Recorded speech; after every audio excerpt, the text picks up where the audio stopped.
Chapter 501. Bam! The sound of footsteps is rapidly approaching. Jabba inhaled deeply and then let it out, focusing on the direction the sound was coming from. Most parts of Planet Greenland are covered with soaring trees, so long-range vision is almost non-existent most of the time, so all the soldiers participating in the war adapted to using their other senses more efficiently in the past 4 years. Bam! Bam! Sounds of frightened birds. All the companies take your place. The archers, get ready. The officers next to Jabba all went crazy and started moving around like bees. The past 2 hours passed as if they were 2 years for everyone, but they also passed as 2 minutes for the people responsible for implementing the new plan. There was not enough time to develop a solid plan to confront the incoming enemy with confidence. Bam! Sound of falling tree trunks. Get ready, it's about to appear. The officers and soldiers everywhere in the square looked northwest with ugly facial expressions. What happened to the 10th Legion was no longer a secret to anyone. Although it was emphasized to the soldiers that they not use sound rings except in specific cases, some soldiers of the 10th Legion did not restrain themselves and started communicating with their relatives to leave their last wills. This way, all the other legions knew what was going on with them right now. Boom! Ah! Everyone's eyes froze, and breaths were held. But it turned into a look of bewilderment in the very next instant. The huge creature that appeared was naked, deep white in color, with green hair and white eyes full of green veins. With one look, everyone knew what they were seeing. It was just a blank-eyed bud. The difference is that it is about 25 meters long, has 2 forked horns like deer horns that extend a few meters upwards, and its body is full of cracks like those found in a dry farmland. Except that there is nothing different about it. In fact, it was currently surrounded by normal-sized buds on all sides, ready to attack. It just appeared to be their father or older brother. There is nothing scary about this. Whoever can make a bud can definitely make a bigger one. All the soldiers thought at the same time, their posture relaxed greatly, and they looked at each other from the side of their eyes. Some of them even started to think about how many points he would get if he killed a bud of that size. Oh no. The only one who turned ugly when he saw that creature was none other than Jabba. Start the whirlpool plan immediately. Roar. The giant bud uttered a high shriek towards the sky and charged at the 6th Legion, countless ordinary buds running after it. It didn't use a weapon. It didn't use a heavenly law, nothing, just a purely physical impulse. Looks like the monster that destroyed the 10th Legion hasn't come yet, and these are just vanguards. Come with me and let's kill that fat bastard. The officer in charge of the 65th Company, a mid-level sage from the Flame Continent, stepped forward and ordered the rest of the sages in his company to join him. When Jabba saw what they were trying to do, he shouted with all his might, "No! Start the whirlpool plan! Don't stand in front of him," but he was unable to complete the sentence. Pfft. Ah! The giant bud did not stop for a moment in the face of the 10 sages and even did not look in their direction. 3 of them were casually crushed under his feet as he ran, and the rest of them were thrown away with a wave of his hand as if he was driving away a mosquito. Their life or death was no longer known. Then the huge bud continued to run directly over the heads of the 65th Company. Within 3 seconds, it was already destroyed, some of them were killed, and the rest fled in all directions. The whirlpool. Start the whirlpool. Jabba collected himself and shouted again. Swoosh. Fear and tension this time was not an obstacle for the rest of the season's 6th Legion to start the whirlpool plan. The giant bud stood there, looking around at what he saw for a moment, intense anger visible on his face. The whirlpool strategy consisted of dividing the army into battalions of 1,000 soldiers each and assigning a wide area to each battalion from which the members of the battalion should never leave. Then dividing those battalions into units of 10 people, each unit of 10 people had to form a ring giving their backs to each other while their weapons and shields towards the outside, and then they run randomly to the area designated for their battalion. Jabba specially ordered that all the trees be cut down and the ground paved in the area he chose until it looked like a very wide flat plain. That wide plain is now full of human rings moving around non-stop. The army of buds that came with the huge bud stormed the plain and quickly filled the spaces between the soldiers' rings. Soon green blood and white heads flew everywhere, as the moving rings of soldiers were moving like a saw killing anything that got in their way. Now the battlefield from the point of view of the giant bud is that of a bunch of ants spread everywhere, moving in destructive chaos, so the plan of just rushing in and trying to disperse them and then hunt them down no longer exists. At the same time, those random ants are killing the army of buds much faster than if it was a normal battle formation. At that moment, the giant bud raised both of its arms to his shoulder level. Crunch! A huge number of roots began to come out of the ground randomly and attack the human rings fiercely. Within a few seconds, the death toll among the soldiers of the 6th Legion increased significantly, but with one look at the giant bud's angry face, it could be known that the attack was not with the same effect it had expected. The speed of movement of the human rings and the individual strength of the soldiers, and their immense experience enabled them to avoid most of the attacks and neutralize the attacks of the roots by a huge margin. Roar! Anger increased in the eyes of the giant bud, so he raised one of his arms to the sky, and a cloud appeared quickly, and soon it started raining thunderbolts. Each bolt that landed took the life of a random person, regardless of how strong he was. Within a few seconds, dozens of human soldiers died. Many of them were sages who turned into coals, but the rings that lost soldiers were shrinking more on themselves and continuing as if nothing had happened. Neither the whirlpool strategy was defeated, nor was the damage too great compared to the size of the human army. Continuing in the same vein would enable the giant bud to annihilate the human army at some point, but the Bud army would have been destroyed before that. When that happens, the 6th Legion would be able to escape without much trouble. The blank-eyed giant Bud looked around angrily for a moment. The human soldiers' confidence in the strategy they had been told to follow through, regardless of the death meter slowly accumulating among them, was not taken into account before by the giant Bud. After several more rounds of lightning attack, the giant Bud stopped for a moment, then he let out a loud shriek towards the sky, after which he raised both his hands as the clouds began to gather even more densely. Rumble. Within less than a minute, the sunny plain turned into a pitch-black night, and from time to time, thunder sound was heard in the clouds. What is that fat shit trying to do? Is it the Tree Father's special ability? That cloud reminds me of lightning bolts that strike down flying creatures, but none of our men are flying now. What's the use of that? The remaining of Jabba's advisors began to converse intensely about what they were seeing, but he unconsciously spoke as they took several steps back. We don't have to wait to find out.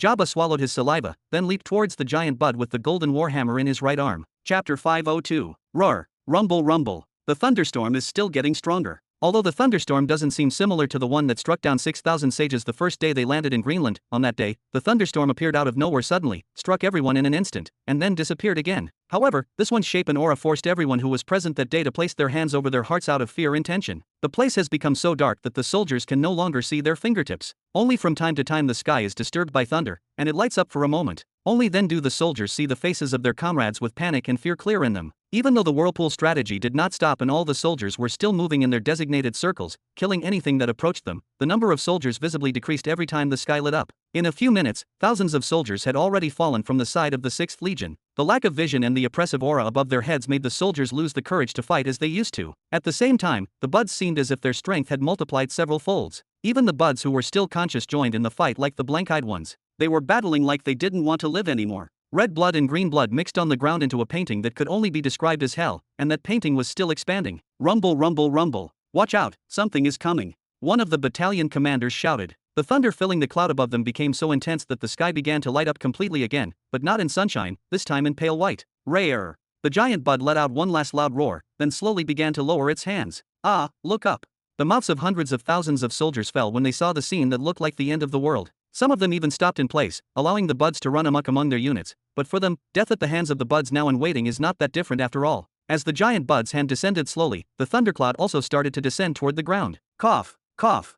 Some of the soldiers at the Knighthood realm started to suffocate and fall, and even the veterans of the Saint or Sage realms felt the pressure growing exponentially the closer the thunderstorm got to the ground. If they stood their ground just busying themselves with killing the Buds, then they would undoubtedly be dead even before the cloud touched the ground. I will not allow it. Jabba finally cut the distance between him and the giant Bud, jumped from behind him while holding a golden warhammer in both hands, then lowered it with all his might on the back of the giant's head. Pam! Rare! The giant Bud growled in pain and took 2 steps forward, crunching before it managed to pin its foot on the ground again. It paid no attention to Jabba after the first glance and returned to focus on slowly lowering its hands and pulling the thunderstorm down. Rumble! What are you doing, you fat bastard? I am your opponent. Jabba landed in front of the giant Bud this time and cried out in despair before raising his hammer and slamming the giant Bud's foot this time. Roar!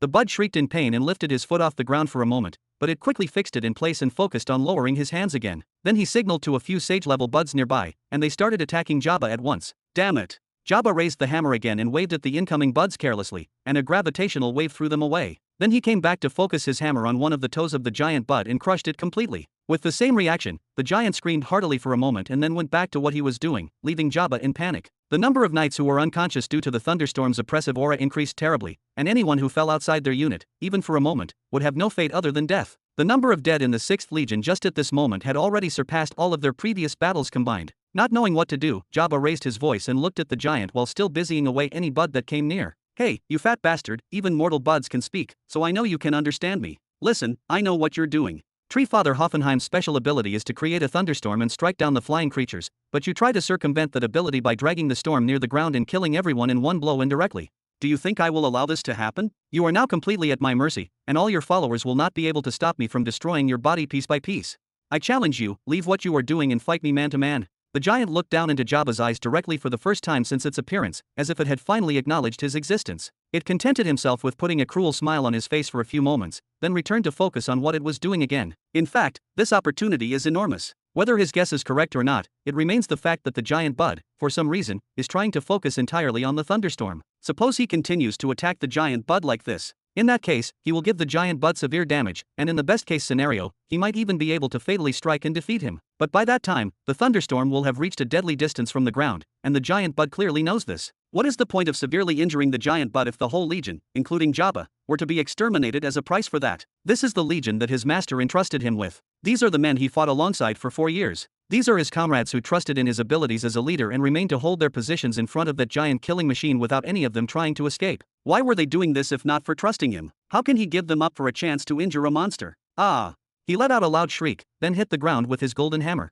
Boom! Everything around him, including a few bud sages, turned to dust. Then, he looked at the giant bud with eyes filled with anger. You think you are so powerful because you have the strength of an emperor. Vroom! Jabba's body at that moment started to burn with a dark red flame. The flames got wider and higher, burning everything in sight, burning away even the dust around him. Jabba shouted a cry that shivered hearts as he looked towards the sky. Finally, Jabba returned to look at the giant bud as his veins began to appear and twitch on his entire body. His face, which was dominated by light blue color, turned into a dark blood color similar to that of the demons, and even his eyes turned deep red as if the arteries exploded inside them. I will show you the strength of an emperor. Jabba opened his arms wide and then closed in a light motion. Chapter 503. Shuela. Roar. Roar. The soldiers of the 6th Legion stopped in their places for the first time since they started the whirlpool strategy. They were still raising their weapons and shields in a weird posture as if time had stopped. Even the buds who were fighting as if they did not care about their lives seemed as if their energy had run out, so they remained in their places. The battle that claimed tens of thousands of victims on both sides seemed as if it had frozen at that moment. The only thing that proves that they did not freeze or that time did not stop is the drops of sweat that are pouring down profusely on the faces of both parties. All of them, without exception, slowly directed their eyeballs toward the source of that horrible aura that prevented their bodies from moving. Everyone's eyes automatically went toward the terrifying-looking giant bud that was angrily shouting toward the sky. The space around him seemed to tremble at his presence, especially the space around his arms seemed to be about to explode. But soon, their eyes fell to a small figure below, blazing with red flames, pressing both hands towards each other as if squashing the air in their midst. That little person was the source of that terrifying aura. It was the 6th Legion commander of the true beginning empire, Jabba. The Thundercloud's aura brought with it pessimism and fear of natural catastrophes, but Jabba's aura currently brings blood and death, to say the least. And now both suffocating auras descend over everyone's head, making them forget what they were doing. Roar! The giant roared again in pain and visibly tried to lower his hands down, but Jabba cried so hard that blood gushed from his eyes as he brought his hands closer. Crack! The familiar sound of bone crunching came from the giant bud this time before its arms were forced to move slightly upwards again. Its face was now twisting in obvious pain. Everyone around now finally noticed something. The space quivering around the giant bud's body wasn't his doing, it was because of massive gravitational pressure on him. Jabba was pressing the giant bud with gravitation waves from all directions to the point where he was pressuring space itself. He was currently trying to openly crush the giant bud using reverse gravity. Attack! Kill that person! A blank-eyed bud shouted and pointed toward Jabba, finally getting a grasp of what was happening. Step! Step! Step! Step! Step! The buds, starting from sages to even the mortal, finally began to force their legs to move again. Even those who did not have enough willpower to get closer to Jabba out of fear, their comrades smacked them on the head until they regained consciousness and ran alongside them. The million upon millions of buds all started running or flying towards Jabba. Do not allow them. If they disturb the general, it will be the end of us all. Stop them at all costs. Jabba's advisors and officers wiped the sweat from their foreheads and moved their men at the last moment. Protect the commander. Kill. Finally, the battlefield returned to active again, but the goal of both sides was now completely different. Moments ago, the buds were trying to keep the 6th Legion busy so as not to disturb their leader, and now the opposite is happening. Crack! Roar! One of the two horns of the giant bud broke at that moment, forcing it to give a hearty cry, bringing hope to some and despair to others. But the hearts of the soldiers of the 6th Legion did not calm down for a moment for two reasons. The first is that the giant bud stepped forward and backward several times from the intensity of pain, and this means that he is able to break Jabba's siege. But he is only afraid of his control of the Thundercloud. This also means that if the giant bud decides to abandon the Thundercloud, the consequences will be extremely dire. At the very least, their commander would end up dead. The second reason, it is that Jabba's condition wasn't much better than the giant bud, not even a little bit. Ka-keek.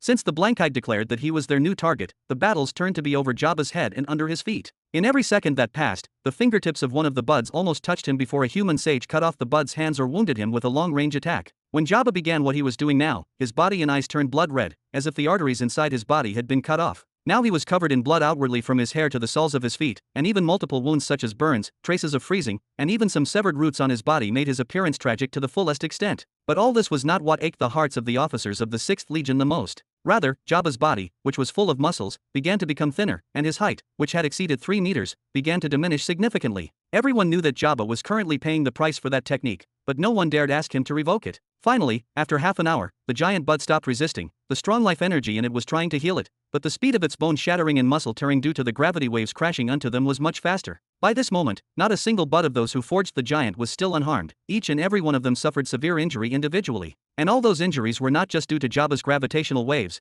but what the buds were trying to do with Jabba. The sages of the 6th Legion are also trying to do with the giant bud, and they even succeed. The human sages launch attacks from all directions toward the giant bud, and the strange thing is that these attacks become stronger and faster and actually hit the giant bud thanks to the intense gravitational field around it. The giant bud stopped and no longer resisted. But Jabba seemed to be not satisfied yet and kept pressing on. Jabba's height now was barely 2 meters, and he looked like skin on bone, but his strength had not weakened even a bit. Seeing that Jabba was still trying to risk his life to crush him even after he stopped moving, a strange smile appeared on the giant bud's face. Then he opened his mouth to speak for the first time in a voice that sounded like 1,000 people were talking at the same time. "Good job, boy. You realize that you can't fight me face to face, so you try to keep me in my place by your gravitational waves. Then you realize that if I lose contact with the thundercloud, I will kill you, so you didn't try to break my arms thoroughly. What are you planning exactly?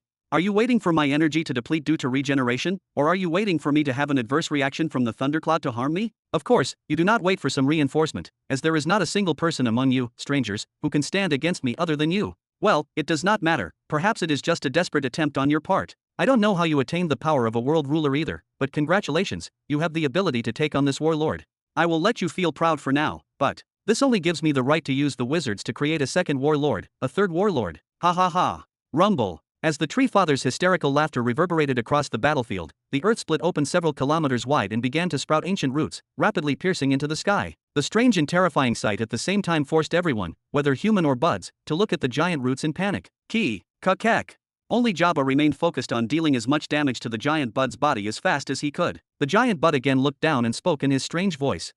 Are you still trying? What are you trying to achieve exactly? It is clear that you will die in a few minutes anyway if I ignore you and stand still. Don't you realize yet? You are dead, every one of your companions will be dead, and even the world you came from will become a pile of bones and blood on my hands. You lot messed with the wrong person. I am life itself. Swoosh. At that moment, a tiny figure wearing distinctive golden armor appeared next to Jabba and placed his hand on his slender shoulders for a few seconds, in which the eyes of the newcomer turned from surprise to shock and then anger. He restrained himself and patted Jabba several times gently. It's all right, you did a good job, you can rest now and leave the rest to your master. Then Robin looked up into the eyes of the huge bud directly with eyes that lit up with a golden glow, but hatred and anger could easily be seen within them. Hoffenheim, I wanted to subdue you and show you the real world, but forget it. I don't want you anymore. I will turn you into a dead bush for the dogs to piss on. Chapter 504. Jabba, everything will be okay now, just relax and have some rest, okay? Robin returned to look at his student with a smile that showed some satisfaction. Ha, ha. Jabba finally looked beside him. The thick blood that covered his eyes made him see everything in red, but he still managed to read his teacher's features clearly. It was filled with anger, anxiety, and even some horror. Jabba finally lowered his arms and then got down on his knees. Bam! Master, do I really look that bad? You will be fine. Just rest now, and we will have a talk later. Robin forced his smile to grow harder as he stroked Jabba's hair, but his loud heartbeat told Jabba that he was hiding something from him. Indeed, his appearance alone was enough to tell Robin about what happened before his arrival. His skin had turned red, his eyes flowing with blood, the arteries of his arm and his feet were mostly all severed, and most importantly, his physique. Jabba is now barely 190 centimeters tall, and his dense muscles have faded. If this Nihari giant was placed among the soldiers of the 6th Legion now, no one would distinguish him. In the past, even if he got down on his knees, he would still be taller than Robin, but now he is the height of ordinary humans, perhaps even a little shorter than humans of his level. Robin's lips twitched as he looked at his student. What happened? I understand the blood covering it, but since when can muscle mass be reduced in a few minutes, and even his bones shortened? Rumble, rumble. Dozens of huge, ancient-looking roots pierced the ground and continued their way at a steady pace upward until they reached and penetrated the thundercloud. Then the lightning began to strike the roots. Rumble. The enormous thundercloud that was shining bright white due to the numerous thunderbolts in it began to gradually dim. The number and strength of the thunderbolts in the thundercloud visibly decreased, and the cloud itself began to diminish at an enormous speed. But this did not bring happiness to anyone in the 6th Legion. Ha ha ha, you said you would kill me. Kill me? Ha ha ha. The giant bud laughed hysterically as if he had heard the strangest joke of his life, then pointed toward the sky with his torn arm after he was freed from the gravitational pressure. Open your eyes and see, you are now going to experience the wrath of Greenland you were trying to conquer. Rumble, rumble, rumble. Robin almost responded to Hoffenheim, who was occupying the consciousness of the giant bud, but he was forced to look up after the sounds of thunder and turmoil in the sky ceased.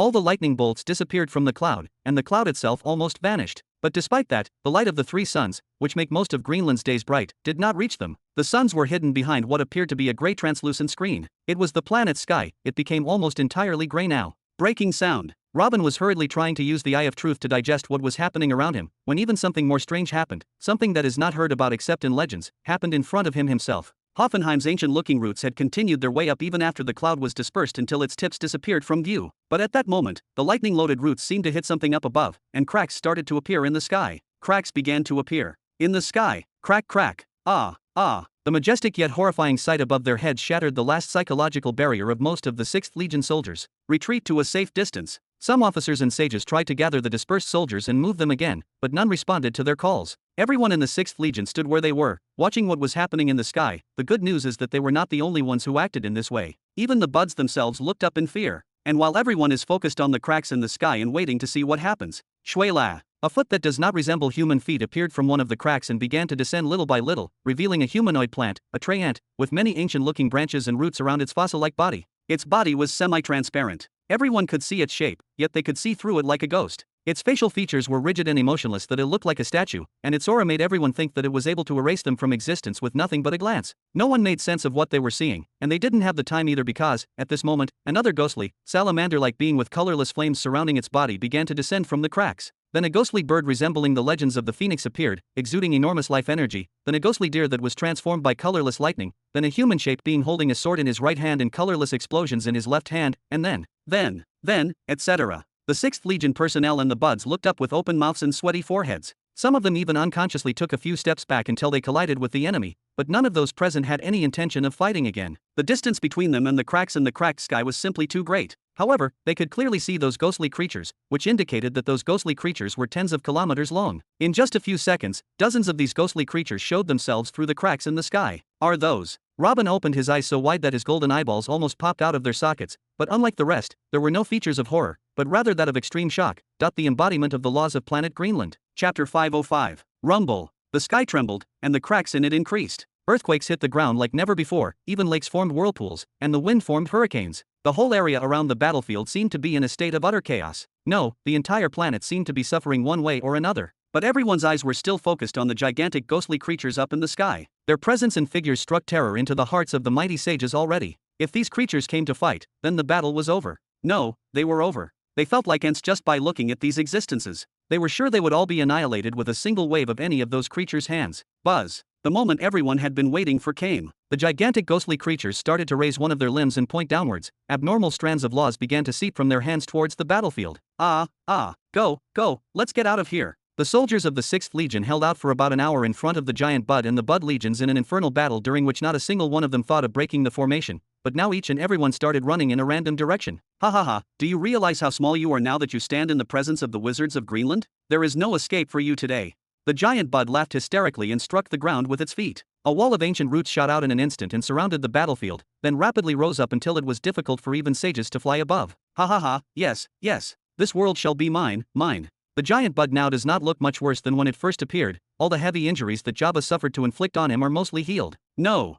Leave me, please leave me alone. Please, no, I do not want to end up like them. At that moment, while the members of the 6th Legion were busy trying to dig up the roots to escape, they heard desperate cries, screams in the language of the Greenlanders. When they all looked behind them, they saw a strange sight. All the lost strands sent down by the gigantic ghostly creatures, or the wizards, were concentrated in 5 adjacent cores in the center of the battlefield, each of these cores forming what looked like octopus tentacles and starting to pull the high-level buds towards them. These cores were attacking the buds and not the soldiers. Whenever a bud approaches a sufficient distance, his consciousness disappears from his eyes entirely, and it stops screaming before it is thrown like a piece of garbage by the tentacles toward the core. The remaining buds all fell into a state of panic and joined the soldiers of the 6th Legion in trying to find a solution to escape from the ancient roots prison. The strange, chaotic situation left the minds of the soldiers of the 6th Legion unable to comprehend what was happening. That short battle that started just about an hour ago had so many turning points that they could tell stories about it for several generations to come. But the shocks did not stop there. At that moment, a voice shook the entire area. Hoffenheim, you dare? You are harming what you have sought all your life to obtain.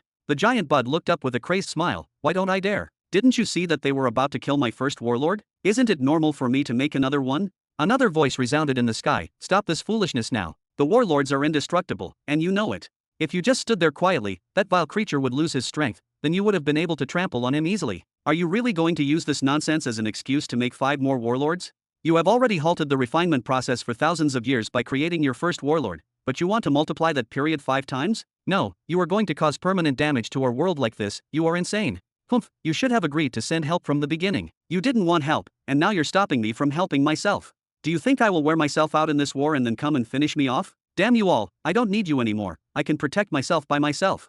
A third voice appeared, this one trying to pretend to be a little calmer. Be careful, Hoffenheim, the use of the planet's wizards violates the laws of nature. It causes damage to the laws of the world and thus damages the soul of the world. Wasn't it enough for you to make one warlord? Damaging the world's soul is a clear breach of all that we stand for. If you don't stop making the 5 new warlords immediately, you will make us all your enemies. Buzz. Ah. Taking me as an enemy? Hee hee, ha ha ha, I am the one who will come after you. I want to see how you will stand up to my 6 warlords. The giant bud on which Hoffenheim flies opened his hands wide and laughed loudly. After I finish you lot off and clean the world of the humans, the world will be mine alone. In that case, what if I have to wait for another 100 or 200,000 years to continue the refinement process? At least I will no longer have to compete with you old things and wouldn't have to worry about the human rats plotting against me. Everything will be mine and mine alone. Hoffenheim, you stupid scum. This can't be something you came up with during this war. Is that what you were planning all along? Do you think the world spirit will forgive you after killing every intelligent creature? Didn't you remember how we were punished for what we did to the Treant race? The world spirit would undoubtedly kill you for it. And what would you do in the refinement process if you were to do it alone? We've been helping each other to refine the world spirit for 200,000 years, yet we haven't reached a quarter of the way till today, and now you've sacrificed all your accomplishments in the refinement process in order to summon the wizard's effect and create more warlords. Do you think you can start over by yourself? There is no immortality in this world. You will die before you get to anything. A new voice yelled forcefully, though it was trying to hide. Anxiety and anger were evident in its voice. Secondly, do you think we're a fish on a cutting board? You will not be able to defeat our combined armies even if you have 6 warlords. Humph, you dare threaten me with the world spirit. Even if I kill you all, there is no way that the spirit would punish me by killing the last intelligent organism in the world. It may just give me several tribulations to vent its anger and then start trying to produce another intelligent race, but we will see if it succeeds while I am here. As for what I will do after eliminating you, it has nothing to do with you. And also, you say if I won't be able to defeat you, and you are going to stop me from using what exactly? I know all about you, old fellows. We haven't spent hundreds of thousands of years together in vain. Look here, these strangers have armies that can crush you all, but look at them now. Then the huge bud pointed towards where Robin was standing. Look, they came from a different world, ready to conquer us all, only to die at my hands alone. Look at the despair in the eyes of my enemies. Look at the When the giant bud looked at Robin, he found him smiling. No, not just a smile. This smile wasn't trying to show off defiance or confidence. Robin was practically grinning from ear to ear, staring at the 5 cores with his bright eyes. At this moment, the true beginning emperor, Robin Burton, was like a little kid who got a new toy. Chapter 506. Robin could not hide the smile that emanated from his heart, and even his close followers could not remember when was the last time they saw him grin like that. They could not even decide whether they ever saw him behave like this in the first place. But how can he stop himself? The process happening in front of him right now might be the answer he was looking for. Currently, the 5 cores are no longer just heavenly law strands or random bud bodies. However, each core has become covered with a huge number of compressed buds that are still accumulating little by little in an orderly way to create the giant bodies of the warlords. Just at this moment, the feet and the abdomen area up to the chest were already formed. The buds did not completely merge, nor were their bodies destroyed, but they were just pressed next to each other as if they were embracing each other in a really uncomfortable way. All of this could be ignored. After all, they are just artificially created beings in order to serve the Tree Father. But the strange thing was that the internal energy of those buds began to seep out from their bodies and head towards the core and pour into it. The core that was empty moments ago and was only a gathering of pure laws had already become filled with a huge amount of energy drawn from hundreds of buds at the level of a saint or a sage. The soul force in those buds also seeped out from their bodies and formed its own separate soul domain, and their life energy seeped in to nourish the new entity as one being. Even their bodies began to wriggle and take strange positions to form the details of the body of the huge bud. This means that the bodies of thousands of saints have become the tissues of the muscles of the warlords, while the bodies of hundreds of sages became the bones. Although the buds involved in creating the warlords did not die immediately, the lives of all the buds involved in the making of the warlords were implicitly done for. Losing this amount of life energy and soul force and even breaking the inner energy foundations in order to bring it out like this meant that those buds would spend the rest of their lives as real vegetables. Whether in terms of inner energy, soul force, life force, or even overall physical strength, those 5 incomplete giant buds or warlords had already surpassed the sagehood realm by a huge margin. It turns out that the warlord is an entity that can transcend the boundaries of the planet's creatures by very subtle circumvention using the laws of that planet. Of course, this circumvention would never have been possible had it not been for the embodiment of the major and even minor heavenly laws of Planet Greenland involving themselves in creating those cores. But even with this, there is still a gap. How can the planet's laws do such a thing? Sacrificing a huge number of living beings to create one powerful being is demonic to say the least. Why would the planet's major laws help someone like Hoffenheim commit this crime? Robin thought while still smiling heartily. And how can I benefit from this phenomenon? The giant bud opened its empty eye in stupefaction when it saw Robin's strange condition and then started laughing and looking up at the sky. Did you all see this? Even the leader of the otherworldly invaders lost his mind when he saw my strength. Ha ha ha. Hoffenheim, please stop this madness. We will send you all our armies and help you cleanse the strangers. No, we will give you back all your lands and give you new lands on top of them. What do you think? And I assure you that this incident will be completely forgotten and will not be taken against you. I promise you this. A relatively quiet voice echoed in the sky. Hoffenheim paused for a moment before his voice rose. Floris, you used the wizard's effect and forged a warlord before. You should know that there is no turning back now after the formation of cores. If I try, I will bring destruction to myself. Why would I do such a stupid thing? You should accept your fate. The damage to the world and the soul of the world has already been done. And the damage can only be reversed by destroying the warlords, and you know that the warlords are basically indestructible. The cores formed by the laws of the world are flawless. They are perfect. And they are now mine. Mine, ha ha ha. Then, he continued nonstop. Hee, Floris, you should still have the warlord you made 200,000 years ago, right? We have collectively tried to destroy it many times but to no avail. It doesn't matter now, prepare your warlord buddy, it might help you stop me for a bit when I get to you. Sigh. You crazy bastard, do you think you're the only one who can make warlords? Humph, do you think I ordered 5 cores randomly? I calculated what the world soul can handle currently and consumed it entirely. It is impossible to create another warlord for at least 50,000 years, by then, there will only be me on the back of this world. Arg, what is the secret of your smugness? We all had the same choice, but no one chose it. What is the point of destroying the planet and wasting all our labor in refining the planet's soul? Even if your plan succeeds, you are doomed to die before you become the world lord. Hoffenheim, you will spend the rest of your life regretting your foolish decision today. An angry voice shook the sky. Hee, you are just angry because you all wanted to make the same move but were afraid of the consequences. It's not my fault that you were cowards and lost the game to me in the end, ha ha ha. Oh, looks like the wait is over. Bust, whoosh. At that moment, the enormous tentacles disappeared, and the earthquakes and turmoil in the planet subsided somewhat. All eyes focused on 5 huge creatures standing motionless in the middle of the battlefield. Swoosh! 5 roots shot out from the ground and rose up to the neck of the 5 warlords from behind and touched it for a moment before the 5 warlords opened their eyes, and they all started laughing in the same voice, Hoffenheim's voice. That crazy bastard. Hoffenheim completely ignored the words of the other tree fathers and then turned back to look at Robin. You made a mistake in choosing my world, Junior, but I respect the strong. I will give you a chance to say your last words. After the warlord closest to Robin finished speaking, he started running towards him, raising his right hand to a fist that was several times bigger than Robin himself. Oh, can I say my last words? I guess I'll take the opportunity to tell you something then. You said the cores formed by the heavenly laws must be perfect and thus indestructible, right? Robin's smile turned into a chuckle, and then, with a light movement, a black spear was taken out from its ring and stabbed forward. Buddy, there is no perfection in this universe.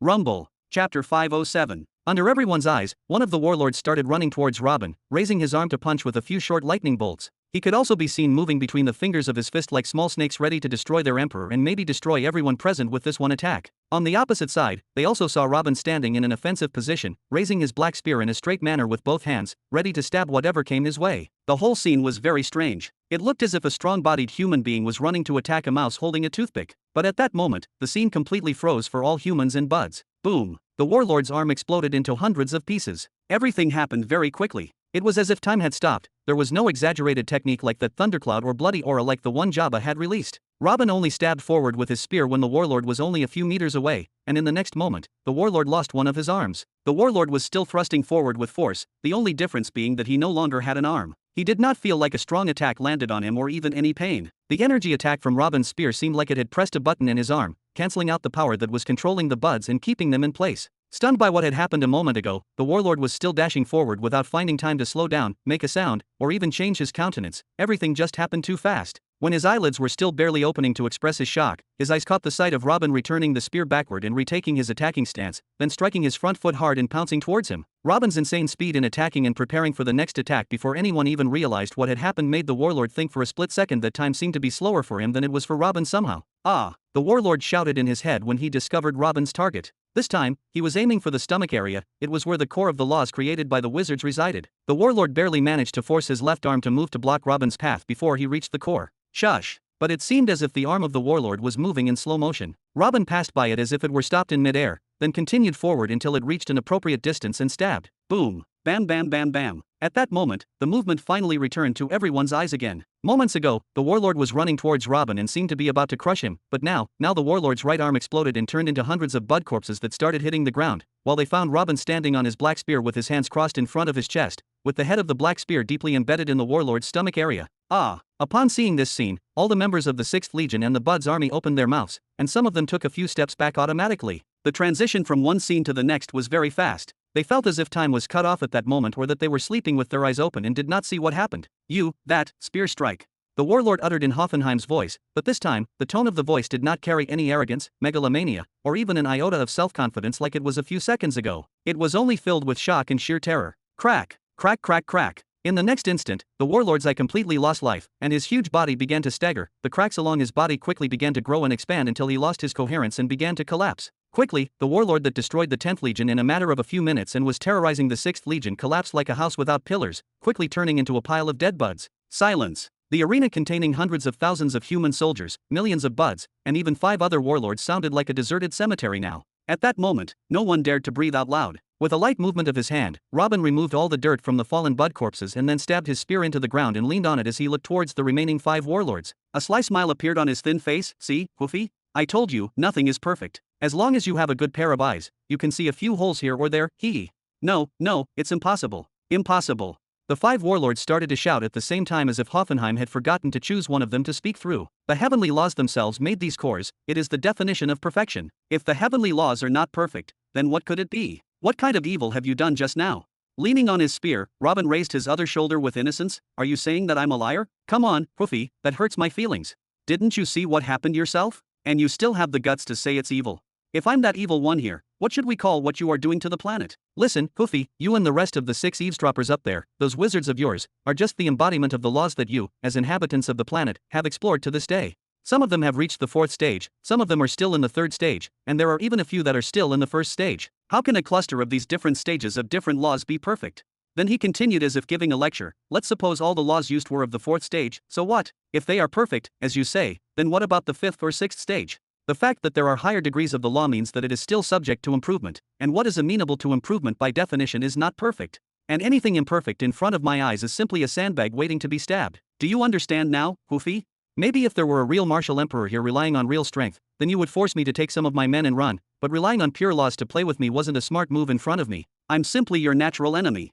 Your eyes, your eyes, your eyes. The features of the 5 warlords gradually turned from shock to pure anger, and their already cracked faces contorted as they looked at Robin's golden-capped eyes. Pam, pam, pam, pam. The 5 warlords quickly charged toward Robin simultaneously with crazed looks. Chapter 508. Robin remained standing in his place, leaning on his spear, motionless, observing the movements of the 5 warlords as if the matter did not involve him. 2 of them started running towards him after leaving a distance between each other, as if they wanted to close all avenues of escape for Robin. The 3rd rushed towards the 6th Corps General, Jabba, who was looking towards the sky with bloodshot eyes as if he was no longer in this world. As for the 4th warlord, he jumped towards the largest gathering of human soldiers, while the 5th remained standing in his place. Humph! Robin gave a short sneering laugh and pulled the spear out of the ground. It was clear from Tree Father Hoffenheim's choice that he was still apprehensive about the sight of the 6th warlord being destroyed just now, so he was trying to distract Robin in other ways. But, V-Room. Again, everything from Robin's point of view seemed to be twisting and denting as it started to go in slow motion. It seemed as if he had entered a blank black and white canvas, and the warlords, the 6th Legion, and everything around him was almost out of feature. However, using the eye of truth he was able to accurately detect where everything was, and then leaped forward. But the strange thing is that instead of Robin trying to aim his spear at the 2 warlords coming towards him, he started running towards the giant heading towards Jabba. The giant was too close to Jabba, and if he was left to move at the same pace, he would reach him and kill him or take him as a prisoner before Robin finished with the 2 warlords in front of him. It was so close that the back of the warlord was already in Robin's sight with only a few steps left to reach Jabba, who was still helplessly sitting there. Step, step. Robin at this moment was running normally, but his footsteps seemed to fold the space beneath them. Every time he raised his foot to take a step, it was evident that he had taken 100 steps. This was the ability of the 3rd stage of the Major Space Law, Spacefold. The 3rd stage of the Major Space Law granted Robin more than just making his spear extremely fast. It gave him the ability to fold the space around him to shorten the distance he had to travel to reach his target. The process can be described as when he is advancing towards his target is also advancing towards him. In this way, the distance that must be covered normally by 100 steps can be covered by Robin in 2 or 3 steps. This ability gives the impression to others that Robin is teleporting, but at the same time, it puts tremendous pressure on the user's body, which is practically tampering with one of the highest heavenly laws, so it cannot be used all the time. His freedom of movement is greatly restricted while activating this ability, as it completely reshapes space on the user's viewpoint. If he does not realize well where he will appear after every step he takes, he may find himself with a sword piercing his heart or falling into a volcano. Robin raised his spear in a stabbing position and concentrated the energy again at the tip of the spear to prepare to strike at the focus of the 3rd warlord from behind. But at that moment Robin noticed that the foot of the 3rd warlord was gradually lifted off the ground as he quickly kicked towards him. This is bad, Robin thought when he realized that he would not be able to avoid this huge foot in time since he had already taken a step forward. If he did touch him, it would definitely grind his bones, so he quickly changed the stabbing position that he had already taken, then raised his spear up and lowered it hard as if he was cutting down with a sword. Before the dark metallic spear's body slammed into the warlord's feet, strong repulsive gravitational waves started to be released. Then with a PAM, the contact happened. The repulsive gravitational waves were not as strong as those shown by Jabba in his battle just before. They were not even able to slow down the giant's foot before approaching, but that was not what was intended from the start. As the warlord's feet reached a certain distance from the black spear, the gravitational waves of the black spear were like an invisible barrier between the foot and Robin.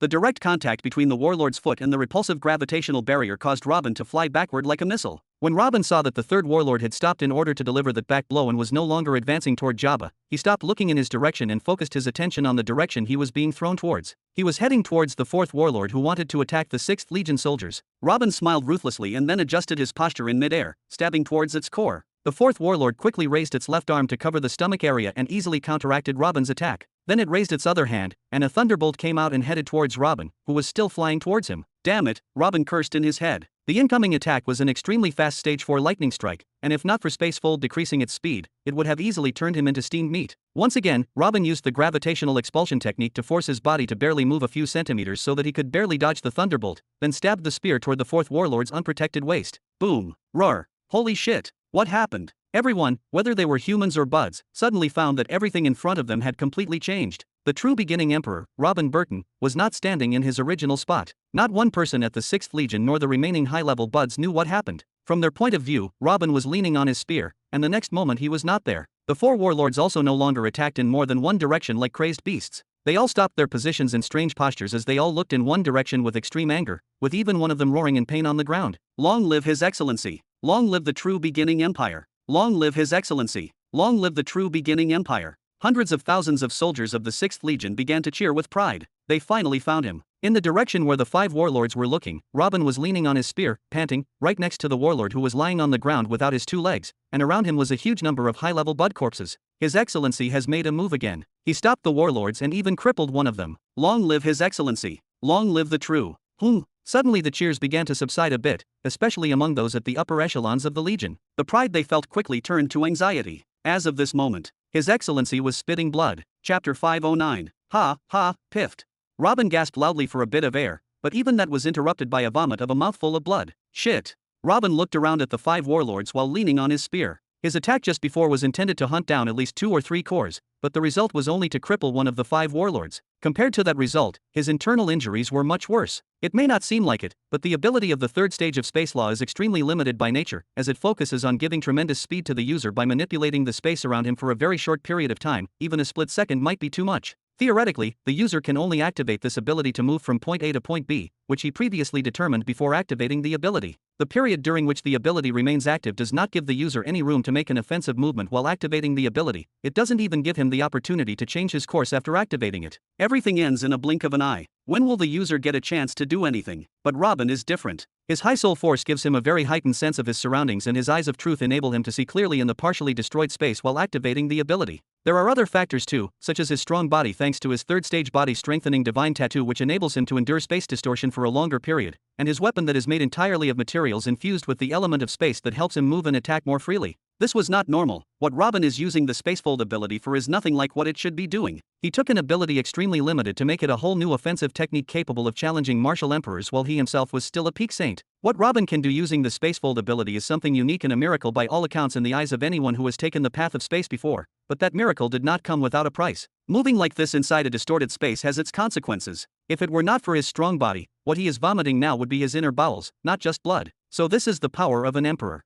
Theoretically, Robin's attacks cannot be stopped. If those blows were directed at Alexander, for example, or Jabba, he would have hit his target every time, but the strength and speed of the 5 warlords were simply too much. Although his use of the space-folding ability in this way made his movement speed significantly slower, the speed of the warlords was still insane. In critical situations their speed could be compared to the speed of someone using the 3rd degree of space law. Robin thought at first that a few strikes would do the job, but now he fully understood that continuing in this way is dangerous. But what else can he do? What else did he have that could be used against a being with the strength of an emperor? Shush. The only thing keeping him from losing his mind now was a comfortable feeling that slightly relieved the squeezing pain in his guts. This was the effect of the third stage Vitality Divine Tattoo, which was beginning to gather energy from the air to transform it into life energy with which to automatically heal Robin's wounds and fatigue. He noticed that the tattoo's working speed was much slower than it was designed to be, and he quickly attributed it to the very low energy level around him. After the 5 warlords consumed all the energy in the area and perhaps the entire planet, the Vitality Divine Tattoo's action was so limited that it could be ignored. So with a simple command, he made the tattoo absorb energy from the energy he kept on his body for an emergency like this.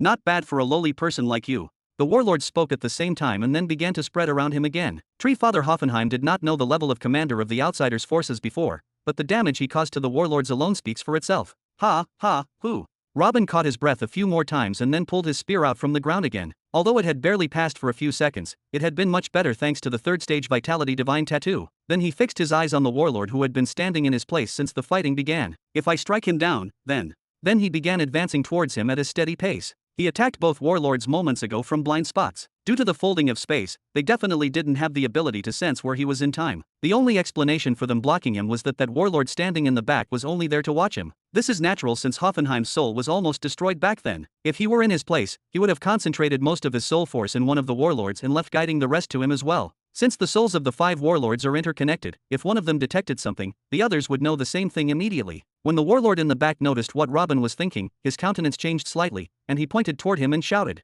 "Attack! Everyone attack! Pam, come on!" Swoosh swoosh swoosh. The 3 warlords who could still move hit the ground with their feet and disappeared for a moment. All the Bud Saints and Sages also shouted loudly and listened for orders as they all charged towards Robin. "Walk over my dead body first." Ah! The soldiers of the 6th Legion also regained their wits when they saw the Buds rushing towards His Excellency and immediately blocked their way. Another fierce fight started out of nowhere, when the nearest warlord's fist was only 3 meters away from Robin. Step. Robin activated the ability of the third stage Heavenly Space Law, and once again everything started to move in slow motion through folded space around him. Piffed. Robin spat out a handful of blood again. His face didn't seem to know anymore whether to show signs of pain or fatigue, but that didn't stop him. Robin ignored the mighty warlord's fist coming toward him and swept the space ring in his finger. He took out a bewitching-looking golden spear and wrapped it with intense energy, then tossed it with all his might at a certain angle towards the warlord sitting in the back. That throw was not random. Robin knew very well that warlord would see the spear coming and raise his hand to push him away, but that throw from that angle would be able to pierce the warlord's arm and continue its way to the end. This is the hoped goal at least. Then he pulled out 2 more spears and almost did the same, but, cough, cough, piffed. This time Robin looked as if he had lost half of his blood. He immediately fell to the ground headfirst while holding his stomach with both hands, as the accumulated damage was unbearable. Then, with difficulty, he looked to the side with blood overflowing from his eyes and mouth, watching the warlord's fist that was now 2 feet away and still slowly approaching. He could move before it reached him, but then what? His body is about to collapse. Will he be able to continue fighting? The power of emperors surpassed everything he could think of. Even as he fought at the risk of his life, he still couldn't see the way to victory. Heh, hee. I had to get away with the fist at first and then throw the spear. That would have given me more room to breathe. Sigh, my personal experience as a warrior and my awareness of my body still leave a lot to be desired. If it weren't for time being slowed down by the folding of space, I would be dead already, hee. How arrogant was I?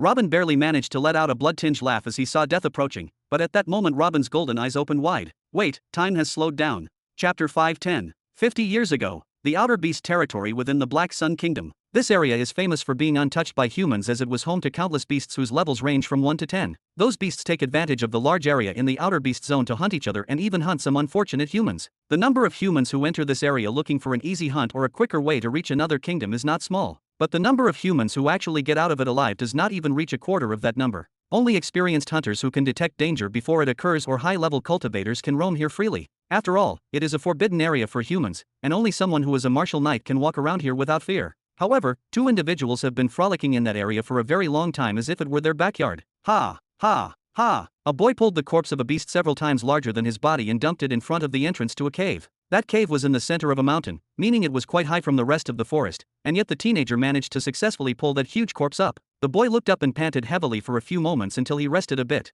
Then he turned his gaze towards a white-haired old man who was sitting on the edge of the cliff with his back facing the cave. "Dad, I caught a 3-horned wild boar for lunch today as you asked." Just by looking at the back of that skinny, bent old man, anyone might think that any breeze of wind is enough to knock him off the cliff. But whoever looks deeply enough and feels the almost tangible aura around him will have his first thought to kneel before him immediately. Good, well done," the old man replied indifferently. Phew. The boy puffed to revitalize his body, then quickly went in to fetch a small sharp knife and started skinning the 3-horned wild boar. "Dad, how do you want it? Roasted or boiled?" Good, well done," the old man replied again. The boy put down the knife and shook his head with a smile when he heard the old man's reply. He appeared to understand something and then yelled, Damn it, Dad, I can't believe you got into your weird state at a time like this. We are approaching sunset and the beasts are about to start hunting. If one of them catches a glimpse of your old bones sitting absent-mindedly like that, it will pounce on you without much hesitation. You should have entered the cave first at least. Good, well done. Arg, I have to start asking for a fee. The boy sighed, then put the knife aside and went to the old man's side, then patted him on the shoulder.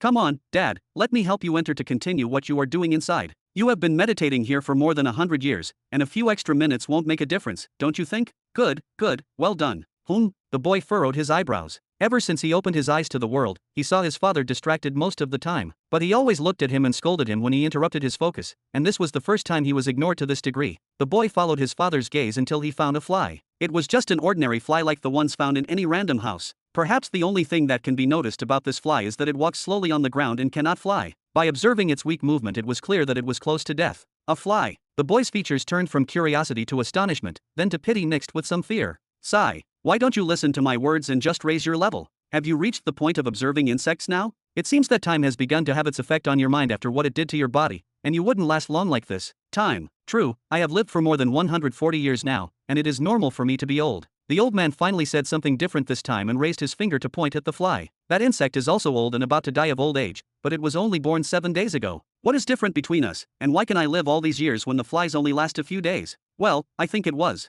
The boy was happy because his father seemed to have woken up and straightened his posture a little to answer his question, but he quickly noticed his father's unfocused eye. He knows this eye too well. His father was still lost in his mind, and this question was not directed at him. Any rational person would say that an insect has a simple physical structure while we humans have stronger and more complex internal systems. There is also a weak metal like carbon that can turn into the near indestructible diamonds, so why is that? Any person with little knowledge would also say that the reason is putting the carbon under pressure and heat. But what if? Here Robin paused for a few seconds as he looked at the insect with his unfocused eyes. What if we took the time factor out of the story? If we used the same example of comparing an insect and a human but set the condition that time stops for the two of them, would the insect have died before the human? Of course not. But why? It is still the same weak body. Applying to the example of carbon, if we put it under the same pressure and temperature but stop time, would it turn into diamonds? Of course not. This is like burying carbon for a moment and taking it out again quickly. Nothing will happen, and it should be buried for millions of years. The boy raised his eyebrows and turned his gaze between his old dad and the insect that had turned on its back and started to breathe its last. Did my father understand all this from observing the insect? Although he did not understand anything from his father's words, it seemed very deep.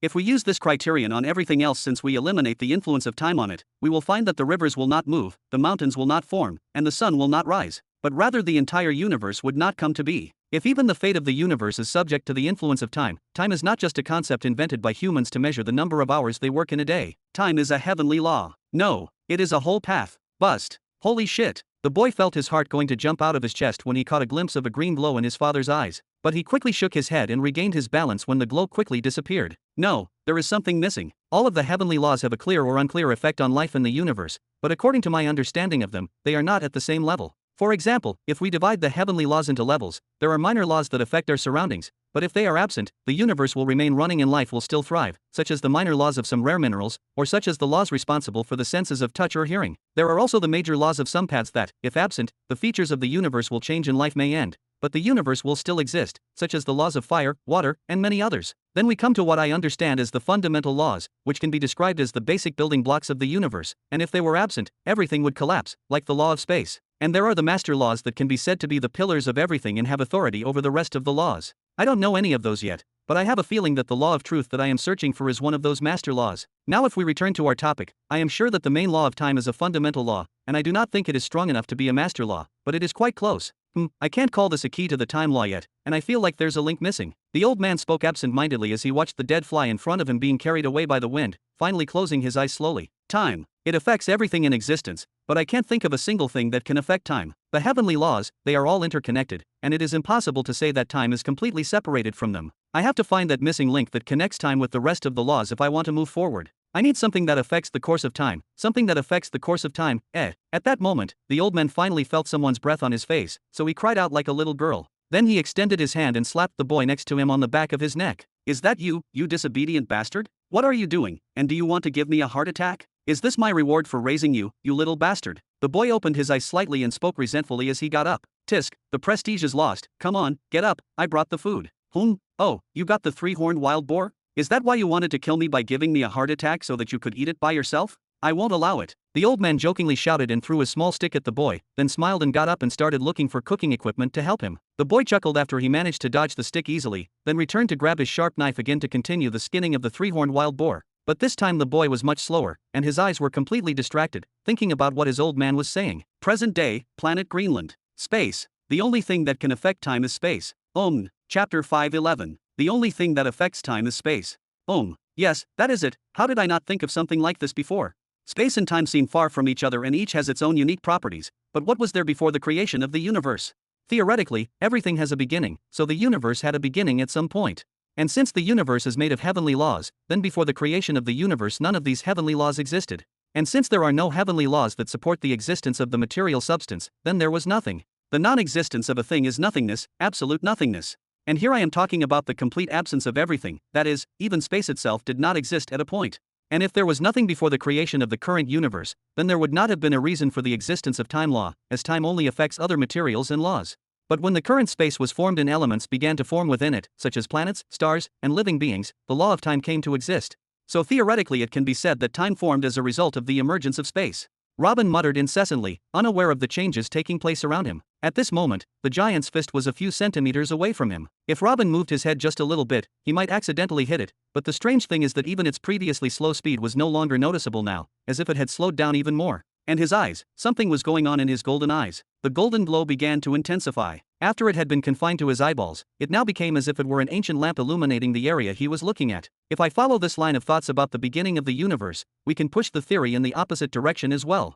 After the creation of space, the place in which material things are allowed to exist, that space would not have expanded or anything would have been created within it without the passage of time over it. This means in the first moment of the creation of the universe, the laws of time and space were working side by side. Robin continued muttering absent-mindedly, completely ignoring his changing surroundings. No, my idea of space and time and their interconnectedness has been largely completed. I feel that I can now create a technique of even the first stage of the heavenly law of time, but I still feel that there is something missing. Since the beginning of creation, space and time have appeared at the same moment and always worked in connection, even without talking about the beginning of the universe. To this day, if one of the two laws is affected, the other would surely be affected as well. Even when I researched the law of space during my trip to Planet Nihari, I now know that I involuntarily used much of my previous research on the law of time to master the first stage of the major heavenly law of space. If they are connected to this degree, then why did I separate them in the first place? Spacetime, the inseparable relationship between existence and time, the close connection between the two major heavy laws of space and time, the law that created the appropriate environment for all other laws, the master heavenly law of spacetime. What was I thinking in a situation like this? What the hell is going on? At that moment, Robin felt like he had returned to reality, only to find his body lighting up. Robin stood with difficulty as he looked at his hands in amazement and shock, and quickly found that the body had not caught on fire as he thought, but that it glowed with the same golden glow that was emanating from his eyes. The glow was extremely faint yet noticeable as that which emanates from a pearl in the sunlight. Damn it, I will see about that later. Robin placed one hand on his injured chest and the other hand on the giant's fist so that he would lean on it and not fall, but it seemed as if he realized something at that moment and jumped back and took a fighting stance. Whoa! A while ago, the warlord managed to break through the space folding ability more than once and nearly killed him, so he had to be very careful approaching them. To his surprise, Robin finds that the giant's fist is not moving, not just slow, no, it is not moving at all. He quickly looked around, hoping to spot an attack coming from here or there, but he found the rest of the warlords in a frozen state as well, and not just them. The wind stopped, the insect wings stopped beating, and even one of the human sages fired a huge flame ball toward a warlord in a suicide attack, and that ball stopped halfway through. What the? Robin lowered his arms and looked around in astonishment. When using space folding, everything around him seemed distorted and only the eye of truth could determine his target, but now he could see everything around him easily, and there were no longer any distortions in space. It seemed at this moment he fell into the realm of black and white painting. Then he looked at his chest. The pain that was squeezing his chest every passing moment while activating the space folding ability had disappeared. The previous damage was still there, but now he felt that he was doing something normal and that he could stay in this state forever. Swoosh! Swoosh! Robin grabbed his black spear again and started stabbing and swinging it right and left to test his current physical abilities. Then he began walking towards the nearest warlord with a cold smile on his face. Chapter 5:12. Puff! Robin walked until he arrived by the warlord that was about to punch him, and then stabbed it in the core with a light movement. Robin smiled and nodded when he saw that his stab affected the warlord's core even as the spacetime master law was activated. He saw that the core would collapse once the spacetime was restored to normal. Then he started moving towards the rest of the warlords while whistling happily and patting the black spear on his shoulder. Puff puff puff. Haha, that is so easy. Robin laughed out loud as he stood on top of the fifth warlord's stomach after he stabbed it. Then he looked towards the warlord standing in the back with eyes full of mockery, knowing the golden spear he had thrown towards it just before was precisely calculated and would inevitably hit the target, so there was no need to go and stab it personally. Robin raised his hands and took a gander at the faint golden glow with a smile. He knew this glow gave him a good feeling, but he did not know what exactly it was. No, I cannot stay and check things like that now. I will finish this battle first and then take my time to search about this carefully after I go back to seclusion. I wonder how Hoofy will react when I stop my ability and see what happened. Then he hit the ground again with his foot. Vroom. Thump. After Robin stopped his ability, he suddenly felt a soul-crushing pain in his heart. So he grabbed his chest with both hands and fell to his knees without saying a word. Swoosh. The moment spacetime returned to normal, the golden spear continued its path with an unstoppable momentum. When the warlord saw the spear coming at him from the side in a coiled fashion, he angrily heaved, humph. Then he quickly raised his left arm to punch the spear away, but something strange happened. The moment the spear touched his fist, his arm instantly disintegrated and collapsed as the golden spear continued its way toward the core. No. Puff. Kill. Protect His Excellency. Ha. All the soldiers of the 6th Legion and the remaining buds stood their ground again. 1 second ago the warlords were surrounding Robin and about to kill him at any moment, but now all the warlords are collapsing. No. What happened? What did you do, you bastard?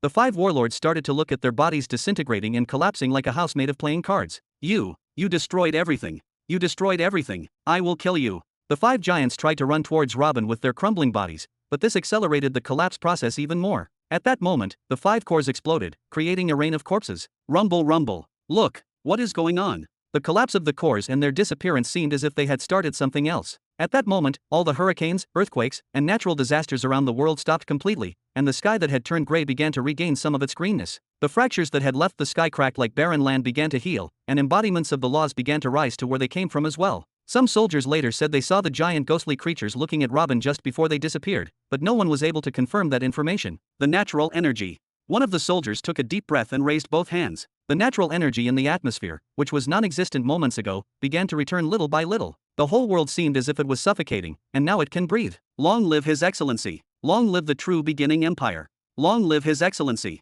Long live the true beginning empire.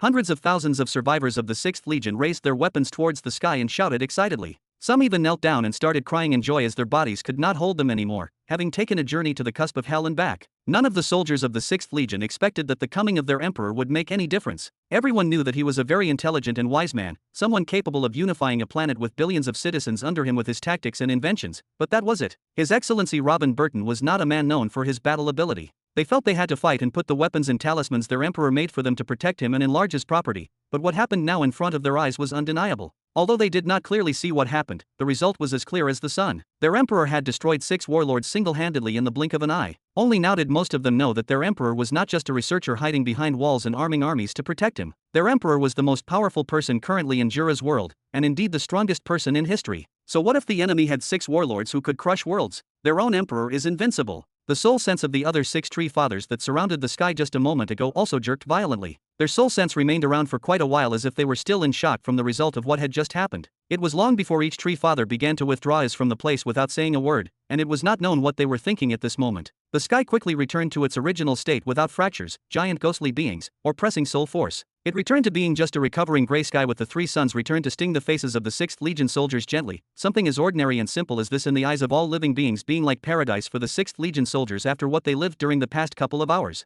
Meanwhile, the buds took advantage of the fact that the humans were overwhelmed with their new lease of life and frantically continued making holes in the ancient roots walls in order to escape. Some of them succeeded, but most of them were captured alive later. Your Excellency. Finally, some officers and advisors noticed that Robin was still on his knees and quickly went towards him. Your Excellency, are you alright? Do you hear me? Shit, bring the life law users quickly.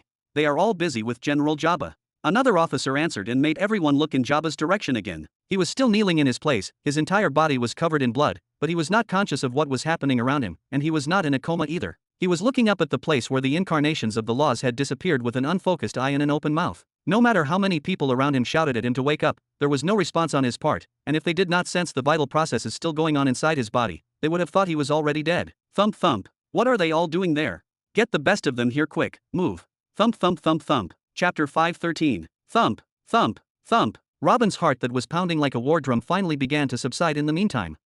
Robin's calm features started to tremble as he tried to raise his hand, but for some reason he felt there were 2 mountains on each of his arms. Even his eyelids were heavy like mountains, and he couldn't even open his eyes no matter how hard he tried. Dad, do you hear me? Robin suddenly heard a shout. The sound was extremely faint as if it was coming from hundreds of kilometers away, but he felt some anxiety and some happiness in this voice, and after a few moments he felt a warm current of energy entering his body through his forehead. That voice should belong to Zara, but she wasn't in the 6th Legion. What is she doing here? It seems that I passed out for at least a few days, but that's understandable. I don't know what happened to me at that time, but I felt like I was about to die. Fuck. This is the second time I find myself in this situation, and both times we're on this damn planet and in front of the same opponent. Damn that tree, I will show it who is the boss when I can sit properly again. But what exactly happened to me? As far as I can remember, Tree Father Hoffenheim didn't manage to deliver any real attack to my body or soul, and the only injury I sustained was due to my use of my space folding ability. Wait a moment. If the space folding ability that I used via the 3rd stage space piercing divine tattoo harmed me to such a degree, what would the sudden activation of the spacetime master law do to me? Especially since I didn't build my pillars using it and I don't have any divine tattoos for it, how could I not have thought of this when I used it? Probably the only reason I could use it at that time was because I had the 3rd stage space piercing divine tattoo. Besides, I had mastered the 1st stage of the major heavenly law of time. I destroyed 6 warlords thanks to the merging of these two, and I wonder what I would have done if the two laws were on the same level or if I had drawn a divine tattoo of the spacetime law directly. Hee. What a great catch this time. The master law of spacetime reigns supreme over everything I've gained in my life so far, only comparable to the master law of truth itself. When Robin reached this point, he tried again to open his eyelids or even move his head, but he couldn't. What happened to me? I feel trapped inside my own body. The stream of warm life energy that Zara constantly injected into his body seemed aimless, and even if Zara did not inject anything into his body, he still had the vitality divine tattoo that works automatically when there is a need for it. Currently, it also does not work. Robin tried a few more times to move but to no avail. In the end, he used his soul sense to scan his body to see what exactly was his injury, but to his surprise, he found nothing wrong with his body. But he kept searching for even longer. What the hell? Robin finally inserted his soul sense into his energy gathering center to check it out. Although he was sure he wouldn't find anything out of the ordinary, it was just a routine procedure since he couldn't find anything wrong with the rest of his body. But the sight there was enough to terrify him. The energy gathering center was not a complicated thing, and there was nothing in it but solid foundations made of energy columns and levels, and in between them there was the pure energy that the user summons whenever he wishes. 1, 2, 19, 20. What the hell is this?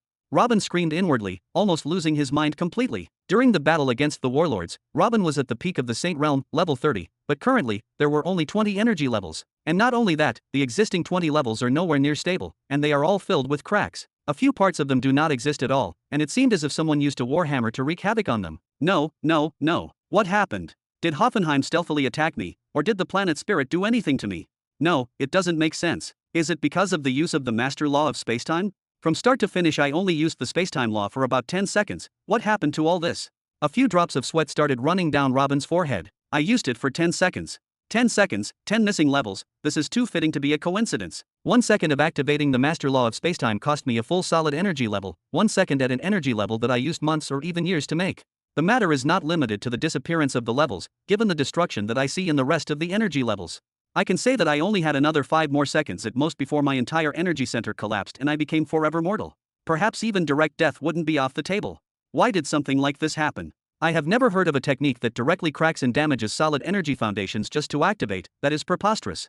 Am I doing this because I am too weak for the master law of spacetime? But I used the master law of truth without problems, and is this because I used master laws at the same time? I guess it doesn't matter now. This reminds me of the words of the all-seeing God.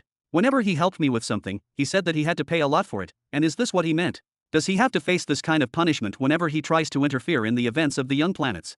This is really annoying, no wonder he gets angry whenever I ask for something. After an unknown time, Robin let out a long sigh. No wonder he was unable to move, and no wonder he felt that his heart was about to come out of his ribcage throughout that period. He literally escaped from the dead miraculously and they were not aware of that. An additional 5 seconds would have been enough to smash all of his internal organs to meat paste, not just energy levels. And now how does he move when he is technically handicapped? The missing 10 energy levels could be forgotten for now, but the damage in the remaining 20 had left him paralyzed. It was as if someone had grabbed his liver and crushed it and then put it back again. In this case, even if the liver was put again in place and the rest of his body is not damaged, he would still be half dead. Luckily the situation is not completely hopeless. Robin finally calmed down and stopped trying to move completely, with his entire focus going towards repairing his energy foundations. Chapter 5:14. Repairing damaged energy foundations. Who would think of such a thing? The energy gathering center that lies below the navel is one of the most protected areas in the body of any living being. A direct blow there often means death. The last thing a person has to worry about at that time is losing his energy foundation. As for the people who were lucky enough to survive an injury in that area where the energy gathering center had been punctured, they can only continue their lives as ordinary mortals. There was no known item that could heal the energy gathering center if it was damaged from the outside, and by then it would be like a punctured bottle and rendered useless. As for a case where the energy foundations are damaged while the energy gathering center itself is intact, this is an unheard of situation. At least it was unheard of in the young planets he had been to, as who could activate a technique powerful enough to shatter and swallow solid energy foundations like this? Robin spent a long time thinking about what to do about these injuries, until in the end he decided to try the foundation modification technique. And it worked. The foundation modification technique was invented by Robin to enable people training on minor heavenly laws to upgrade their foundations to consist of major heavenly laws. And then he developed it to inoculate the old solid levels with something from different laws, as he did with Caesar and Mila. In both of those cases, the technique is intended to destroy old solid foundations and create new parts in place. Robin did not believe, even for a moment, that the technique he created in order to help others strengthen themselves would one day save his life. Starting from that moment when Robin started using the foundation modification technique, the days passed like a flowing river. Robin was screaming internally as if his soul wanted to tear his body apart to get out, but no one heard him. This process has always been very slow and painful. Even someone like Caesar, who was raised among the beasts in the inner beast zone, would scream until he fainted from using it to modify a few specific points in his already perfect foundation. As for what Robin is creating now, it can be considered creating the foundations again from scratch. The only thing that helped him in this process was that his energy gathering center was configured to accommodate this amount of solid foundations. So even if he found that one of his foundations was irretrievably destroyed and decided to completely remove it and make a new one, this is theoretically possible. Everything would be based only on his endurance and how much he knows his cultivation methods. After completely repairing the first 10 foundations, which represented the first 10 levels of the energy foundation realm, Robin took a rest for a few days and began to think for a long time. Is this not a good opportunity? The master law of truth is undoubtedly an entity like no other. Only with its help can he see everything as it really is and make techniques and ways to use everything he wants. But it is simply impractical when it comes to combat. It is an excellent law for someone who wants to be a researcher in the affairs of the universe and creation, and this is really the path that Robin chose for himself from the beginning. He wanted to be a researcher and discover something that immortalized his name in history after his death, but this is not the case now. Now he is an emperor, a ruler who has lands spanning 3 planets now. He has billions of subjects and he has burdens that could destroy a mountain if thrown at it. He can no longer see himself as a researcher, he has to have power. There is no turning back now. Robin finally made up his mind and went back to focus on foundation number 11, the first foundation made using the master law of truth. The entire foundation was covered with incomprehensible patterns. Robin himself tried a lot to study these patterns but to no avail. Every time he looked at it, he felt it burning his eyes and soul like the bright sun, forcing him to look away again. Decades have passed since he took the path of truth, but not once did he see a pattern about it. Every time he makes breakthroughs in exploring the universe around him and begins to break through to a higher level, those patterns automatically gather within his energy gathering center, but he has never seen or knows anything about them. Buzz. The foundation adjustment technique began to activate again, and a burst of light energy began to seep into foundation number 11, accompanied by high-level patterns that seemed to hold a small world within each of them. At this moment Robin was trying to modify his foundations to be a mixture of the master law of truth and the master space-time law. Once done correctly, how great would this be? He had been using the master law of truth without problems for years, but just using the master law of spacetime for a few seconds was enough to destroy him. Perhaps this is because he did not have the foundations that would enable him to use that law, but what if the current merging idea succeeded and he obtained both the master law of truth and the master law of spacetime at the same time? Even Robin could not imagine how powerful he was then. An eye that enables him to see all the loopholes in all things and an ability that enables him to pierce all the loopholes with ease. Who in the world can stop him then?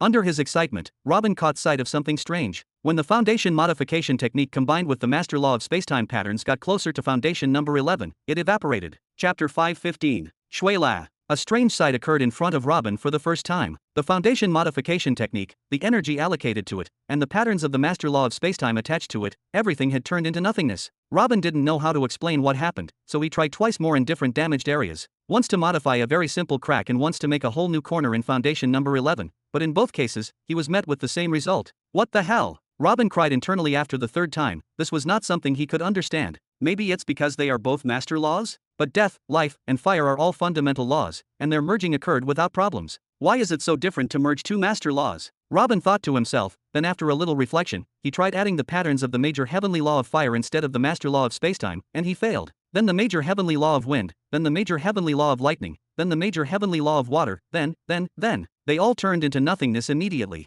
Robin was almost going crazy by now. He had personally supervised the modification of the foundations of two high-level people, Mila and Caesar, in addition to the results of the modification of the foundations of the senior figures from the Burton family and the rest of the families that had sworn allegiance to him. Each of them did not have perfect foundations, they all had foundations with different laws filled with various impurities that had accumulated over dozens or hundreds of years, and yet not a single report about the foundation modification technique turning into nothingness had shown itself till this day. Now there is a bigger problem facing Robin. Even if he dismissed the merger of spacetime and truth, how could he possibly repair his foundations now? The foundation modification technique requires a lot of energy in addition to the presence of the patterns. The energy is here to compensate for the areas that must be broken in the foundation in order to modify, and the patterns come from the law that is to be modified. Whether they are patterns from the same old law for the purpose of removing impurities or a completely different law, it does not really matter, but there must be patterns to compensate for the places that must be modified. The problem now is that Robin does not know the patterns of the master law of truth. A quarter of level 11 is destroyed, that is not mentioning the rest of the levels. Where does he get the patterns of truth from to fill these voids if he has never seen one of them in his life?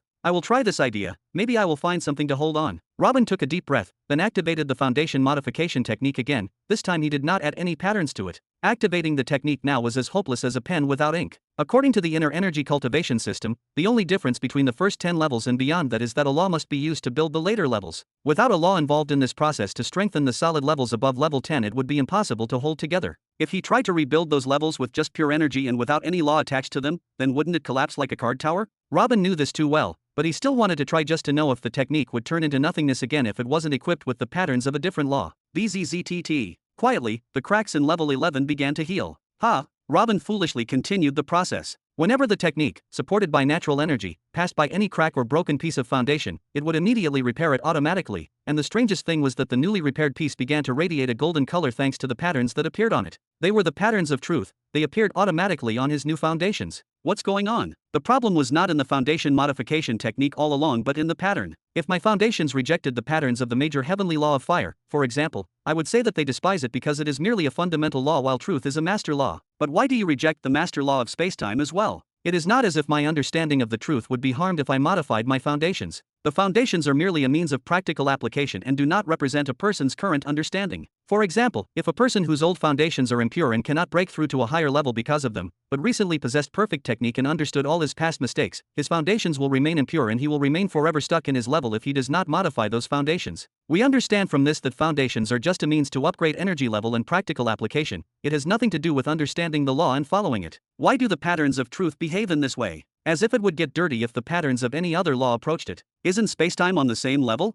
If the law of spacetime that opened up the whole universe and made it possible was not at the level of truth, then what would be? Is there something I'm missing? After an unknown period of time, Robin finally stopped thinking about the matter for now and focused solely on supplying energy to the foundation modification technique. After a while, Robin felt a warm, steady stream of energy entering his energy gathering center, a familial energy that gave him a smile. It was clear that those around him on the outside felt what was happening inside his body, so they decided to help in the process. Since the foundation modification technique still had a lot of time to finish, and since Zara and the rest around him would be enough to power the technique, Robin decided to enter his soul domain. Swoosh! Kaka! The place was still extremely white as usual, but there were a few things that changed this time. Firstly, Robin's soul form was no longer soaring like smoke like the first time he entered his soul domain, but rather became firm and solid and completely assumed Robin's form after it had looked like a lump of smoke with ruby features. It completely took its shape and became like a statue made of white metal and has a slight shine of silver. The spiritual realm also seemed to have expanded several times than before, and the huge thundercloud that contained most of Hoffenheim's soul force seemed to have become smaller by about half.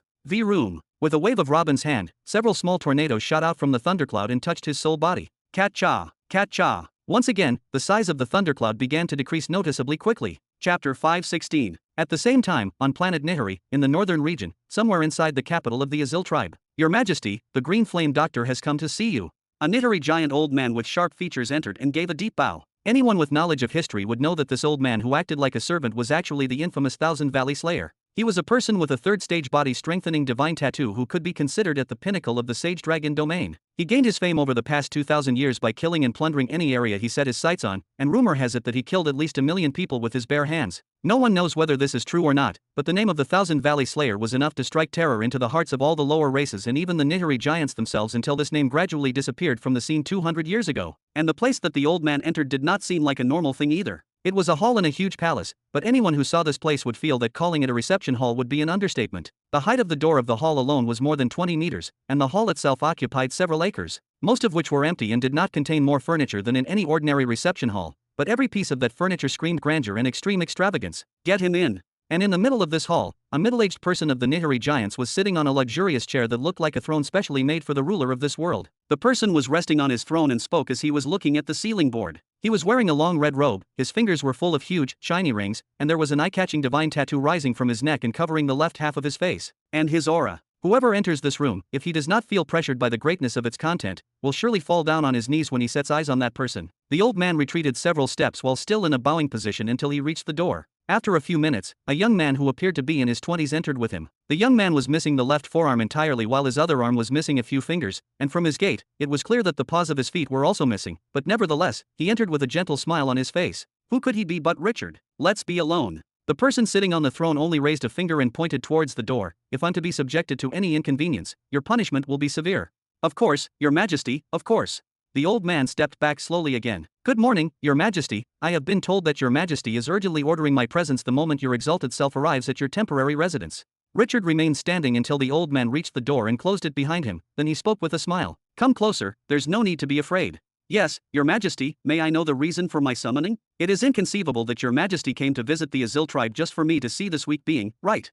As far as I know, your majesty's life force is still at its peak, and no one in this world can harm you or poison you. I wonder how such a lowly being can help you. Richard began to walk slowly towards the giant sitting on the throne as he limped and spoke with the same kind smile on his face. Oh, does your majesty want to try my famous meat? I will self-cut for you a piece that everyone praises the most, the thigh. I think your excellency wants to watch it cut straight to make sure it is fresh, and this is why you ordered my arrival, right? Finally, Richard arrived at a table in front of the throne, then put his foot on it, then raised his palm to make an energy sword, and went down with it to break his thigh bones and cut the flesh with one blow. Pa! At that moment, the person seated on the throne moved quickly and grabbed Richard's hand before touching his thigh. What are you doing, your majesty? Do you want a piece other than the thigh? Please just indicate it and I will cut it for you, but please let me do the cutting myself so that there are no serious complications that might cause this lowly creature to lose his life. Richard was surprised by what happened for a moment, but he quickly begged the person sitting on the throne and tried to calmly remove his hand, but he could not. The hand of that Nihari giant was enough to cover Richard's entire arm. He experienced this situation countless times. When the cannibals among the Nihari giants start cutting, smell the blood flowing, and see the meat being dissected, their instincts are triggered and they are not satisfied with just taking a piece.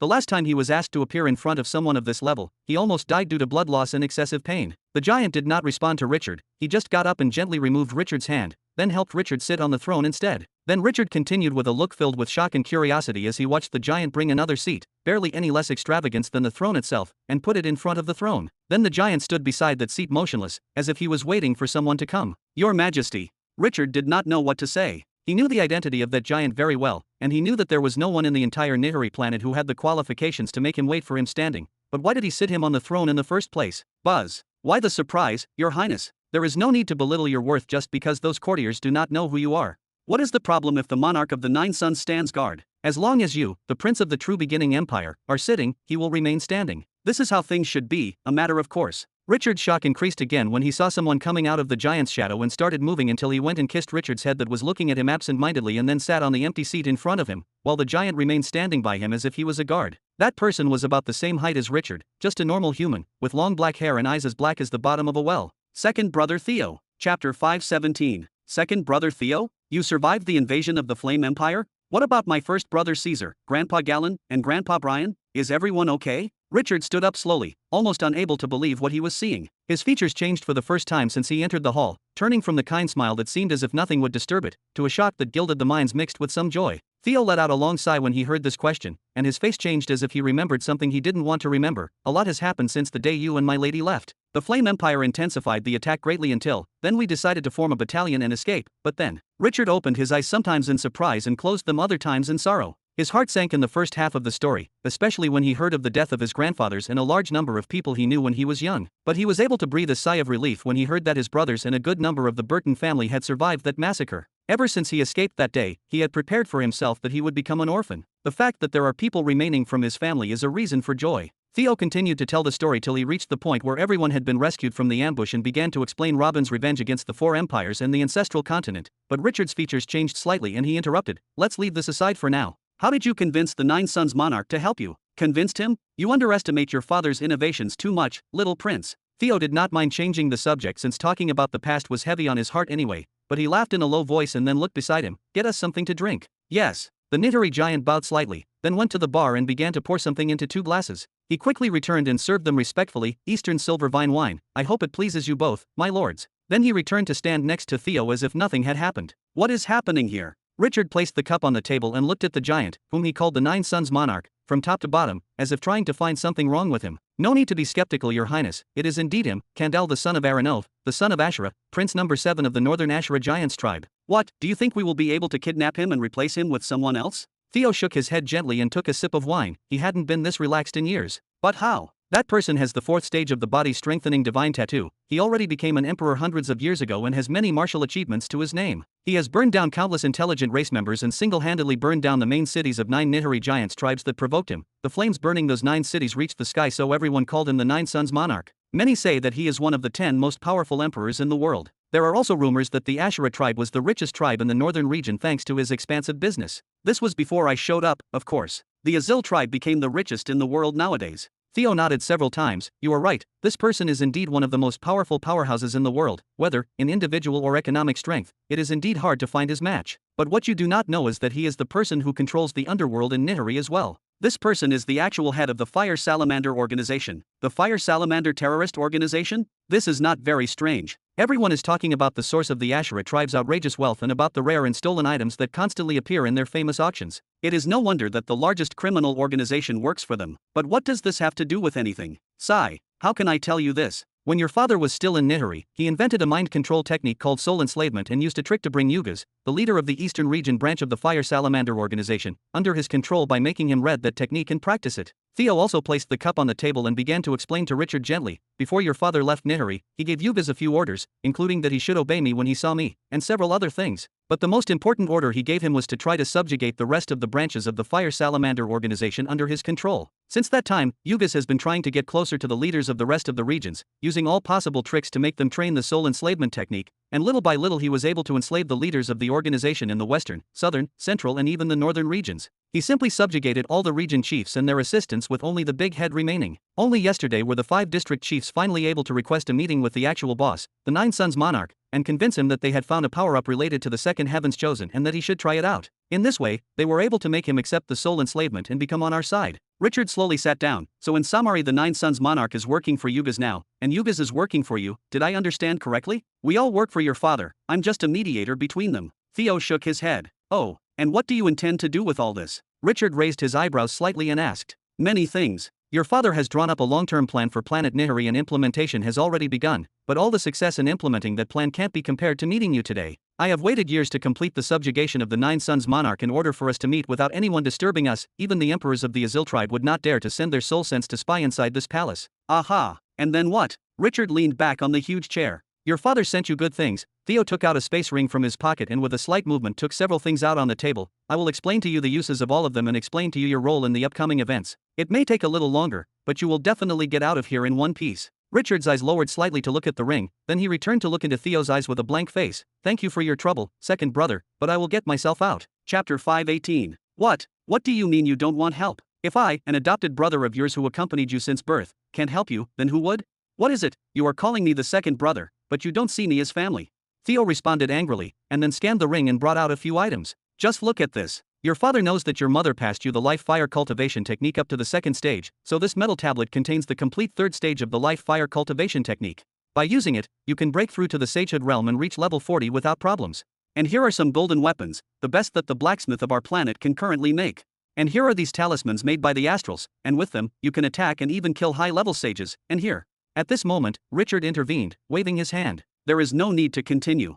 Don't get me wrong, second brother. If you brought me something of your own doing, I would appreciate it and accept it from you even if I didn't really need it. But since that man is the one who made this meeting possible, and he is the one who sent those things, then sorry, I don't want them. This man is your father, the man who gave you your life. It wouldn't hurt to show you some respect. Theo furrowed his eyebrows. He was starting to understand a little what was going on. Richard laughed. Father? I wasn't a very bad student in Uncle Raphael's nobles classes. You attended a few classes as well. Isn't a father's primary role to take care of his family and protect his wife and children? Did this guy do that? He didn't even show me his face since I was born. Father, you said? He doesn't qualify for this title. Maybe we'll call him the person who slept with my mother and then ran away. Now that would be a better description. Richard, your father did not abandon you and your mother. He did not go on a trip to fool around with women or explore the world and leave you behind by his own decision. Rather, he had to leave and was very glum when he left. We all saw how he was that day. This is regardless of the fact that he did not know that your mother was pregnant with you in the first place. Your mother is a wise woman, and she must have said a thing or two about his departure, so how can you hold that against him? Theo spoke sternly. Secondly, his life was not full of roses and candy here. I heard a lot from the head of the Fire Salamander organization in the eastern region, Yugas, about your father's life during the 20 years he spent here. If you want, I can tell you a few things that happened to him and the torture he was subjected to. Do you think he was happy to be exposed to all of this just because he wanted to get away from you? Richard shook his head with the same slight smile. Second brother Theo, what is the use of talking about this now, and why are you so agitated? I have nothing against you. I know that you were a victim of that man like me. After the siege of Jura, you were chased around with the rest of our relatives in the ancestral continent like dogs every day in a kill and be killed situation, and why? Because that man showed so many innovations that he made those thugs covet us, and then he ran away and left us to our fate. Are you telling me that none of you had hatred in your heart against that man while you were in that situation? No, your father bought me when I was a naked, tongueless child standing on slave platforms, and made me what I am today. Your father saved Caesar when he was still an infant and his mother left him to die in the outer beast zone, and he raised him and educated him until he became the Black Flame general that everyone feared and respected. When your father took the reins of the Burton family, they were just a small earldom that all its neighbors were trying to take a piece of. Within a few years, he left it as the largest duchy in the Black Sun Kingdom and maybe the whole continent. When he was with us, the entire ancestral continent would recoil for fear of even mentioning the name of the Burton Duchy. Theo hit his thigh with much force, and then he added, was there hatred in our hearts after the Jura disaster? Yes. We hated ourselves because we had lost everything he had built, because we were not strong enough to defend what he had spent his life doing. Your father was and still is a great man. If Mrs. Mila was still around, she would have slapped you for what you are saying. Do not mention my mother's name while defending that man. Richard hit the armrests of his chair with both hands and stood up angrily. His sage aura exploded, and violent green flames began to burn in his eyes and hair. He looked like a devil coming straight from the bottom of hell. When that man came to see me a few years ago, I told him exactly what happened to my mother and how she died a horrific death. Did he not tell you the details? Did he not tell you how I saw my mother die in front of me in the most horrific ways because of his actions? Of course, he will not. He will say that she is dead and keep the way she died secret. How can the great Robin Burton tell people that such and such happened to my wife? Then Richard looked up and started laughing hysterically. Hee, after years of waiting, he sent me a ring with supplies, ha ha ha. I should have guessed this. This is what he did with the information I told him. He went and disappeared again as usual. Hee, but it is my fault, I should have expected this. That bastard did not shed a single tear as he listened to what happened to his wife, nor did he flinch when he saw my condition. The whole time he must have been thinking, oh, now I have to give up my research and adventures for a while to save that boy, otherwise my reputation will get worse, but let me disappear again for a few more years first. Ha ha ha, fuck him and his help, let them go to hell together.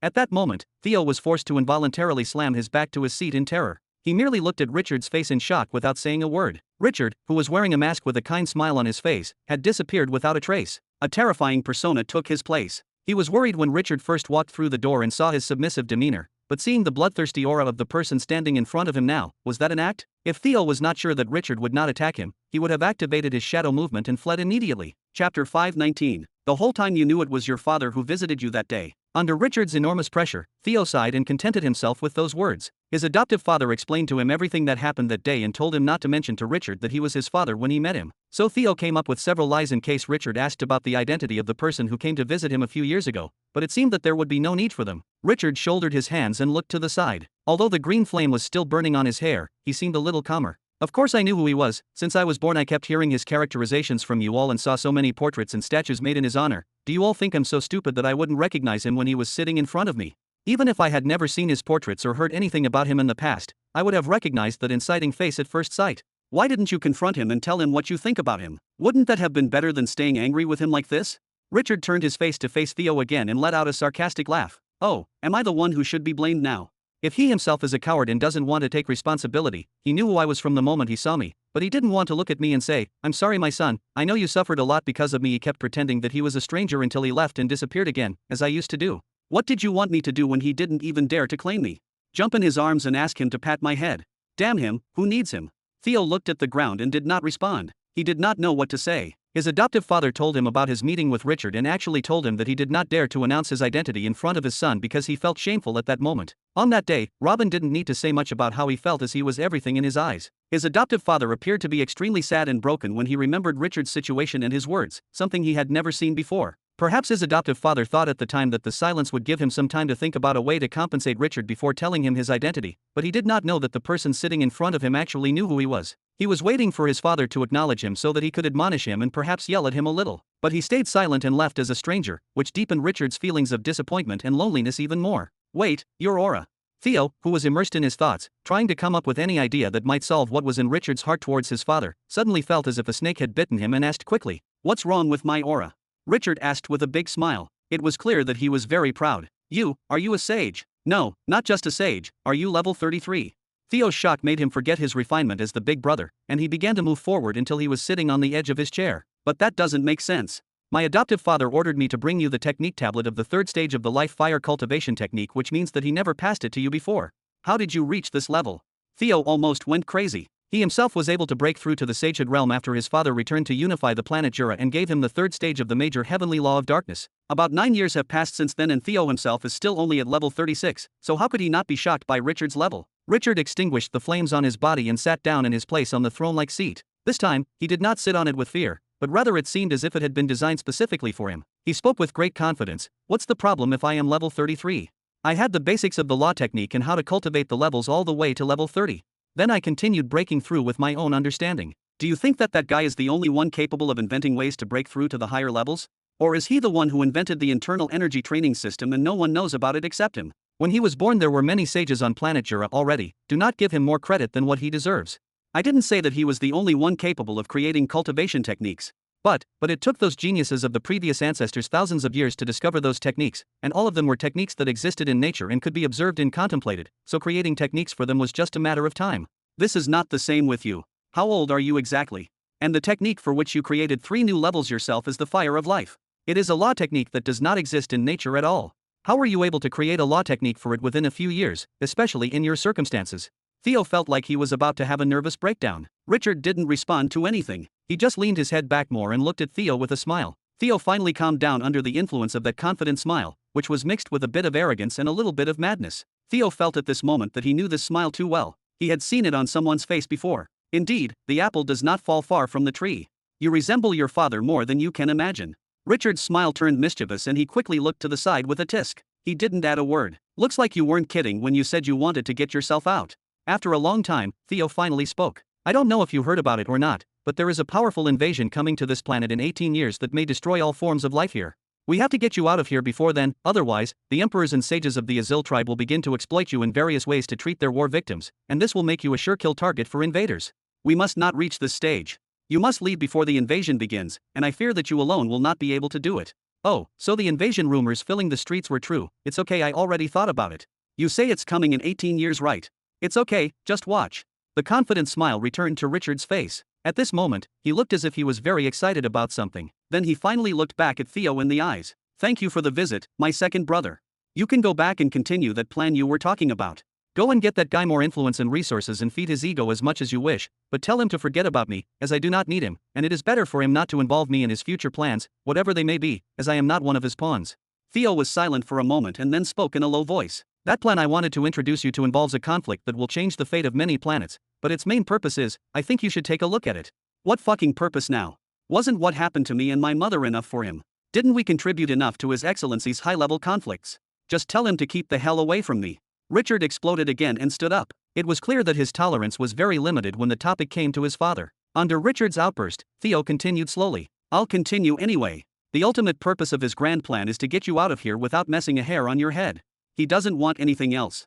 The anger on Richard's face calmed down a little, and then he looked up at the ceiling, his eyes filled with a layer of tears. He remained like that for a few seconds, then finally he raised his almost complete hand and brought it down like a sword on his other arm, cutting it cleanly to the shoulder. Shush! What the hell are you doing? Theo quickly stood up when he saw that scene. It would be strange if I left here with my full body intact. I will leave this arm here, you may bury it or sell it, it will bring back a few pearls that can help that guy in his endless research and ambitions. Richard spoke without emotion and then advanced towards the huge door. As for me, after your permission, I will return to my residence now, I have things to attend to. Theo remained standing, looking at Richard's departing back with panic, not knowing what to do. He had suffered so much to get this meeting, but everything was ruined. Just before Richard touched the huge door, he looked back. Can you order the Thousand Valley Slayer to take the long way while he escorts me back to my residence? It's been a while since I got some fresh air. As you wish. Theo immediately agreed and then signaled to the Nine Suns monarch to execute immediately. After Richard left the palace, Theo collapsed in his chair again and began rubbing the area between his eyes. The process of rescuing Richard was difficult and tiring as it was, but now the difficulty has increased until it has become impossible. How can one be saved when he does not want to be saved? Many giants noticed Richard walking through the streets with his kind smile which he was famous for, but no one dared to approach when they saw the Thousand Valley Slayer walking beside him. However, the Green Flame Doctor leaving his residence and moving freely in this manner was a strange and unusual situation that attracted everyone's attention, as those who were qualified to meet him were all monarchs and high-level cataracts in their own domain. The scene was especially attractive since the doctor looked like a happy little child, running towards anything he liked and inspecting it as if it were a new toy. During his journey from the temporary palace of the monarch of the Nine Suns until he reached his residence, it is said that he touched and played with everything he found. Even ordinary buildings and weapons shops were not spared from him. He even tried to climb on top of the gigantic 27 statues of the emperors of the Azil tribe located in the main square, but he had to abandon the idea after climbing a few steps as he was missing an arm. Nevertheless, he can still brag that he almost managed to climb all 27 of them, as not anyone was qualified to touch them.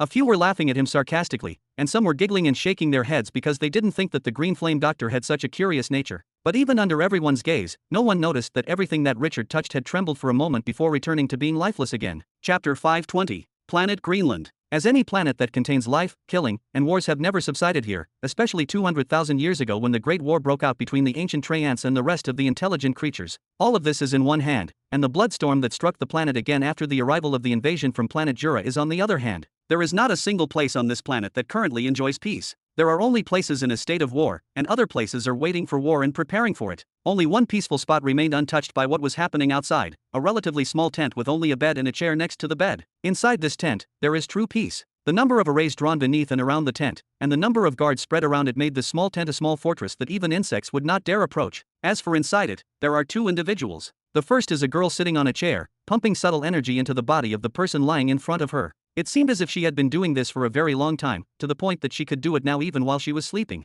The other person was lying on the bed with a bland face. Vital processes are working normally in his body, and there are strange energy movements in the area below his navel. Other than that, he appeared completely idle. But in reality, he was far from being idle. Within Robin's soul domain, whoosh whoosh, the huge dark thundercloud no longer obscured the view in the place as before. Its original gigantic size had greatly diminished until it became just a spot in the place filled with white, and it seemed that this spot would not exist for long either. For within the soul domain there was a huge spiritual body, white as milk, yet Robin's features were clear on him, as if he were a carved statue. This incarnation was full of strength and stood firmly as if he were the only ruler between earth and heaven. Any living being who saw it would want to get down on his knee and bow before him. That soul body was absorbing what remained of the thundercloud through countless mini vortexes. It seemed that the cloud would not remain in the soul domain for long before it was completely absorbed into that giant. At this moment, the spiritual body opened its eyes and raised its hand to look at it. A few cracks began to appear. In the past, Robin had to spend around 4 years to absorb half of the dark cloud for several reasons. The first of which was because his soul was weak at the time compared to the cloud, and the second was that he was also trying to heal himself from the damages he suffered during the explosion, so he was absorbing the soul force from the thundercloud in a certain way. And thirdly, because he was trying to see the fourth stage of the heavenly law of lightning and the heavenly law of life on the cloud. At that time, with only the second stage of the eyes of truth, he could only see this level of patterns here, so how can he be in a hurry to end this opportunity? Even though he couldn't completely see through the patterns on that level, he still considered it a privilege to take a peek at that level of patterns. Even if he took years to study them before he completely grasped them, it was still worth it, and better than nothing. But now, after fighting the warlords, his soul had been completely healed and he even had more energy than the one in Dark Cloud, so why should he consider anything else while he was absorbing it? The only thing that made him hesitant at first were the patterns of the fourth stage of the major law of life and the fourth stage of the major law of lightning that were engraved on the dark thundercloud. But for some reason this time, with just one glance, Robin was able to spot all the truths that had previously taken him years to find clues to. In fact, the only real valuable patterns he spotted from those patterns on the thundercloud was the fourth stage of the major law of lightning. What he previously thought was the fourth stage of the major law of life turned out to be in fact a mixture of minor laws such as vitality, regeneration, heredity, and more. It is true that all of them are of the fourth stage as well, but they are still only minor laws. Tree Father took countless years researching life, arrived at many of its minor laws, and was able to make connections between them. Perhaps he also believed at the time that the result was the major law of life. It can't be said that he was wrong either. Even Robin was deceived when he saw those tangled patterns in the cloud and thought it was the fourth stage of the major heavenly law of life. Rather, he was deceived when he arrived on the planet and saw Tree Father's amazing methods regarding the path of life, but his eyes were simply too far from seeing through the truth at that time. The minor laws of a certain path are only branches of the major law, and if someone knew all the secondary laws, he would be able to bring them together and obtain the major law of that path. After all those years that he spent in research and study, Hoffenheim believed that he had finally managed this step, but the truth is he was still far from it. Robin sighed at this time and shook his head gently. I should have expected this. How could such a high-level entity as the major heavenly law of life be in the hands of a creature from a young planet? Even though I had the eye of truth, I had to use my first-hand knowledge of death to write a technique for the major heavenly law of life. Although it was a small disappointment, he could still research the fourth level of the major heavenly law of life himself later. When Robin understood everything about the cloud, he used the soul-filling technique to absorb everything and turn it into pure energy. He did not know how much time had passed since he began, but the process had been going smoothly and nothing had interrupted it, until this moment. The soul body raised its great eyebrows. A short while ago there was a severe disturbance in the vortexes that transported energy from the dark cloud. At that moment, the flow of soul force to his body stopped entirely. PZZ. Creak creak. What the hell is going on here? Robin completely panicked at this moment. His massive soul body that had almost reached the sky began to peel off and collapse, and his entire soul domain began to crack. Robin tried to use all the methods and techniques he knew about the soul to stop what was happening, but nothing came out of it. He even tried to get out of the soul domain completely, but he failed. Bam! After several minutes, the strange phenomenon finally subsided, but Robin's heart did not calm down even a little as he saw the changes around him. His huge soul body, which almost reached the sky, collapsed completely and was scattered everywhere. The huge spiritual body that had been standing tall alone turned into mountains and many terrains that finally gave some features to the soul's domain. His eyes turned into a vast lake, while his hair turned into a huge forest with a large number of trees. Everything is still covered in milky white, but the soul domain is no longer the same as before. The featureless world has turned into an ancient valley that lacks nothing except the presence of living creatures. As for Robin's current soul domain, it has returned to being a miniature, choppy copy of Robin, a copy that is almost smaller than the one he took the first time he entered the soul domain. Furthermore, this miniature version was covered with a layer of shiny silver. Chapter 521. What the? Robin looked around like a madman, observing the changes that were still occurring in his soul domain. Then finally he raised his tiny hands and began to turn them over as if he was seeing them for the first time. This is my primal soul. All the soul force that I had collected since I was born was transformed to form this world within my soul domain and left the primal soul to be completely naked. But why do I feel that my bare primal soul is now much stronger than my full soul force before the incident? What exactly happened? After an unknown period of time, Robin forced himself to move and finally landed on the newly found ground of his soul domain that took shape shortly after his spiritual body exploded. A few moments ago the soul domain was a completely featureless milky white sphere with no ceiling or ground in sight, but now the situation is different. Then he extended his hand towards the ground and took a handful of dirt and began to examine it. After a few minutes, he furrowed his eyebrows slightly. This is pure soul force. Then he walked towards the lake and examined the water, and towards the forest and examined its fruits, and every time he found the same expected result. Everything in this bizarre soul world was made of pure soul force. Theoretically, I can absorb everything here to cover my primal soul with soul force once more. Doesn't this mean that I will gain the same soul force as before and my soul domain will return to its original state? What was the point of all this then? Robin looked around in wonder. There is no need to absorb that energy again for now. For some reason, I feel that my soul force is much stronger than before.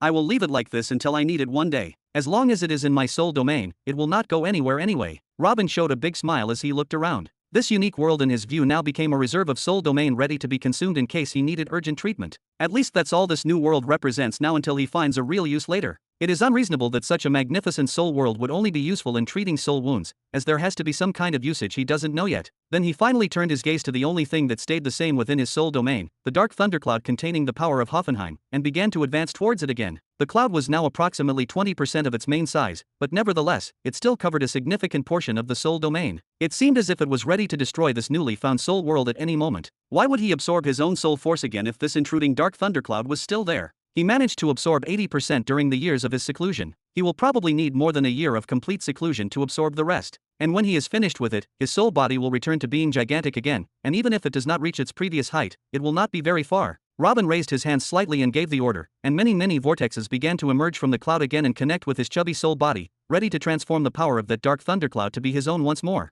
But something strange happened this time. The dark cloud began to diminish at a tremendous speed. 20%, 15%, 10%, 5%. This wasn't a precise long-term absorption method anymore. It looked like a whale opening its mouth to swallow a small bucket of water. In the blink of an eye, the massive dark thundercloud disappeared from sight. Even after the dark cloud vanished, Robin continued to look at where it was with his mouth open. Everything happened so quickly that he did not have enough time to stop the process even if he wanted to. Once again, he started turning his hands and feet around and looked at them to find the changes that had occurred to his soul body, but there was no significant change. The same chubby silver soul body was still there, or perhaps it had increased in length by a few millimeters this time. It is worth noting that the trees in the soul domain became taller, the lake became wider, and even the mountains soared in height. Robin continued to look around him as if he were a stranger in a foreign land. Everything that was happening was abnormal to him. No one on any planet he went to had ever experienced anything like this. At least nothing like this was mentioned in any manuscript. Of course, the existence of the soul domain itself was unknown to him until he clashed with Hoffenheim. But he had entered the Hoffenheim soul domain before and found nothing close to that.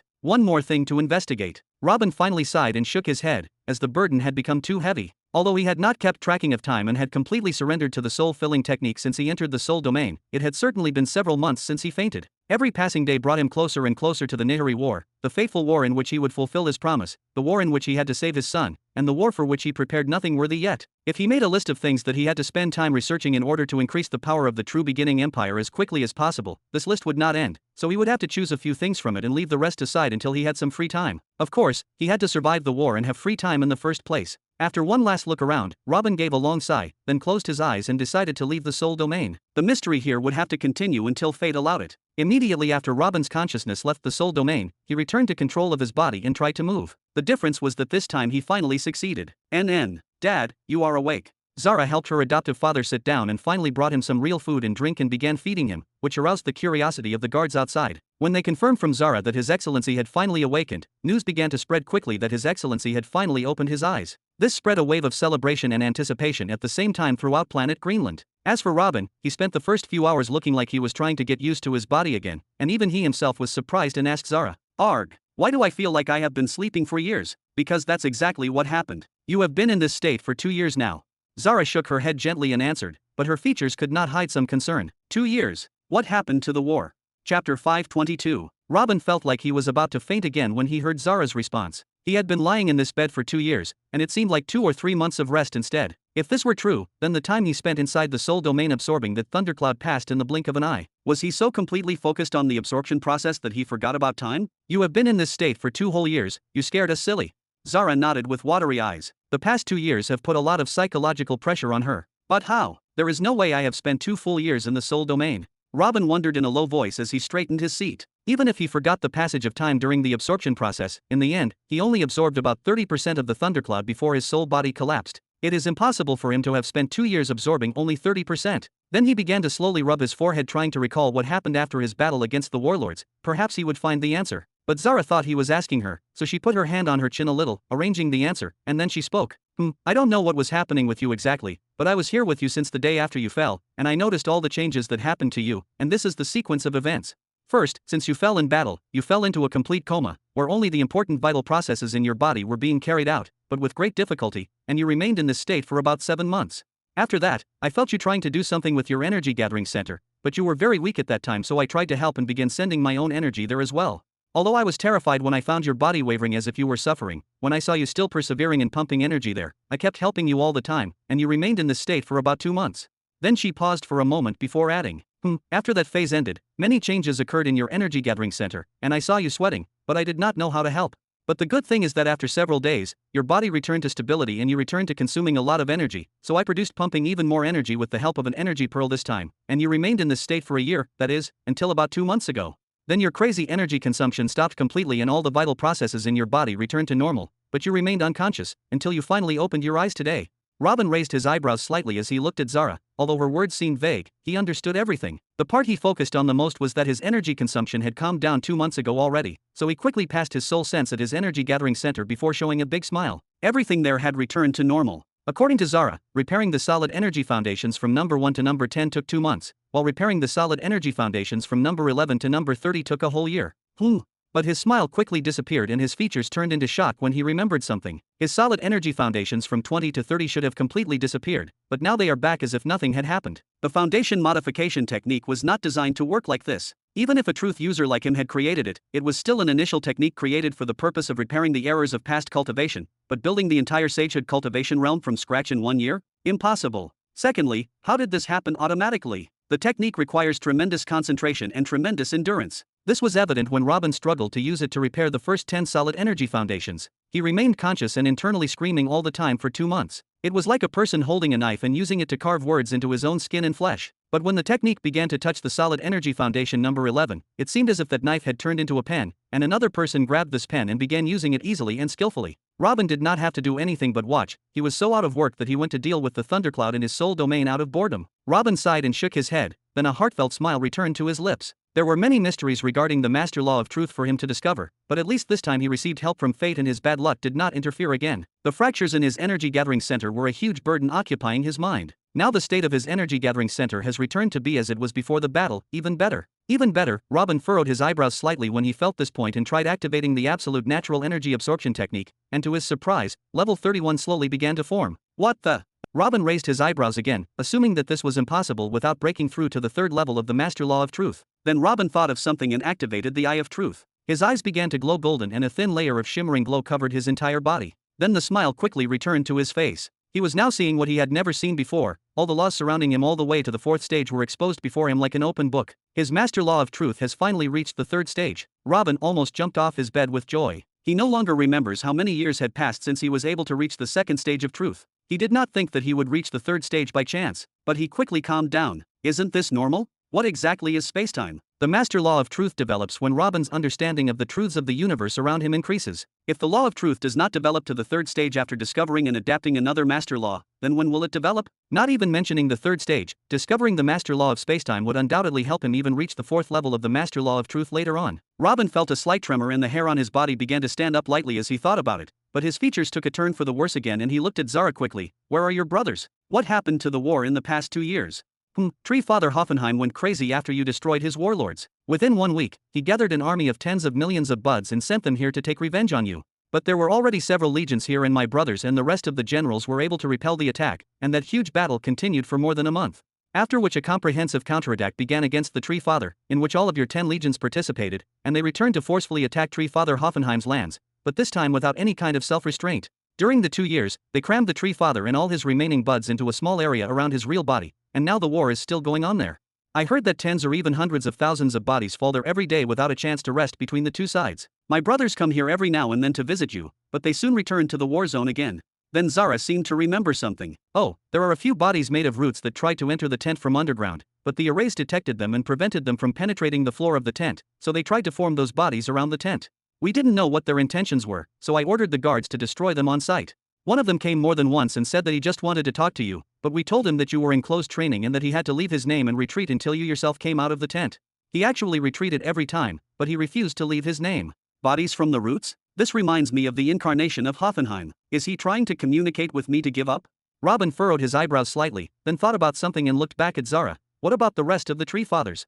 There has been silence on the planet since that day. We had people monitoring all the borders around us, but there were no major movements. Uncle Billy communicates every few days via voice ring to check on you, and he recently told me that Tree Father Descartes seemed to have given up on the war. Although he still sent armies to stop Uncle Billy, the resistance was negligible compared to the past, so Uncle Billy was able to control a massive area of Father Tree Descartes with only the help of the 5th Legion. Tree Father Descartes. That Tree Father did not enter into a life-or-death war against us like Hoffenheim, but at the same time, he tasted part of our army's power through the 5th Legion. Perhaps we might have an opening there. Robin tapped his thigh a few times with his brows furrowed. Then he quickly stood up as if he was reminded of something. Where is Jabba? Chapter 523. Brother Jabba. Zara furrowed her brows and looked down. Robin's heart pounded when he saw that reaction, and then he asked with an emotionless face, Zara, just say it. Is Jabba dead? In fact, as soon as he remembered Jabba's appearance that day and asked about him, he was prepared to hear that he had died from his wounds. At that time, all of his blood vessels were destroyed, his bones diminished, and his flesh almost disappeared, turning him into a pile of bones and a bag of skin. Jabba's appearance at that time resembled someone who had been subjected to severe torture for thousands of years, and not someone who had been fighting for half an hour. No, of course not. Why would you say something so ominous? Brother Jabba is alive, but I don't know what to say. Zara waved her hand quickly, then looked back at the ground, then began to eat one of her nails, as if she were thinking seriously. As for Robin, he closed his eyes for a moment and let out a long sigh when he heard that Jabba was still alive. Even though his relationship with Jabba was not as strong as his relationship with Caesar, for example, he still held an extremely high place in his heart. As long as he is alive, nothing else matters. Just tell me what you know and I will arrange events my way. Robin reassured his adopted daughter. Okay, I will try. Even though I was not there that day, I will tell you what I heard from the rest. After the battle that day, everyone was busy trying to treat the injured, especially you and Jabba. Your situation was actually much easier. They just carried you and brought you to this tent, and then they started pumping life energy inside your body and treating your external wounds until I arrived the next day. However, Brother Jabba's situation was a little strange. Brother Jabba remained on his knees, with his eyes and mouth wide open as he looked at the sky with a wandering mind. Everyone thought that this was one of the symptoms of the technique he used and they tried to pick him up and bring him to this tent with you. However, whenever anyone approached to lift Brother Jabba up, he would slightly wave his hand in a way indicating rejection, or send some energy to sting the hand that was approaching him. Although he did not move a step or change his features, he clearly refused to move from his place, so the youth retreated at that time based on his desire and began sending life energy to his body from afar to support him. She paused for a few seconds and then added, at this point, they thought that he was doing something to treat himself and that it wouldn't be long before Brother Jabba began to cooperate, as he was conscious of his surroundings in the end, but that did not happen. After several days, the first brother Caesar arrived and saw what was happening. Even though Brother Jabba was still covered in blood and dirt and his body looked as if he was about to collapse, he was undoubtedly still conscious and didn't want to be moved. So Brother Caesar ordered that a tent be built around Jabba and not be disturbed again until he decided to move, and 3 sages from the Life Corps were appointed to accompany Jabba in the tent and supervise his physical needs from afar without disturbing him. Robin nodded a few times. If I were Caesar, I would do the same. Jabba is not dumb to know what is good for him. As long as he does not want to move, his will must be respected. So, what happened next? Brother Jabba remained in this strange state for an additional 2 months, then one day he suddenly got up and went out and took a bath. Then he ate a large feast with the officers of the 6th Legion, and came to check on you. Robin raised his eyebrows and spoke with a smile. That is perfect. Why were you hesitating to tell me then? Robin was very happy right now. After Zara's introduction at first, he was ready to hear that his disciple had died or completely lost his mind. I was hesitant for 2 reasons. The first is that after he visited you that day, he returned to his tent and did not leave after that. He hasn't left his tent in about 20 months. Robin narrowed his eyebrows slightly. This was indeed a cause for concern. Indeed, he asked the sages of the Life Corps to leave so that he could be completely alone, and currently we only know that he is still in the tent through the dishes that come out of his tent empty after they enter full. Zara nodded. General Jabba's condition was a cause for confusion and concern among everyone, especially among the 6th Legion. Some even compared what he did to what their emperor did sometimes. What is the second reason? Robin tapped his chin and asked. The second reason, his appearance when he came out that day was. Zara seemed like she was trying to choose her words very carefully. What was it? Robin frowned. Was he still red like a demon or something? Maybe you should see it for yourself. Explaining won't help. Zara shook her head. Should I summon him for you? When he knows you are up he will definitely leave his seclusion. There is no need, he might be doing something important in there. I will go visit him. Robin spoke, then stood up with difficulty and leaned on Zara. Robin paused for a moment a step before the door of the tent. I know that showing gratitude between family members is unnecessary, but thank you. I know that the past 2 years have not been easy for you. What are you saying, Dad? You are always in seclusion or traveling, and I rarely see you. Staying by your side for 2 full years was a dream come true and not a burden at all, hee hee. Zara's face warmed slightly, and she hugged Robin's arm tighter. When Robin heard Zara's words, he let out a long sigh and kissed Zara's forehead gently. Fate has not been kind to me since I decided to take this path, but it compensated me with all my luck in one fell swoop when it chose you to be my daughter.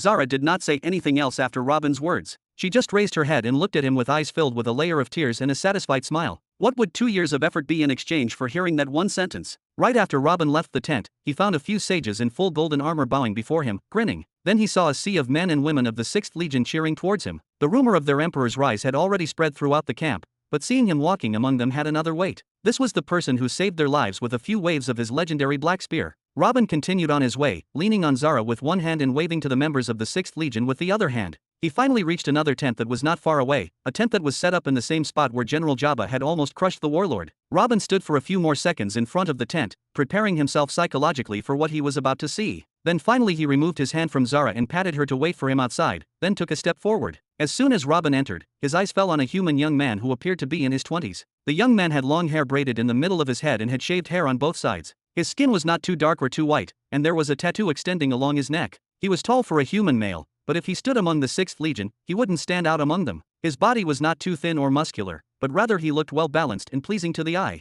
The young man was sitting on the ground in a meditative position and looking with eyes glowing green at his palm, which was dripping with blood on the floor of the tent. Jabba, is that you? Chapter 524. Jabba? Robin narrowed his eyes and tilted his head slightly as he studied the young man's features. In fact, there were no signs of resemblance between the handsome young man sitting on the ground in front of him and the Nihari giant General Jabba. Had Robin not entered the tent psychologically prepared that he was coming to visit Jabba, he would not have scrutinized his features and recognized him. Master, you are awake. Jabba quickly stood up with a big smile on his face at Robin's voice and almost jumped to hug his master, but he seemed to remember something so he stood up again and gave a deep bow. Thank you. I will never forget your kindness as long as I live. Hurry and get up. What are you doing? Robin spoke unconsciously, but he did not move to pick up Jabba. He even forgot to ask him what happened to him, only his eyes began to shine with a faint golden glow, trying to deduce anything from what he sees right now. If it were up to me, I would remain bowed before you for another 100 years, because thanks to you, I finally have.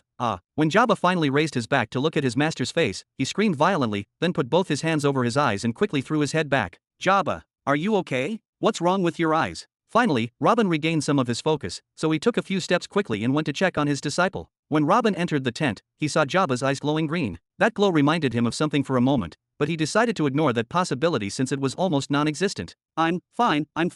Jabba began rubbing his eyes vigorously. The soul-piercing pain that suddenly attacked him made someone like him who had stepped on countless corpses scream like a little girl. At that moment, he felt as if someone had poured lava into his eyes. What was that? What happened to you? Robin asked again, his golden eyes still roaming over his student's body like crazy. No, not at all. The pain has subsided now. Perhaps my body has not yet become accustomed to the new capabilities of my eyes, and Jabba slowly removed his hand from his eyes and tried to look at his teacher's face again. This time his eyes returned to normal and the green glow disappeared, and he finally could see his master's golden eyes that he had seen countless times before. He shook his head with a sarcastic smile when he made the connection. It seems there are a few things I am not allowed to spy on. That terrifying pain that struck Jabba was when his fully activated eyes met the eyes of his master, and yet he was the one who fell in pain while his master did not even realize what had happened. Jabba, don't leave me guessing. What is going on with you? What is wrong with your eyes and why is your body like this? Did the tree father do something to you during the fight? Jabba smiled big when he heard Robin's questions. He looked like a little boy who had drawn a beautiful drawing and wanted to show it to his father for the first time. Please look into my eyes. With that, Jabba lowered his head slightly to look at Robin's chest and again activated the green glow in his eyes. Robin furrowed his eyebrows slightly at Jabba's actions, but nevertheless, he listened to what he was saying and began to examine his student's eyes. Soon he opened his eyes to the end and took a step back. Is this the initial eye of truth? He said it himself, but still did not believe it. He heard the words he said and did not believe that he said them. The green glow coming from Jabba's eye now was filled with vague, featureless patterns. Although he could not extract a single specific pattern from it, this was not the first time he had seen these patterns. It is similar to the ones in his energy gathering center. Impossible. I passed on to you all my knowledge about the law of truth and taught you hundreds of minor and major heavenly laws over 20 years, and yet the truth did not choose you. Why now? Robin took another step and grabbed his student's head with both hands, his tone filled with panic and his eyes filled with shock, and even some remorse. Jabba turned off his eye of truth so he could look up to his master's face again, a satisfied smile spreading across his face. He knew why his teacher was acting this way. Not because he was afraid that someone would challenge his position, and he certainly was not afraid that someone would shake the history he had built. Jabba knew for sure that his master was panicked because he knew that choosing the truth had finally chosen him when it was too late. He finally got the master heavenly law of truth recognition after he built his pillars with the major heavenly law of gravity. Even if he could use the master law of truth now, it would be like using the fire path law to learn how to cook or dry his clothes faster, only as a side helpful law that supports his main one, which is gravity. He would never be able to follow this path to the end. He would forever be using the initial level of the eye of truth to see the first stage of the rest of the laws, and perhaps the second level if he put in some effort, but that is it. The matter was far easier to accept when the truth had not been acknowledging him in the first place. It could be said that it was the will of fate or that choosing Jabba from the beginning for this role was a wrong choice and that he was better suited to the position of a general or a leader. But now that the truth had chosen him, Robin felt that his disciple has missed on something really big. There is no need to blame anyone for my late acquisition of the truth, Master, especially not yourself. You have given me all your experience and knowledge and have not been stingy in answering any question. I am the one who got tired of waiting because I thought that what I did not achieve in 20 years will never come, and I chose to use the law of gravity to quickly strengthen myself. Secondly, is not using the initial eye of truth also good? I now have the same ability as the first heavens chosen who changed the structure of planet Nihiri forever. He also used the law of truth too late and only possessed the initial eyes of truth throughout his short life. All my life I had heard about that entity and looked at him with reverence, but now I have the same power as him. Throughout the long history of the planet Nihiri, there were only 2 natives who had this eye, and I am the third. Is this not something to be proud of? And all of this is thanks to you, Master. Chapter 525. Thanks to me.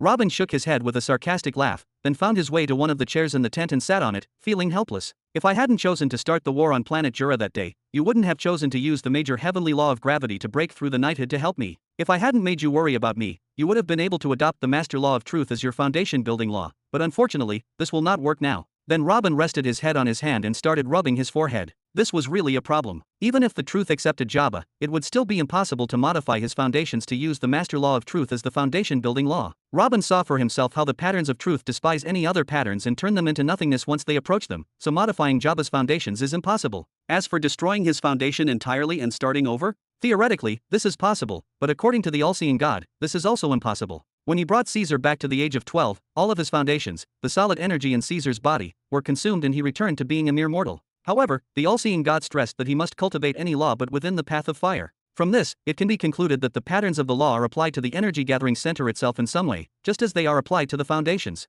As for destroying the entire energy-gathering center and starting over, this is simply a pipe dream. The energy-gathering center can be considered an organ like the heart, lungs, and so on. Destroying it means death. Robin experienced for himself what happened to his body when only its foundation was damaged, so why would it happen if the energy-gathering center itself was destroyed? Jabba's look towards his master changed from enthusiasm and pride to overwhelming happiness. He knows that his teacher did not break his enthusiasm or be sad because he found acceptance of the truth. On the contrary, he knows that he is exhausting his brain by thinking now for his own benefit, to find a way to make him stronger and benefit more from the truth. Thinking about it, had his father ever thought so much for his sake before? Even though Robin is not good at articulating or revealing what is in his heart, he realizes that his master expresses his love and satisfaction with those around him in this way. So Jabba walked up to his teacher and sat in front of him, then patted his knee twice. Yes, my teacher, it is all thanks to you. Would I have been able to read all the techniques and keys about hundreds of heavenly laws if it weren't for you? Would I even have known about something called the law of truth at all? I don't regret that you started the war against planet Jura, and I don't regret that I built my knighthood pillars with the major heavenly law of gravity. Then he added without as much as stopping to breathe, if this war hadn't happened, how were you going to leave the planet Nihiri and come to planet Greenland in order to increase the strength of your army?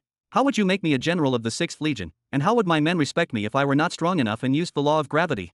Only by being on this planet and at the head of this legion, I got a chance to do my research and of course, get the chance to see the embodiment of the law hovering in front of eyes in the sky and the cores of laws being formed and destroyed.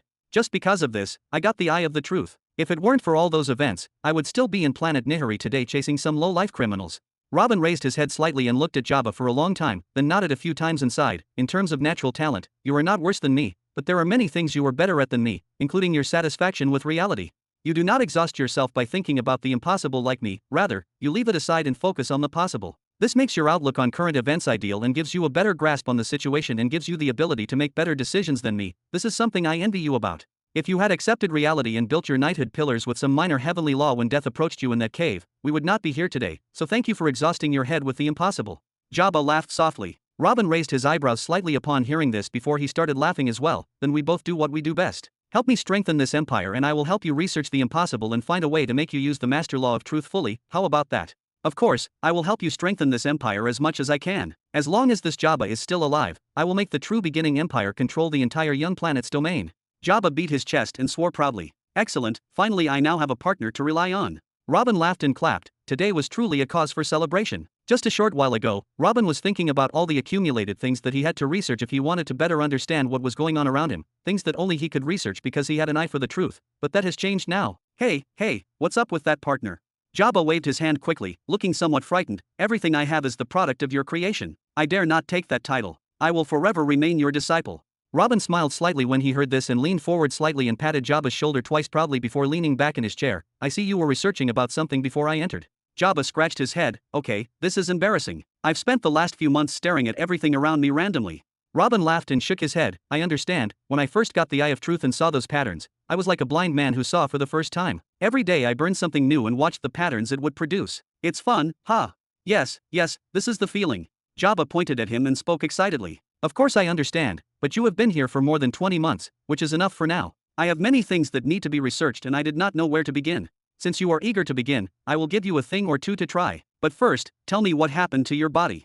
Chapter 526. Tell me what happened to your body. This isn't something I can say with a word or two. I'm afraid the explanation you are looking for is going to take quite a bit of your time. If you don't mind listening now, would you like some tea? I got a fine patch by chance during my time leading the 6th Legion. In front of Robin's question, Jabba smiled and did not answer immediately. Rather, he got up and went to one of the corners of his tent and brought some firewood. Then he brought the jug, and quickly a small cloud formed above it and it began to rain drops of clear water. Then he dropped a few glowing green leaves into it. Then he asked while making the tea, not looking at Robin, Master, did you receive a report regarding the history of the cultivation techniques on the farm planet? Robin raised his eyebrows slightly. You know about the farm, but he didn't seem very surprised. Just a little bit. I peppered him on with questions and made him talk, but there's no need to blame him, because he didn't mean to reveal the secret. Jabba laughed slowly. Robin smiled when he heard this. Is it easy to make Amon talk? Amon is the non-crowned demon king at this moment, and this is not only due to his previous encounter with Robin. He made his way from just a high-level demon to one of the demon kings in a very short period of time, and the rest of the kings depended on him in external communication and politics almost entirely.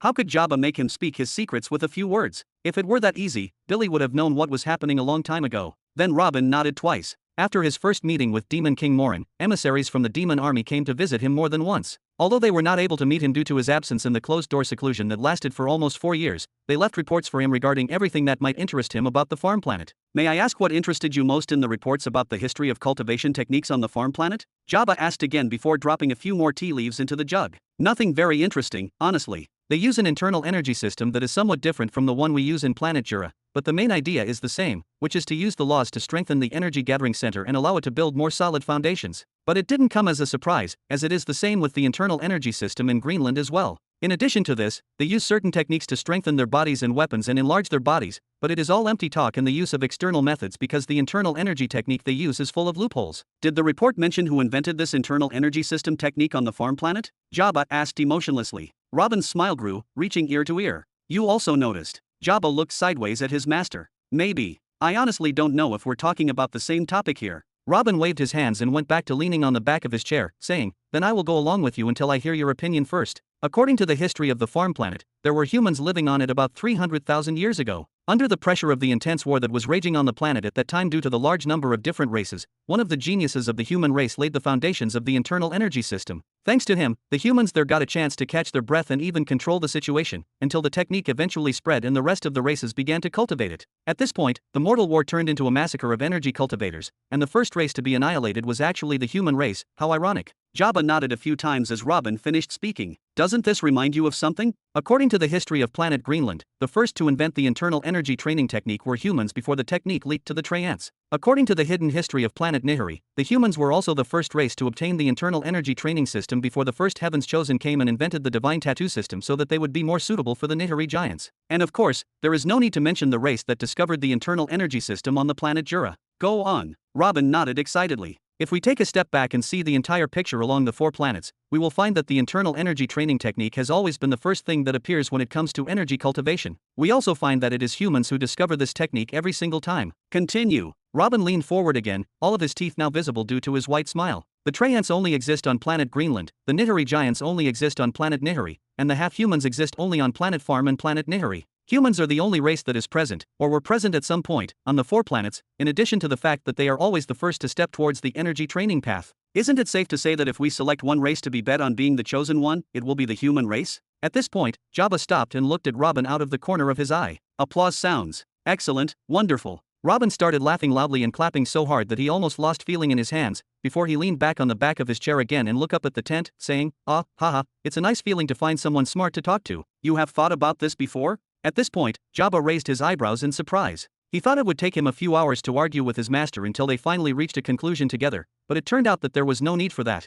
Of course, I thought about the matter since I sat with Fujon and heard from him the cultivation history of planet Greenland. It might have been a coincidence on the planet Jura and the planet Nihiri. After all, there are only humans on planet Jura, or at least that is what we see currently, although seeing all these intelligent races on all the other planets makes me doubt whether there are actually other intelligent races on the planet Jura at one point. But did our human ancestors win the final war and exterminated them? I don't know, as history does not mention anything like this. It is not unlikely that an extermination war actually occurred in Jura before the era of energy cultivation, which led to the annihilation of the rest of the races at the hands of humans, but it is just speculation at the end. Then he added with a wave of his hand, but how can such a coincidence also be in planet Greenland? At this point, it is impossible not to notice it. So doubt began to enter my heart regarding the origins of the races, and then the report came from Farm Planet and it directly confirmed my doubt. Robin explained as he waved excitedly, I don't know whether humans are a chosen race or something like that. After all, humans were either exterminated or enslaved on 3 out of 4 planets, but there is undoubtedly a connection between the origin of humans and the internal energy cultivation system. Then hear me out, why don't we take this assumption of yours a step further?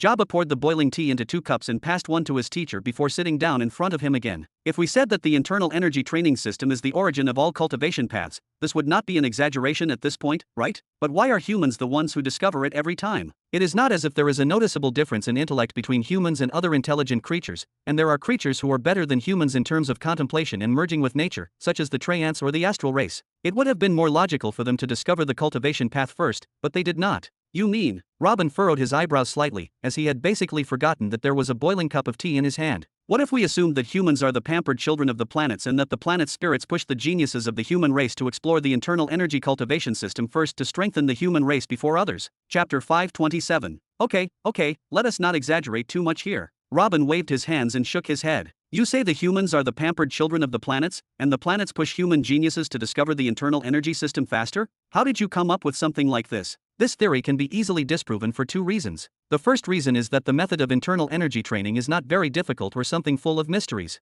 It is actually the easiest one of them all, and one does not even have to know about the patterns to use it, unlike the Nihiri divine tattoo system, for example. Then he continued to explain. The energy gathering center is an organ like any other in the body and it is present in all intelligent creatures in the area below the navel. How can it stay hidden forever? Someone must discover the use of that area sooner or later. When someone discovers that this area can store energy, he will immediately work to find a way to gather energy from his surroundings and keep it there, which will lead to finding that way of creating solid foundations, and after he reaches a certain level of strength, let us say level 10, he will not be able to advance further except by studying a heavenly law. And after that, then you will have to discover more about that law in order to improve your strength further and build more powerful and much bigger solid foundations. By this point, you will have a complete internal energy system. The process is smooth and organized and only requires the passage of time and the accumulation of experiences to reach it. It is not mysterious and requires special enlightenment or anything like that. We can even take a step further and say it is primitive and natural. Let us leave that aside for now. I know that you would say if the internal energy system is so easy, why do only humans discover it every day? Let us go to the second reason then that is even clearer. You say humans are the spoiled sons of the planets. Humans actually exist on the 4 planets, but how are they doing? They were exterminated on the farm planet, they are currently being obliterated on planet Greenland, and they are raised on farms on planet Nihiri destined to be slaves or food. The only planet on which humans survived and evolved is the planet Jura, and that is because for some reason there are only humans on it. Is this how the planet treats its spoiled children? If this is the case, then I represent all humans when I say that we do not want to be spoiled anymore. Jabba spoke in a hurry. But what does the planet have to do with this? All humans at some point have the upper hand, but for some reason, every time a traitor leaks the internal energy cultivation method, internal struggles occur that weaken the human side, and then another race that hates the humans comes and destroys them. Every time humans receive a gift that gives them blatant superiority, but each time they lose it themselves. Can we not attribute the destruction of humans on the 3 planets to the stupidity of their leaders? We can also attribute human superiority to the genius of the human children. Why attribute the good things to the planet spirit and the bad ones to the humans? Do not be ridiculous. Can you not see what is happening here on planet Greenland? The Traiants have absolute advantages in every way. If this planet spirit is kind to anyone, it would be them. Robin raised his shoulder slightly. Robin was categorically refusing to accept the fact that the planet's spirits had a hand in the matter, not because he was certain that it was impossible, but because everything he knew about the planet spirit was extremely vague. How could Robin pin anything suspicious on the will of the planet spirit? Would not that be too lazy? Jabba scratched his head for a few seconds. Well, in the end, it is just a theory that can be right or wrong. Let us leave the reason aside for now and focus on the obvious conclusion, which is that humans are present on all planets and are always the first to discover internal energy cultivation methods. Can we agree on this point at least? Agreed. But what then? That is exactly the same conclusion I made to myself when I thought about it and hit the same wall. In the end, it is just an interesting piece of information, but it cannot be used for anything practical given our current low level of power and simple understanding of the universe. All we can do is admire how interesting it is and then forget about it. Robin giggled upon hearing this. Good. At least now we have a point we can move on from. Jabba suddenly clapped, then took out a flat, transparent stone from his void ring and passed it to Robin. Robin received it indifferently and waited for Jabba to explain what this was, but suddenly he raised his eyebrows slightly when he saw that his fingers had swelled several times when he looked at them through the stone. When he turned the stone to the other side, he found that his fingers were still the same size, but now the pebbles on the ground looked much bigger. Here Jabba intervened. This is called the revealing moonstone. When you look through it, you will find that it has the ability to magnify things 10 times their original size. The Greenlanders here use it to detect the presence of very tiny insects and the proportions of herbal ingredients when they make wand pastes or injury powder. If you place more than one detector moonstone under each other, the magnification effect will double, reaching hundreds of folds. Robin nodded his head several times with a smile.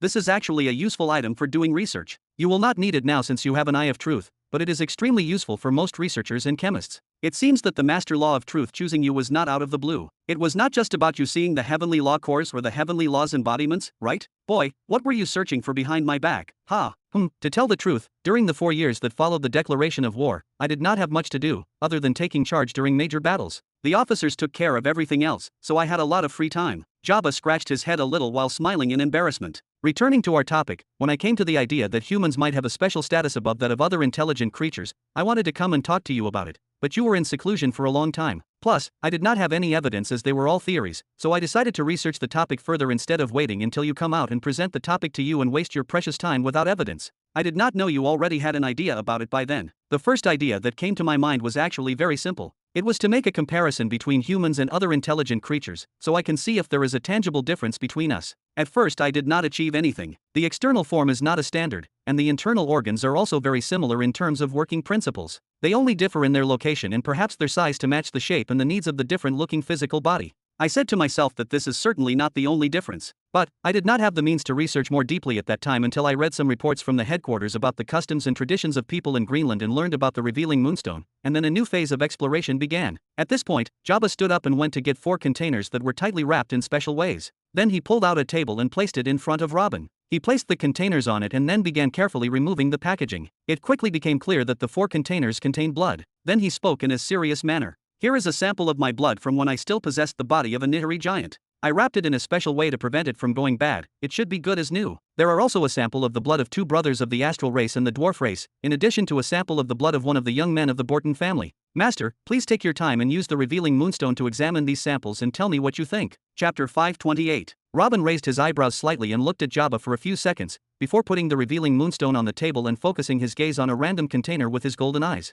This revealing moonstone was a good addition to your purpose before you got your eye. Now, however, you don't need it. Keep practicing and you will be able to use your own microscopic eye. Although he had rarely used his eyes for a purpose such as magnification and seeing small particles much in the past because he did not need to do such a thing, he had absolute confidence that his eyes were capable of reaching the required degree of focus. If his eye was able to see patterns that all living things cannot see, would it be a problem if it made his eyesight sharper for a bit? He had been able to sharpen his vision several times previously on battlefields, but the effect of this ability was very limited, just to better see what was happening in one of the wings of the army. But as for using it for something like an investigation in a faraway place, this is impossible. The uneven terrain like high trees and tall mountains get in the way, and the spherical nature of the planet makes the use of this type of capabilities for investigation very limited as well, even if there is nothing in the way. After Robin focused completely on the bull for about a full minute, trying to get his eyes to obey him, his vision began to gradually change. The image in front of him changed from a container filled with red liquid placed on a wooden table, to a world in which there was nothing but blood, but he still saw nothing but a featureless liquid. After another minute of concentration and the precision of his vision penetrating to become hundreds of times sharper than its normal self, finally, the image in front of him began to change. Red blood cells, white blood cells, platelets, and a liquid in which all these elements were swimming. With one look, Robin was able to determine the name and use of each of what he sees. Although Planet Jura was not very advanced in terms of science, they still had some progress in terms of making pills, studying living organisms, and conducting medicine, and they have objects similar to the revealing moonstone with which they can conduct molecular studies, so knowing the components of blood was never a secret. It was something he read about in passing in the Burton family library even before going to the cave. That is also why Robin was surprised when Jabba asked him to see the components of blood. What else could be there? But he did not say anything and tried again to strengthen his gaze farther in search for something else. Knowing Jabba, he would definitely not ask him for something trivial to waste his time. There is definitely something here that no one had noticed before. After Robin achieved the penetrating power of his vision to reach a few thousand times the normal vision of humans, something else finally appeared before him. There were circular particles arranged extremely precisely in a line shape, and even that space between them was identical as if they were soldiers lined up in a battalion, and between these circular particles there were other larger particles, full of protrusions, moving freely between the spaces of the circular particles. When focusing a little more, Robin was able to detect a fine thread of natural energy. The energy in the blood was so faint that it was on the verge of disappearing, perhaps because Jabba had drawn these samples a long time ago. This did not surprise Robin much, as there is no specific system in the body dedicated to transferring energy from the energy gathering center to the rest of the body to put it to use, so the energy moves through the arteries and veins designated for transporting blood. It is actually common knowledge. What really caught Robin's attention was not the natural energy thread itself, but rather that he saw it moving along the rows of regular circular particles smoothly until one of the larger particles attracted that energy towards it for a fraction of a second, before the energy thread returned to continue its path again on its regular path until it collides with another larger particle, and the process is thus repeated. What Robin sees now is very similar to a harp, as the regular circular particles resemble the strings of a harp, while the larger, bumpy particles take the place of the human hand that bends these strings for a moment before returning to their place. It can also be described as a line of soldiers. The last soldier in the line passes his weapon to the soldier in front of him, and so on until the weapon goes to soldier number 4 from behind, for example. Then an officer comes cutting in the line and forcibly takes that weapon from the soldier to inspect it, then returns it to the soldier again, and the weapon continues on its way forward, until another officer comes to examine it again. In this analogy, the soldiers are the regular particles, the weapon is the strand of energy, and the officers are the larger protrusions particles. When Robin caught what was happening, his facial features changed and he leaned his body forward slightly to focus more. He remained in this state for a few minutes, until he raised his eyebrows in astonishment. After observing the work of those molecules for a long time, Robin realized that the way the energy thread moves is not random. Actually, the frequent movements of the larger particles can be said to be extremely precise. This mysterious process actually forms a huge and incredibly complex pattern. This pattern, Robin muttered as he tapped on the table nervously and excitedly. This is not a specific heavenly law pattern. The energy movements between the particles form a general pattern made up of parts of a large number of heavenly laws. There are many advantages that this huge pattern would give to its owner, and I will have to spend quite some time extracting and identifying them all, but in principle, and if I am not mistaken, the owner of this blood has a high resistance to fire, rough skin that can withstand high levels of pressure, and great arm strength. Do these blood samples belong to the dwarf race? It is no wonder that they have such a great inclination towards the blacksmithing profession. You could tell just by looking at the blood ones. Even Jabba responded with apparent shock. He told him that these vessels contained the blood of humans, giants, dwarves, and astral, but he did not say which one was in which vessel. Robin knew which blood the vessel belonged to with ease. Also, with the help of quite a few revealing moonstones staking on top of each other, he was able to detect energy threads in various different particles, but he did not observe any specific pattern, and he certainly could not observe the things that the pattern affects. Robin did not respond to Jabba's question and quickly turned his gaze to another bull to repeat the same action. Again in this bowl, he found the same rows of regular circular particles that looked like pearls and saw the energy threads moving on them in the same way, but among them, the different particles that moved between the rows of regular circular particles and attracted the energy threads towards them were much larger, and their movement was completely different from the particles filled with bumps in the dwarf's blood. It also retained energy for a much longer period before returning it to the arrays of regular circular particles. This sample contains patterns that cause gigantism in the body and a naturally high concentration of energy in the skin and muscles, which causes a blue color, and there is a corner of the pattern that has a direct effect on the mind, giving a feeling of arrogance and self-love. Self-love ultimately results in natural disdain for all that is different and a natural inclination towards betrayal. No wonder. This is your blood before your fight against the warlord, the blood of the Nihiri giants. Robin spoke, but this time he did not seem as enthusiastic as when he was looking at the dwarf's blood. Rather, he seemed to remember something that made the veins on his forehead twitch with anger for a moment. Then Robin did not add another word and moved his gaze to the third bowl. Jabba was about to say something when he saw the anger that momentarily appeared on his master's face, but he merely furrowed his eyebrows slightly and said nothing when he saw him move on to the next bowl. Chapter 529. Tisk. Robin put the bowl containing the blood of the Nihiri giants aside and focused on the next bowl after taking a few long breaths. The owner of this blood has longer limbs compared to humans and greater fluidity in distributing and absorbing soul force. This sample surely belongs to the astral race, so this is why most of them have been skilled in the profession related to the runes, which depend greatly on the power of the soul, such as drawing talismans and divine tattoos. Ever since these professions were brought to light, and to this day, they still have an advantage in these industries over humans, even though the techniques I created for these professions were intended for humans.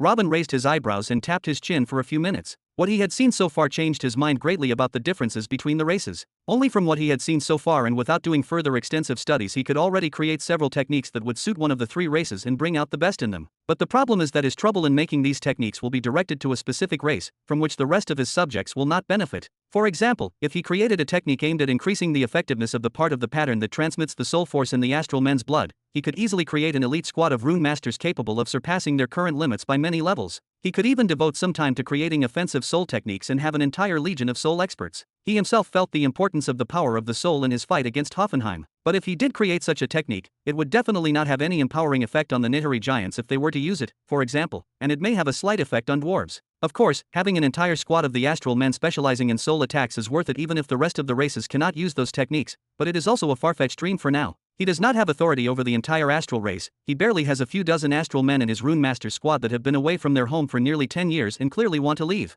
At the same time, he can no longer summon any more astrals due to cutting his ties with the Nihiri Union sect. But even if he had true control over them right now, was strengthening an entire race by targeting their bloodline something he really should do? What will happen after several generations when the astralists reach a high level of soul power as a race? Will he be able to control them as well then? Then Robin thought of something and opened his eyes to the fullest. Is this what the first Heavens Chosen relied on in making the first stage of the body-strengthening divine tattoo? Thinking about it, the body-strengthening divine tattoo is identical to a few parts of the pattern he saw in the giant's blood. Although it does not have the entire pattern because the pattern inside the blood is absolutely huge, the body-strengthening tattoo clearly targets and strengthens several parts of the pattern inside the blood, especially the corner that stores energy in the muscles. There are several other elements in the body-strengthening divine tattoo that are truly innovative, such as the presence of a rune to draw energy from the surroundings, or the presence of a rune that causes the energy that enters the muscles to be stored and hardened in them. But in general, more than half of the tattoo inevitably came as a copy-paste from the pattern in the blood. Robin doesn't even remember how many times he has stopped at this point in the past. Humans created the internal energy system on planet Nihiri. Why did the first Heavens Chosen change everything and take a different path, like the path of divine tattoos that only benefit the race of Nihiri giants? Rather, how did he think of something like a tattoo to strengthen the body, which is composed of parts of a large number of minor physical laws, and manage to integrate them in the first place?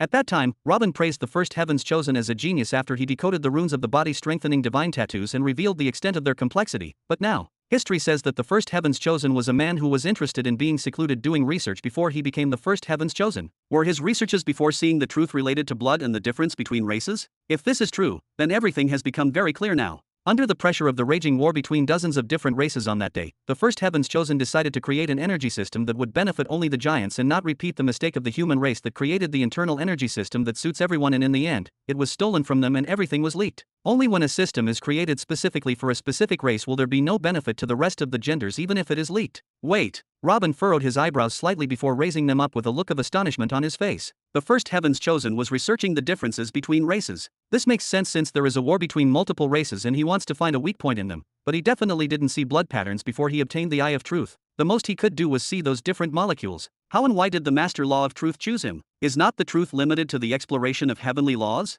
Robin felt that his mind was struck by a small lightning bolt at this moment, since he began his path in that cave and relied on studying the heavenly laws to reach a higher understanding of the truth of the universe, and he followed the same path with his only disciple Jabba and tried to cram his head with a huge number of heavenly laws. And indeed, in the end, he got the right to see the truth thanks to the embodiment of the laws and law cores. No, wait. Jabba had been studying blood for many years before he had the opportunity to see the embodiments and cores of the laws. Was it the research of blood that pushed him further forward, and the embodiments and laws cores were the last straw in the equation? Damn it. It turns out that pursuing heavenly laws directly isn't the only way? Is it possible that exploring the blood and researching the origins of the races is also a lofty goal and leads to the same result? But it turns out that this is not the only way. Is it possible that exploring the origins of races is also a lofty goal for research that can lead to being accepted by the truth? Until this moment, Robin thought that chasing the laws was the male route and anything else was just a side job to fill his free time and strengthen his army, but perhaps the path leading to the truth is not one in the end. The truth. The truth. The truth of what exactly? Robin shook his head gently with a self-deprecating smile on his face. It seems that he has greatly underestimated the master law of truth. Again, Jabba continued to watch from the side without saying a word. Although Robin did not say anything, the expression on his face that changed by the minute said enough, so he did not want to interrupt his train of thought with a stray word, so he kept quiet. Only after about another quarter of an hour did Robin sigh and bend down again to explore the last blood container, the only one left and should be the one containing human blood. Although his new outlook on the master law of truth occupied his mind greatly, the curiosity generated by knowing the characteristics of the human race and how he could target their initiative advantage to strengthen them further won out in the end. If he could discover a power that could only strengthen humans, as the first heavens chosen did with the Nihari giants, he would finally have a clear path to follow. He might be able to solve the problem of the loss of talent that the commoners have on the planet Jura, and his chances in the coming massive war would increase many times over. This way he will also take more steps towards his main path and will not deviate, since it turns out that researching blood also increases understanding of the truth. But after Robin took his first look at the container hosting the human blood, an expression of shock, disappointment, and anger appeared on his face. He then looked at Jabba and shouted, "What the hell is this supposed to mean?" Chapter 530. What the hell is this supposed to mean? An expected reaction. My reaction was also similar when I first made the comparison. Compared to Robin's shocked expression, Jabba was very calm and only shrugged his shoulders slightly as he asked if Robin now knew why he started this conversation by talking about the origins of races. Robin looked at Jabba with unfocused eyes for a few seconds, then went back to look at the human blood sample in front of him. But after a few additional minutes, he seemed to be unconvinced, so he made a cut in his finger and used his microscopic eye effect to test his blood. The result was the same, and he almost went crazy. When examining the blood of the Nihari giants, the astrals, and the dwarves, there was a clear combination of regular molecules that form the main path for the energy threads. There were also other variable molecules that manipulate the path of the energy threads and create patterns with known features and a clear effect. For example, the variable molecules in the blood of the Nihari giants contain the reason for the gigantism of their bodies, the changing color of their skin and flesh, and even the reason for their barbaric behavior. It can be said that those variable molecules are what define the race of the Nihari giants, and so on with the blood samples of the astrals and dwarfs. The variable molecules in their blood clearly describe these two races, as if it were the engineering blueprint for their construction. Although the shape, size, and behavior of the variable molecules differed greatly between the three samples, the existence of this type of molecule became a kind of truth in Robin's mind.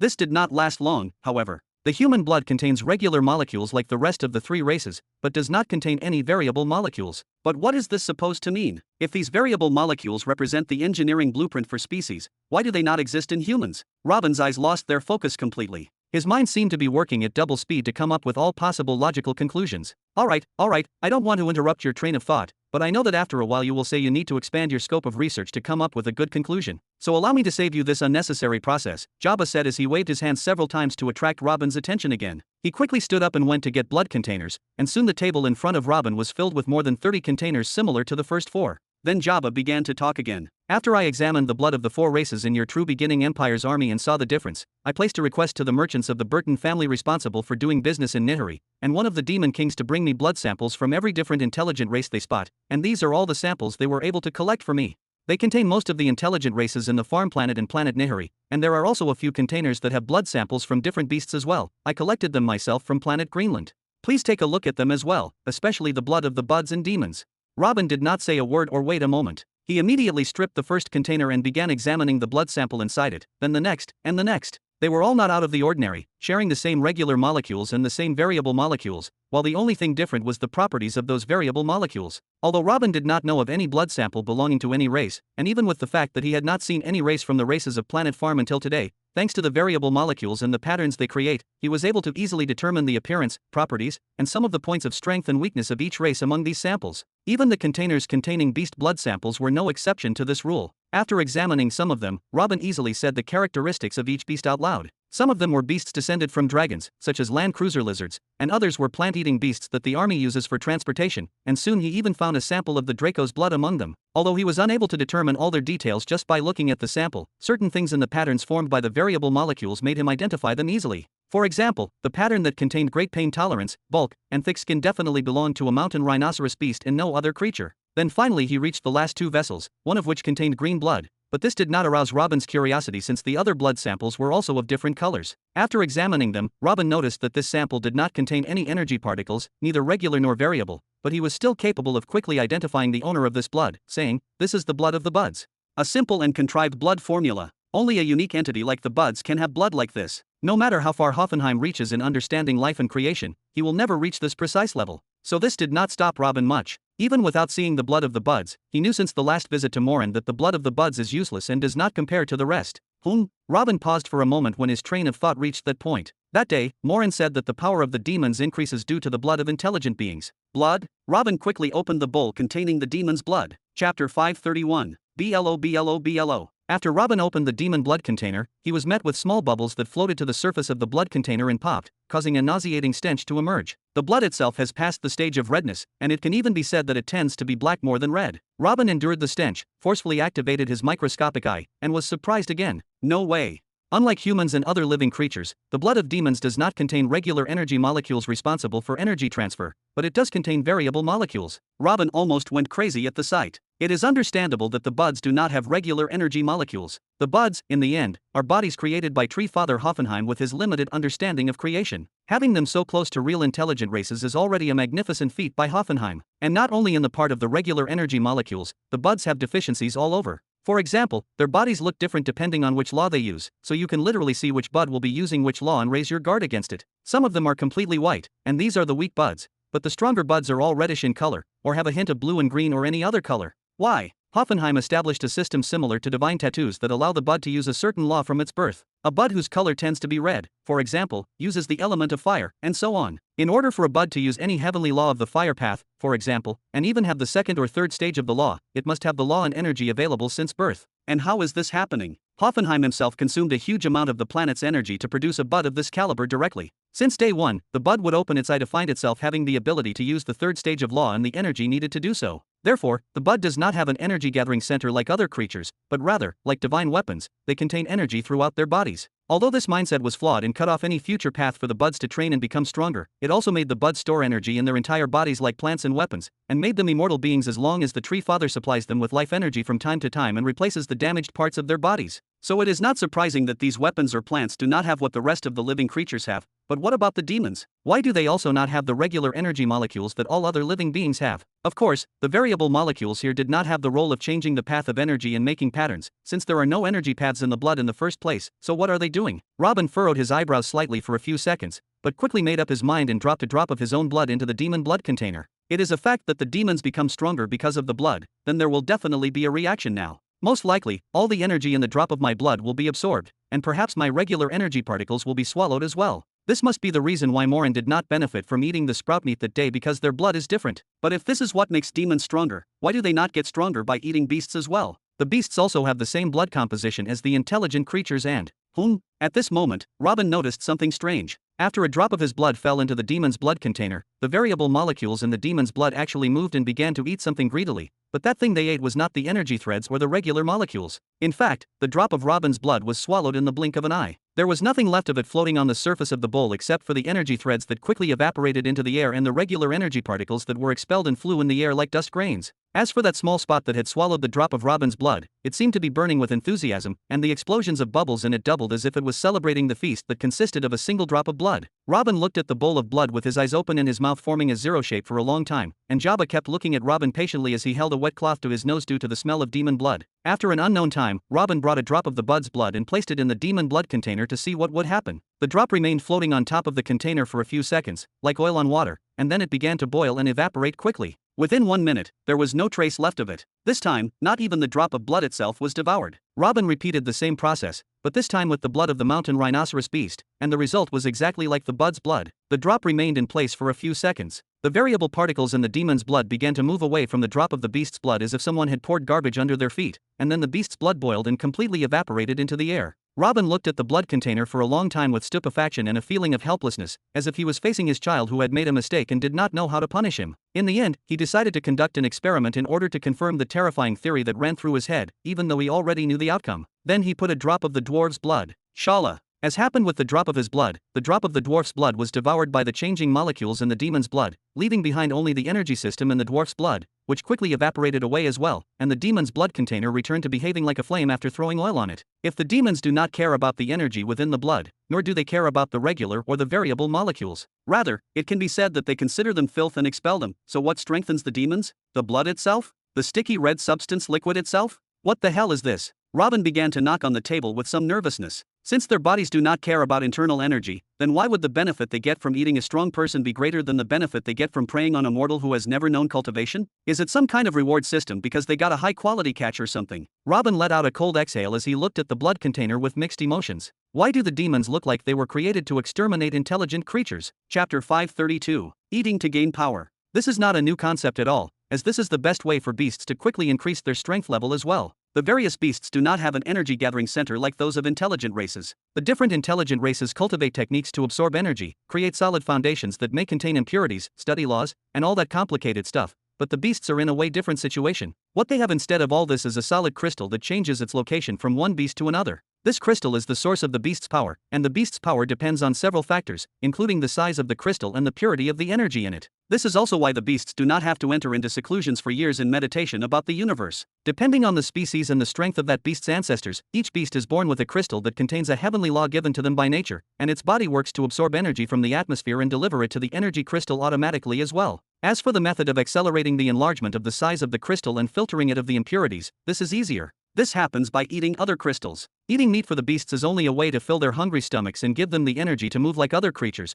but their main goal is always to eat other beasts' crystals, eat some high-quality herbs, or to swallow the energy-gathering center of intelligent creatures. Even after Robin came to Planet Greenland, he saw the beasts attacking and greedily eating the buds. Although the buds do not have an energy crystal or an energy-gathering center, their unique bodies, which are saturated with energy, also constitute excellent food for them. Beasts have only one thing on their mind, which is to eat, and of course, this will only happen through killing. A lot of killing. Robin has lived among the beasts for more than 100 years and understands them well, or at least this applies to relatively weaker beasts. Most of these beasts would attack each other on sight without fear or taking risks into consideration. According to their primitive thinking, random killing is the only way they can quickly increase their strength and protect themselves from being the next meal for another beast. Even after Robin appeared and took complete control over the area around the cave, the beasts there continued to attack him for decades until they finally began to understand the meaning of fear. In fact, even after decades, the beasts were still trying to sneak into the cave while he was sleeping in order to make a meal out of him. Thinking about it, the demons aren't that different. In terms of the pure killing drive, they do not lose to the beasts, and Robin tested this repeatedly on planet Jura when he made rules not to hunt innocent humans,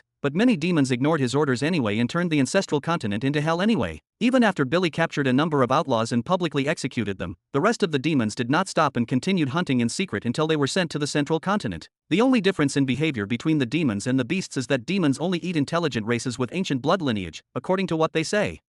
Robin thought of something at this point. The demons don't hunt their own kind like the beasts do. Is it possible that they don't have that ancient blood lineage? I don't think those things feel compassion and respect and that they wouldn't eat their kind out of love. They shouldn't be gaining any new power by eating their own. But does that mean they are not considered one of the intelligent races? Robin furrowed his eyebrows tightly. But what is the ancient blood lineage they speak of in the first place? Do they refer to the regular energy molecules? In the end, it is the only factor common to all intelligent creatures. Robin shook his head when he thought of this. When testing the drop of blood, the demon blood only absorbed the drop of his pure blood and completely ignored the regular energy molecules and actually forced them to fly away. The descendants of the ancient blood. The descendants of the ancient blood. Although I still need time to study the regular and variable energy molecules in order to fully understand them, there is a conclusion that we can draw immediately, which is that the patterns formed by the energy when it passes through the regular and variable energy particles cause changes in the body and character, but it is not the original. This can be easily observed in human blood, which does not contain variable molecules at all. The patterns that the energy threads form when they pass through regular and variable energy molecules are important in determining the properties of species,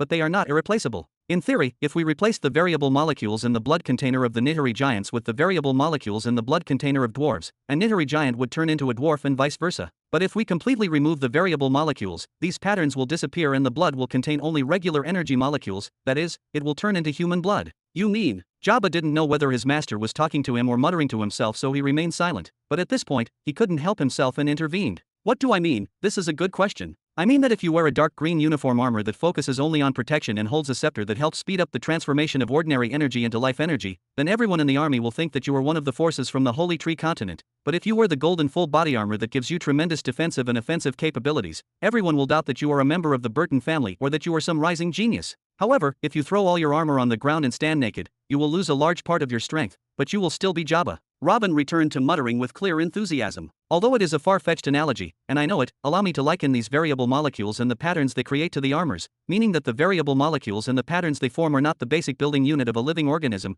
but rather it can be said that they are closer to the final touches to determine the characteristics of different species and their strengths and weaknesses. Jabba scratched his head slightly. But the variable molecules are not like armor, and removing them from the body is not an easy matter. In your opinion, if this was your field of study and wanted to know what would happen if you eliminated those variable molecules, what do you think is the best way to destroy them? Robin responded slowly, pointing repeatedly toward the bowl in front of him. Of course, I know that it is not like armor. This is just an approach, and I know that the analogy is actually a bit far-fetched as the variable molecules are not like armor that can be put on and taken off whenever you want. I had to increase my visual penetration power thousands of times until I could see it. I even started to feel some headaches while using my eyes this way. Who knows how many variable molecules there are in a single drop of blood? Maybe tens of millions? Billions? You say what would happen if we tried to destroy them? This is extremely difficult. Who would dare to destroy themselves? Even if those molecules were something foreign and even without it the body would still function normally, it is still an integrated device that is hiding in the depths of the body. But if we assume for the sake of investigation what would happen if we removed those variable molecules safely and over long periods of time, then,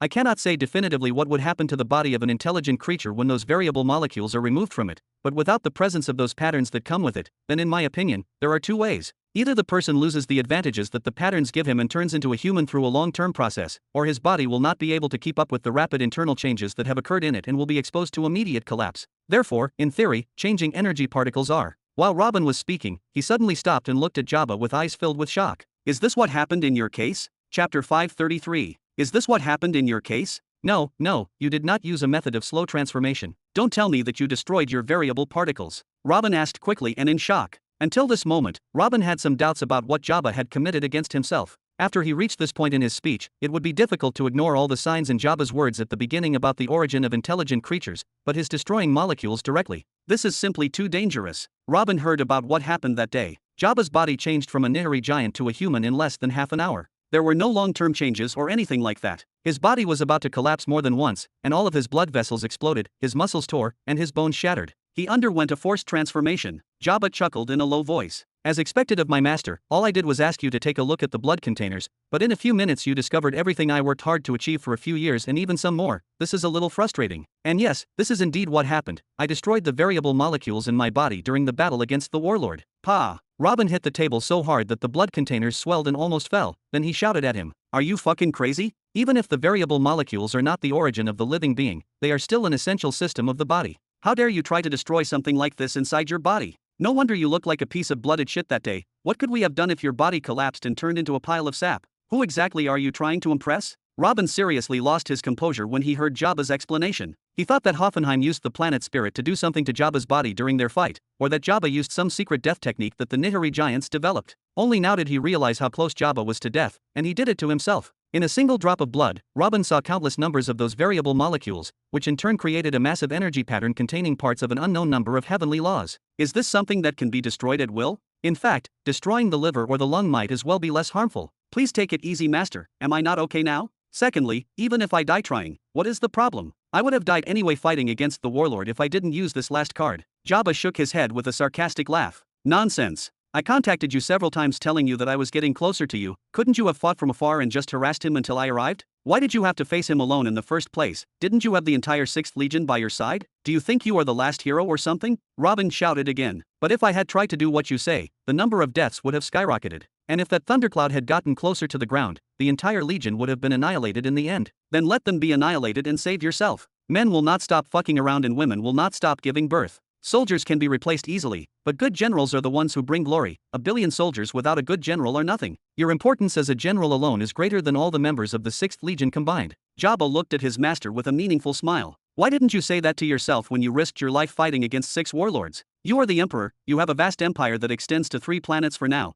Aren't you much more important than just a general like me? Although I was already red and useless when you finally arrived, I was still aware of my surroundings and I felt your condition towards the end of the battle. You were not better off than me in any way. This is different. I am the one who brought those soldiers here, they are my responsibility. Robin didn't know what else to say. He didn't think much about it when he arrived on the battlefield and saw what was happening. His body moved on its own. Jabba laughed and shook his head. He wanted to ask, weren't the soldiers my responsibility too? But he chose not to say it in the end. He knew that this was Robin's way of closing the topic, so he did not continue this argument further. Jabba slowly scratched his head several times and lowered his gaze to the table. To tell you the truth, I kind of knew what are the risks when I made up my mind. It wasn't just a coincidence or a spur-of-the-moment decision. With the help of the reveling moonstones, I was able to see regular and variable molecules after only a few months of searching, but I didn't see any patterns nor did I know the benefit or effect of those molecules. I only saw molecules in my blood that doesn't look like those in the blood of humans, and I saw different types of those molecules in the blood of most other creatures except humans. So I began the theory that humans are the origin of intelligent creatures,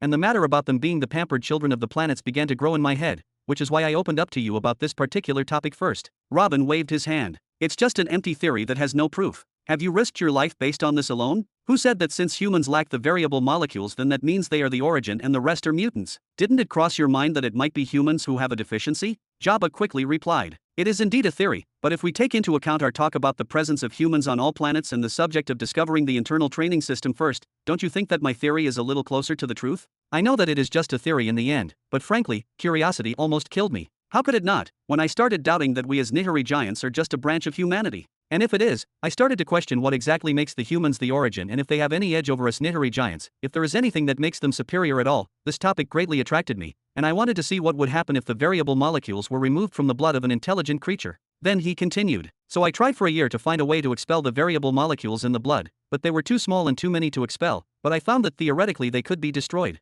I said to myself, energy is already moving through those variable molecules all the time, why not use this energy to destroy them? So I started experimenting immediately, and after another 2 years I arrived at a method by which I could control the subtle strands of energy, but its drawback was that I could only apply the technique to my body, because I was not sure of the result at first. I tried using that technique on a drop of blood on the tip of my index finger. Destroying the variable molecules using the energy passing through them? Is this what you have arrived at after 2 years of research? Let me take a guess, your finger exploded? Robin said sarcastically, a look of anger on his face. The more Jabba spoke, the more he became certain that he had been dancing on the rope of death for the past few years without his knowledge. Jabba shook his head with a strange smile. Indeed, the one who is a day older than you has the knowledge of a year more than you. Master, you are right again. Immediately after I destroyed the variable molecules in that drop of blood, there was a massive explosion, extremely shocking relative to the size of the drop of blood. The explosion was so powerful that it blew off the top of my finger and pushed me a few steps back. That day I realized two things. The first is that the technique is actually capable of doing what it was designed to do, and the second is that the resulting energy would be sufficient to destroy a few cities. So I immediately stopped the experiments and began researching another technique,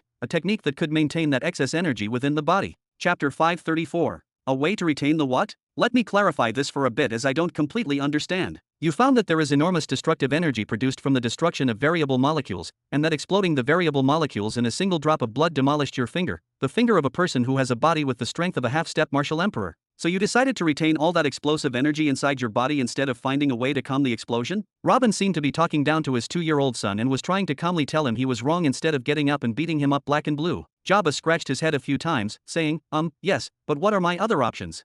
If I let the explosion happen as it wants, then naturally it will penetrate my body as it exits, and I will definitely die with not even blood vapor remaining in my body. The only solution is to find a way to make my body flexible enough to retain that destructive energy inside for a certain period. During that period, I would remove the destructive energy from my body in another safe way that does not kill me as it gets out. Robin nodded a few times. Of course, so that safe way you were talking about was to use that destructive energy to strengthen your attack on the warlord, right? Exactly. But what a pity. If I had let the explosion happen naturally, it would have wiped out that warlord, the 6th Legion, and the entire area. Unfortunately, because it took me half an hour to get that destructive energy out as I was trying to remove the destructive energy in the safest possible way, the strength of the destructive energy weakened greatly, and I was only able to stop the warlord instead of killing it. If it weren't for you coming in the end, the situation would have turned into a real disaster. Jabba shook his head a few times, noting this was really not what he expected. Robin raised his eyebrows slightly, saying, but this is still awesome. You made a technique that can maintain enough energy to destroy cities within the body for a certain period of time. Isn't this a great idea? No wonder you didn't have the courage to try it immediately for fear of the outcome, and only your audacity moved when you found yourself in that situation against the warlord where you had to do or die. So you exploded the variable energy molecules all over your body with the first technique you created and then used that second technique to suppress the energy generated inside your body and not allow it to leak out, and thus you obtained enormous power for a limited time. Even though you had to extract that power wisely and it was much weaker than it should have, it still made you as powerful as the warlord or even stronger.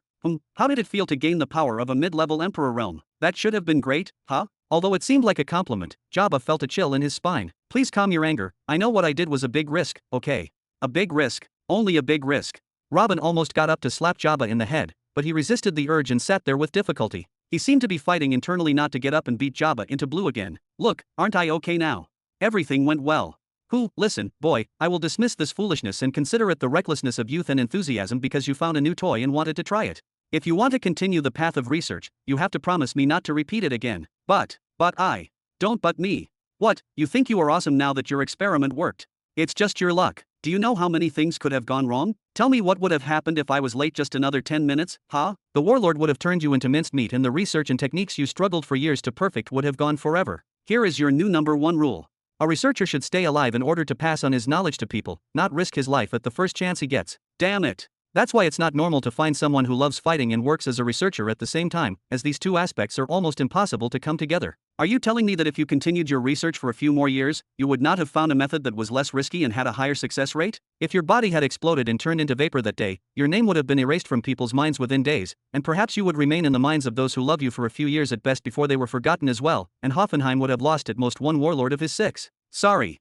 Jabba lowered his head and said one word. He knew that what Robin said was true in the end, but he was still hoping to hear something else. There is no need to lower your head. Raise it until it penetrates the sky. Although I did not help you much, allow me to say that you are my pride. Only these 2 techniques that you mentioned in passing are enough to immortalize your name as a genius researcher. Is it easy to control energy at this precise level, or is it easy to keep that enormous energy inside the body without causing an internal explosion? You have achieved more on your own and in a few short years in the field of blood research than the first Heaven's Chosen ever have, and he was using the eye of truth. The road ahead of you is wide open, but you have to stay alive first. Try it once, twice, try 100 times on your enemies before you apply it to yourself. If I had followed my desires and rushed in whatever path I took, I would have died a million times by now. Jabba raised his head and looked at Robin with shining eyes, clearly layered with tears. Only after a few seconds did he show a gentle smile that seemed intrusive on his harsh face, saying, "Thank you, I will remember every word."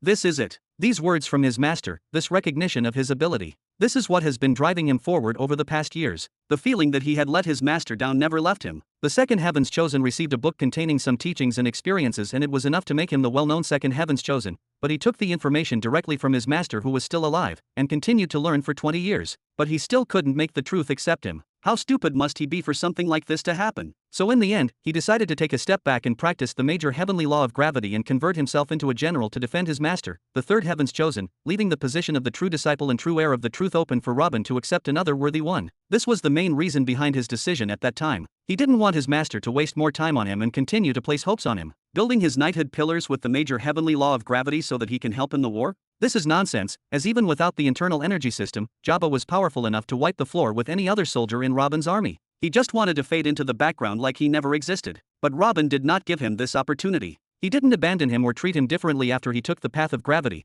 but rather recognized him as a disciple repeatedly in front of everyone and raised his status to be second only to him in the entire empire, placing him even before his adopted sons. How can he still continue to tarnish his reputation? How can he hear the inhabitants of 4 planets say that the Emperor's student is just an additional general in the army, like dozens of others? He must do something unique to force everyone to say that this is what is expected of the disciple chosen by His Excellency the Emperor. He must save face for his master and for himself, even at the cost of his life. And it was. The fatigue of searching for 4 years while at the same time leading an army on an alien planet? The pain he experienced when the explosive energy destroyed his body from the inside out? Or the initial eye of truth he has finally acquired? All of this is easy now, all of this is forgotten as if it never happened. He finally heard what he wanted. Chapter 535. So. After several seconds, Robin gestured with his hands as if asking for something. So what? So do you intend to give me the 2 new techniques or not? Robin asked with raised eyebrows and a big smile. Oh. Jabba was startled and got up to retrieve 2 empty metal tablets, then inserted his soul sense into them for a few minutes before passing them to his master. This tablet contains the technique that I use to control the energy within my blood at the molecular level and force it to destroy the variable molecules. I called it the superior energy control technique. As for this tablet, it contains the technique that I use to trap the excess energy inside my body. I think the name energy trapping technique is an appropriate name, don't you think? Robin took the 2 tablets, inserted his spiritual sense into them, and closed his eyes for a few minutes. It can be said that it is a masterful work, to say the least, especially the superior energy control technique. It is extremely useful in principle, even if we put the matter of destroying the variable molecules on the side for now. This technique alone can be used for countless purposes, but unfortunately it is not complete. It is mentioned that you use the sap from the trunk of a tree called Earth's Dusk in order to enter a state that allows you to feel the movement of energy in your body better. Even the energy trapping technique, you used the dust of a certain mineral in order to close the pores of your body and used the yellow lily flowers powder in order to give elasticity to your arteries so that they do not explode immediately. If I had not done this, I would have waited a long time until I reached the same result, and perhaps I would not have achieved it. For example, I tried a lot and in various ways to control my energy at the molecular level, but to no avail. Then I asked around and learned that there is a tree on planet Greenland whose bark is used by the locals when they try to break through to an upper realm because it gives them a sense of euphoria that makes them able to feel everything that happens in their bodies better, and here it is. Jabba nodded and then took out a vial containing the sap of the bark of the Earth's dust tree from his ring. Secondly, Master, I don't mean to correct you or anything, but why do you say that it is incomplete? According to my definition, the completion of a technique is when it is used for the purpose for which it was designed, and succeeds. What is the problem if we use an external element? What difference does it make as long as the result is good enough? What is important is the goal, not the means. Robin rested his head on his right fist and looked at Jabba for a moment before he sighed and nodded. You are right. Maybe my horizons were too narrow in this issue. You said that what matters is the goal, not the means. What a good sentence. Maybe I should really change my outlook on the rest of my research as well. My knowledge about materials and plants is very superficial and my thinking is focused on patterns only. If I use these natural resources, the circle of my innovations will expand greatly. Perhaps techniques that take me 10 years to complete will only need 3 years this way. Jabba laughed proudly and his look towards his master clearly increased in respect. It is not easy for a person to admit his mistake, especially in front of his disciple. So after hearing everything and knowing the current situation, do you think my theory about the origin of all beings and the pampered children of the planets is the human race as I told you?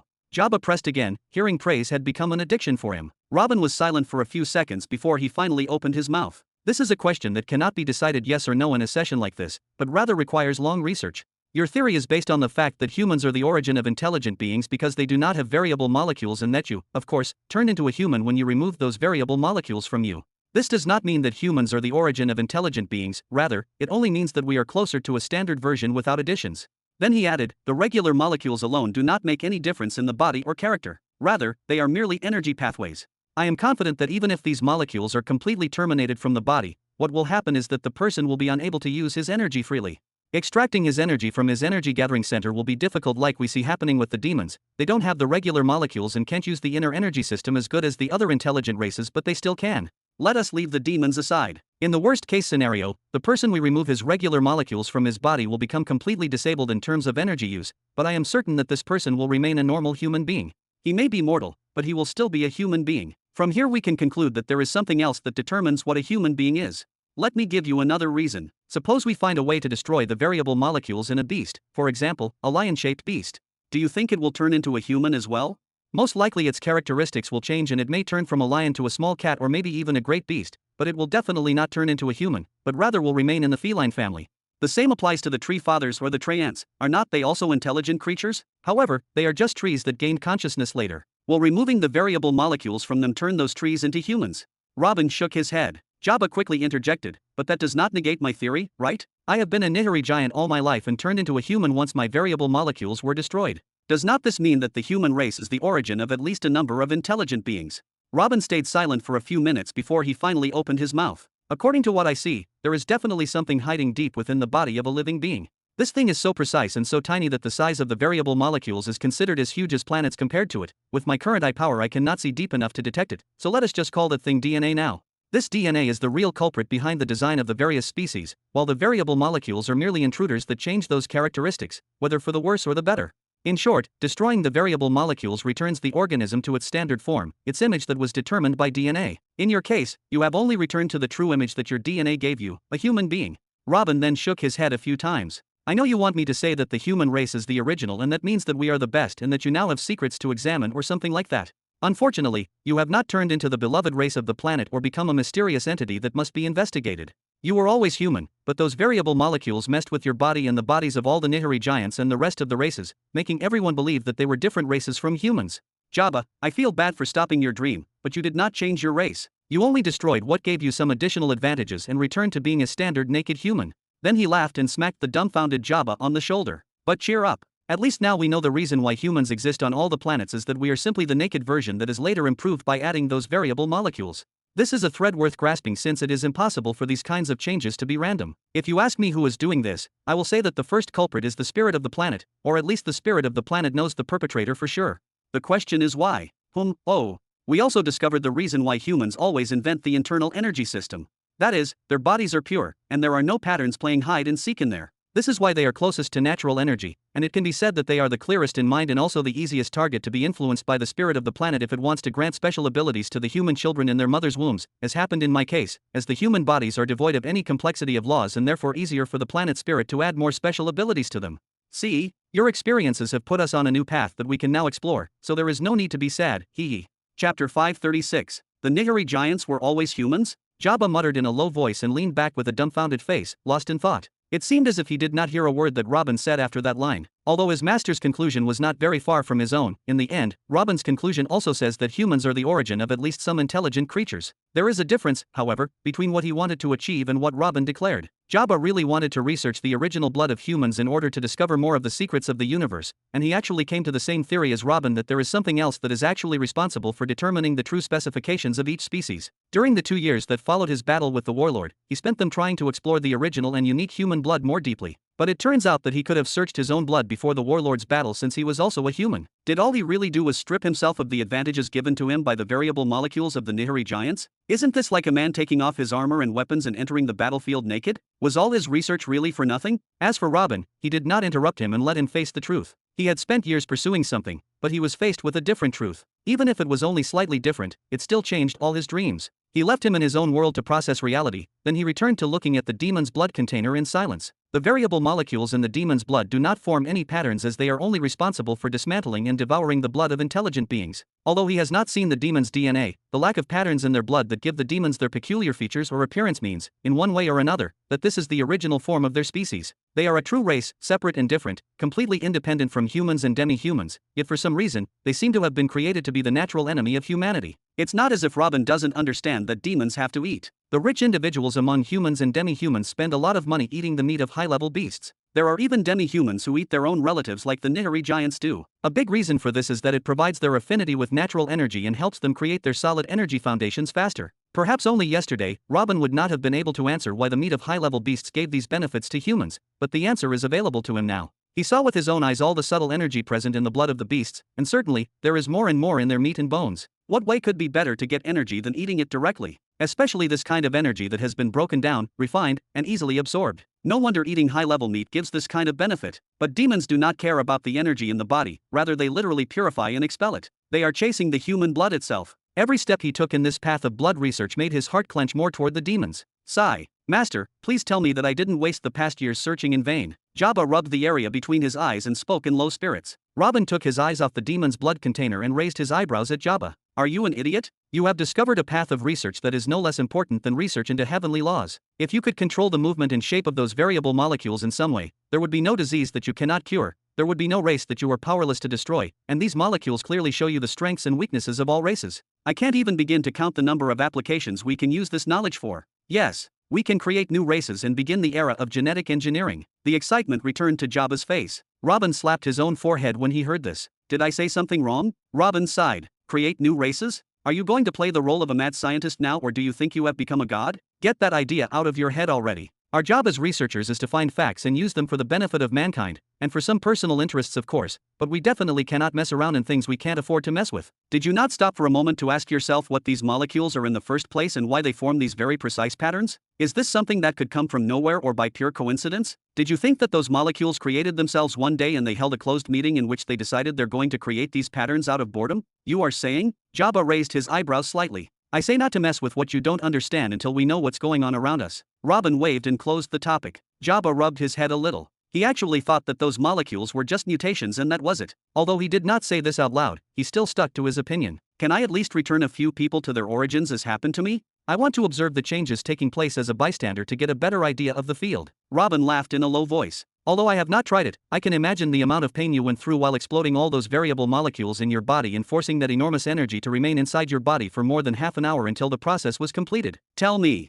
how many people can repeat what you did? This. Jabba had nothing to say. He held on all this time, firstly because he had the body of someone at the top of the dragon's realm, secondly because of his strong will to succeed, and thirdly because of his responsibility towards the 6th Legion and his fear that his death would drag them with him. If he hadn't managed to hold up that day, the resulting explosion would have been enough to wipe out the area and everyone in it. How many people can repeat this process? There are certainly a few people, But who would be willing to experience something like this, and why would they agree to transform into a human in the first place? Assuming that he captured a person and forced him to carry out this experiment, his consciousness would collapse due to the pain and loss of purpose, and a massive explosion would occur. Simply put, what happened to Jabba cannot be repeated again. After a little thought, Jabba breathed. Then allow me to continue the research in the field of blood. I want to improve the two techniques to achieve a better result that makes the transformation easier. You may, but do not limit your research to improving the two techniques only. Do not make the same mistake as me and limit your horizons with your own hand, okay? Robin nodded with a smile. I would like to ask a favor from you as well. Consider it done. Jabba shouted and patted his chest.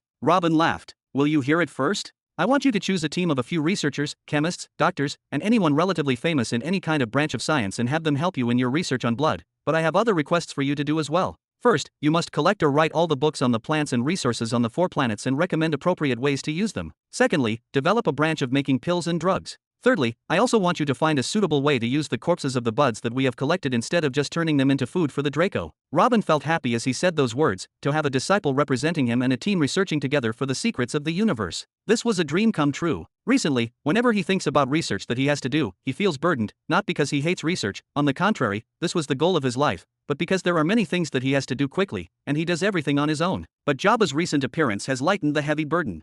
The most difficult element of this mission will be gathering the right team. As for the 3 missions, they complement each other in a way. Jabba rubbed his chin for a few seconds. Give me 6 months and the team will be ready. But, what about me leading the 6th Legion? We will find them a new general. Robin gave a short answer. All right then. Although Jabba felt some remorse about parting from the forces he had gathered and trained for years, in the end, this was not his dream and ultimate goal. If he wanted to fight and lead soldiers, he would not have followed Robin in the first place. Good. Robin tapped his thigh, then stood up and headed towards the tent door. Let's go, you've locked yourself in here long enough. Where are we going? Jabba quickly stood up and hurried after his teacher. A big smile appeared on Robin's face. We will go say hello to Hoffenheim, of course. The war has been long enough. Chapter 537. In the middle of the Tree Father Hoffenheim control circle. Boom, boom, boom, boom, boom. The northeast side needs support. The west is asking for support too. We need another team of life law users at the main battlefield. Kill. Today will be the last day of your lives, you damned humans. Under the roof of a tent open on all sides. Tisk. The headache started early today. Alexander looked at a giant tree trunk in front of him and mouthed displeasure. Everything he heard now, he heard it yesterday, and the day before, and the day before that. The scene before him was truly colorful and full of life, and death as well. Directly in front of him is a huge ring made up of millions of soldiers of the true beginning empire who look like a bunch of mercenaries. Some are wearing red coming from the flame continent, some are wearing green, they are the soldiers of the holy tree continent, some are wearing silver, they are the soldiers of the wind continent, and others are wearing blue representing the soldiers of the water continent. Some even wear mismatched tribal clothing. They were the soldiers from the 3 local human tribes around Hoffenheim. Naturally, Fujon led his army, the 11th Legion, and came to offer support in the final battle against what was believed to be the main body of Hoffenheim. Even the 2 tribes of the Plains and Nightbirds who were responsible for not only disturbing Hoffenheim's forces on the border also decided to enter with a large part of their army. This time, the 3 tribes fight not only to impress Robin, but to get rid of their number 1 enemy for hundreds of thousands of years. For them, this battle is a holy war that must be won at any cost, so how could they not do everything in their power? With just a few minutes of observation, it can be seen that the soldiers of the tribes are fighting while putting their lives on the line. The outcome of this battle means much more to them than it does to the soldiers of the true beginning empire. How not? If their side were victorious, they would get rid of an enemy that had exhausted them for 200,000 years, and Robin's invading army would find a place to settle away from them. But if they lose the battle, Tree Father Hoffenheim will certainly take revenge by starting a war the likes of which have never been heard of in history. Even the invader Robin and his army will turn their weapons towards the human tribes to snatch a piece of land for themselves. This war must be won, and there is no way to accept any other outcome. On top of the main body of the human side army, there are 20 squads behind them, each one made up of 10,000 soldiers. If Robin saw them now, he would be a little surprised because all the soldiers of these squads wear the distinctive golden full body armor, and there are more than 200,000 of them in total. But of course, the production of this set of armor did not stop for a moment in the past 6 years, and Jura's factories are still sending more daily. At the head of each of the 20 corps is a well-known general, including Caesar, Pion, Victoria, and almost all the generals who had commanded an entire legion 2 years ago, and their assistants applied for the command of one of these corps consisting of only 10,000 soldiers, and yet they did not receive any good time at that. The mission of these elite corps is to move freely from point to point throughout the siege area to cause some destruction or relieve the soldiers of the true beginning empire from the pressure for a few minutes, giving them time to breathe, or perhaps repel attacks coming from behind, and then move quickly to the next point. But what is strange is that with the presence of so many elites and veteran generals participating in this plan, it will be difficult to say what would happen if only 1 or 2 of these elite corps decided to take a break. As for within that vast circle of soldiers of the true beginning empire and allies, there are an infinite number of buds of various levels of strength. From their abundance and cramming into one area, the ground over an area of several kilometers appeared as if it were covered in spilled milk. Just by looking at it, the number of buds can be estimated at more than 100 million. Although most of the huge number of buds at the level of a sage or saint was killed over the years, the remaining buds currently mostly range in strength between the energy foundation levels and knighthood. Over the past 2 years they have demonstrated their strength. They are a wall that cannot be crossed. Although these buds cannot achieve victory, they can easily break through one of the sides of the siege and escape. After all, although the difference in individual strength between the two parties is very large, the difference in numbers is also even more staggering. However, they did not try to escape, but rather remained where they were, fighting to the death, refusing to move a step further from the giant tree behind them. In the middle of the sea of buds stands a giant tree, gigantic in every sense of the word. The area occupied by this single tree is enough to build a large city. If a stranger saw a single branch cut from that tree, he would say that that branch was a huge divine tree that lived for thousands of years. As for the height of that tree, no one has been able to measure it yet. Even if you looked up until your neck broke, you would not be able to see the tip of the tree. The only strange thing about this tree is that there is a huge thundercloud floating over the tree as lightning strikes it day and night. Although there is no massive damage to the tree, one can see the distance of the flame, and some smoke can be seen far above. No one knew what this meant and no one cared much either since it didn't affect the battle. But Tree Father Hoffenheim is really a tree. When the unified army reached this point under the leadership of Alexander and was able to push the buds back again and again until they gathered here and was sure that this was the goal of their protection, that this was the Tree Father Hoffenheim, everyone felt awkward, and some of them started to laugh stupidly. They were all waiting to see something like a warlord, a treant creature that could move, attack, and so on, but they were disappointed. Even though that enormous tree drops every day a huge number of fruits that quickly turn into buds and participate in the fight, making up for the lack of buds killed by their brothers all day long. But is the Tree Father really just a deaf tree? Although Father Tree used the empty-eyed buds' tongues to curse the army of the true beginning empire and tried to intimidate them every minute, the tree itself remained silent the whole time, that even Alexander and the rest of the council of generals thought that this was some kind of trick and that this was not Hoffenheim's real body, and that this tree is the main bud production center or something like that. But what if it's a fraud? The buds in front of them are real. When they eliminate all the buds, their mission as an army will be over, and they will have to wait for orders from their emperor regarding everything else. But unfortunately, theories are different from reality. The gathering of more than 100 million buds here made implementing any plan to eliminate them quickly considered impossible, and even made breathing itself as heavy as ascending to the sky. The sky has also become a forbidden zone, not only for fear of lightning strikes from above, but also for fear of concentrated attacks from below. In a compressed battle like this, whoever tries to fly from both sides will find countless attacks concentrated on him until he falls, so everyone committed to physical ground battles, which made the mission even more difficult. There is another problem they faced. After Emperor Robin's battle against the warlords, the army of the true beginning empire united and quickly marched towards Tree Father Hoffenheim to get rid of it while it was still treating the damage it received in the battle, so they did not clean up after themselves or search for areas that produced buds and destroy them like they used to do before. So, every few days, the buds that have not yet entered the siege gather and attack them from behind. In front of him are more than 100 million buds, and their number is almost constant because that huge tree produces more of them. Meanwhile behind them they face waves of buds on an almost daily basis,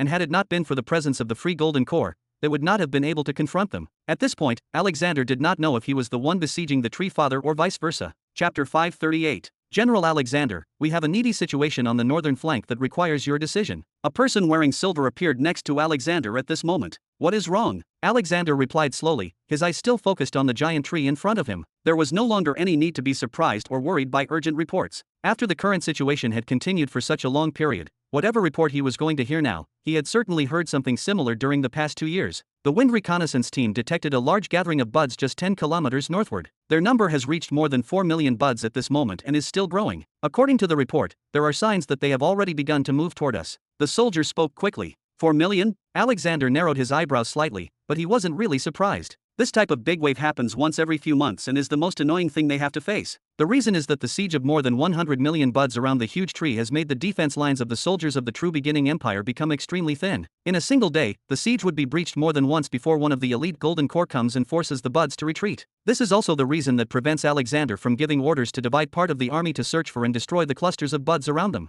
He knows that the Tree Father in using the blank-eyed buds to gather the other stray buds and form these waves, he knows that the only way to stop it will be to search and burn every singed breeding ground and kill every single wandering bud. But how can he? He needed more soldiers, so how could he abandon any one of them? Under these circumstances and the terrible shortage in numbers, what would happen if millions of buds attacked from behind? The second reason is that soldiers need rest too. Although the army's soldiers had all become veterans after the 6-year war and could consume the least amount of energy to cause the greatest possible amount of damage, this did not make them immune to fatigue. The army is divided into 2 halves. One half advances to engage the buds for a day, and the other half retreats to the back lines to get some sleep and use energy stones to regain its strength. Every time there is a major attack on the rear rows that are already tired, the number of casualties would be double the usual, and assuming that those rear rows were strong enough and deterred the incoming attack, the biggest problem is that now you will have the front and rear rows all exhausted and the number of deaths would only increase more and more in the next few days. So when Alexander heard the report, he knew that today was one of those days that would not go well, so he gave a big sigh, then put his helmet on his head and took out two slim swords. It was clear that he was ready to fight himself. No need to panic, tell everyone that we will start activating Plan C.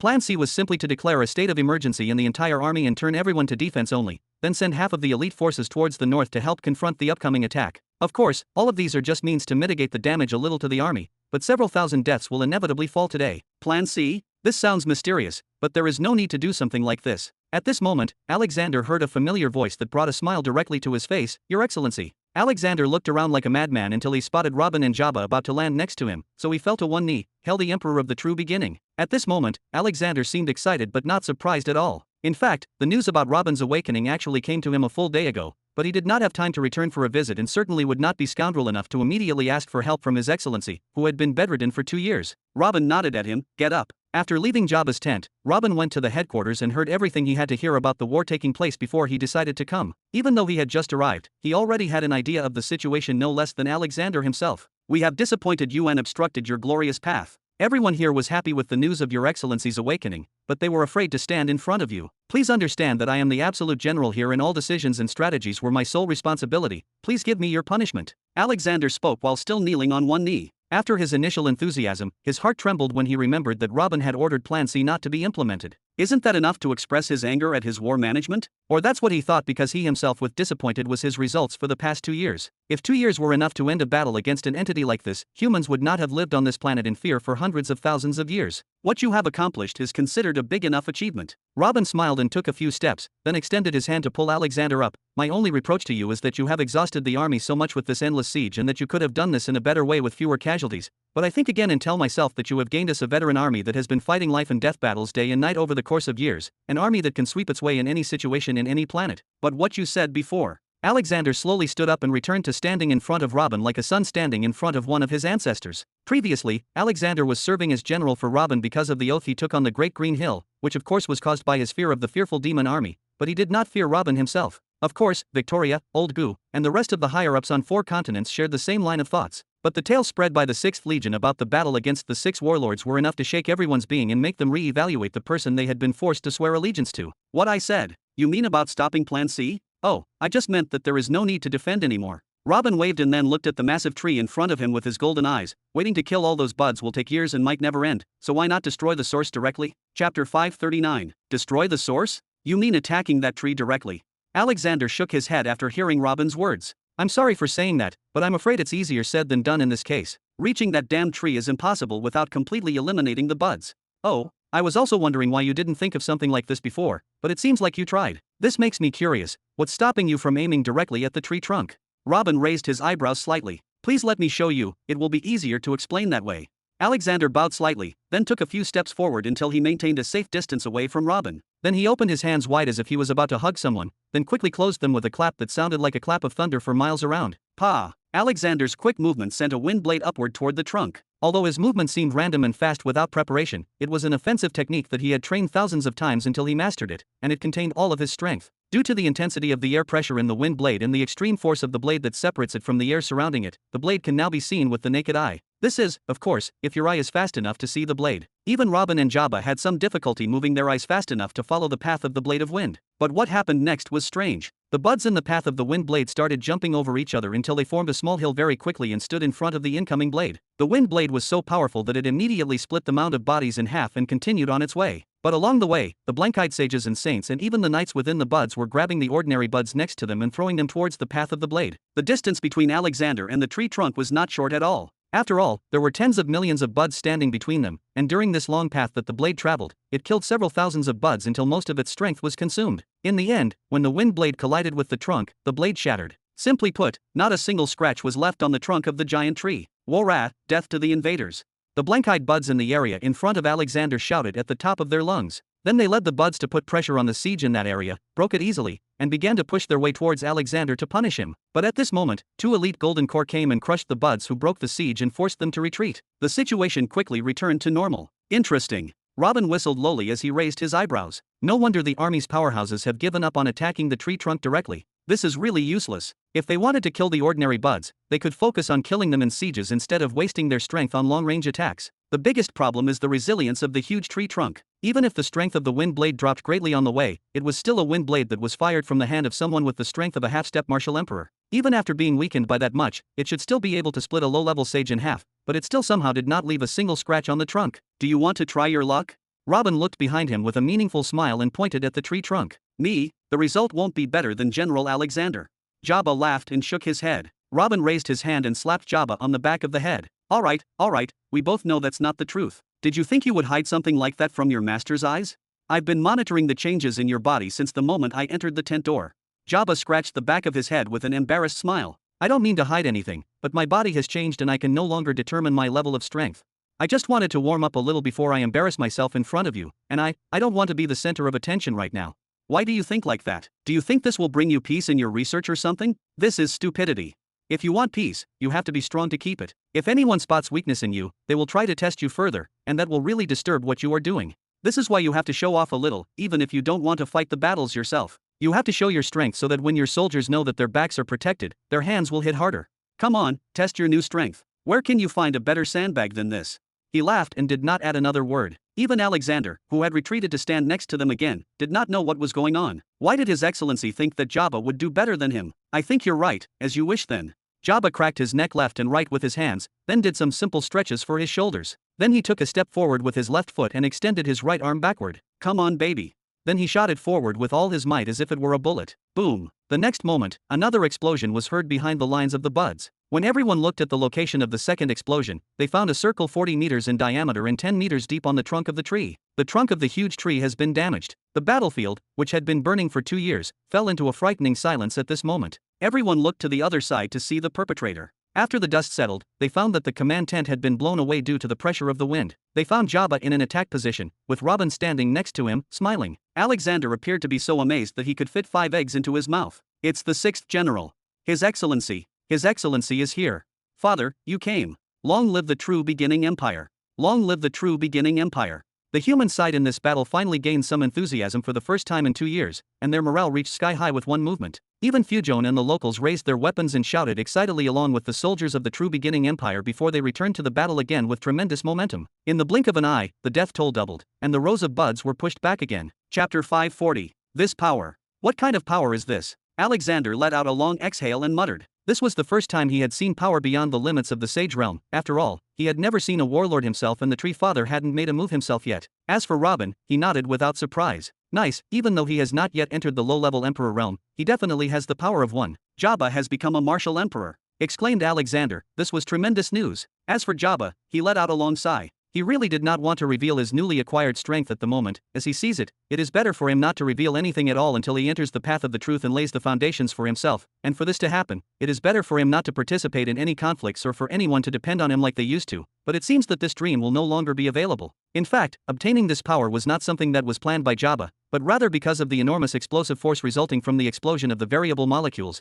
which he forced to remain inside his body for half an hour using the energy trapping technique. Part of that tremendous power was exploited by Jabba, and he used his energy collection area as a medium to activate one of the law of gravity techniques, the one he used to almost crush the warlord who possessed strength almost equivalent to a mid-level emperor. But what about the rest of the energy that could not find a way out in time and had to stay inside his body for half an hour? It destroyed and then polished his muscles, internal organs, and even his bones. Even though he had not been broken through in terms of the internal system, he was still a sage, and he had not broken through in terms of the body strengthening system either because he still had the third-level body strengthening divine tattoo. He found himself with this raging power anyway. What Jabba was exposed to was not the same as using patterns to strengthen the body in a certain way and over long periods of time, and what he gained in the end is also completely different from a low-level Nihari emperor. His current strength is not the result of building solid energy levels, and it is not the result of the accumulation of energy in the muscles and bones. It was simply because his flesh and bones had become too tough after undergoing this kind of violent refinement. Although he will not be able to gain any more strength until his internal training system or body strength system develops, this once-in-a-lifetime refinement has undoubtedly given him benefits that will remain with him throughout his life. His physical strength now in his human body is no less than ever before. His body is much stronger than a Nihari giant on the same level. In other words, he gained more advantages than he had when he still got the Nihari giant's variable molecules. This is amazing, haha. With an emperor on our side, we will definitely be able to destroy the buds and that damn tree. Alexander laughed and declared. Some envy struck Alexander's heart for a moment after he realized that the position of the strongest in the army was no longer his, but soon fighting spirit flared up in his heart and replaced his envy. Without some hurdles and new goals, how would life have any flavor? But at the same time, Alexander had no hatred towards Jabba in his heart. This was simply what could be expected from the emperor and his disciple. What he needs to do now is to find a way to get past him again. Robin shook his head after another glance at the giant tree. This is going to take a very long time. Hoofy's not going to stand by and watch his body crumble after taking several hundred punches like that. Although the damage caused by Jabba is enormous in everyone's eyes, it simply looks like child's play when compared to the size of the tree's trunk. If he continued attacking day and night in the same way, he might be able to topple the tree after a few months. But will all those buds give him the opportunity to attack for a few months without harassment? A pipe dream. Leaving aside that they will march where Jabba is, it was unknown if the tree father still has any weapon in his arsenal that he hasn't used. Something like the thunderstorm, for example. If he still has something like that, then Jabba will be very unlike for sure. Your Excellency, is this tree really Tree Father Hoffenheim? Alexander asked, as this question was on the minds of many. Haha, of course this is his real body. How can I not recognize my favorite plant on sight? Robin laughed loudly, then looked and patted Jabba on the shoulder. Go to the northern front and help the guys there confront the attack coming from behind. Do not delay. All right. Jabba nodded, then took a step and disappeared. Alexander, get me a blank-eyed bud. A shiver ran down Alexander's spine when he saw the smile on Robin's face, but he wasted no time and then grabbed a random saint-level blank-eyed bud. The blank-eyed bud tried a lot to evade Alexander's forceful seizure but to no avail. When Hoffenheim was about to withdraw his consciousness from this bud and direct it to another one, he found a face he knew well standing in front of him. He forgot that he was being arrested and stared into Robin's eyes with clear anger and hatred. The damned Robin Burton. I was wondering how long you would be hiding in your little tent. You really thought that those bunny humans were going to do anything to me? You are dreaming. Your presence here will only serve my purpose to kill you. I have to admit, fighting those dolls you call warlords was a bit annoying and made me sleep a little, but that wasn't a problem at all. I'm stronger than ever before, as you will see. Robin laughed with a laugh full of provocation. Oh, right, why don't you make a doll or two for me? I want to try something on them. The previous 6 were destroyed far too fast. Arg! The blank-eyed bud wanted to jump on Robin and shred him apart with his teeth. His deep hatred made him forget that Alexander was holding him. Robin did not care about the blank-eyed bud's reaction and continued after placing his hand on his mouth. Did I say something wrong?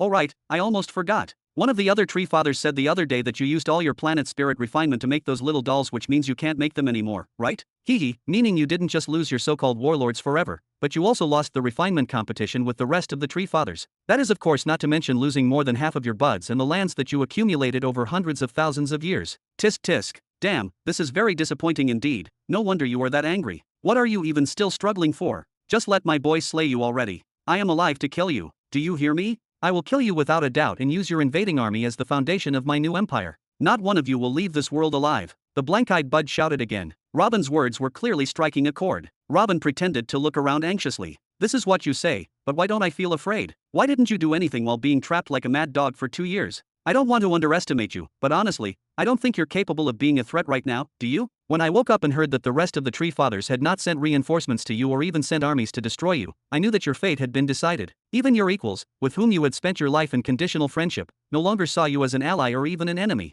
They simply saw you as a pile of trash waiting to be burned. Your fate is sealed in their eyes that they forgot you even existed. You say you are going to kill me? Man, say something sensible, will you? I'm going to kill you. I'm going to rip you apart.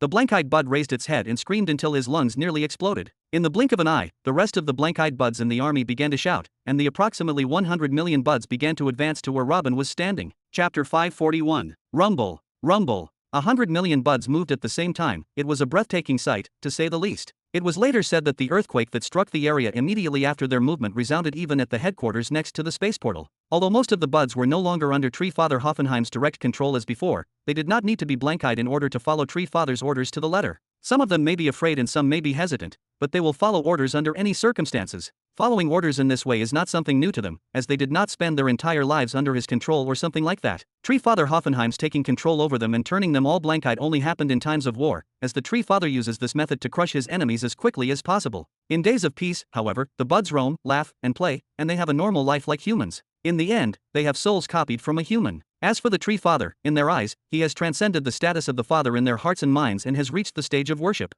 How can they allow an army of foolish strangers to touch their Father, to defile their God with their dirty hands? That's why when they heard the cries of the empty-eyed bud, they all advanced without thinking. The advance was so fast and devastatingly random that huge numbers of them were killed underfoot, but they did not stop. Whoever angers their Tree Father must die. The ranks of the soldiers of the true beginning Empire Army, mixed with the soldiers of 3 local human tribes participating in the siege, did not try to stop the buds by force, but rather began to retreat tactically. They did not completely open the road to the buds, nor did they establish their positions so that they would be trampled on as well. Where do you think you're going, you damned watercress? You should ask my permission first. Caesar shouted and slashed the air with his halberd, cutting off the hordes of buds with a wall of the infamous suffocating black flames. The water path users of his elite golden core created walls of ice, and the wind path users created several tornadoes, while the life and plant paths began to use and manipulate the buds themselves. Each one in the special squad immediately threw up their strongest defense in the face of the buds' advance. The father tree is not a fool. This is not the first time he has tried to exploit the huge numerical difference to break the siege, but he fails every time due to the huge difference in individual strength.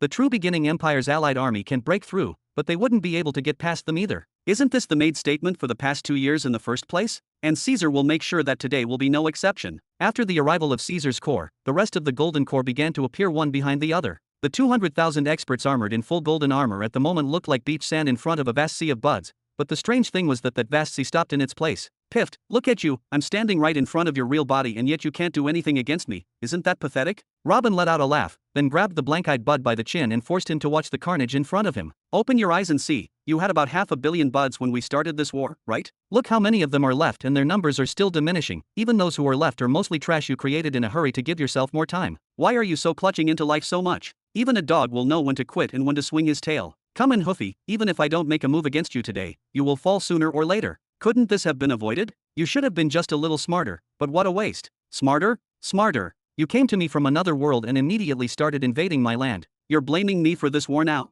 Don't you have any sense of shame? The blank-eyed bud wriggled out of Robin's hand, which was holding him humiliatingly, and then screamed at the top of his lungs. I came as an explorer and a researcher, but you turned it into a war without saying a word and surrounded us on the steep hill with the intention of annihilating us. Perhaps you were so accustomed to winning and doing what you wanted that discussion was no longer an option for you. Even if I had tried my best to reason with you in my position back then, would you have heard me? You would have thought it was a weakness. Even if you had given me any benefits, they would have been as small as if you were dealing with a beggar. Do you think that I'm a beggar and would accept this, Hoofy? Robin shook his head sarcastically. The number one law when negotiating is to be in a position of strength first. Negotiating from a position of weakness is called surrender, and I do not surrender in front of a damn tree. So the war began, the purpose of which was to reach peace between us but on better terms for me, and I was seriously waiting for you to send a peace offering, but instead, you sent me that fucking root body threatening me inside of my tent, and then you pushed your luck even further with what you did to the 10th and 6th Legions that day. Do I look like an easy person to bully to you, Hoofy? Humph, a damn tree you say? My magnificence is just a tree, but that's okay.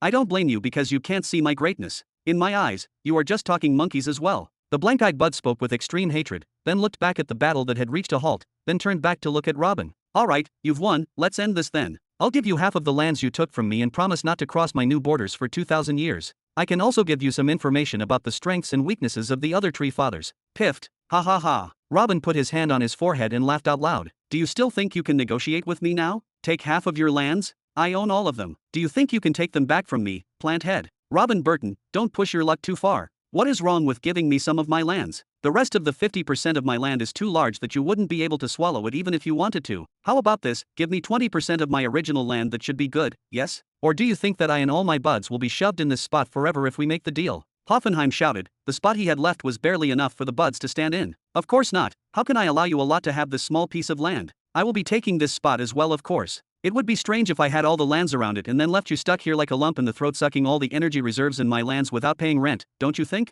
Of course, I can allow you to live in the lands under my authority, but on a simple condition, of course. What are those conditions? Hoffenheim suppressed his anger to the utmost and uttered those words with great difficulty. Robin did not hesitate. You must accept the soul enslavement seal. It is an advanced version of my soul enslavement technique that I created previously. I can implant the seal directly into your primal soul. After activating it you will be able to retain all your consciousness, but I will know if you will try to betray me and I can kill you using it at any time. I also want the method of making those buds and the method of making copies of the primal soul, and I also want all the information that you have about the planet's spirit and the method of refining it, and the information that you collected about the rest of the tree fathers and human tribes. Why don't you come and fuck me already? The blank-eyed bud finally cried. I will if you don't agree. Chapter 542. Like hell you will. I dare you to come and try anything funny. What would be the use of life if I handed everything I know over to you and then lived as your slave? Do you think I am an ordinary person who fears death and wants to waste air by breathing for a few more years? I have lived for more than 500,000 years. A life without a goal for me is worse than death. What? Do you think I admitted because I fear you? Fuck you. I just want to stop my losses if possible, but if you don't leave me a path, then let's die together. The blank-eyed bud shouted again. Die together? That's not going to happen, you are the only one dying here. I seems that I need to argue you to speak more polity as you should know that you are not irreplaceable here. Your lands are already mine. What else do you have? Some information? That's nothing. It will take me some time, but I will just go attack another tree father and beat him into submission and take all the information I want, got it? You lot may act arrogant as you want, but I bet one of you will cooperate when he see me slay one or two tree fathers. What do you think? Robin laughed and shook his head. Then he added with a more latent voice, but I think you are right about some things, I should leave some face. Well, tell me, what do you think about this? I don't need the information about creating the buds nor how to clone the soul. I also can live without the information about the rest of the tree fathers and the human tribes and the rest of this planet's creatures. I just want what you know about the planet's spirit. You will still have to accept the soul enslavement seal, and you will have to fight with me when needed. If you agree, then on top of allowing you to live, I will leave 10% of your previous lands to establish your own kingdom. What do you think of this? I will not be anyone's slave. Come on, Hoofy, has staying in a position of power for all these years made you lose your sanity and make you forget how to act after defeat? I have already given you a lot. I have given you your own homeland, and I will let you keep your consciousness, and I will treat you as a follower and not a brainless slave, and you will also keep your secrets. Is there better terms than these? Come on now, talk. All I want is your information about the planet's spirit, and I will be out of here after imparting the soul enslavement seal. Robin stroked Bud's green hair. The Bud finally took a look at the massive battle taking place next to him, then looked towards the ground and spoke while gritting his teeth. Let's make the duration of receiving the seal 500 years, after which you must remove it. It's okay, I can remove it after 50 years if you want, but once I remove it, we will be enemies again, so before you ask me remove the seal, you must be prepared for what will happen next. What else do you want? Robin waved. How do I know that you won't use that soul enslavement seal to force me carry your orders? Hoffenheim anticipated the issue of hostility after the seal had been removed, so he did not speak about it again. Hee, as expected from an old fart like you, this is actually something I can exploit with the soul enslavement seal, but frankly I have no intention of trying to prove anything to you. You have my word that I will not exploit the seal in this way. Do you agree or not? Damn it, alright, what should I do now? The blank-eyed Bud spoke involuntarily. If Robin moved his eyes to the battle in the background, he would see that all of the blank-eyed Buds had very ugly facial expressions as well. But Robin didn't care, and started laughing provocatively. If there is one thing that confuses Robin and that he does not know anything about at the same time, it is undoubtedly the matter of the planet's spirit. The first hint he heard about the existence of the planet's spirit was when he saw the all-seeing God for the first time, and the all-seeing God told him that the planets may interfere to raise a number of geniuses to discover the laws faster. This phrase was enough to indicate a special awareness of the planets. Robin did not realize then or even now how a planet that was supposed to be a large pile of rocks and metals could have a spirit, but he had heard about the matter more than once and he must reach the end of it. The all-seeing God will often not say anything and will use the excuse that he will lose a lot of his cultivation or life force, so the ideal person who can provide this information is undoubtedly Hoffenheim. Could the information that Tree Father had about the planet spirit make up for the loss of a servant like Hoffenheim and make him own lands of his own within the properties of the true beginning empire? Maybe, maybe not, but without holding the end of the string, Robin will be left guessing forever. Just make it easy for me to enter your soul domain. I will enter for a moment to place the soul enslavement seal and then exit. Then we can talk more about the planet's spirit. What do you think? You want to enter my soul domain? Come then. The blank-eyed Bud raised his eyebrows for a moment. Alexander, don't let anyone interrupt what's going on here. I'll count on you. Robin raised his head to give orders, then placed his index finger on the forehead of the blank-eyed Bud. Within Hoffenheim's soul domain. You use a technique similar to the soul thread technique, which the human tribes on this planet use to communicate, in order to connect your soul domain to the artificial soul domain of your buds. This is not easy at all, especially when taking in mind the sheer number of buds you can control at the same time, but thanks to your powerful soul and your exceptional connection to them as their maker, you can create several million of these threads and use it to control millions of your buds at once. Of course, that is before I destroy most of your soul force and limit the number of connections to a few hundred in total. Hee. Robin's cute silver avatar chuckled. The last time he came here he was forced and didn't even know what a soul domain was, but this time he closely watched what was going on. The Tree Father remained silent, watching Robin with pity without saying a word. This is the second time Robin has appeared in this place, but this time there were a few differences.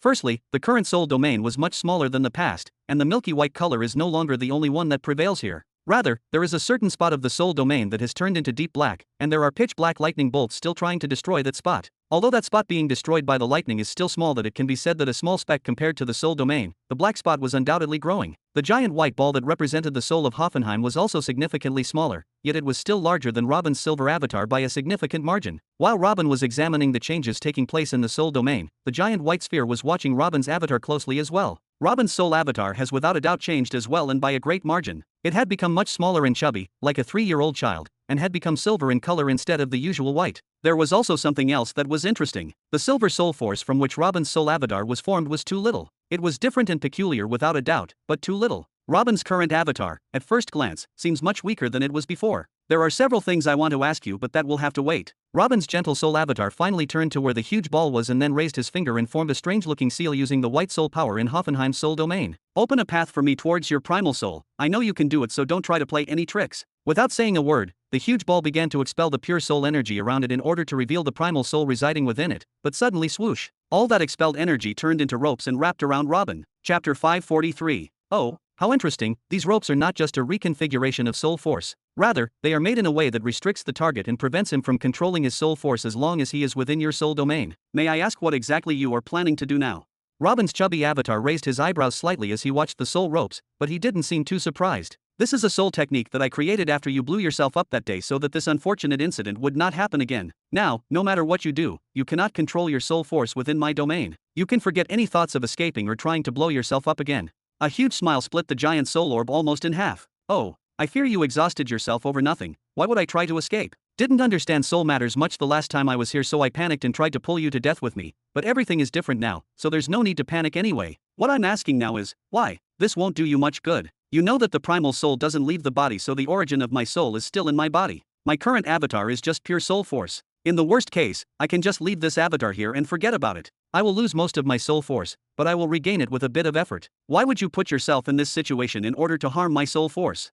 Robin tried to pull out more information. It seems that you are still ignorant of soul matters even now. Your primal soul may still be in your body, but isn't your consciousness here? Your primal soul will still be in your body, but without your consciousness, your body will still be like a piece of vegetable. Maybe your primal soul will develop another consciousness later on, but who knows how many years or how many centuries will pass until this happens? How many of your followers will wait for you until then? I don't think you want to die temporarily, or am I wrong? The tone of anger and hatred that Hoffenheim used to speak with previously has almost disappeared. What it appears now is pure confidence. You're right. There are people who have a healthy body and continuous vital processes, but they cannot move for years. Is this due to a lack of consciousness? I experienced something similar for the past 2 years, but my consciousness was trapped inside my body. If I had no consciousness at all, this would be really bad. I would really need at least dozens of years until my primal soul produced a new consciousness. This is not a very pleasing idea. My back will hurt if I remain asleep for heaven knows how long until a new consciousness is formed. This would be annoying and would hurt my plans a lot. So, what do you suggest? Robin nodded several times. Even if my consciousness remains here, it's not as if the army outside will mourn and go off to plant onions. You've fought them for 2 years and you know what they're capable of. Now that Jabba has joined them, you're dead. Whether I'm the one leading them or someone else, your end is inevitable. Don't try to act as if you are still in control of the situation. Robin's careless behavior angered Hoffenheim once again. Listen, I've observed your forces long enough to know about the oath tablets and had my kids steal a few of them from the bodies of their victims. It's a good invention, I admit it, and today it was going to be your redeemer. Soul force began to separate from the giant orb again and took the form of patterns familiar to Robin. These are the patterns he draws on the oath tablets. After he finished making them, Hoffenheim spoke again. What do you think about this? Wouldn't it be a good solution? Robin's eyes remained on the patterns in front of him for a while before he whistled lightly. First the soul ropes to restrain me, and now the oath patterns. I'm starting to feel that you were the one who pulled me into your soul domain and not me who asked to enter. Let me guess, you were going to attack me anyway and drag me here as you did before. If I did not ask to enter your soul domain, then you would restrict me and force me to swear to leave you alone, and perhaps even swear to compensate you for your losses? You were just waiting for the right opportunity while we were talking. And there is more, you pretended to lose your nerve and started shouting in anger in order to make me lower my defenses toward you and think you already went nuts. You didn't want your plan to fail before it began. Amazing, you are truly an entity that has lived for more than 500,000 years. True, but you spared me all this and asked for entry yourself, haha, and even brought me an excellent gift as well.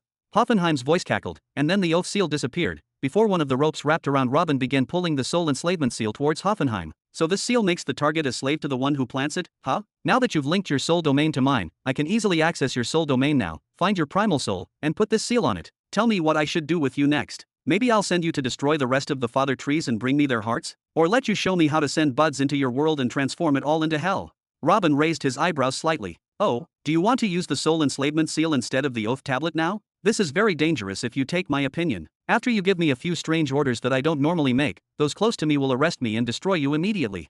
After the first few errands you do for me, it will be too late to do anything even if they notice. Secondly, how can one gain much if they do not risk much? I am happy to have an enemy like you, even if only for a short time, Robin Burton, but you are too far young. Hoffenheim spoke confidently and then began moving towards the entrance from which Robin had come, clearly wanting to head to his soul domain. Hey, I haven't finished talking to you yet. Robin shouted. I'm done with mine. The orb continued on its way. In his opinion, Robin was already finished. I'll talk anyway. Robin's chubby silver avatar raised his small shoulders. When you made this rope technique, you did keep in mind that I can be stronger than you at the moment, so you used the advantage of being inside your soul domain to strengthen your technique further. From what I see, these ropes don't seem to care about how strong the target is, but rather they can restrict any spiritual avatar as long as that avatar exists within your domain. Then he continued, is this what gave you the audacity to carry out your plan anyway even after you saw my new soul avatar? I bet you did not understand the changes that happened to my soul, but you told yourself whether I became stronger or weaker I would still be restrained here. As long as my soul avatar was made of the same kind of soul force as in those ropes I will be suppressed within your domain, and of course, the quality of soul force is identical for everyone, at least according to your understanding. But, shush shush. A thumping sound finally stopped Hoffenheim in his tracks and forced him to look behind him, finding the small silver figure of Robin still standing sluggishly in his place with a lazy expression on his face. He stood slouched. There were no ropes covering his body. The ropes are gone. What the? Hoffenheim was greatly shocked by the sight in front of him and almost used his soul force to do something else to remedy the situation, but at this moment Robin's silver avatar moved his chubby hand spontaneously. Vroom. The huge soul orb stopped in its place, and even the bit of soul force that had come out of him earlier remained in place as well. Hoffenheim is still aware of what is happening around him. Time is moving at the same normal rate and nothing has changed. He is just unable to speak or move. He just saw Robin's avatar approaching him, smiling and saying, unfortunately for you, my soul force is a little different from anything you know. Chapter 544. Even though Tree Father Hoffenheim's soul was frozen in place, an aura of a mixture of shock and panic could be felt coming from it. Robin's avatar wasn't affected by the soul domain restriction. In theory, his plan was non-failable. The soul domain is considered a private kingdom for the soul of its owner, and with some methods and experience, the soul domain can suppress any intruding entity. This is why, since Robin entered his soul domain, he is a fish on a chopping board. This is why he did not try to talk to him for a long time at first, nor did he bother to answer his questions. Why do you talk so much to a dead person? How could he know that Robin was subjected to a strange soul refinement experiment that completely changed the shape, composition, and strength of his soul? If the power of Hoffenheim's soul can be represented by water, then Robin's spirit can now be said to be like oil. They were both close in shape but have completely different properties and characteristics. Even Hoffenheim, who lived hundreds of thousands of years and studied the soul like the back of his hands, has never heard of such a strange soul transformation. It was shocking enough when he saw Robin's soul avatar for the first time and found that it took his external body form and was not just an orb-shaped mass of soul force like him and all the creatures he studied. As for Robin, he ignored him and looked around for a few minutes while placing his chubby arms behind his back. Then he finally looked towards the Tree Father soul orb and spoke, listen, Hoofy, I have never tried using the soul filling technique outside of my own soul domain before, and even though you barely have around 20% of your usual soul power and wouldn't bring too many benefits after gone through this transformation, I'm still curious about what would happen if he used my soul filling technique on a primal soul instead of just soul force, especially the primal soul of a being who's lived as long as you and have experienced all those wars and schemes. But then again, I understand that you had to take your shot. If I were you I would have done the same, and it just happened that I still have respect for the strong, so I'll give you a chance, that last one. With a slight movement of his hands, the soul enslavement seal that was in Hoffenheim's possession returned to float towards him, and quickly changes began to appear on the seal, becoming visibly larger and far more complex. At first I was just going to be content with monitoring your intentions against me, but now I can't do that. Leaving someone like you without real supervision is a real danger that I cannot ignore. If you accept this seal, you will be a slave in every sense of the word, both in soul and body. You will only do what I command you to do and you cannot kill a bug if I do not command you to. But I am prepared to use the oath patterns to swear to you that I will release you in 1,000 years to choose what you want to do then. By then if you want to keep following me I will treat you as a real follower with much lighter conditions, and if you want to break free I will allow you to do as you please. What is your decision? After Robin finished speaking, he loosened the restrictions on Hoffenheim's soul. After a full minute of silence, Hoffenheim let out a long sigh. I lived a long and fulfilling life like a tree ant, in which I had friends, family, and war comrades, but in the end, I chose to abandon them and return to Earth in order to prolong my life and gain the respect and reverence from the ordinary tree ant creatures.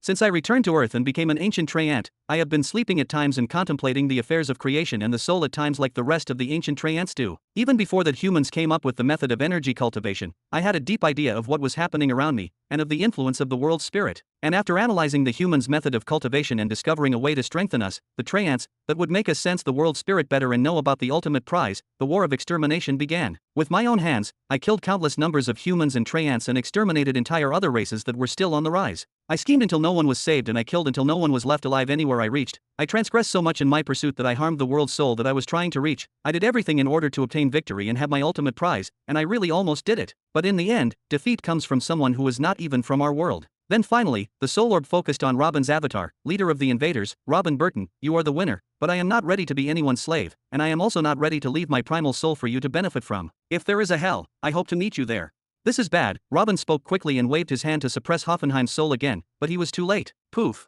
A small explosion started from inside the soul orb and was expanding outward, but Robin's silver soul power, which he quickly regained, suppressed the explosion inside and kept the soul orb as it was, or almost as it was. Currently, there is no longer any awareness inside. Robin shook his head and sighed when he felt this. Tree Father Hoffenheim was an exceptional entity that carried in his soul a huge amount of experience and secrets. Having someone like him next to him would have helped him a lot, even reading his soul carefully would have saved him a lot. But now he has not only lost the person but his soul as well. It is worth noting that the soul domain did not disappear immediately after the primal soul died, but Robin could clearly feel that the energy inside it was beginning to leak out and this place would collapse soon, so he had to hurry, and indeed the soul-filling technique did not let him down. V-room. V-room. Since there was no longer any use for this place and it was going to collapse anyway, Robin directly activated the soul-filling technique and small vortexes began to appear. This time, the vortexes were not only focused on the soul mass but began to eat away at the walls of the soul domain itself. In just a few minutes, the soul domain had shrunk from a small world to the size of a house. Everything around him was now pitch black because the remaining spot was the one that had been consumed by the lightning bolts.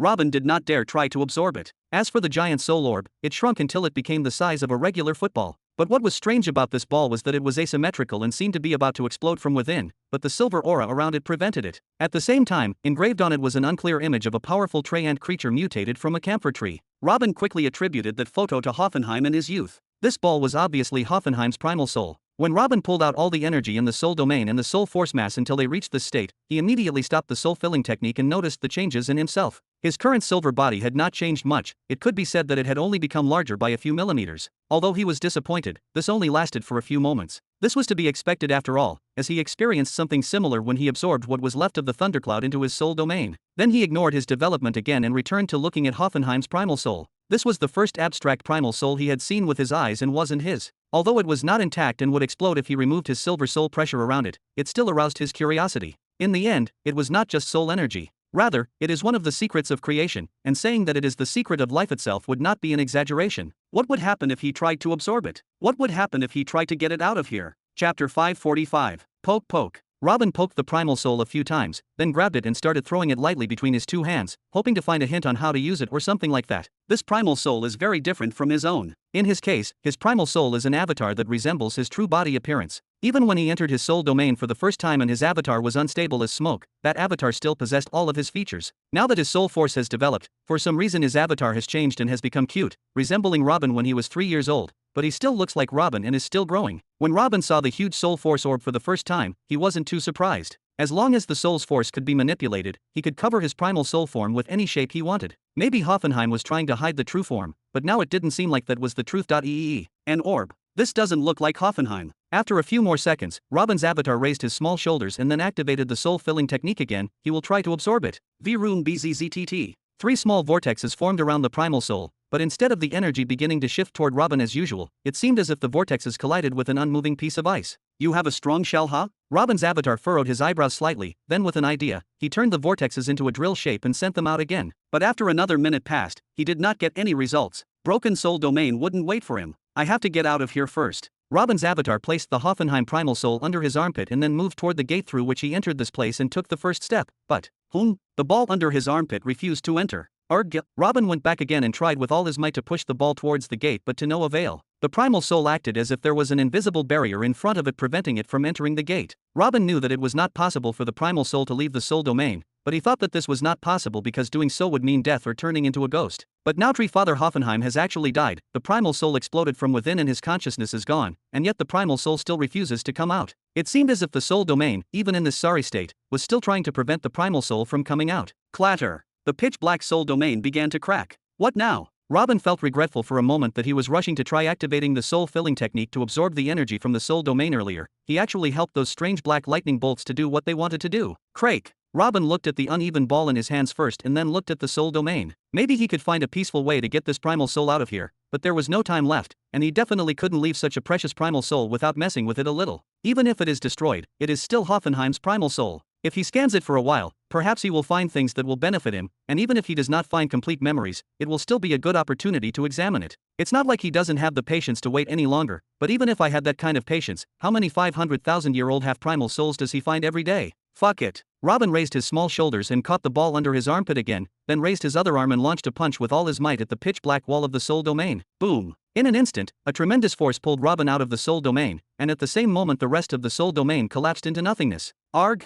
Robin vaguely felt what was happening around him as he was being expelled from Hoffenheim's soul domain. This time, he did not exit through the channel he had opened previously, but rather he was expelled directly from the body of the Tree Father. And the problem is, His soul avatar is now kilometers away from his real body. What will happen now? Robin didn't know. He knew that his soul avatar would be tossed out into the open when he threw that punch, but what came after? Well, now he will know the answer shortly. Arg. Robin did not control anything at this moment, he only knew that he was moving at an insane speed toward his real body. He didn't know how to describe his feelings now. Should he focus on the heinous pain as he feels his consciousness being torn apart because it doesn't know if it should stay with the avatar or abandon it and return to the body where the primal soul was? Or the odd feeling that he can now visibly see his own body from afar? Of course, no one could see his silver soul avatar with their own eyes as it headed towards its body at lightning speed, only those with a high soul sense could feel it if they put their focus at that given point. When he approached the halfway point, it became very difficult to maintain his consciousness. His cohesive soul avatar began to disperse and return to mere soul force.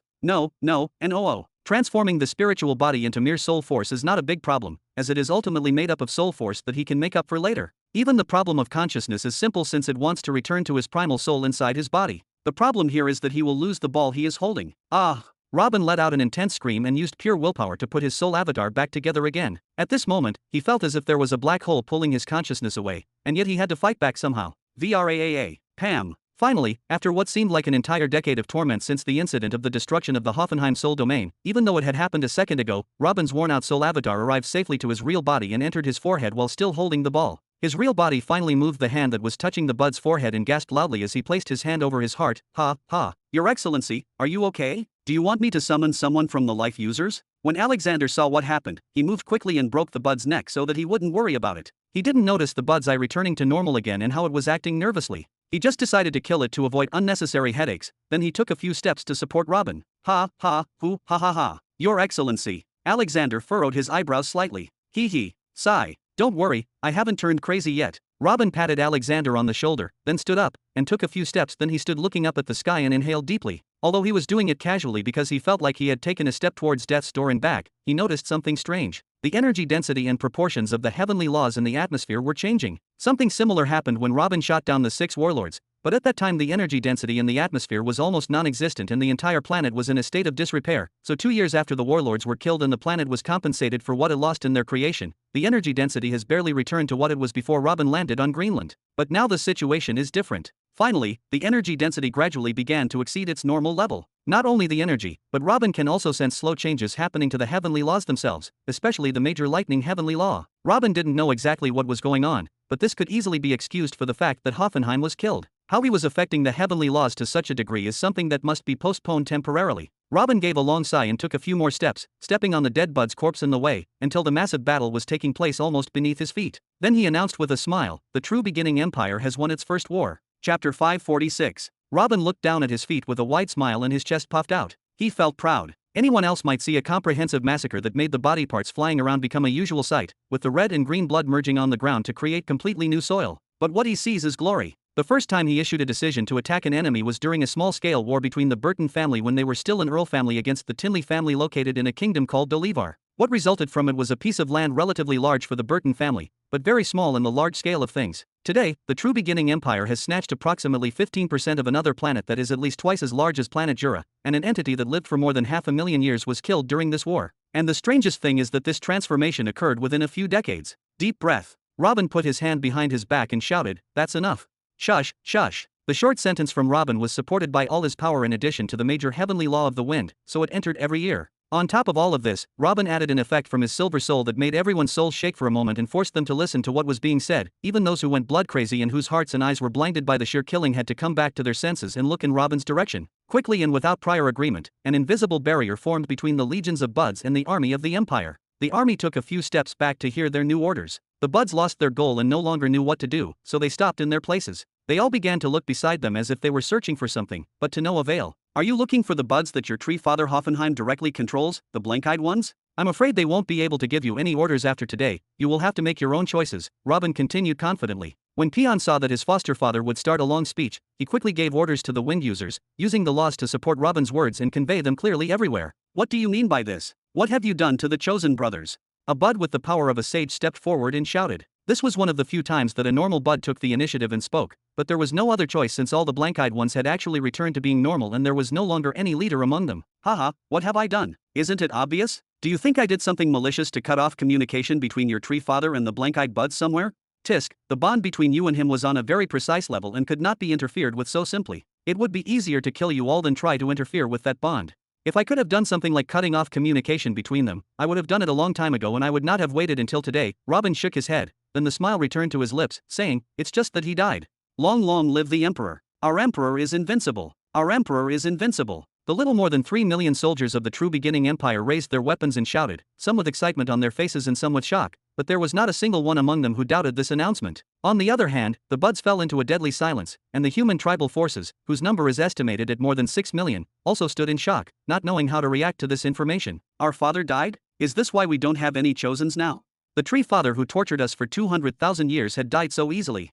They all agreed on one reaction in the end. "No way. You lie. The father is indomitable. The father is eternal. The father is invincible. We must kill him and present his head to the father as punishment for his lies."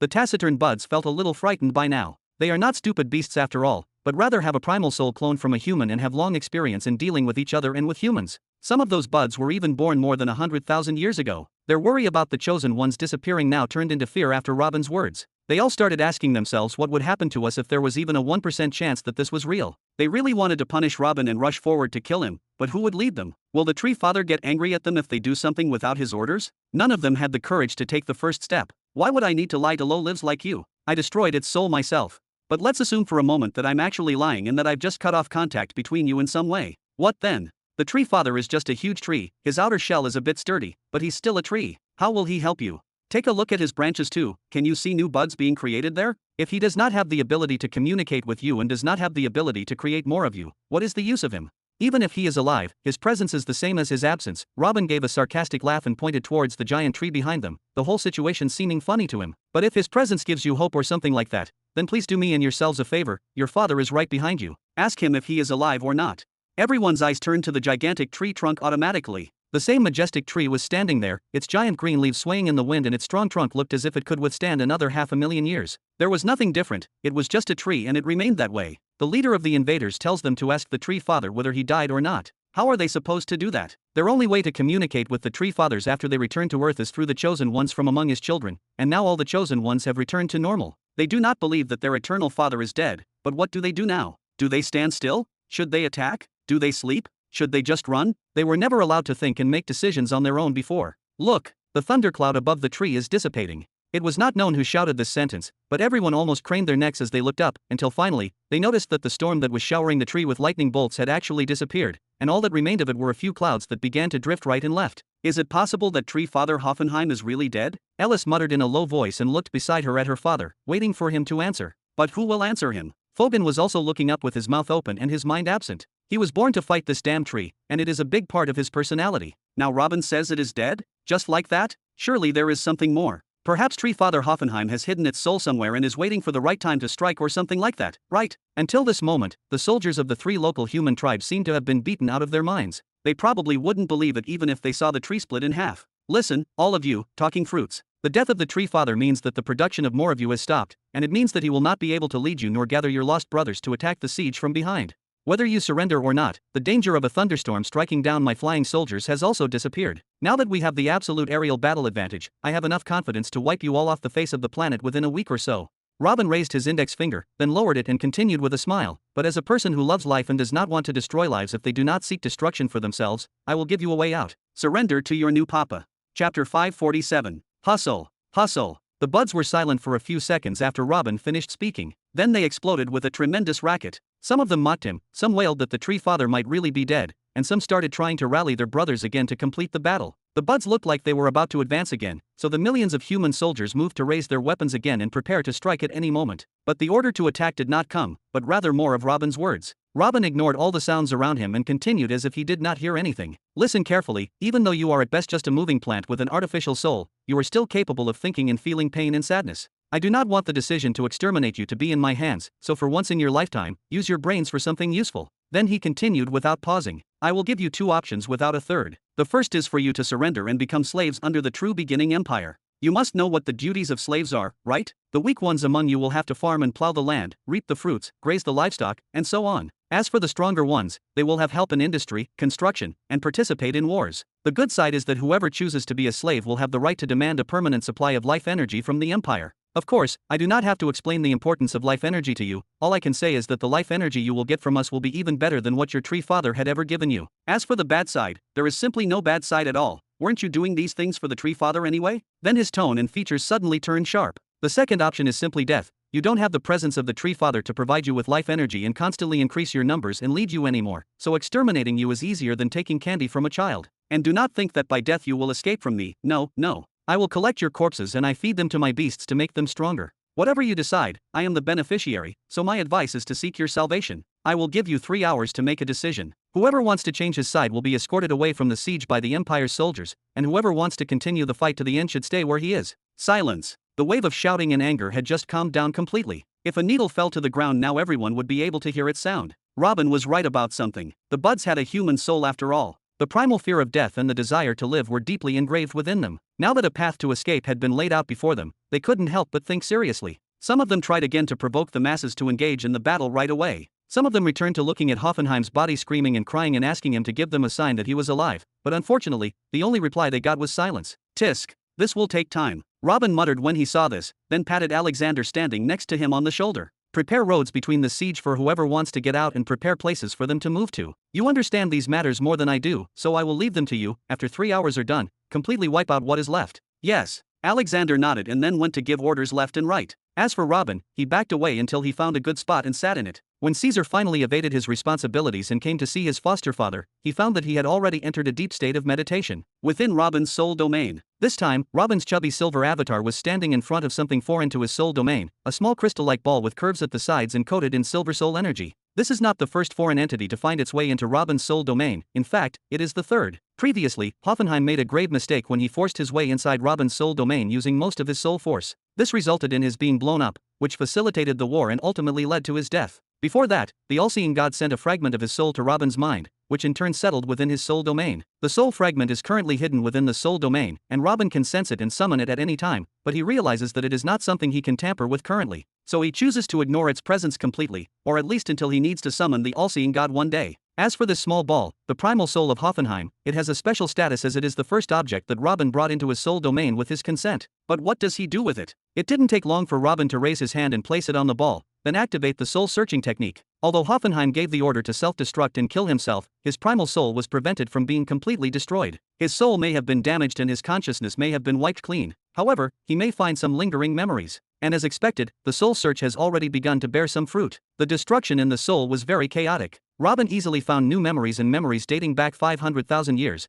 but they were all incomplete as if he was reading a book full of holes and torn pages. But even reading a book full of holes will give some information here and there. For example, Robin finally understood what returning to Earth was, which Hoffenheim mentioned more than once before he chose suicide. Treant creatures, by their nature, are really just plants that gain consciousness, their branches turn into heads and arms, and their roots turn into feet. But in the end, even plants have a specific lifespan, so the natural treant, although it lives several times the lifespan of a normal human, nevertheless dies in the end. It has not been mentioned in history that a normal treant creature has lived for more than 10,000 years other than the ancient treants that later on named themselves the Tree Fathers. This lifespan is even lower than the lifespan of some of the vegetation on planet Greenland. What exactly is an ancient treant? Why do they have this much longer lifespan? And why do the other treants worship them and heed their calls? This was a mystery that has been troubling the minds of people in Greenland for a very long time but without an answer. So what is the story of the ancient treant? According to the Tree Fathers' memories, they are ordinary treant creatures who gained consciousness and lived an ordinary treant life. But in the end, they discovered a way in which they could once again put their roots in the ground and become a whole tree again. Why? Although they lose all means of movement and communication with others without an intermediary, in this way, they can escape the short life cycle of a treant and at the same time retain their intelligent souls. The rest of the treant creatures viewed the treants who returned to Earth as ancestors who should be revered and whose wisdom shall be followed. But in the end that was all the ancient treant gained, a look of respect and some aimless longevity. So not all treants chose this path even if they discovered the way of returning to Earth. Of course, long life and awareness also gave the ancient treant an opportunity to contemplate the world and become one with the planet to a certain degree, but that was all. What you need is your knowledge and link with the world if you can't even move or speak. This is what normal treants would say to themselves when presented with the idea of going back to Earth themselves. They would respect and worship these wise ancient treants, but never become one.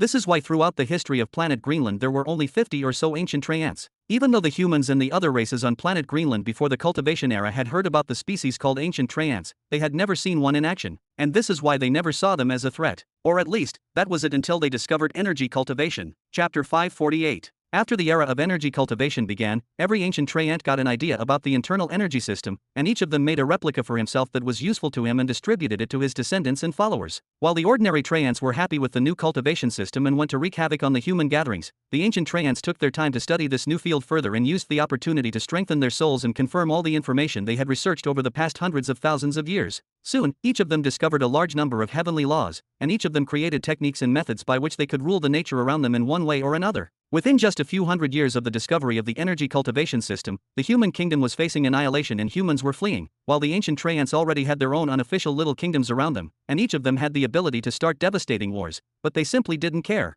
Until one day, the dozens of ancient Treants became agitated when they felt something. Their lack of interest in foreign affairs disappeared, the period of peace that lasted for hundreds of thousands of years ended, and the genocidal war began, resulting in the death of billions of living beings, and dozens of ancient Treants were killed until their number became only 7 or 6 now. And the thing they found was, arg, Robin made a slight pained sound and grabbed his head. The amount of memories that this primal soul carried was simply enormous. How many simple details did Hoffenheim think of every day throughout his life, which lasted for 500,000 years? What's worse is that because of Hoffenheim's suicide, those memories turned into scattered fragments. Robin used up almost all of his soul abilities to collect a few pieces of information from here and there. But in the end, trying to collect all the memories to be like before might take him years, so he focused on the big events only at the beginning of the energy cultivation era. Still, he almost lost control of his energy and Hoffenheim's primal soul was about to explode. Robin, in the end, sighed and shook his head, then rested a little and activated the soul replenishing technique, then returned to read Hoffenheim's soul again. This time, however, he did not search for the fragments and arrange the events, but rather simply absorbed everything as it was.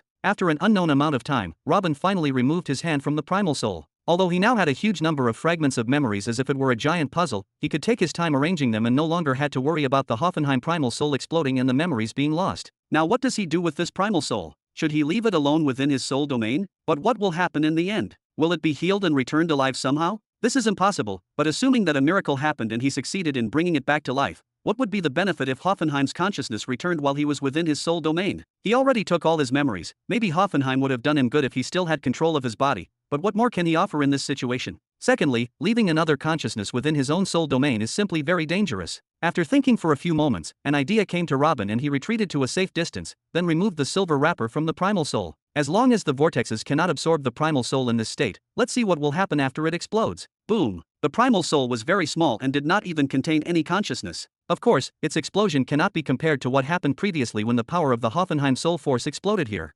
However, the explosion of that small primal soul caused energy waves that shook Robin's entire soul domain. Robin's avatar quickly moved and sent vortexes of the soul-filling technique towards the explosion area. Gulp gulp. Success! Robin shouted excitedly as he felt a different soul force entering his avatar. Yes, different. The energy resulting from the destruction of the primal soul was not just pure, refined force, but a true soul after all, and it nonetheless seemed 1,000 times purer and better than any other soul force he absorbed. A while ago, it took Robin a few seconds to finish absorbing 20% of Hoffenheim's spirit energy, but this time the soul-filling technique continued for several full minutes, during which Robin's soul avatar began to grow noticeably, and when it was all over, Robin's avatar was almost a few inches taller. Robin laughed as he watched his soul domain expand again. It turns out that destroying and absorbing primal souls is much better. After taking one last glance, Robin nodded satisfied, and then commanded his consciousness to exit his body again. This was not the time or place to collect the fragments of Hoffenheim's memories.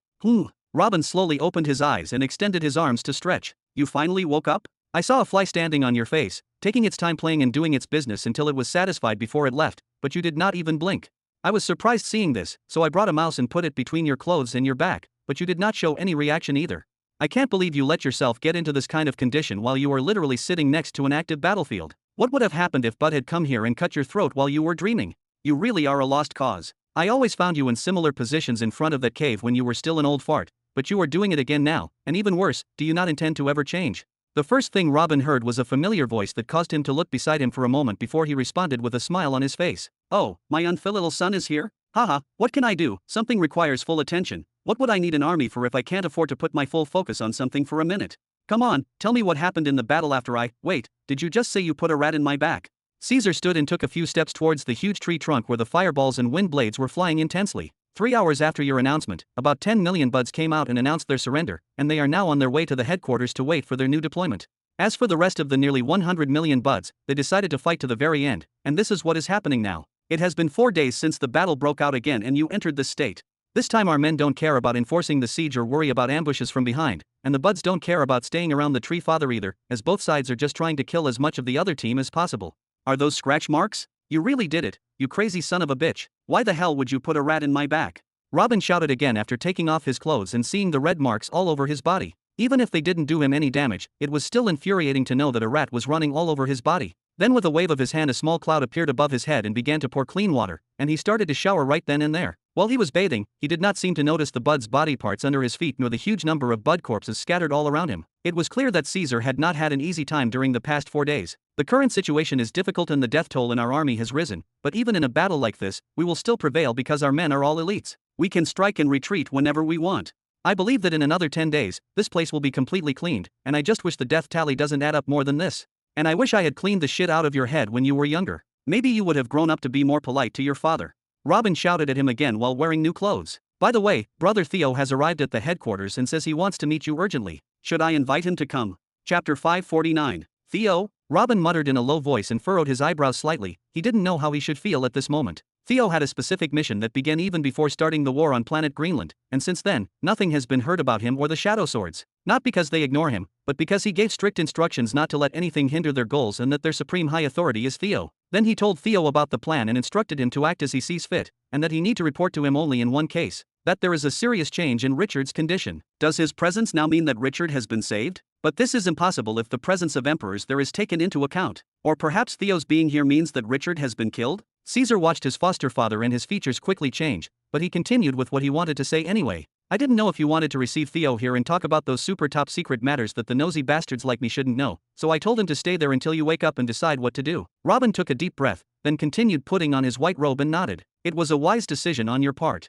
I really don't want any nosy bastards to listen to anything, so I will go and meet him at the headquarters myself. I have finished my business here anyway and it's time to get back to my research. Upon hearing this, Caesar stared at his foster father for a few seconds. Sometimes I wonder if it would have been better if I let that blood peacock peck your ass a few times back then. Haha, what did you want me to say then? If you knew about Theo's mission, you would want to join him, and you are not suitable for a mission like that. Be obedient and sit here and become the good general that you are. Waiting and watching is something you are not good at. You will fuck up everything if you go there. Robin laughed out loud and patted Caesar's shoulder several times. Tisk. Convince yourself of what you want if it helps you sleep at night. Alright, Uncle Billy also arrived at the headquarters after hearing about Theo's arrival 2 days ago. I heard he's been sticking to him like glue ever since he saw him. I guess you won't keep all the nosy ones away, ha. Billy.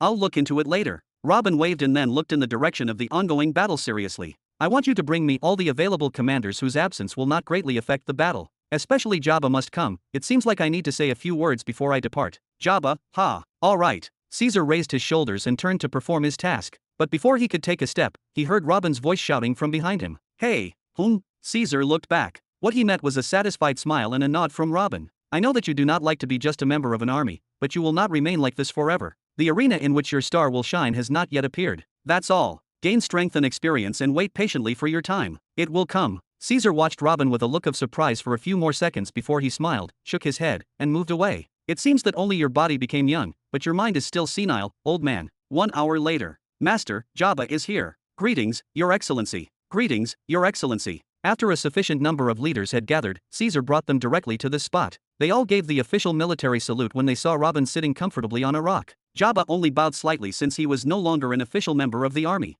Old Gu, Alexander, Elizabeth, Jabba, and a number of generals and high-ranking advisors in the army of the Empire of Truth responded to the call as soon as they heard of the summons. The delay was due to their attempt to find replacements for them so that the fronts they were running would not collapse. The only big names left in command of the Empire's army now are Victoria and Peon. It can easily be imagined how much pressure they felt now. Robin also took this into account and got straight to the point. I watched the battle closely over the past hour to see that the soldiers were trying to kill as cleanly as possible. They are trying to avoid destroying the Buds' bodies. Does this have something to do with the points system? This won't work. The point system is there to encourage them, not the other way around. So far, the news of Hoffenheim's death hasn't spread yet. We cannot predict what will happen if the news reaches the rest of the Tree Fathers and the human tribes that have not joined us. This battle must be ended as quickly as possible and you should deploy garrisons to the borders immediately after. Everyone nodded, and then Alexander replied on their behalf. The boys indeed are being soft-handed because they need to accumulate more points and we allowed it as it wouldn't hinder the final result, but I will give the order to start a full-force attack following Your Excellency's orders. No one of the soldiers will have anything to say. If we exploit our air superiority to the maximum, the battle should end within 2 to 4 days maximum. Robin nodded, then pointed towards the tree that almost reached the sky. Tree Father Hoffenheim used to absorb a huge amount of the planet's energy every day to maintain his huge body and produce more buds. But now Hoffenheim's soul has been completely destroyed. His body has turned into nothing more than an ordinary tree that absorbs the sun's rays through its leaves and sipping water and salts from the soil. It is impossible for this type of nutrition to remain on Hoffenheim's body alive for a long time, so I have 2 notes on this. First, the soldiers must not get excited and attack the Tree Father's corpse in any way, as it no longer poses a danger and its body itself is a treasure trove and we can't deal with it carelessly. Secondly, the structure of every part of the Tree Father's body must be studied as long as life is still flowing inside him. Therefore, before the tree dies in every sense of the word, no one is allowed to destroy it. After that, you can dismantle it in a sound and systematic way. Then he looked at Jabba. Jabba, you have a few years to do all the research you need with your team before the tree actually dies. This will be your first mission after you assemble the research team. Do not leave a leaf or root of that tree without examining it carefully. Then you and your team can cut it up, store it carefully, and find a way to make use of it, understood? Understood, but that thing is gigantic and extremely tough. Jabba looked back at the impact of his blow that barely hurt the tree's outer shell. Cutting that thing down will not be an easy task at all. Robin also looked at Father Tree. Every branch of that huge tree could hold a small city. It wouldn't be an exaggeration to say that the entire true beginning army could live comfortably on that tree. How can you cut and store something like this? Robin nodded twice when he realized this. It seems we won't need to find a replacement general for the 6th Legion after all. I'll leave the Legion to you and the research team to help you with the dismemberment and transportation. Good enough? That would be perfect. A slight feeling of happiness filled Jabba's heart when he heard that the 6th Legion would accompany him for the coming period. Your Excellency, what do we do after we finish the battle? Old Gu asked, and the rest of the generals and advisors looked expectantly. It was clear that they were all eagerly awaiting the answer to this question. Haha, after a war ends, of course, comes the distribution of spoils. Robin laughed heartily and then stood up. After you finish the battle here, search Hoffenheim's body, perhaps it is hiding some treasures here or there. Then, search Hoffenheim's entire territory and kill or capture all the remaining buds. Then come to the headquarters. There we will discuss the distribution of the spoils and what will happen in the coming period. Everyone is satisfied? Yes, Your Excellency. Very good. Robin nodded, then looked towards the headquarters, and disappeared. Chapter 550. Above the steep hill, the reception hall of the headquarters facility. Theo, this is the last chance. There is news saying that Robin is almost here. Speak up and put both our minds at ease. Uncle Billy, please wait until His Excellency comes and ask him yourself. Damn it, why the same answer again? Are you a parrot? It's been days and you've only answered with those same damn words. Do you think I'm a suspect by the shadow swords or something like that? I'm your uncle. Billy came forward in confusion and grabbed Theo's ear. But Theo's features did not change one bit. He repeated the same sentence again. Uncle Billy, please wait until His Excellency comes and ask him yourself. When he saw that his attempt was of no use, Billy let go of Theo's ear and went back to sit in front of him. You know that stubborn bastard won't say anything for fear that I will blame him. Just tell me what's going on Planet Nehri and I won't speak again until he comes. Uncle Billy, please wait until His Excellency comes and ask him yourself, Theo repeated without showing much emotion. Listen, I heard from the Burton family's merchants about the incidents going on there. They say that seeing a street without blood on the ground or an ongoing battle has become a rare sight. In fact, they say that the situation is 100 times worse outside the sect cities. This is what forces the Nehri giants to stay inside the sect cities despite being unwanted. This has something to do with the sudden disappearance of the shadow swords from planet Jura, right? What have you done there and what is your goal? Uncle Billy, please wait until His Excellency comes and ask him yourself, Theo repeated again. His eyes were half closed, his hair covering half his face, and his thick, cold voice made him sound like a robot. Why don't you at least tell me about Richard? Robin is cold-hearted, but I won't believe that he would ignore Richard all these years. You have been monitoring him, right? Have you tried to contact him? How is he now? Billy's voice became a little softer and he looked towards the ground. You know that I raised Richard like he was my own son, just tell me anything about him. He is fine. Aha, so you are really on Planet Nehri. Billy jumped up and pointed at Theo excitedly. This was the first real information he had come up with in the past few days. So what if the Shadow Swords have missions on the planet Nehri? Stop bothering the child, Billy. This is not befitting your standing. At that moment, the hall door opened and a person wearing a white dress entered. He placed one of his hands behind his back. Your Excellency. Theo quickly stood up and bowed slightly, placing a hand over his heart and a hand behind his back. Robin, how did you arrive without anyone noticing you? Billy looked behind him in surprise. I didn't want to engage in receptions and formalities. I am in a bad mood right now. Robin walked forward with an emotionless face until he reached Billy's chair and sat down directly on it, then pointed outside. Billy, wait outside until I call you. But, wait outside, Billy, don't make me order your return to Planet Jura immediately. Robin spoke harshly again. When I'm done with Theo, come and say whatever you want. Tisk. Billy didn't add a word and left the room muttering insults. Robin then motioned for Theo to sit down. So, the meeting plan worked. But as you expected, Richard refused to receive help. He said he would escape by himself. Robin sighed and nodded a few times. There was nothing surprising here. My blood and Mila's blood run through this boy's veins. It would be strange if he accepted. Richard's hatred was clear when we first met him. His psychological state was also very bad. It would be strange if he agreed to receive help so simply. If a child was abandoned by his father, who went to buy milk, when he was young and then returned to him after he grew up, the son will not acknowledge him. He may attack him out of hatred regardless of the reason for that father's departure. What happened to Richard was much more than just a lifelong separation. In fact, if Richard had accepted this help on the first try, this would have shown that his spirit had been broken and that his personality had ended forever. Robin would then have thought of a way to get him out and bring him to live a comfortable life in the countryside somewhere. As for his refusal now, it means that he still has some dignity, he still has some hope, and his spirit has not fully collapsed yet. Richard's refusal to cooperate made things extremely difficult and confirmed his hatred toward him, but it also made Robin somewhat happy as well. After giving Robin a few seconds to digest the previous information, Theo spoke. The good thing is that he has not been able to reach the third stage of the life fire law cultivation technique. His cultivation speed is not lower than mine or Peon. The Thousand Valley Slayer also said that Richard's actions were strange and that he noticed energy vibrations around him while he was taking him to his residence. I think he was really planning something and was not talking in vain. Robin smiled contentedly when he heard this. He knew how difficult it was to create a technique for a law that did not exist in nature. Even if Richard had the first two stages as a reference, it would still be very difficult. Knowing that his son had such a talent was a source of joy and pride. He did not say anything, and his smile was accompanied by slightly downcast eyes. Then Theo spoke again when he found that lack of response from his foster father. There is another thing worth mentioning. He knows that you are his father. He said that he knew who you were since he saw you, Theo spoke calmly. What? Robin furrowed his eyebrows tightly for a moment, then rested his head on both hands. I should have expected this. I should have expected this. I was too afraid to say a word. Instead of reassuring him and swearing to get him out immediately, I left him again and disappeared for years to plan and scheme. He must think I am a coward now. He must hate me more than before now. Theo spoke hurriedly when seeing the foster father acting like this. And what would you have done? I spent many years there and know how tight the protection around him is. If you made a move you would have been killed and Richard would have been tortured even more. He is a smart boy, he will understand sooner or later. Robin remained silent for a few minutes, placing his head on both hands without making a sound. Theo did not dare to say a word either. What brings you today? Robin finally let a few words out of his mouth, feeling that he would have been better off not hearing those words today. The first part of the news has spread throughout Nihari and chaos is happening every day. We can no longer reach a better outcome, so I ask for permission to start the second step of the plan earlier, Theo spoke emotionlessly. The next step already? How long do we have until the invasion? Robin replied, still not looking up yet. 18 years left according to the time your excellency gave us, but we want to start now as we must be prepared in case the invasion occurs before the specified date. 18 years. Alright, you can start spreading the cultivation techniques now. Robin waved indifferently. Theo nodded and stood up. His foster father was clearly not in the mood to speak further. Oh wait. Robin took out paper, pen, and ink from his space ring. The pen dipped himself in the ink bottle and began to dance freely on the paper, writing a long letter by itself. Then an imperial seal came out and stamped on the paper, before the paper rolled itself up and fell into Theo's hand. This is an official decree that you can use to withdraw all the troops you want to support you on planet Nihari. Take at least a few hundred wind troops with you. They will help you in the second and third parts of the plan.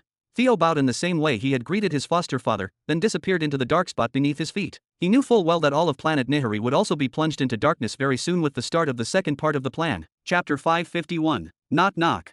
Your meeting with Theo had been going on for a long time, so I thought I should come in to see if you two needed juice or something like that. Billy opened the huge hall door and stuck his head in looking around until finally, his eyes fell on Robin's back. Aha, I knew I would find you alone. That bastard Theo was used to being mute, and one has to force the words out of his mouth with a hook. I knew he won't talk to you for that long. When Billy did not find any reaction from Robin, he entered the hall and closed the hall door behind him, quieting the loud noise coming from outside as if it were a beehive. Then he took a few steps towards Robin until finally he was able to see his features. Robin was still placing his elbows on his knees and resting his head on his palms. Billy furrowed his eyebrows at this sight and tilted his head down to see Robin's face. If there was one thing that could describe Robin's features now, it was helplessness. The hell? Brother, you just conquered a planet and won your first war. What could put you in this situation? Are you okay? Billy quickly reached out and patted Robin's back frantically. Billy has been beside Robin for a long time, and over the years he saw a lot of emotions taking over his face. In the end, Robin is just a human being who makes mistakes and learns from his mistakes, but he has never seen features like the one on his face now. What could make him feel so helpless and weak? Even when he learned of his wife's death, he returned with the demons to take revenge. His face and actions were full of rage that burned the entire planet of Jura. I'm fine, Billy. Robin merely responded with these words. No, you're not okay. What did that little bastard Theo say to you? Billy shouted and then seemed to remember something. Did something happen to Richard? No, he is fine, better than even my best expectations actually. He still maintains his will and personality. It makes me proud that someone like me managed to have a child like that. Robin shook his head, still resting it on his hands. When Billy heard this, his eyebrows furrowed even deeper as he sat in Theo's place. Listen, we may have been separated for more than 170 years if we count the time you spent on the planet Nihiri. Perhaps your status precedes mine by miles, perhaps I even have to treat you like an emperor and fear you now, and I know I disagree with you a lot, but that is because I know who you are and I do not want you to take a path that you will surely regret. I just want to give you more options and you know that I will never go against you. Robin, you are still my only true friend, and I know very well that I am your only friend in this world since I know how much of a failure you are in making friends. Robin, tell me, what concerns you? If you don't speak to me, then who?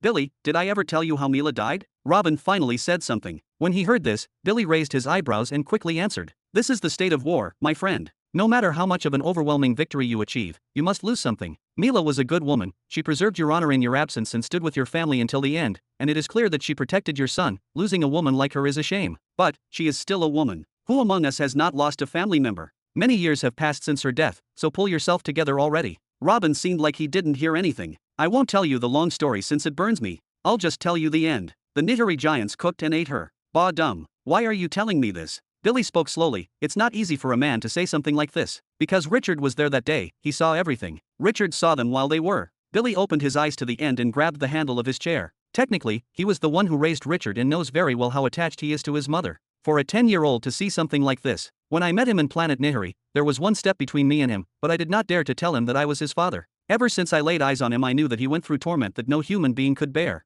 He used the fire of life law technique to treat his body over and over until I felt that his body was completely changed more than once. Robin leaned his body forward more and tears began to fall to the ground. That day, after I had heard enough from him, I stood up and ran away like a coward, leaving him in his hell alone. I thought I would run away temporarily until I found something to say to him, but I now know from Theo that Richard knew who I was. Sniff, sniff. I can't even imagine how frustrated he was with me. All of this for the sake of a mission. And what a mission, he, ha ha ha ha. Robin looked up and Robin took a few deep breaths and then continued. But what should I tell him? I am your father who caused a war that destroyed your home. I am your father who caused your mother to be killed because I was not there to protect her. I am your father who let you be tortured for 11 years and did not even know that you are alive. I am your father who will leave you to suffer even more because I do not dare to make any move now. What should I have said to him, Billy? What should I have said? I am afraid to face him. Billy straightened up in his seat and his eyes began to fill with tears as well. How could he console Robin? Rather, who will console him, since he was the one who raised Richard since he was a baby? Billy ran his hand over his eyes, wiping away the tears and forcing a smile to appear on his face. Don't do this to yourself. You were on a mission and couldn't come back. No one can blame you for what happened. Not true. After 2 to 3 years of my absence, I was able to establish the foundations of the sect. I had Jabba's protection and a vast amount of resources. I had the resources, safe place, and enough men to create a space portal, but I chose not to do so. Robin muttered in a low voice. What? You. Billy shouted. If Robin had returned for even a few minutes every now and then, everything would have been different. I have been through some bad situations on Planet Nihiri since my arrival that made me hate that planet to the bones. I was afraid that if I returned and saw you all again, my resolve would die and I would break my promise. Hee, what a weak bastard I am. What I went through there was nothing compared to what happened to my son. What a weak coward I am. Billy was silent, not knowing what to say. Billy wanted to scream and say something but he stopped his lips from parting every time. What would he say? Should he blame him? Maybe tell him how bad his decision was? It is not like Robin does not know the consequences of this decision, and worse, it is clear that the decision not to return until the mission is completed still haunts him to this day and burns his heart with remorse. Any inappropriate word now will do much harm. Why don't you say something? Curse me. Get up and punch me. What kind of emperor am I? I am just a cowardly failure. I don't even have the guts to look at my son's face. My wife was killed in a horrific way. My only son is still subjected to psychological and physical torture that I would not want for my worst enemies. My family that I was trying to strengthen was destroyed because of me. And all of this for the sake of a mission. And what a mission, he, ha ha ha ha. Robin looked up and started laughing hysterically, then slowly opened his red eyes and let the tears fall down his cheeks. Then continued weakly, all of this was because of a mission on a planet that I hate and a war between 2 individuals that I don't even know. And you know what's worse? I'm still doing that mission against my will and killing countless creatures for it, ha ha ha. He, what kind of emperor am I? Sniff. I'm just a clown, just a puppet that doesn't have the ability to decide for itself. I wish I had died in that cave, Billy. I wish I had died. Billy did not speak again. He did not try to console Robin or blame him. Rather, he sat there, looking at his friend and listening to him. Every now and then, he would ask a small question and let Robin speak at length and relieve what was on his chest. He didn't know what to say to comfort him, and he didn't have to say anything either. His mere presence that day gave Robin a chance to finally reveal what was on his heart. His mere presence prevented Robin from falling into the abyss that slowly pulled him down every day. Chapter 552. Minutes passed. Maybe hours? Neither Robin nor Billy felt the passage of time as if time had completely stopped around them. For Robin, this was his only chance to ease his heart even by a little bit, the first time he had a chance to talk about it since that dark day. After confronting the all-seeing God, Robin surrendered and accepted the reality that everything that happened was collateral damage that should be forgotten, but he never got over it. And even if he got over his dead wife, how could he get over Richard who was still alive? Maybe if he had died with his mother, getting over it would have been much easier, but now? To say that the issue is complex would be an understatement. Richard represents everything Robin hates, and at the same time everything he loves. As for Billy, he spent most of his time shocked, angry, or sad. He didn't know whether he should have beaten Robin or comforted him, but every time he held his tongue and contented himself with listening, as he knew very well that words now would not change the past. What happened had happened, and also, if he were in his shoes, would he have made better decisions? It's hard to say. After an unknown amount of time, Robin leaned his head back in his chair, closed his eyes, and turned his face toward the ceiling. Thanks for being here today, Billy. I never thought I needed this. Robin's voice was rough and unsteady, and even his cheeks had white lines from dried tears. His appearance was truly pitiful at this moment. My friend, I seriously think you need to rest a little. The sky won't fall if you empty your mind and take a time out for a while. Billy hesitated a little and then spoke. He couldn't find anything else to say in a situation like this. Haha, time out? Did you think I collapsed or something? Sorry to disappoint you. I think I felt a little suffocated when I thought about meeting Richard, but nothing has changed. Robin finally opened his eyes and laughed loudly. He then raised his hands to wipe the tear lines from his bloodshot eyes, before taking out a bottle of water from his space ring, drinking it in one gulp, and throwing it aside, before opening his arms with a smile. See? I'm fine as ever, haha, but I think I was really emotional in front of you today and I earned myself ridicule. I apologize for that. Robin, ignoring your mental state and using sarcasm won't solve anything. Billy furrowed his eyebrows. Sitting idle and waiting for problems to be solved by themselves will not help either. Robin waved indifferently. I will strengthen my army and crush my problems. Won't that be enough? I will definitely return to Planet Nihiri, and this time won't be the same. Strengthening the army? This might help if you want to smuggle Richard out, but how exactly will your army help you get rid of that all-seeing guy? Robin raised his eyebrows a little. The all-seeing god, ha. I don't know how to describe him other than that he is a very mysterious person. When I spoke to him the last time in the bar, his words were logical and balanced, full of gaps, but still, they could be taken into account and he seemed to understand my position. But when I mentioned that I didn't want to complete the task in Planet Nihiri, he said that I have to try until the end, otherwise, he will not accept this result. Billy, in your opinion, is this considered an encouragement or a threat? Robin gave a short chuckle as he answered himself. I personally couldn't tell, and frankly, I hesitated to ask him or what because I knew that the answer would not please me. Maybe he will accept my withdrawal from Nihiri only to dump me on an even more dangerous mission. What if I refuse again? Will he simply take the life he gave me? Or worse, punish me by first destroying Planet Jarrah in a fit of anger? In the end, I am just a disobedient ant in his eyes. I have to expect anything from him, even if he acts like a gentleman. There are no gentlemen who can reach that level of power, and he definitely didn't regine over multiple planets because of his sheen kindness. Robin looked sideways and muttered as he tapped his chair. All I have to do now is complete this mission and hope he fulfills his part of the promise and leave me alone. Let fate take its course, I guess. Billy remained silent for a moment and then asked, so what are you going to do about Nihiri? You speak of that planet and the Nihiri giants with absolute hatred, and yet you strengthen your army so that you can carry out your mission and save them from the coming invasion. How exactly are you going to do this? Working for something that you hate will make you more depressed, but doing your work lazily may make the situation much worse than just standing aside and watching. Robin chuckled when he heard this. Haha, you're right, but who said anything about saving them? What? Robin, do you intend to break your promise to the all-seeing guy? Don't tell me that you intend to help those invaders and destroy the planet Nihiri to calm your anger. Billy stood up and shouted angrily. He heard from the Burton family merchants about the planet Nihiri. It is a very huge planet containing dozens of intelligent races and its total population reaches more than 100 billion people. If Robin intended to punish everyone for the sake of personal revenge, then, hey, calm down. I did not say that I would break my promise to the all-seeing God, nor did I say that I would raise my sword against any of the innocents among the residents of Nihiri either. They will do the job themselves. Robin's smile turned strange. Robin, what exactly do you plan to do? Tell me, maybe we can find a better way together. Billy waved his left hand frantically. He had seen this smile once before when Robin started leading the demons on Planet Jarrah. Robin waved indifferently. These are details you don't have to know, but if it helps you sleep better, know that I have no intention of desecrating my hands with the blood of those who have no fault in the matter. I already set my course when I refused to annihilate the Flame Continent that day. I will not go back and turn into a monster again in a worthless place like Planet Nihiri. Not directly, at least. Not directly? Robin, what brings you to the headquarters? You're not here because of Theo. Robin cut off Billy's words quickly with a stern voice. You do like sticking your nose into my affairs a lot, but you're not completely useless to leave the 5th Legion on the front line and come by yourself for no reason. I'm really here for something else. Knowing that Robin had decided to change the subject, Billy gave in and walked along as well. Tree Father Descartes recently contacted me through one of his body avatars. He told me that he had been trying to reach you for the past 2 years, but his avatars were destroyed as soon as they approached the tent you were staying in, so he asked me for a truce until you came out of your isolation and he could meet you. When I heard that you woke up, I came to see what is your opinion on this. You could have communicated with me with a voice ring instead of leaving your army and coming yourself. Come on, don't be this heartless. Firstly, you know that the quality of the sound in the voice rings decreases over distance as the sound becomes weaker and distorted. How do I use it in an important situation like this? Secondly, the war has been at a standstill on the Descartes front for almost 2 months. Whenever we advance, he retreats. Do you know how boring this is? It's more boring than staying in Jura to manage the roads and markets. Thirdly, when I heard about Theo's presence, I thought I was going to shoot 2 birds with 1 stone. Do you know how long it's been since I heard the news about Richard? Billy shrugged. Robin remained silent for a while in front of those words. Tree Father Descartes wants to meet me, huh? Interesting. I happen to be intending to meet him as well. Hoffenheim is already down. If he doesn't learn from his rival's death, he will be our next target. So, when do you plan to meet him? I can go back and arrange the date and a neutral location. The army will take some time to clean the land of Tree Father Hoffenheim from the buds and search for the treasures he possesses. Even though he is just a tree, he is still a tyrant who has ruled an area nearly a continent, and for a very long time. He must have a few treasures hidden here and there. The boys won't come back without tearing apart every wall and turning over every rock. Robin tapped his thigh a few times and then stood up. Okay then, sitting and waiting here won't help. Let's go to Descartes. Now. Billy was stunned. Yes now. Chapter 553. The area around the body of the father tree. For days after Robin left for the headquarters, one of the soldiers put 2 fingers in his mouth and whistled loudly. Hey, I have been waiting for hours. Come and count my points for me already. I need to take a bath. Shut up, it's not your turn yet. I have been waiting a full 10 minutes before you, the soldier with the corpse pile nearest to him shouted back. Fuck you, you started gathering much earlier than me while I used less time to finish my pile. Isn't it normal for my points to be checked before a stingy scoundrel like you who doesn't want to leave any piece of green meat without collecting it? If it wasn't that I'm afraid to lose points to a bastard like you, I would have shattered your upper teeth row with 1 punch.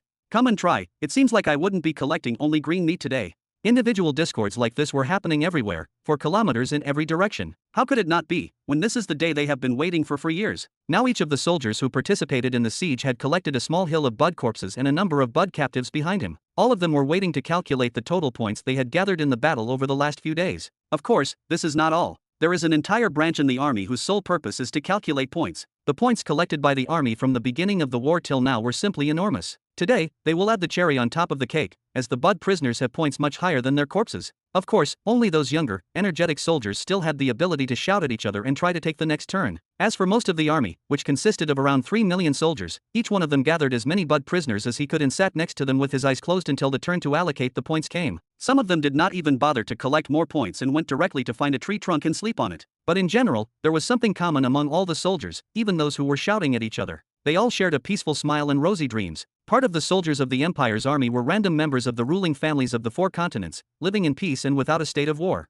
Even if they were strong, this would not give them anything except a better prestige in society or perhaps a better table if they entered a restaurant. As for most of the soldiers, their situation was worse, as they were just commoners and sons of servant families on the 4 continents just a few years ago. His Excellency's appearance gave them power, and this war gave them experience. Each one of them is well aware deep down that he has become a destructive tool of war and will most likely live like this for the rest of his life. Most importantly, they know they got rich. Yes, they all are now rich. Although the points system is somehow cruel, it is a paradise for those who decide to risk their lives. The 6-year war claimed the lives of more than 500,000 imperial soldiers, but those who survived the siege earned a huge number of points. Of course, most of the soldiers still have not accumulated enough points to buy large lands on planet Jura. They undoubtedly have enough to own a house and a good yard there. Other things such as obtaining priority in receiving the full-body golden armor or buying dozens of acres on the planet Greenland and starting a new life here will not be a problem at all. The soldiers were very worried when they felt that the crazy amount of points might cause inflation in prices and that perhaps the armor that they could have obtained with 30 points would now cost 300. Supreme General Alexander announced that this would affect the honor of the true beginning empire and that the soldiers would undoubtedly be compensated for their points. He announced that the treasures that would be found in the father tree's body or in his lands would be added to the list of what could be purchased with points. This made the soldiers immensely satisfied, even though they didn't know what treasures the father tree might have. Whatever a 500,000 years old monster considers a treasure is definitely something worth obtaining. For the soldiers of the true beginning empire, this war from beginning to end was purely for experience and profit. When it was announced that the points system was still in effect, it was enough to make everyone happy. But there are types of happiness, like the happiness of the local human forces, for example. After the last bud was captured, the soldiers of the empire shouted excitedly and some of them sighed that it was finally time to rest. Unlike them, the army of the 3 human tribes was overcome by a fit of tears. This was a day like no other, a day that even if their ancestors had predicted, they still would not have believed them. When Robin announced that the tree father Hoffenheim was dead, most of them doubted it exactly as the buds doubted. Who could kill a tree father, especially in this silent way? But they continued the fight anyway, so what else did they have to do? Seeing the war ending in only 4 days, they finally understood what had happened. The tyrant had truly fallen. The monster that had terrorized them and their ancestors for 200,000 years had been killed. The remaining tree fathers had become only 6. The joy of the local soldiers cannot be described in words.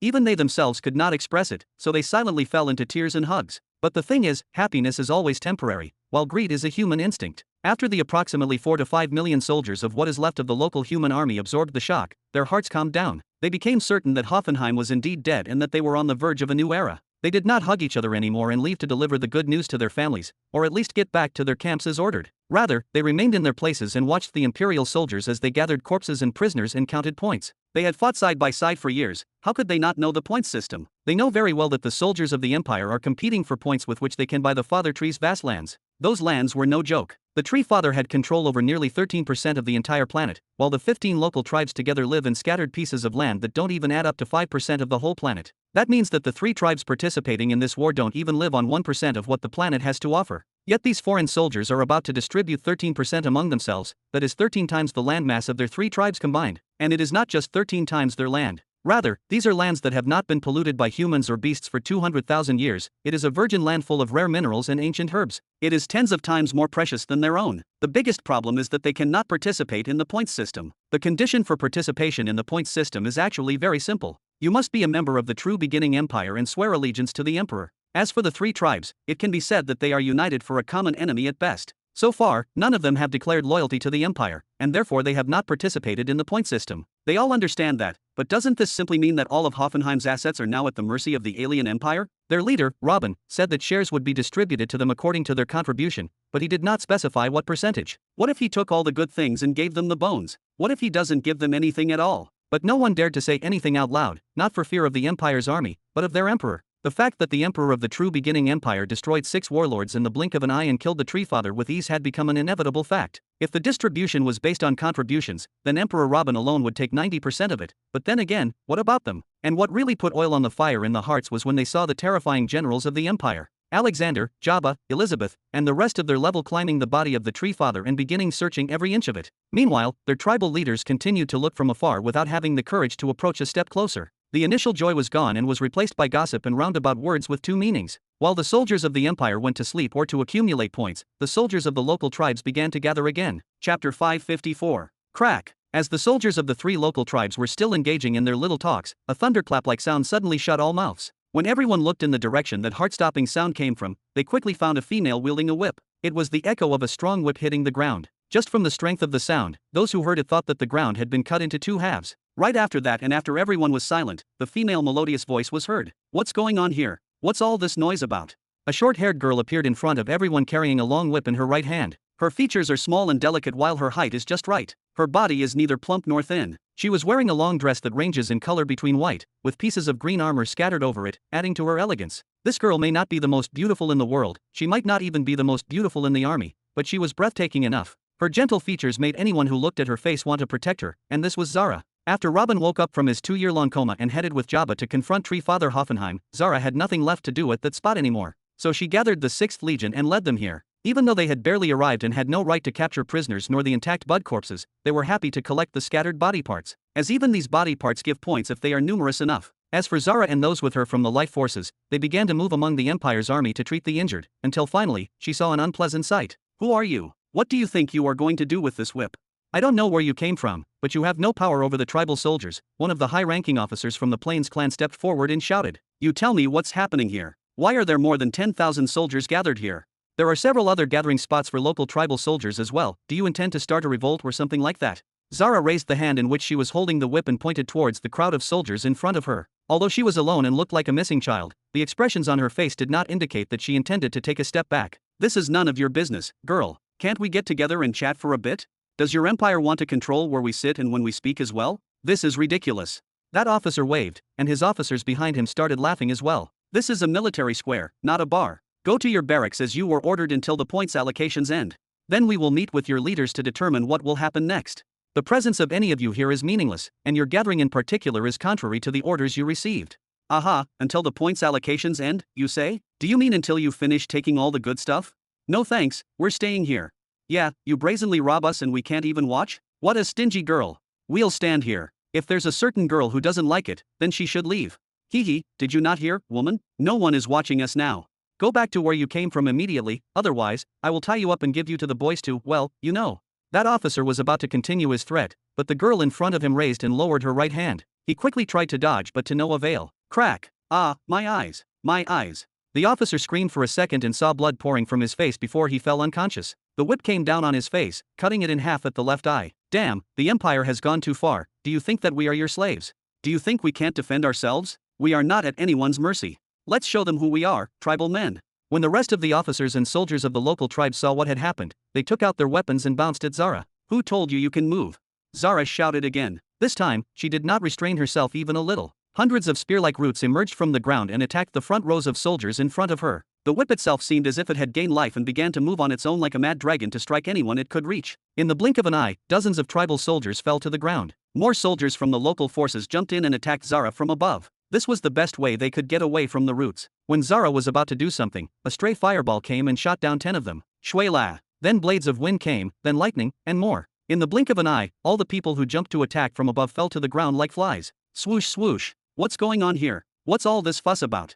Several individuals wearing golden armor slowly landed. Although they didn't know what happened, they saw those locals attacking a girl wearing the distinctive life force armor. How could they allow this? So they launched a few light attacks that shot down the local soldiers but did not kill them. Princess Zara. When the special forces finally saw who the girl was, they quickly bowed. Princess, what's going on? Should we call in the troops? What did those lowlifes do, Your Highness? Give us orders and we will level them to the ground. Another elite soldier was more direct and took out a huge warhammer and unleashed his aura. It was clear that this person was at the Sage Realm, ready to smash some bones. Princess. Princess? Did he say princess? That person's daughter.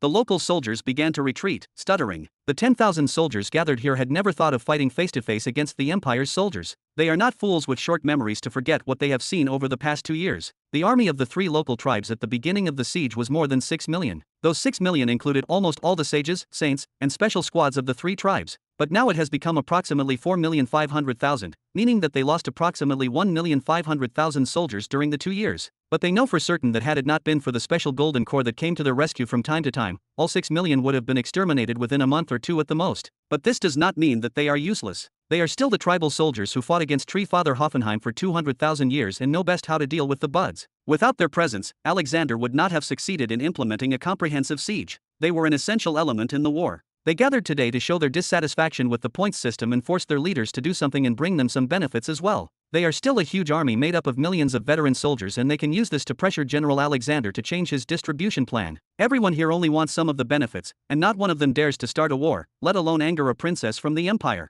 What would they do if the Empire's golden forces were ordered to avenge her? Most likely their leaders will abandon them without a second thought. Zara looked at the faces of the soldiers for a long time. They all looked as if they were begging her not to say anything. Some of them even directly knelt down and continuously hit their heads on the ground. Finally, after a few seconds, Zara waved lightly and the whip from her hand disappeared. Nothing happened. I wanted to practice a little on a new technique and they were helping me.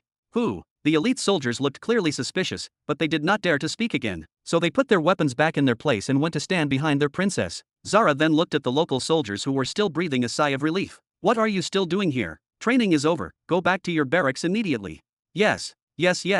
About 10,000 soldiers ran back like frightened children, and even those who had just been beaten earlier stood up and ran with difficulty, or their companions pulled them along by force. Your Highness, was this because you wanted to break up their gathering? Sigh, you are too soft sometimes. These rabble would only understand their limits when they see some of them dead. One of the elite soldiers from the Burton family couldn't stay silent. There are no generals here currently except Your Highness. Give us the order and we will dismantle the rest of the gatherings within 1 hour. They understood the situation without deaths. There is no need to create a crack between us and the locals now, Uncle Bright. Zara shook her head and replied with a smile. Just tell Fujon and his peers that I will be waiting for them here and that they must appear before me within 10 minutes maximum. It seems that I will have to remind them of their duties a little. The elite soldier called Uncle Bright nearly looked at Zara from the side for a few moments, forgetting to respond. They saw everything, from the moment Zara attacked until they arrived. It was barely 2 or 3 seconds. Zara alone faced 10,000 soldiers, defeated dozens of them, and pushed the rest back. She also disfigured the face of their leader, a person at the peak of saint level, with one blow and knocked him unconscious. But at the same time, she did not kill a single person. She felt compassion for the ordinary soldiers and allowed them to leave so that they would not be harmed. Now she is summoning the leaders of 3 local tribes to appear before her and hold them accountable for their negligence. Some of the new elite soldiers did not know what to say, so they just looked at each other out of the corners of their eyes and gave a smile that came from the heart. No wonder everyone who deals with the princess declares that he is ready to die for her. Today, I am one of them. Chapter 555. Somewhere under Hoffenheim's giant body. Brother Jabba, thank you for coming so quickly. I think we have found what we are looking for here. Old Goo showed a big smile when he felt Jabba making his way through the roots and approaching him. Although he is thousands of years older than Jabba and calling him brother does not seem appropriate, Jabba is much stronger than him and has a higher standing in the Empire than him, so addressing him in this way is the least he could do. This spot is located more than 40 meters under the surface of the earth, and it is the area where Old Man Goo was tasked with searching for anything useful, as well as scanning the area for any surviving buds. Although the place was supposed to be completely dark, in reality, it was bright enough because of the roots that had turned into embers along the path Old Goo took until he reached this point. Step, step, pa. Jabba finally crossed the last barrier of charred roots, appeared next to Old Goo, and nodded towards him. Brother Goo Barnett. Then he looked in front of him again. What lies in front of them now is something that looks like a huge wall, but it is entirely composed of roots different from those surrounding the area. Although it is clear from the ruins that Old Goo tried to burn this wall with all the offensive techniques he knows, there is no real damage to it. Withstanding close-range attacks to such a degree from someone standing at the top of the Sage Realm is never a simple thing. Well, it really looks like a treasury. Please step back, I got this. Jabba motioned for the old man to move away, and then he took an offensive stance. Bam! One punch from Jabba was enough to create a hole about a meter deep in the wall, but it did not completely bring it down. Bam! Bam! Bam! 3 punches made 3 holes in the shape of a rectangle, and then Jabba turned his fist into a palm and sent a blow into the center of the rectangle. Boom! After the dust settled, a small door appeared in front of Jabba and Old Goo. They both did not hesitate for a moment and quickly entered it, and immediately a smile appeared on the faces of both of them. What appeared before them was a completely different world where everything glowed with its own brilliance. Even though they were underground, the area was completely illuminated due to the mountains of energy stones scattered everywhere. Neither of them could determine the sheer size of this place, but Old Goo estimated it to be hundreds of acres at the very least. In addition to the mountains of energy stones, there were also several hills that gave off a different glow. Each of those hills contained rare minerals and rocks related to one of the heavenly laws. There was even a small hill that only contained the extremely rare uracilium metal. Oh, my goodness. What does a tree need for all these things? Old Goo took 2 steps forward and spoke in amazement. To create the buds, of course. Relying on absorption from the atmosphere alone would not have helped him if he had tried to produce an army quickly, especially in times of war. Naturally, he would have stored all the energy stones he could reach. As for those hills of minerals, they are for making buds that specialize in a specific law. After all, the buds are born with an inclination toward a particular element in nature, and it is no wonder that Hoffenheim used metals and stones containing a high concentration of those laws as ingredients in creating the bodies of his special forces. Jabba tapped his chin and gave a quick analysis. As for the uracilium and the rest of the non-elemental metals here, perhaps he brought them to study them or simply to collect the wealth of his lands and keep them at his disposal until he finds a use for them. Then Jabba looked under his feet again. The ground was full of plants, and it was clear that they were not an extension of Hoffenheim's body, but rather full-grown species of plants of their own. Jabba sat cross-legged next to the plant closest to him, holding his breath. This is the open grounds lily. Its properties are not fully known, but the locals use it to make a paste that helps wounds heal quickly, as the best wound healing paste currently available to the Northern Fury tribe is made from an open ground lily that is 10,000 years old. It is not a particularly rare herb, but it withers quickly after any change happens in its surroundings, so finding one that is 10,000 years old is already extremely rare. According to the number of rings on the stem of this lily, it seems that it is 1,500,000 years old. Jabba raised his eyebrows in shock, then looked at the vast field behind the lily. Could it be that all the plants here are at the same level? His heart nearly bled when he saw the door he had blown down lying on top of a few plants, crushing them. Look over there. Old Goo pointed towards a certain area and Jabba followed his gesture. There was a huge area covered with a huge mound of weapons made of wood, because those weapons did not emit a certain glow that they had not seen a while ago, only now did they realize that they had underestimated the size of this place again. As for those weapons, they are very familiar. They have seen them since the first day they arrived on planet Greenland. They are the weapons that the Saint level or higher buds used when they besieged them on the steep hill. These weapons are no less powerful than their golden weapons, and there is a hill of them here. Gulp. If these weapons and armor had been distributed to the buds during the siege, the death toll among our ranks would have risen many times over. I doubt that we would have been able to maintain the siege in the first place. Why did Father Tree decide to keep this stock of weapons here instead of pushing them into the war that was happening under his nose? Old Goo swallowed his saliva when he thought about the possibility of this amount of weapons appearing in the battle. The weapons lying in front of them were enough to at least fully arm 200,000 buds as well. If an elite bud battalion like this appeared in some battle, everything would have changed. Since we arrived on this planet, only the buds with a saint level or higher use these weapons. Maybe lower level buds cannot use them, and since we killed most of the saints and sages among the buds, it is natural for these weapons to lie here until they find a new user. Wait, are these the same weapons they fought us with? Damn, no wonder most of it disappeared after every battle. Tree Father Hoffenheim somehow collected them for himself again and stored them here. I don't blame him though. If I were in his place, I wouldn't want my enemies to benefit from them either.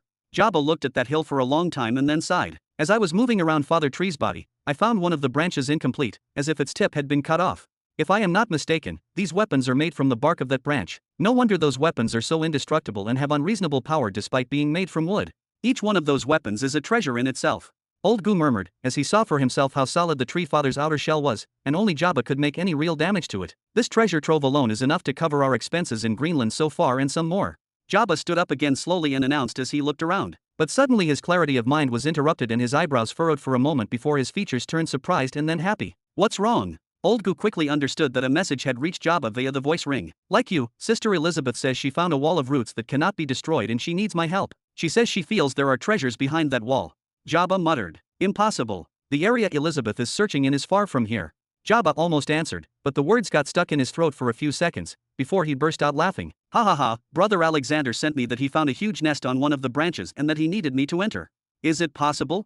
Old Goo opened his eyes wide open. Jabba nodded happily. Looks like this isn't Tree Father's only treasure. Chapter 556. Up one of the hills near the Tree Father's body. Whoosh. Second brother, you called for me urgently, how can I help you?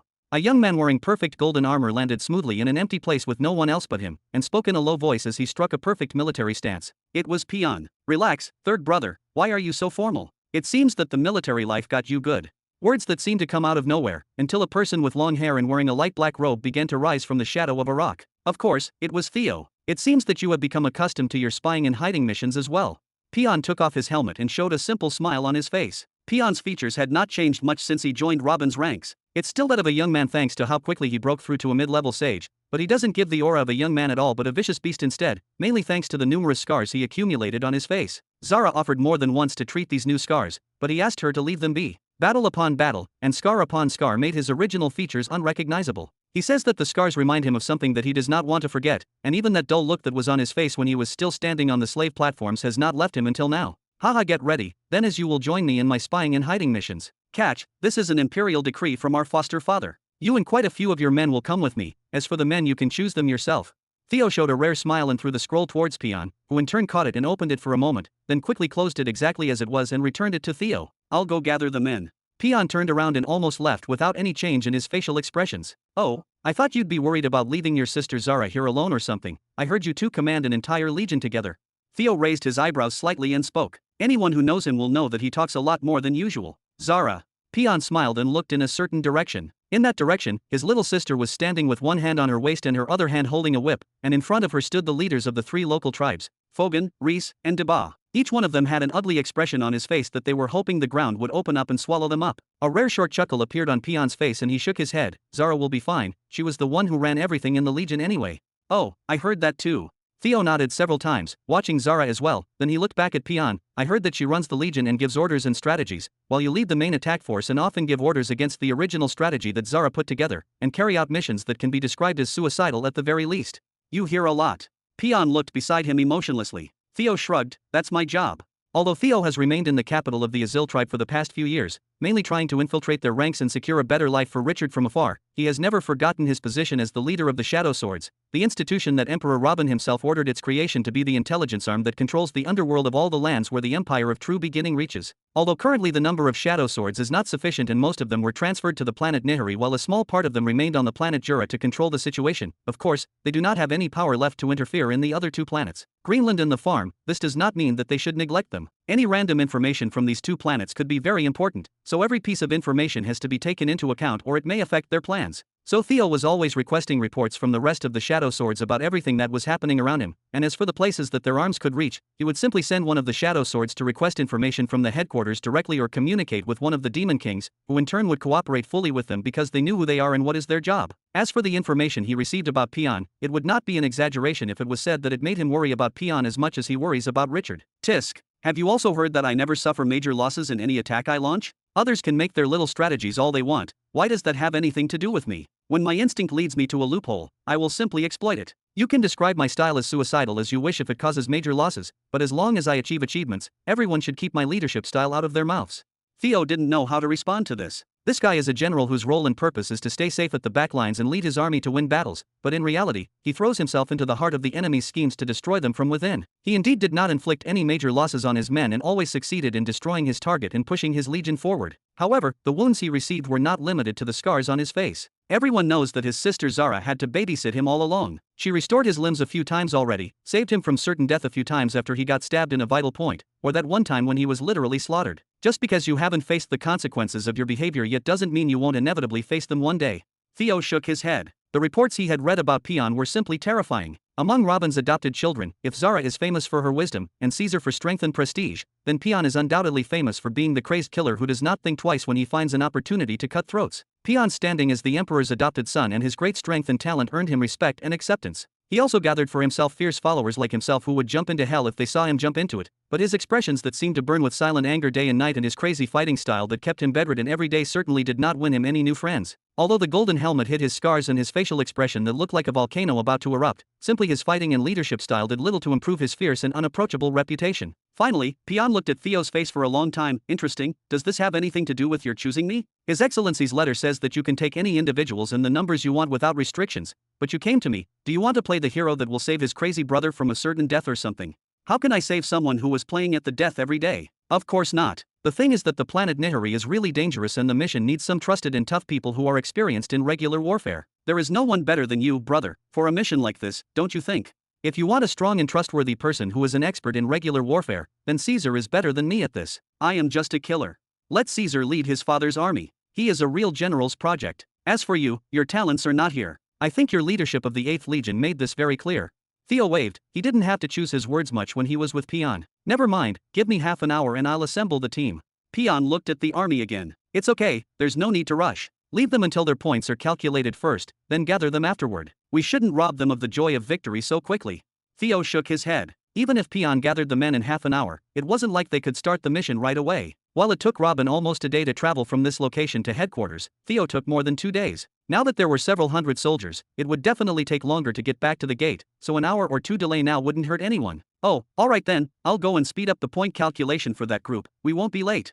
Peon put his helmet back on and almost jumped off the hill. Aren't you going to ask what your new mission is? There is no need, as long as it is an order from His Excellency, it will be implemented. Peon responded shortly, then jumped up. Chapter 557. Somewhere within the lands of Tree Father Descartes. Swoosh, swoosh. 2 people landed at the edge of a dense forest. One of them was a blond man wearing a clean white robe, and the other was wearing a military uniform. They were Robin and Billy. Are we there yet? Robin asked, putting his hands behind his back. It was a long trip from headquarters to here, and they didn't rest for more than half an hour each time. Billy looked around more than once and then nodded. As far as I know, this forest is deserted and no one will disturb us. We can hold the meeting here without a doubt. Good. Robin took a few steps to enter the forest, then sat on the ground with his back against one of the trees, extending one leg while bending the other and placing his hand on it. Then he spoke in a low voice. Descartes, I know you have been watching us since we reached your domination circle, you can appear now. Whoosh. The surrounding energy began to gather until it formed a small energy core. Then ancient-looking roots sprouted from the ground and formed what looked like a skeleton. Then some of the surrounding tree leaves fell to cover the skeleton and give it its external humanoid appearance. The Emperor from the other world, Robin Burton, we finally meet. The body made of leaves began to speak in a soft, soothing voice to whoever heard it. I did not expect you to come alone and unguarded, perhaps I should re-evaluate you a little. Let me make something clear for your benefit. It's not like I'm bold and I'm not afraid of death, I'm simply confident in my abilities to leave at any time without as much as a scratch. No matter what you do you can never hurt me, at least you can't prevent me from escaping. I'm quite sure about this and you should also be certain about this. Robin waved, then raised his finger and pointed towards the leaf avatar in front of him. I heard that you don't bother making your own buds like Hoffenheim, you use the ordinary plant and give them life to act as your army. Is this body here the basis of your army? Not bad. Now let's get to the point. I heard that you have not been fighting seriously since the 5th Legion appeared in your lands. You even recently asked for a truce until you meet with me. What do you want? I can ask you the same thing. During your war with Hoffenheim, you sent 1 legion to fight me even though you knew that their victory was impossible. You even chose this wise gentleman as the legion's general. What do you want? The personification of the Tree Father Descartes responded quickly. Robin and the Tree Father avatar looked at each other for a few more seconds before a meaningful smile appeared on the faces of both of them. The answers to the 2 questions were clear to both of them, but some things needed to be verbally said in order for the conversations to move on to the next level. Alright then, let me explain first. The 5th Legion was a way to let you test the strength of my army and implement whatever plans and strategies you wanted against them.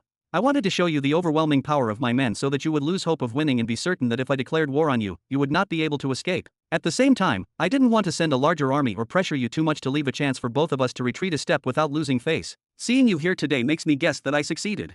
Robin spoke calmly. The avatar of the Tree Father, Descartes, remained focused on Robin for a few seconds. This is what actually happened. During the past years, Descartes could have launched a crushing attack with all his might to destroy the 5th Legion without a chance for any of them to escape, but he did not do that. He realizes that this mini-war is merely testing the pulse of both sides, and destroying the 5th Legion means that he will face a larger army after them, and that time there will be no more playing around. He contented himself with sending plant armies the same size as the 5th Legion at first, then 2 times, then 3 times, even 10 times larger than them. Each time he implemented new plans and experimented with new weapons to find the 5th Legion's weak point, but to no avail. The 5th Legion was simply a rock and Descartes' soldiers were eggs. No matter how much he threw them at the 5th Legion and how different the angle of throwing them, they would always crack first. Even the infantrymen of the 5th Legion were knights, and the weapons in their hands, those strange talismans, and the great diversity of laws within that single legion made battling them extremely difficult. Although he managed to kill more than 60,000 soldiers from the 5th Legion throughout the 6-year war, the war also killed millions of his veteran soldiers and took out approximately 10% of his territory. If the battlefield were enlarged by sending more soldiers from both sides, the loser here could be easily determined.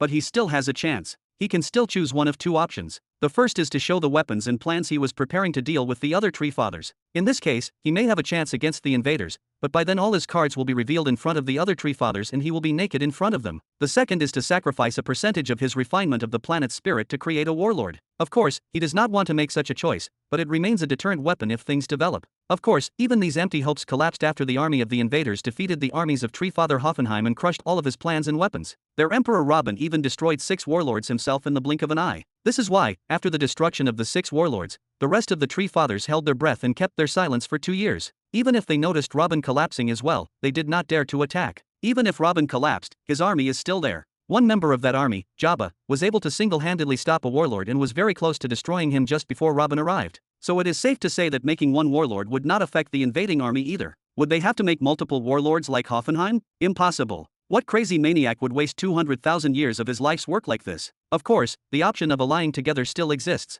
It is true that the Tree Fathers hate each other and prefer cold peace between them until they wipe out the humans first, but a real alliance is no longer a very distant matter and has actually been proposed more than once. Flooding the invading army with soldiers from all sides should be enough to eliminate them or at least restrain them in their places, but the question is, can they trust each other? Hoffenheim's act was the simplest example that this is impossible. While creating the warlords, he himself said that he would use them to wipe out the rest of humanity on planet Greenland and the other Tree Fathers after he finished with the invaders. Although the Tree Fathers were angry upon hearing this, they did not blame him. Wouldn't they all have done the same? Today, if that alliance is established and the 6 Tree Fathers choose to fight the invaders to the end together, who can guarantee that one of them will not stab the rest in the back at the decisive moment? Who guarantees that each of the Tree Fathers will move his entire army and will not hide his trump cards? And if each one of them hid his cards and maintained a large army to protect himself from potential betrayal, then what is the benefit of the alliance in the first place? This is exactly why Descartes, a Tree Father, requested an interview with Robin today. If I war alone I will lose, and a war with the alliance will have unknown results, so why not hear what the leader of the invaders has to say first? Or so he thought. Indeed, your message arrived loud and clear. I still have a few cards that I have not tried yet, but there will be no turning back if I do, so I wanted to hear from you first, and here we are. What exactly do you want? Robin straightened his posture slightly and looked directly into the eyes of the Tree Father incarnation. Power, Descartes, I want power. Chapter 558. You want power? Do you realize that you are threatening an entire world with your army? What power do you want more? If I had this kind of power, do you think I would be here talking to you? Shocked, Descartes didn't know what to say. Haha, power comes in many forms. Maybe a certain resource or even a piece of information might be enough sometimes. Robin put his wrist back on his knee and then asked with a smile, by the way, I know now that the ancient Traians noticed something that made them start a war of extermination immediately. What was that thing? Maybe we should wait until we have an agreement, then ask at your convenience. The avatar of Tree Father Descartes said, frowning, is this a joke? Did this invader think he can get this kind of information for free? Come on, Descartes. My question is about a piece of information that happened a long time ago. What's the problem if you answer? Secondly, who knows whether we will have an agreement or not? Robin shrugged his shoulders. Even if we don't agree, it wouldn't hurt to plant some friendship now by answering a few questions. Who knows? I might leave you as the last Tree Father I take down. Unfortunately, I cannot. The answer to your question is not just ancient history, but rather something that, if you knew it, would boost the war, destroy my personal dreams, and destroy everything I worked for. The Tree Father avatar shook his head. Before I say a word, you must compensate me for all of these. Just leaving me to be the last to be attacked is not enough. I would rather take my chances and join the alliance with the rest of the Tree Father against you. Oh, telling me such ancient history would destroy your dreams and what you worked for? Interesting. I understand from this that what you found back then has something to do with the spirit of the planet, just how I thought. Robin tapped his knee a few times. Alright, then what you're saying makes sense. Tell me what you want from me. What do you expect me to offer? You coming here today even though we are at war means you are ready to surrender at some terms. Do you want something specific that will convince you to swear allegiance to me? Or should I take a guess? The Tree Father hesitated and did not answer directly. Only after a full minute did he speak up. I believed Hoffenheim when he said that you are strangers, not from our world. Your weapons and methods are not like anything I have seen before. Of course, all of these things are of no use to me in my case as an ancient Traiant who returned to Earth, and frankly, I do not think that you have something that might interest me. but I'm here to give you and myself a last chance. Say what you have, who knows, maybe I would find something in your world that's worth it. Then he added after a short pause, what you need to offer is something that can compensate me for the dream that I spent 200,000 years trying to achieve them. And if you don't have something like that, do you think we should cooperate? I will fight alongside you until we eliminate every other living being in this world. Then you can rule the world and take its resources, but you will completely forget the term world spirit and never ask about it again. What do I have to give you? Robin closed his eyes slightly and started tapping his knee. How about I give you a way to strengthen your soul until you reach a higher realm? My soul has already reached that higher realm and I used it to kill Hoffenheim. Tree Father Hoffenheim is dead.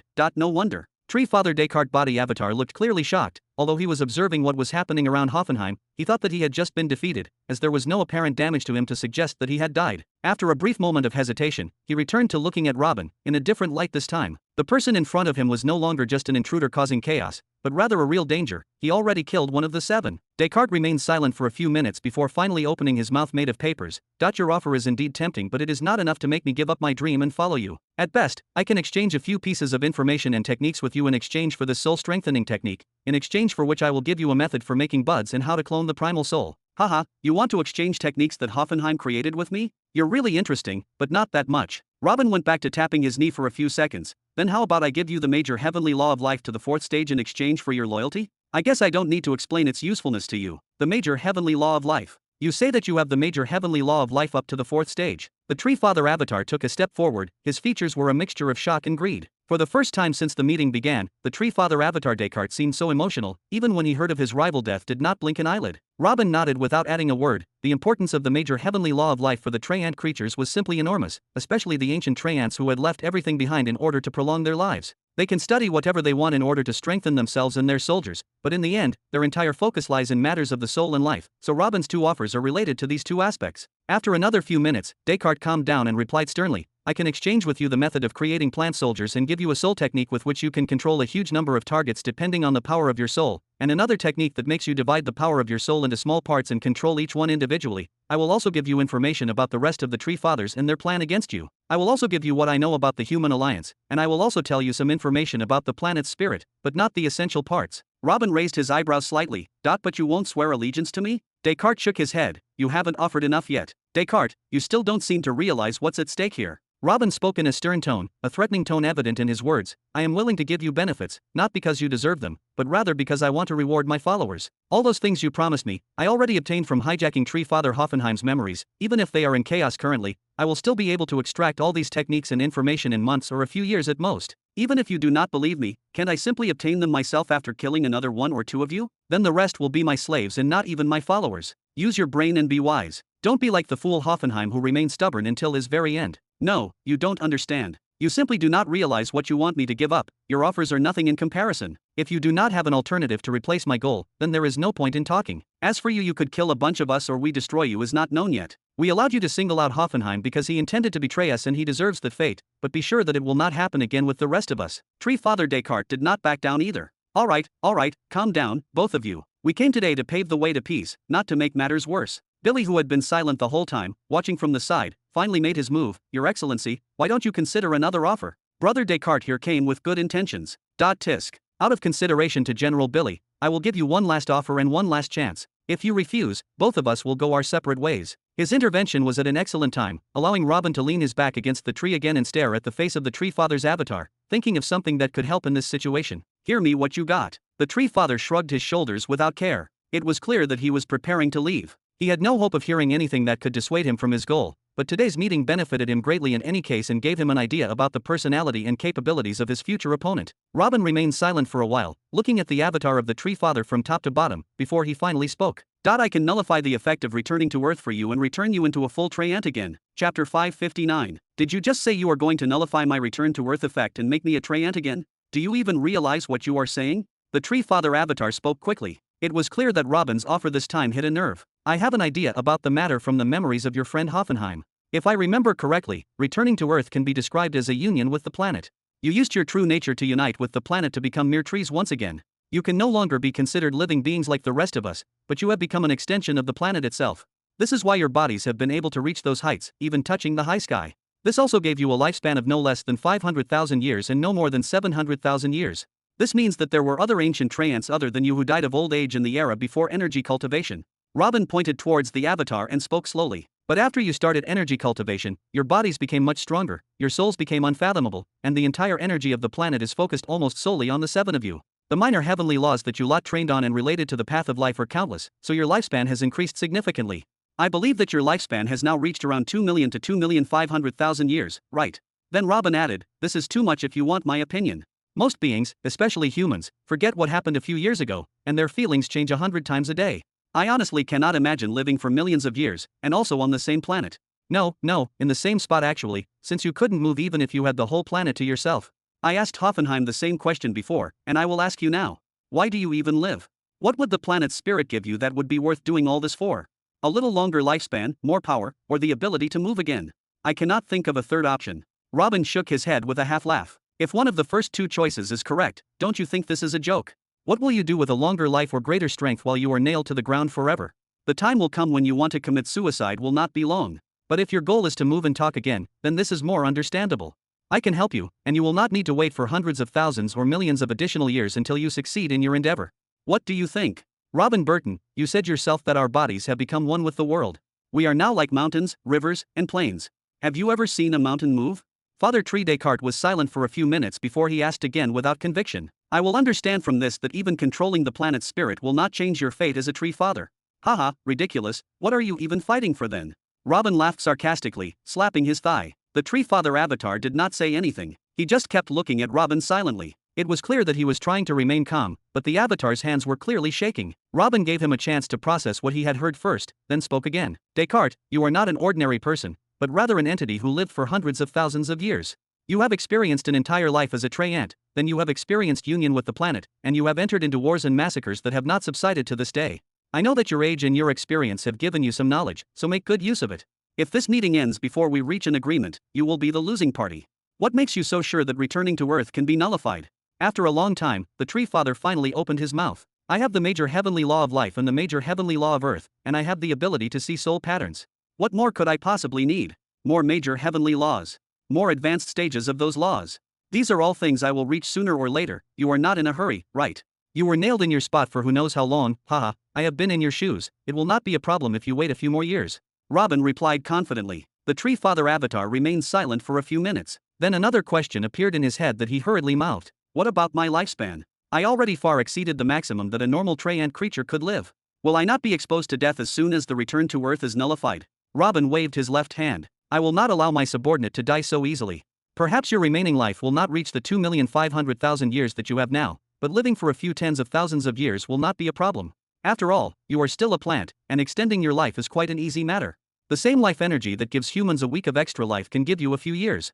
After you acquire the fourth stage of the major life law, you will have no problem increasing your life until you get tired of it. Descartes was silent again for a few minutes, then finally he seemed to think of something and shook his head and spoke. All right then, when you invent the technique that nullifies the effect of returning to Earth, I will swear allegiance to you. Robin shook his head. This will not work, now or never. Robin Burton, do not be unreasonable here. Do you want me to swear allegiance to you without giving me anything in return? To swear allegiance to you means to give you all the information I have without conditions and fight under your orders without complaint. In return, you are selling me fish while it is still swimming in the sea.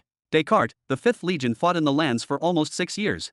You must know about the oath tablets, right? Even Hoffenheim knew about them and did research on them, and I do not think that you are any less intelligent than him. Since you are the ones who came to me on your own, I will not insist on placing the soul enslavement seal on you. All you have to do is swear on one of those tablets. As soon as you swear allegiance to me on one of the tablets, I will give you techniques to strengthen the soul and give you all my experiences about upgrading your soul from white to silver.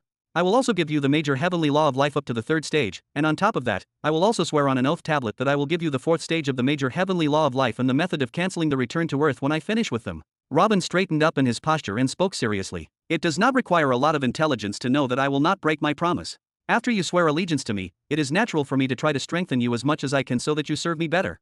What benefit will you do to me while you are stuck in your place? Maybe help me fight against the rest of the tree fathers and the human tribes. I can take care of them on my own. You have to understand, Descartes, Planet Greenland may be everything in your view, but it is only another way to resources and training forces in my eyes. You may only be of use to me if I take you to other planets. Me, I can go to worlds, no, to other planets. The avatar of the tree father opened his eyes made of paper to the end. If the avatar had a heart, Robin would have heard it beating like a drum. Robin did not respond with more words. He just nodded and smiled. The tree father avatar closed his eyes and sat there, clearly entering a state of deep thought. Robin did not bother him either and leaned his back completely against the tree behind him. Meanwhile, Billy took out the tea set and sat on the side heating up some for himself and Robin. The three suns in the sky are always working hard to make sure that Greenland always has light. There is no night here, so it is difficult to follow the flow of time if you are inattentive. After an unknown time, the tree father avatar opened his eyes. Give me the oath tablet. Chapter 560. Give me the oath tablet. A big smile appeared on Robin's face, then he hurriedly tossed a metal tablet to the tree father, who in turn picked it up, passed his soul sense through it, and began reciting a clear oath. The oath was not long and full of terms and conditions and needed to be checked for loopholes and all of that. The tree father did not place an expiry date for the oath or a condition to end it. It was a very simple declaration of loyalty. This showed the tree father's utmost sincerity, and this is exactly what he was trying to show. After that, he passed the oath tablet again to Robin and bowed slightly. I greet the Emperor. Haha, marvelous. I assure you that you will not regret your choice today, Descartes. You will gain much more than simply nullifying your return to Earth. Robin shouted, laughing. Even Billy beside him let out a long sigh of relief. This was an event worth celebrating. Then Reuben took out a second oath tablet and used it himself, saying clearly that he would hand Descartes the fourth stage of the major heavenly law of life and give him a way out of returning to Earth, but he did not set a maximum time limit for it. Descartes did not mind the part as well. If either part of the oath had been easy, Descartes or one of the other tree fathers would have been able to implement them during the past 200,000 years. Actually, he would be surprised if it took Robin only a few tens of thousands of years to fulfill his promise. Robin then took out several tablets for storing information and passed on the major heavenly law of life to the third stage, the soul strengthening technique, the soul replenishing technique, and even his experience with the silver soul. And most importantly, one of the tablets contained the foundation modification technique. The tree father avatar bowed slightly and received the tablets with both hands from Robin, then passed his own soul sense through them and closed his eyes for several minutes. Thank you very much for your generosity, Your Excellency.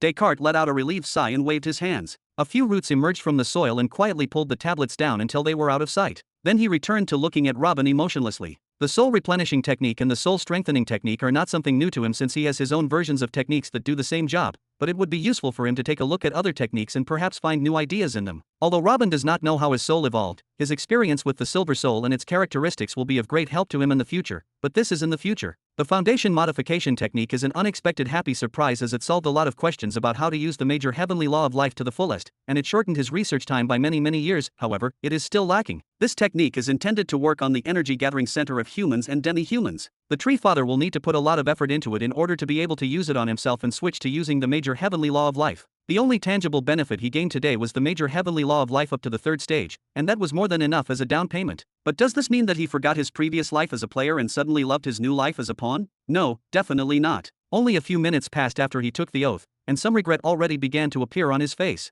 Did he really make the right decision? If Robin hadn't been holding the knife to his neck, would he really have chosen to follow him for those benefits? It is not as if he had never tasted freedom and movement before. He gave it up for the sake of a long life, and even this would be greatly diminished now, and his forsaken dream. Oh, his dream. As for Robin, he only smiled at the way Descartes called him. Since he had sworn allegiance to him directly, it was natural for him to call him my lord or master, but the emperor made him another subordinate in the imperial system, and had a feeling of distance. But Robin did not mind. After all, he did not need a servant, but a general. Descartes, do not think that your rewards will be limited to the fourth degree of the law of life and the method of nullifying your return to Earth. These things are the price of your loyalty. Work well for me and I will not be stingy on you.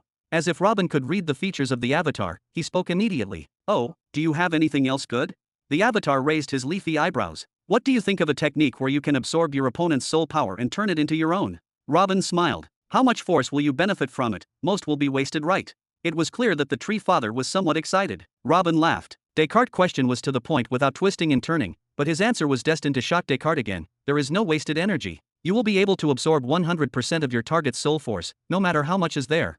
No, this is impossible. Do you realize what the consequences of this technique are? Descartes' tree father personification took 2 steps back, and for the second time since the dialogue began, his facial expression completely changed. Haha, of course I know. Even though I didn't create it to be used like that, it can be said that it is a demonic technique. In the hands of the wrong person, it can cause disasters and mass slaughters everywhere. As for me, I was content with using it on your friend Hoofy. How do you think I achieved my silver soul? Although I do not know whether it was a coincidence or just a development resulting from being saturated with soul force, it must have something to do with the soul-filling technique. Robin hit his thigh and laughed out loud. If you opened your offers with this technique I would have accepted. What do you want in exchange? I want it. Although Descartes tried to remain calm, or at least pretend to be so, it was impossible. Robin waved dismissively. Forget it, do you think I'm an idiot? I'd rather give you the ability to move in the fourth stage of the law of life than give you the soul-filling technique. Even if you become physically stronger I could still knock you down if you ever tried to play with your tail. How can I give you a technique that can make you stronger than me? Maybe then even the oath tablet won't be able to restrain you. Why did you tell me about it then? It was clear how disappointed the tree father was. Work well for me and I will give it to you. This will happen when I get stronger, of course. Robin chuckled again. Descartes nodded after a long sigh. Understood, I will see what I can do for Your Excellency.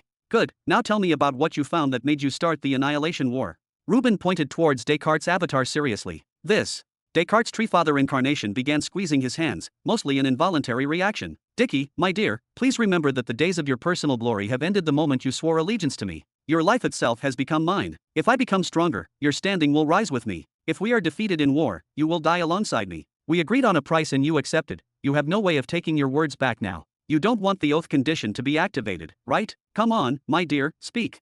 Robin leaned his body forward and spoke as if he were speaking to his disobedient son, even though the being standing in front of him had lived thousands of times his lifespan. I know, but. Descartes' tree father avatar raised his hand and looked at her helplessly. Opening his mouth now means abandoning his dream, his endeavor, and his purpose in life. As soon as the invaders know the secret behind everything that is happening, everything will go with the wind. But, hasn't everything gone to waste already? Even if the invaders don't know the secret, they will continue to advance and try to take us all down anyway for the sake of resources and territory. The tree father sighed and convinced himself. Then he raised his face again and looked at Robin. What we found that day was the secret to eternal life. Chapter 561. Father Tree Descartes raised his face and looked at Robin seriously. What we found that day was the secret of eternal life.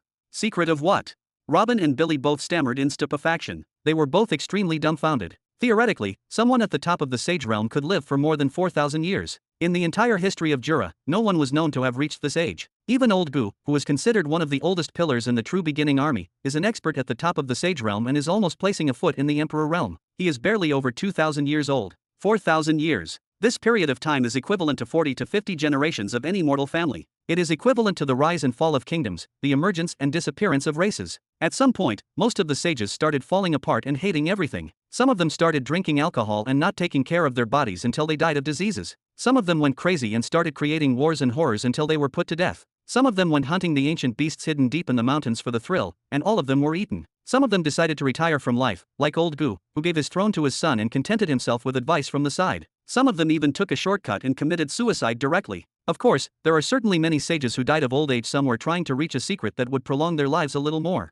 Even these people, no one heard anything about them, as if they had had enough. It is not like they do not like life. It is because standing on top for a long time is really boring. Maybe living for such long periods is okay for the Treants. After all, they still have their nature as plants. They can sleep for a few thousand years at a time without problems. What would a human do with power and authority without an explicit purpose? Bed more girls? Go to auctions and spend your money on good wines and some ancient beast hide? Worldly pleasures always have limits, and humans by nature hate repetition. If those sages were told that if they cling to life, someone named Robin would come and take them to conquer other worlds, they would cling to life with their hands and teeth, as Old Gu is doing now. Without a goal, what is the point of life? Therefore, thinking about the subject of eternal life never occurred to the inhabitants of the planet Jura. An interesting topic to waste time on, yes, but it was never their ultimate goal. Well, that is until Robin appeared and started the planetary wars, at least. Billy continued, did you just say eternal life?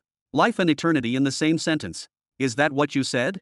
The tree father shook his head when he saw that reaction. He did not look a little disappointed, as if he had expected it. He continued anyway with a long sigh and a voice full of regret. Sigh. Before the era of energy cultivation began, we ancient Treants knew about the existence of the world. I mean the planet spirit. We could all feel it in the interior of the planet after completing the process of returning to Earth. After humans discovered energy cultivation and the number of human and Treant cultivators began to increase, changes began to occur around us. We felt that the energy levels in the atmosphere were rising and the laws became clearer to anyone who wanted to discover it, things like that. Robin nodded continuously. This kind of information about the beginning of the cultivation era had always been absent from him. As for the tree father's condition, he did not pay attention to it. It was clear that he did not want to reveal the secret that he had fought for all his life, but who cares about his feelings? The avatar of the tree father continued speaking while he was in the same state. But one day, precisely on the day that the first human being broke through and was able to use the second stage of one of the laws, becoming what you call a saint, we felt the spirit of the planet itself change radically. At the same moment, all of the ancient Treants tried to sense it, as we always did, to find out what was happening to it, but this time we found ourselves in a different domain, and we saw for the first time the spirit of the planet. At that moment, it was undergoing an evolution of sorts. It was in the process of acquiring a spirit form and consciousness. We did not have any enmity with the planet spirit at that time. On the contrary, we felt that we belonged to it, so no one tried to harm it during its development. Rather, we all found this to be an opportunity to understand more about our world, so we stayed to watch what was happening. During the formation of the spiritual form of the planet spirit, we all noticed at the same time that the planet's spirit was not complete. When the planet's spirit had finally finished gaining form and consciousness, we felt its immense power more clearly. Even if there was someone among us with twisted thoughts, he had to shelve it and stay silent. Then we all came forward to congratulate the planet spirit and ask it if it had any advice or instructions. Of course, we had no hope of it saying anything important. If it possessed the memories of the planet from the beginning of creation, then to it, we are children who are not worthy of its time. And if it is still just a nascent spirit, then it has nothing to tell us. But we were surprised like we were hit by thunder when we heard these words. The planet spirit, after it took form, literally said, "I do not feel well. Who among you wants to be my owner?" An owner? Did I hear correctly? Robin furrowed his eyebrows upon hearing that word. The planet spirit was asking to be owned by someone. Tree Father Descartes Avatar nodded. One of the ancient Treants didn't even give us a chance to be surprised and quickly asked, "What would I gain if I became your owner?" The planet spirit then seemed to be thinking of an appropriate response, and then it spoke, "I do not know if that is good to you, but my owner will remain alive as long as I am still alive. Alive as long as I am still alive. Alive as long as I am still alive." Robin was unable to contain himself, so he stood up and began to walk back and forth with his hands behind his back, muttering these words. "This I am returning to the consciousness of the world spirit, or on the planet itself. Does it matter? No one can destroy the vast world and no one can kill the all-powerful planet spirit. If this is not eternal life, then what is?" Tree Father Descartes showed a meaningful smile. In any case, we all asked to know the way to possess the planet's spirit, and it gave the method to all of us. A way to refine the incomplete planet's spirit using our primal souls to make it complete.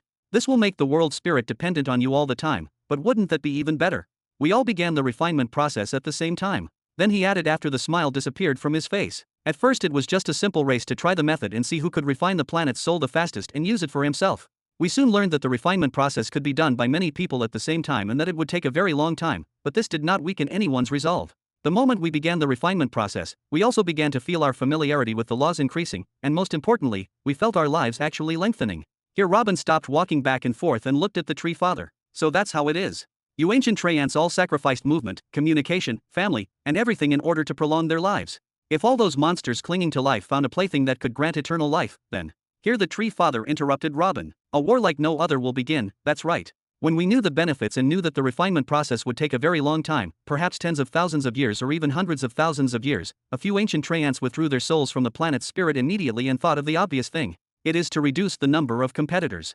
What is the benefit if we spend refining the soul of the planet for 10,000 years only to find in the end that each one of us obtained a level of refinement of 2%? Will we in the end politely ask others to back off and they will agree? Everyone knew that the war was inevitable, it was only a question of when, where, and how." Robin raised his eyebrows slightly. "Let me guess, you also decided to exterminate the rest of the Treant race so that the secret of eternal life would not be revealed and more rivals would emerge. But why humans, other intelligent creatures, and even beasts were subjected to your extermination war as well?" Chapter 562. Robin raised his eyebrows slightly. "I understand that ruthless old things like yourselves would want to exterminate the Treant race to lessen the competition for eternal life, as you didn't want any more of them returning to Earth and finding the spirit of the planet. But why would you want to exterminate humans, other intelligent creatures, and even the beasts? Don't give me that look. We didn't agree on anything at the time. Rather, every ancient Treant did what he thought was good for him. Some of them were afraid of the idea that humans and other intelligent beings would find a way to communicate with the spirit of the world as well, and you know how the humans behave when they find something like that. The way of reaching the spirit of the planet would soon spread, and instead of having 50 competitors in refinement, then the number would be in the thousands.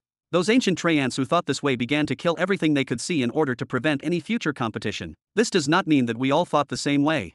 Robin shrugged his shoulders. "But all of you are thinking that way now. There is not a single ancient Treant currently whose hands have not been soaked in the blood of billions of living beings, including you." "Not entirely true. I mean, we do try to kill everything we can reach, but not for the same reason as back then. Currently, the war on the planet's creatures for us is not due to fear of the emergence of a new competition. If humans could access the spirit of the planet, they would have done so by now. Our war on them now is simply happening because of the war is between the 7 of us. You are killing them because of the war that is happening between the 7 of you? Didn't you make a pact to stop your war until you kill all the humans and beasts first? Please elaborate." "It's actually very easy to explain. We require an enormous amount of energy to enlarge and move our armies. When a few members of the ancient Treants began killing large numbers of human energy cultivators and strong beasts back then, we found that the energy in the atmosphere had become more abundant, and that was especially true around the Tree Fathers who started those massacres. So the rest of us decided to follow the same approach and create a circle around our bodies, now known as the domination circle, where all the energy within that circle belongs to us only.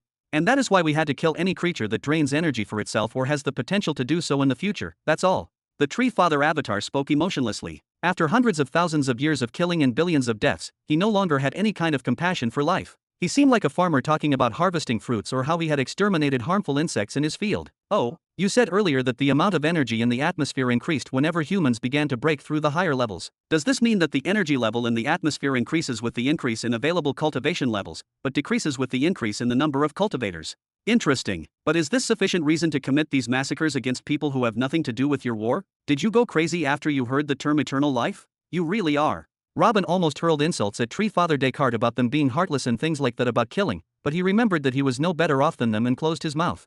What happened? Then, the spirit of the planet was very angry at our actions. The spirit cried and said that it wanted a companion who would help it develop further, not a group of criminals who would throw the planet back hundreds of thousands of years. It immediately halved our lifespans as punishment, and it also sent many disasters upon our real bodies, such as the thundercloud that has been striking Hoffenheim for 200,000 years to prevent him from growing any larger. Perhaps you have seen it. Tree Father Descartes looked down. The pleas and attacks of the planet spirit were enough to stop some of them, but others did not see that the punishments had any weight when compared to eternal life, so they continued the war anyway. And since some of us resumed the war, it was natural for the rest to return to the fight as well. Of course, we will not stay still and wait to be killed. It was clear that the planet's spirit was very angry. It kept having our lifespans, but our continuous refinement of the planet's spirit made up for what we lost and some more. The planet's spirit also kept sending us natural disasters, but because of the process of refinement, our understanding of the heavenly laws increased tremendously, and those disasters became a source of great inspiration for us.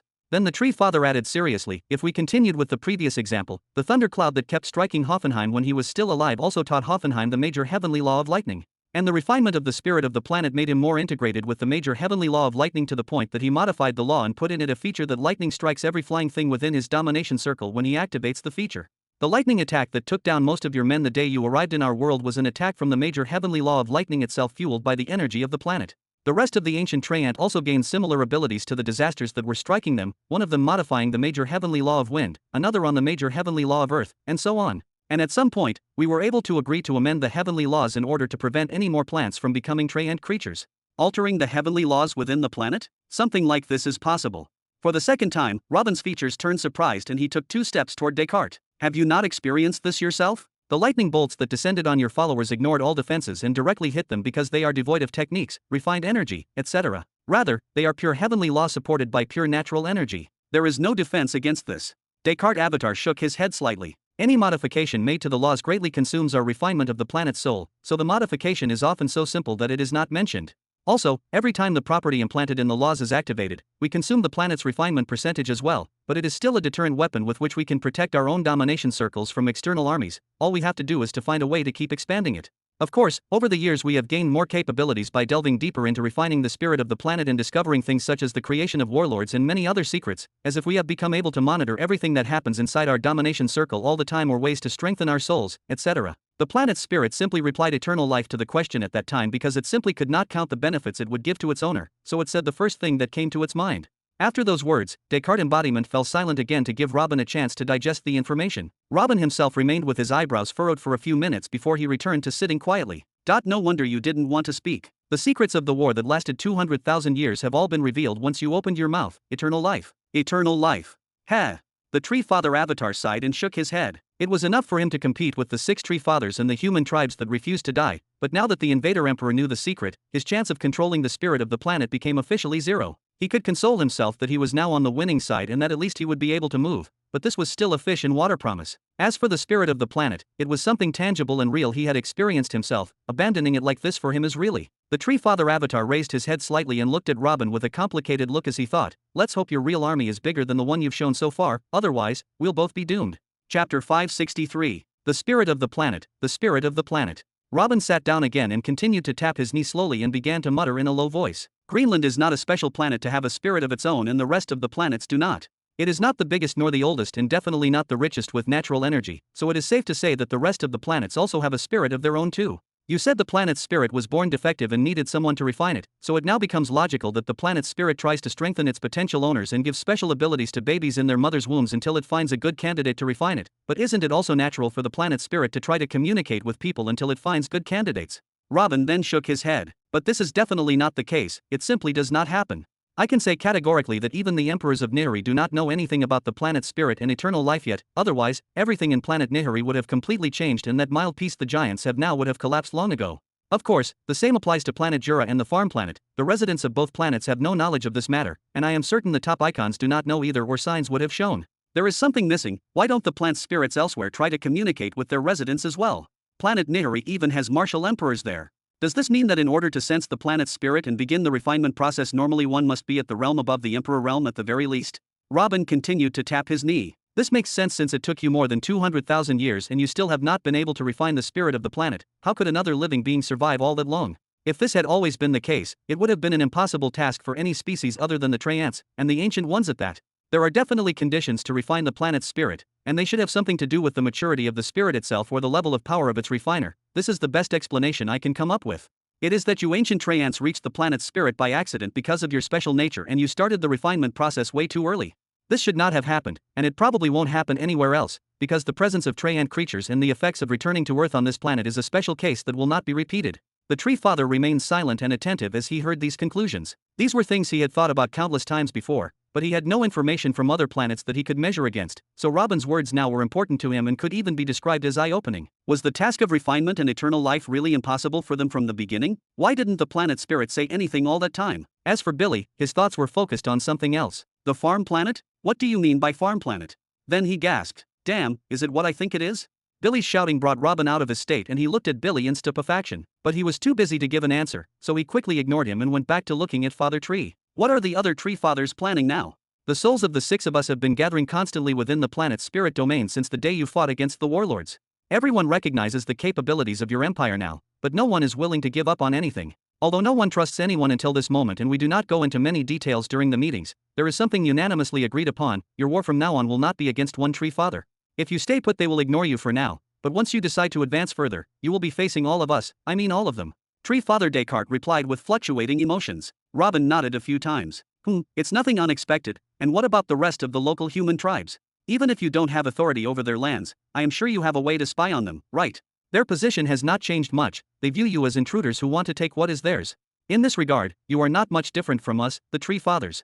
And I see that you will personally support these ideas very soon. I do not think that you intend to hand over the lands of Hoffenheim to those three tribes and return your army from where you came from, right?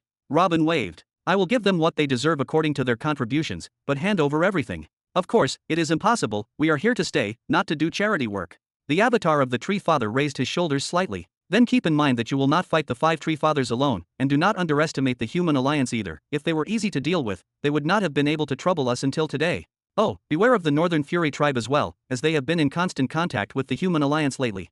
Billy took a step forward and shouted annoyed. It is impossible for the local humans to fight us. Our presence will give them a better life and save them from living on the brink of death daily. With what reason would they choose to antagonize us?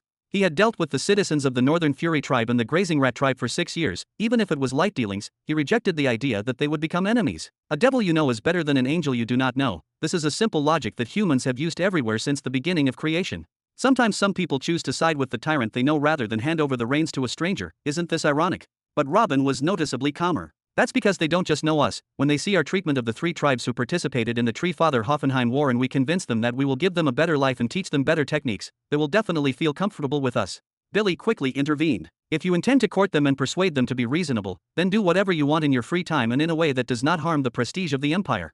As for me, I do not plan to sit and persuade anyone. They are not children and they must bear the consequences of their actions. The invasion plan will go as it is. At the very worst, we will just make a few more enemies. Robin waved indifferently. When comparing those human tribes to battling against the armies of 5 Tree Fathers at the same time, he simply didn't have time to care for them. Then he continued as he looked towards Descartes' avatar. I want you to announce that you have joined the True Beginning Empire, and you will allow the 5th Legion and the Grazing Rats army to move freely in your lands as confirmation of your announcement. Wouldn't it be better if I concealed my joining you and remained among them? The avatar furrowed his brows. The thought of opening his lands to humans still gave him shivers. And do what exactly? Robin smiled and shook his head. You said yourself that they don't trust anyone. If one of the Tree Fathers has a secret weapon or something like that, he won't tell you before using it. What's the point of pretending that you're still on their side then? And when I start the invasion again, you'll announce you're joining me, or will you fight against me, or perhaps you will choose neutrality. Tisk tisk, these are all options that are not in our favor. It is better for you to announce you're joining me and damage their morale even more. The news of Hoffenheim's death and your declaration of loyalty to the Empire will restrain them for a while, and perhaps some of them will reconsider which side they are on as well. Alright then, what else? The Avatar sighed and surrendered. Your joining me means that now the lands of the Empire extend from the lands of Hoffenheim and your lands, and the 4 human tribes are attached to them. This is a piece of land that represents more than a quarter of the planet, a one piece of beauty with no gaps in between, and it can be declared a kingdom. When Robin thought about this, he naturally smiled. No one can say that he is better than a tree father when it comes to defending and expanding borders, so I want you to cooperate with my army generals to make decent defenses around our borders and prepare for any external attack. I also want you to attend the meeting that will happen in a few days at the headquarters to see what the four tribes intend to do, and then we will act accordingly. It will also be a good opportunity to get to know the rest of the generals in the empire. They will be your companions from today on. I'll be there, what else? The Avatar nodded. You will act accordingly with the four tribes? What do you mean? Billy furrowed his eyebrows. You'll know then. Robin motioned for Billy to be silent and then returned to speaking to the Avatar of the Tree Father. Now I want you to hand me one thing and I will take and leave, then you will stay here with Billy to tell him everything you know about the Tree Fathers and the Human Alliance and your experiences in fighting them, and give him copies of all the techniques and abilities you and the rest of the Tree Fathers possess. What do you want me to hand now, Your Excellency? The Tree Father spoke without emotion. He knew that such demands would arise when he swore allegiance. He no longer had the right to keep secrets to himself. Robin showed a meaningful smile. Give me the way to access the planet's spirit. Chapter 564. Return to Earth. A term used to call the process undertaken by some Treyant creatures to transform into what is known as ancient Treyant, but what exactly is return to Earth? The Treyants are just plants. It is not as if their ancestors were vegetation, rather, each one of them was once a tree or an ordinary plant. This can be easily observed since in the golden age of the Treyant, even the cornstalks in the fields owned by humans would suddenly pull out their roots from the ground and run away before they get eaten by the cattle. As for their life as Treyants after getting their intelligence, it is definitely not like the life of any other intelligent creature. They have become a mixture of intelligent creatures and plants, and even their behavior is always strange. They have no desires or ambitions, they have innate physical strength, but they do not know what to do with it, and they have a long life that they do not know what to spend it on. But even a plant, after living for hundreds or thousands of years without a goal, will begin to think about the reason behind becoming a Treyant and try to explore its true self and search for its origins and goals in life. As for the goals, there are none. What can possibly be the goal of a tree? Even after their transformation into Treyants, they spent most of their days sleeping or in seclusion somewhere enjoying the sun. The difference between their current lives and their previous lives is that now they can say audibly, "The weather is beautiful today." The Treyants are, by default, loved by nature, so they are not looking for a more luxurious life. They do not want to harm anyone, take advantage of anyone, or seek companionship. They do not even recognize borders and private lands. Simply put, their goals are almost non-existent. Perhaps this is the real reason behind the Treyants' laziness. None of them wanted to invent something to strengthen themselves, nor did one of them show up and declare he would lead them to a glorious era. Nothing. Even the ancient Treyants had not invented any new technique until the massacre began. So, all that remains for them is to search for their origins. But this is also a closed path. First, they have no ancestors, and as for their personal origins, they were just ordinary plants, but at least on this path, they have a glimmer of hope for what they should do. Perhaps they should return to their origins and become trees again. Why don't I let go of my ability to move and speak and go back to being a tree? This will surely give me the ability to grow again instead of being stuck in this small body for 6,000 years.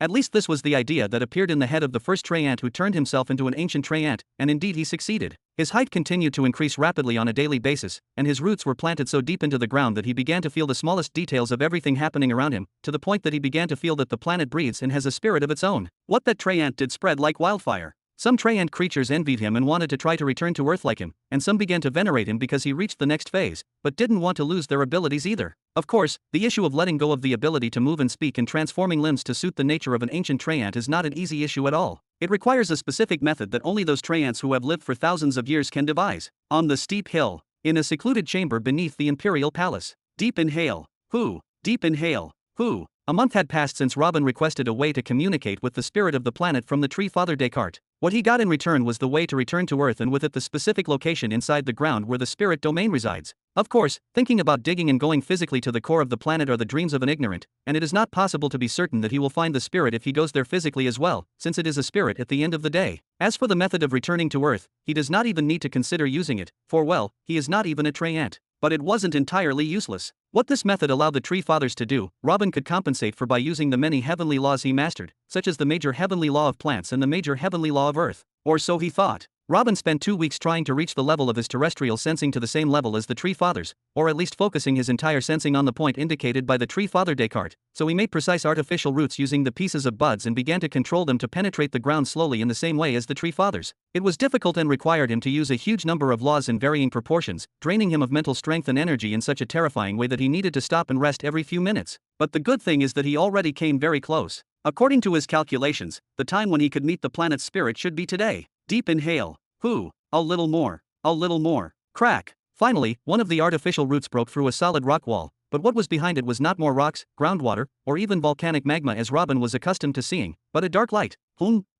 Robin didn't have time to try to think about what happened. The moment the root made contact with that light, Robin felt a strong disturbance in his soul domain. Whom? In the next moment, Robin felt that his surroundings had changed. Everything around him was vague and pitch black, but at the same time, it was full of spots emitting bright lights. He raised his hand to see if there was any change and found that it was smaller and silver in color. He was in his Silver Soul avatar. You there? Who the hell are you? Someone leaked the location? Why would something like this happen? It must be that traitor, Descartes. Who else? He already declared that he joined the Empire. I just didn't think he would get that low. Damn it, what exactly is that bastard thinking? He even gave up the world spirit to lick the invaders' boots? He is a shame to all of us. He must be put to death. Once again, Robin did not have time to think about what had happened. The sounds of shouting around him forced him to look in its direction, or more precisely, he had already looked in that direction before, but he ignored them. Those who had just spoken were three huge, illuminated orbs, standing at equal distances around an even larger orb. Thinking about it, those three of them reminded him of Hoffenheim's soul form when he first saw him. Their sizes may vary a little, but they all look almost the same in every other aspect.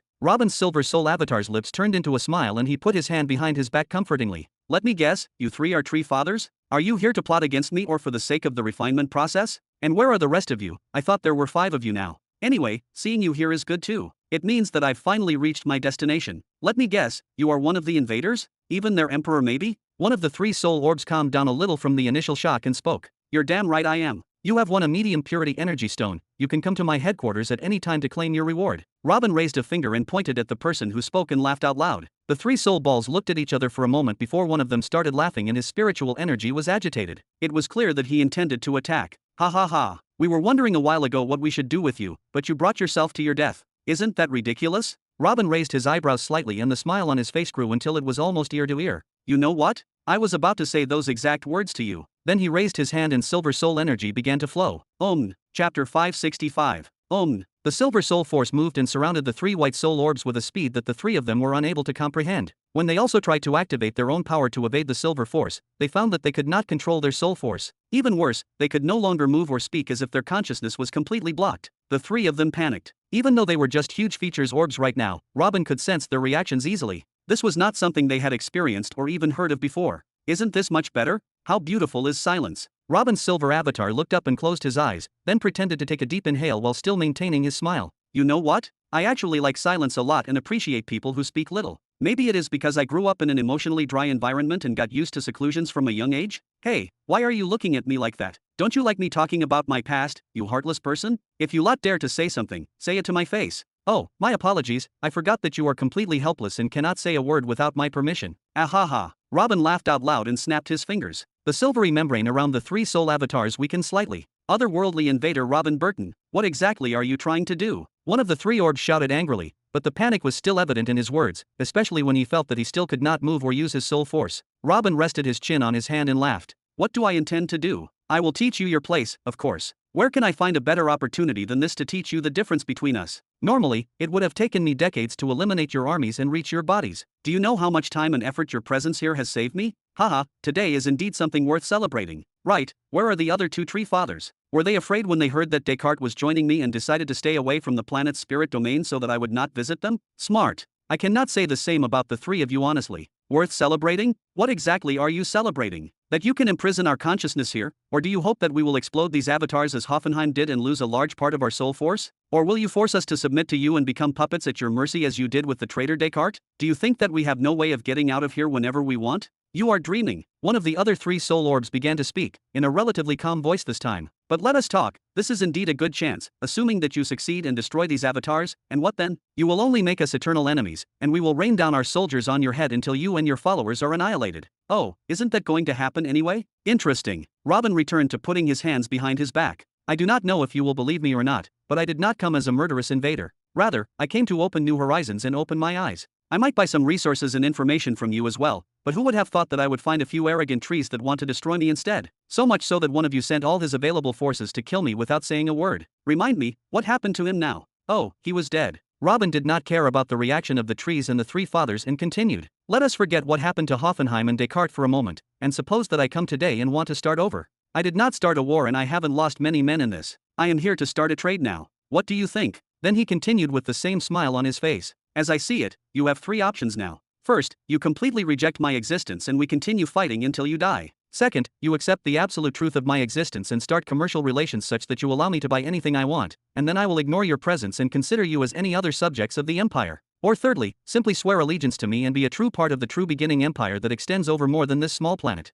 I will take you with me to show you the world. Is this what you tricked Descartes with and made him become your dog? That you would make him see the world? You gave him the illusion that you could break his connection with the planet and he would move again? What a stupid bastard. One of the soul orbs muttered angrily, clearly not believing it. You talk about giving us choices, but at the same time, you are restricting us. Why don't you let us go first and then we will choose what we want? Another spoke. Haha, so you can try to escape? Do you think I am a fool? No, there are no democratic options here. Either use oath patterns now to swear eternal loyalty, or become ordinary citizens and give me what I want, or I will destroy these avatars of yours now. I know it is a difficult decision, especially since you are angry now and started to feel how helpless you truly are. In order not to be called a dictator, I will give you a chance to think carefully. 10 minutes is good enough. Think about it and I will get back to you shortly, hee hee. After the last word, Robin waved his left hand again, and the blockade of the Silver Soul Force around the 3 soul avatars intensified. They were again unable to speak. Then he advanced towards the huge orb in the middle of the field. That orb was radiating a faint green color, but it looked like the sun in the middle of the pitch-black darkness. There was something inside him telling him that what he was seeing now was a soul, but at the same time, it did not look like a living soul like him or the other 3. It seemed as if something was missing from it. When Robin examined it for a moment, he noticed that the shapes on its surface were not patterns of laws like those he was accustomed to seeing. Rather, it appeared to be a map of some kind, a map of the planet Greenland. Robin opened his mouth slightly, surprised by what he was seeing, then he began walking slowly around the orb, placing his hands behind his back as if he wanted to engrave a map of the planet in his mind. He finally reached a spot where a huge tree appeared from above, a tree he knew well. It was the body of Hoffenheim. Robin's curiosity prompted him to extend his hand towards the tree and tap on it. The next moment, the image in front of him began to quickly approach the ground until he could see a live scene of what was now happening around Hoffenheim's body. Whistling sound. Robin couldn't help but let out a faint whistle. This simple feature allows all tree fathers to know precisely what is going on anywhere on the planet at all times. He also feels that if he touches the scene in front of him with his soul, he will be able to speak and everyone will hear him as well. This is exactly what happened when the 6 Tree Fathers spoke in the battle against the warlords. Of course, the Tree Fathers cannot use this feature to spy on each other, as this place is open for every one of them to see. They undoubtedly used it to monitor every movement made by the Imperial Army during the war on the Tree Father Hoffenheim. Shush. When Robin was about to complete another round around this outline of the planet Greenland, he noticed something strange happening. The light surrounding the outline of the planet began to fall and gather in front of Robin quickly. Robin furrowed his eyebrows slightly, but he did not feel any hostile intent from that light towards him, so he allowed him to continue whatever he was doing. He soon began to take on a human form, almost human form. After the shards of light finally settled, Robin found himself in front of a little girl, no, a little deer, or maybe both. Whatever was standing in front of him looked like a human child of 7 or 8 years old, staring at him with big eyes and a small mouth. At the same time, deer antlers came out of her head, and a small, fluffy tail came out of her lower back. Even her nose and feet looked like that of a deer, and even her long green hair could not cover her long fluffy ears. The deer girl in front of him was looking at him with her big eyes filled with intense curiosity. Perhaps because his current Silver Soul avatar is barely as tall as she is, or because he also has human features while she is used to seeing those giant orbs? Who are you? Both Robin and the little deer girl asked at the same time. Chapter 566. Both Robin and the little girl asked at the same time, who are you? Then they looked at each other again for an unknown time. Robin raised his eyebrows slightly. There is someone on this planet who still doesn't know who I am? This makes me a little disappointed. I know you well, Emperor of Conquerors, but... Finally, the deer girl took a few steps and gently extended her hand towards Robin's silver avatar, then finally spoke again in a sharp but gentle childlike voice. This Silver Soul avatar of yours. A Silver Soul is not something that can appear in the young planetary belt. How did this happen? Who are you? Oh, can you determine this just by looking? Although I don't understand what a Silver Soul is yet, it can be said that I have been lucky since I was young in matters of the soul. I was blessed with a soul that was much stronger than average, and then I created powerful soul techniques that pushed my soul to this strength.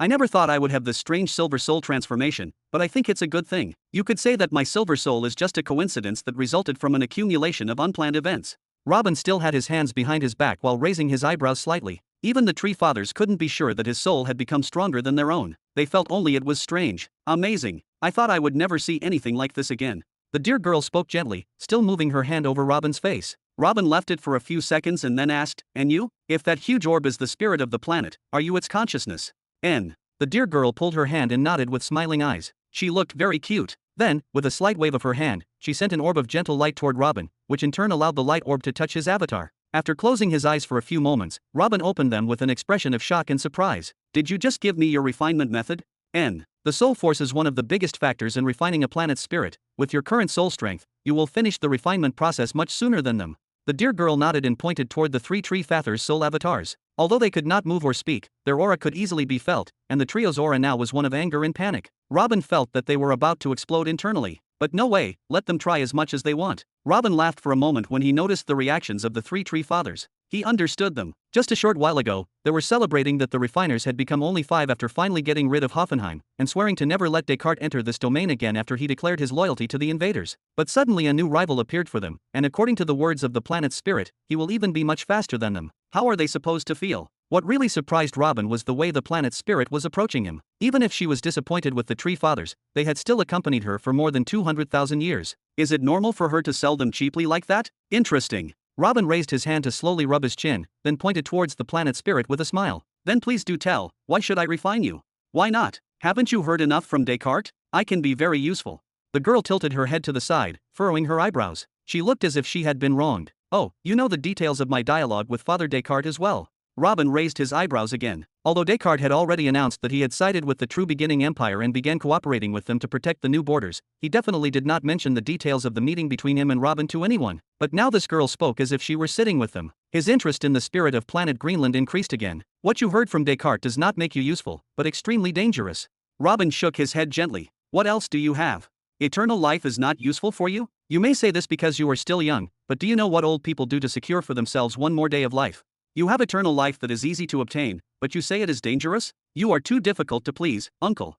The dear girl raised both hands in a way that suggested helplessness. Uncle, do you know how old are you? Never mind, your eternal life isn't worth a single coin. You can sell this crap to those idiots over there, not me. Robin laughed and pointed towards the three tree fathers' souls. The three tree fathers didn't know if they should feel humiliated or be pleased that Robin wasn't interested. That isn't too nice of you. Do you think I lied? My eternal life is the real deal. The dear girl put her little hand at her waist, sounding a little angry but still adorable. I haven't said it wasn't, but that doesn't mean it isn't dangerous. Robin shook his head. Let me ask you a few questions and your answers will determine exactly why this is dangerous. What do you think? Hee, that sounds fun, ask. The girl clapped. First, does this eternal life mean that I will become immune to killing, or does it indicate that my natural lifespan has only become unlimited? Robin raised a finger and asked seriously. Immune to killing? Your imagination has gone too far, uncle. How can I make you unkillable? I will only connect your lifeline to my vitality. I am destined to live 5 billion years or so before my core begins to decompose and explode. This way you too will have a long lifespan of 5 billion years, and after my death, you will return to drain the life force from your own life vine as you do now. You can even find yourself another planet spirit to refine then, meaning you won't lose anything or die with me. It may not be eternal life in the literal sense, but 5 billion years it's not too bad either, don't you think? Ha! What does a person like me who is living among countless conflicts all the time do with this much lifespan? I pray every day to stay alive until my matter in planet Nihiri is finished. This eternal life of yours would only benefit me if I remained hidden somewhere, and even then I know my luck in these matters too damn well. Even if I escaped everything and remained hidden underground, problems would come to me and I would find someone to kill me. Robin gave a chuckle. He is about 200 years old, but he was very close, more than he can remember, and once his body actually died. 5 billion years? This is indeed tempting, but no one will stay out of trouble for that long. Let's move on to the next question. After you are completely refined, will you be subordinate to me forever, or can someone else refine you for themselves? And if this is possible, will this only happen after I die, or can you follow someone else during my lifetime? Robin raised a second finger. This question had been on his mind ever since he learned that all the ancient Treant could refine the spirit at the same time. The dear girl put her hand on her mouth and giggled. Piffed, what a strange question, uncle. I am not your wife to continue my life as a sad widow after you die. Of course, if you die, I will need another owner. Plus, I am designed to follow the strongest possible owner, so if someone comes and defeats you, I can choose to abandon you and let him refine me, even if you were still alive, so you should stay strong. Hee. Robin opened his mouth, raised his eyebrows slightly as if he was surprised, and began to clap. Beautiful, beautiful. So even after refining you, I will have to deal with people who want to take you from me, right?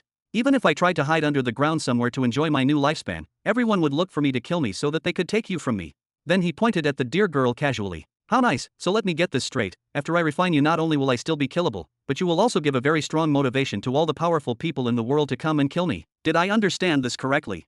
Chapter 567. Hee, don't you think you are being too cowardly, uncle? The dear girl folded her arms on her small chest and looked at Robin with a playful smile. You have an army with which you can conquer a powerful planet like me, and you have secrets in your body that enabled you to destroy 6 warlords that I personally supervised creating and know how strong they are, and of course, there is no need to talk about the strength of your silver soul. What are you afraid of? You are making me reconsider if I want you as my owner, humph.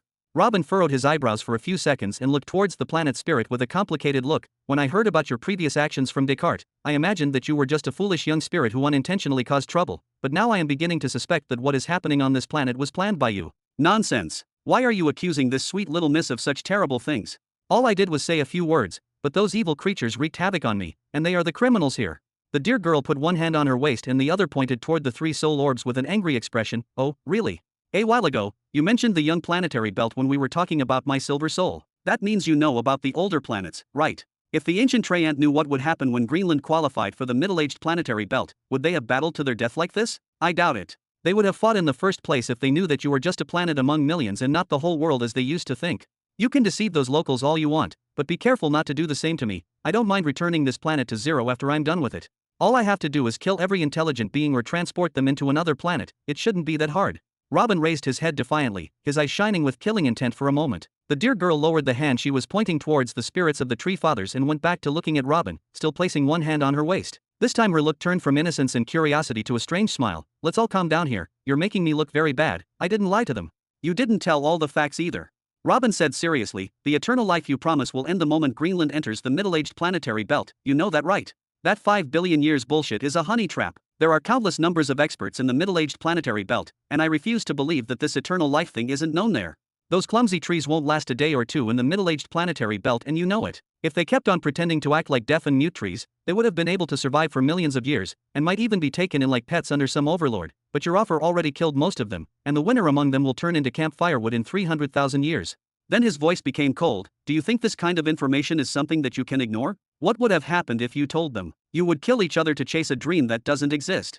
I think a few changes might have happened in your history. No, at least it would have prevented some of the unfortunate events that you punished them for, if you ask me. If I told them back then, they would have still fought and the course of history would have gone the same way. The spirit spoke seriously, her childish nature gone for a moment. Everything was decided when I mentioned eternal life. The dream may not be available to them, but it still exists. If you had to enter a big game like this to win a major prize, or die a death full of glory, or sunbathe alone day and night and pray for it not to rain today, which one would you choose?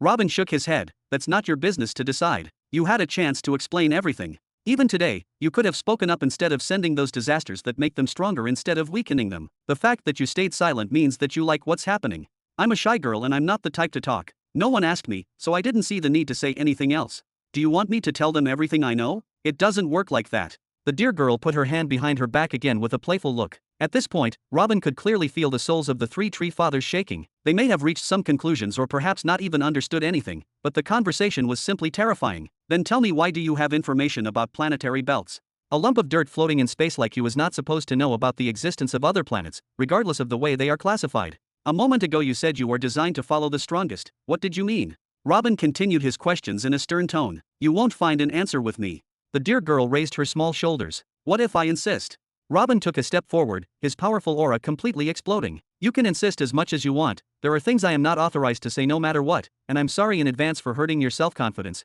I'm afraid you won't be able to do anything to me anyway. The dear girl passed her finger and pecked Robin's chest with a smile, as if she didn't pay any attention to his soul strength at all. Hey, why do you take everything so seriously, uncle? Suppose you'll have problems when I enter the middle-aged planetary belt. What's your problem with that? I still have plenty of time before entering the middle-aged planetary belt, just a little under 300,000 years. You can refine me now and simply abandon me before the hunters come for you. Having 300,000 years of extra life isn't too bad of a deal. Then she continued with her shining eyes, think about it, this may be a losing deal for the ancient Treant things, but you are human, and no matter how powerful humans become, the laws of the universe prevent them from exceeding the age of 100,000 years without outsourced support, and these types of outsourced support that can prolong life is extremely limited, the most famous of which is that it possesses a planet and be its ruler. I am now offering you 300,000 years of additional lives, during which you can reach high levels of power and increase your original lifespan, and after you abandon me, you will rely on your own life force to live for another 100,000 years. This is not a bad deal at all if you want my opinion.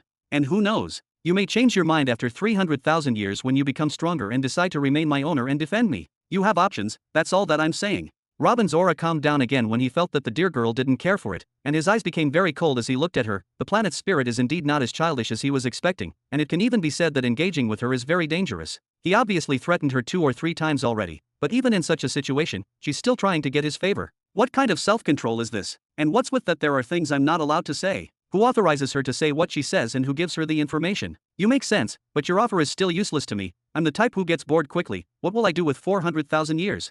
Tisk tisk, what else do you have? Robin abandoned his serious looks and decided to go with the energy of the planet's playful spirit. I can give you the. The dear girl tapped her cheek a few times and began to speak. But Robin raised his hand and interrupted her, then looked towards the tree parent spirits. Have you lot heard enough? What was said now should be enough to make your decision easier, but our conversation later should be a little more private, and the 10-minute deadline has expired anyway. Tell me what you have decided, surrender or destruction. Chapter 568. Shush. With a wave of his hand, the restriction on the souls of the three Tree Fathers was eased. Now they were able to speak again and move slightly, but they did not begin to speak right away. Rather, each of them began to look at the other two as if waiting for someone else to begin speaking, and then finally their eyes turned at the same time towards the dear girl. The spirit of the planet abandoned them and is literally seducing an invader coming from another world to refine her for himself. They spent hundreds of thousands of years sensing her presence and then trying to refine her and kill what they killed for her, but in a moment she threw them aside as if they were trash. How is this different from your lover cheating on you? If these were their real bodies when they were still Treyant creatures, one of them might have started crying by now. And that talk about planetary belts? About it being a losing deal for Treyant? That the person who will succeed in refining the planet's spirit would be killed after only 300,000 years? What should they do with this information now? Robin remained silent, watching them with half-closed eyes. He knew very well what situation they found themselves in now. Either submitting without conditions and abandoning their dreams, or declaring war on him and abandoning their soul avatars. Declaring war on him was the most appropriate option 10 minutes ago. The three of them would have undoubtedly chosen to abandon their soul avatars and perhaps try to blow them and take Robin's soul avatar down with them. Robin knew this well, and this is why he gave them the 10-minute deadline. Maybe find one among them whose reason would prevail over emotions. But now, after they heard his conversation with the spirit of the planet, the situation is completely different. The real-time limit that they have to spend in actual thinking begins now. After about an additional minute, one of the three soul avatars finally began to speak. Evergreen, you know they are invaders, right? They only came to kill and destroy. They haven't eaten from your soil nor were they born on your back. How could you allow him to refine you? The dear girl shrugged. Whoever refines me must be the strongest available person. His race and origins doesn't matter. As you just heard, in the middle-aged planetary belt there are fierce battles over the ownership of planetary spirits, and only the strongest among the competitors gets one. If we can kill this person and expel the invaders, will you allow us to continue the refinement process? That soul avatar looked like he was about to get down on his knees and beg. The girl raised his small shoulders again. If you want to continue coming into my domain and resume the refinement even before expelling the invaders, I will not stop you. It is true that it will be useless due to the speed of this new competitor, and I doubt you would have the courage to come again anyway, but still, I will not stop you. Sigh. I, Labakan, have spent too long on this matter that it became a part of who I am. I have always overlooked the seas of blood that stained my hands and convinced myself that I would restore the heavenly laws to what they were and allow the Treyant creatures to be born again and increase their numbers more than before. Even as I speak now, I can still imagine the day when I will finish refining the planet's spirit and become a god for all future generations. Robin maintained his silence and contented himself with looking at Labakan's soul with uninterested eyes. In his view, whether the three fathers chose submission or war, in both cases he would be the winner. I have to kill all the invaders. I have to fight the rest of the Tree Fathers. I have to resume the refinement process even though I haven't reached 8% after all these years. And I have to prepare to fight much more powerful invaders after 300,000 years, and most likely die then. How ironic, on my way to eternal life, an unmoving wall of death stood before me. After a few seconds, Labakan continued, this time in a harsher tone and a louder voice. No, I refuse to believe that everything will come to an end like this. What if there is an occupier? I will kill him. Will there be a competition in 300,000 years? After I have finished refining the planet spirit and created a sea of Treyant armies, I will see who can snatch the planet spirit from me. I, Labakan, will fight to the end. Robin showed a shocked and amused facial expression at the same time. It was clear that he did not expect to hear this. Then he looked sideways at the dear girl, and found her already looking at him and stifling her laughter with both hands as if she was telling him, "Didn't I tell you? Even if I told them about the risks, they would continue what they were doing anyway." Robin shook his head a few times, smiling. Ha, nice, I respect that. What about you two? Robin pointed towards the other two soul orbs. Do you have something to replace the planet's spirit for us? Show me something tangible and I will follow you. After a few seconds, one of them spoke, a voice that sounded quite sad. Snost, are you thinking of selling everything you worked for like that traitor Descartes? Tree Father Labakan burst out shouting. What about you, Floris? You still have a warlord ready to fight. Don't tell me you're afraid too. Father Tree Snost's soul avatar pretended he didn't hear anything. Father Tree Floris' soul avatar also ignored the shouting and looked at Robin with a complicated look. He didn't know who to stand with right now. Haha, something to replace the planet's spirit? I heard that before. Robin laughed out loud. Descartes had such a long conversation with me and in the end, he was convinced of what I could offer. Frankly, I don't feel like I need to explain to you or promise you anything right now. Just surrender and accept the soul enslavement seal calmly, and then I will give you until you are satisfied. If you don't trust my words, then trust that Father Tree Descartes was not convinced to follow me until he saw what pleased him. You don't even want to exhaust yourself a little to talk about what you can offer us? How can we trust you when you already treat us like we're inferior even before we follow you? And what's with that soul enslavement seal thing? Tree Father Snost also started shouting. Honestly, I don't plan on making friends here. Whether you follow me or not won't make any difference. I came for resources, information, and training for my men. Robin crossed his arms over his chest. I promised Descartes a few useful toys and gave him a lot of my time only because I found him to be a bit clever and worth the effort. But now that he's on my side and giving me all the information I want, I just need resources and training men, and those things I can only get from war. Then he began to move his eyes between the souls of the Tree Fathers Snoist and Floris. Swear allegiance to me and accept the soul enslavement seal, and as I promised,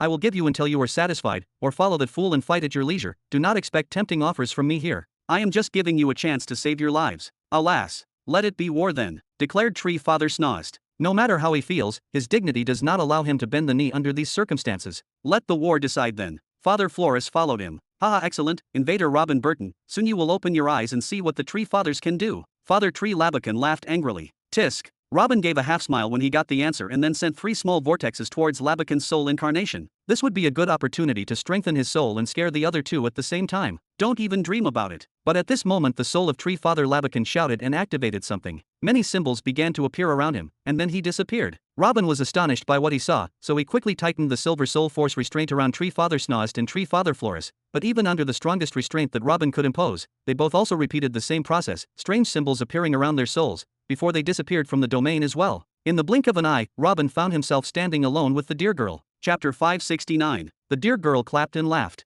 He, you pressured them so hard that they paid a heavy price for escaping, uncle. Would it not have been better to soften their hard brains with some promises? Even my exalted self is trying to get closer to you in the same way. There is no shame in that. Their fighting power will not be of much use to me in the coming war that contains hundreds of martial emperors. What I need are resources, a lot of resources. And if I accept them as my side and they become my followers, how can I take what they have? I will be embarrassed to take their property. It will be my duty to increase it for them. You heard my conversation with Descartes. Did you hear me say that I would take anything from him? I just admired his intelligence, so I decided to take him in, that is all. Robin muttered without looking at the deer girl. As for the deer girl, she raised her small shoulders and returned to standing silently. Robin did not take his eyes off the spot where the 3 Tree Fathers' soul avatars had vanished for a long time. Then finally he returned to look at the deer girl with golden eyes as he pointed behind him. Those phenomena and symbols that appeared around them are actually patterns that I have never seen before, but I feel similar energy coming from you. What just happened had something to do with you, did it not? The deer girl raised her small shoulders. Do not look at me, they sacrificed a large part of their refinement in order to free themselves.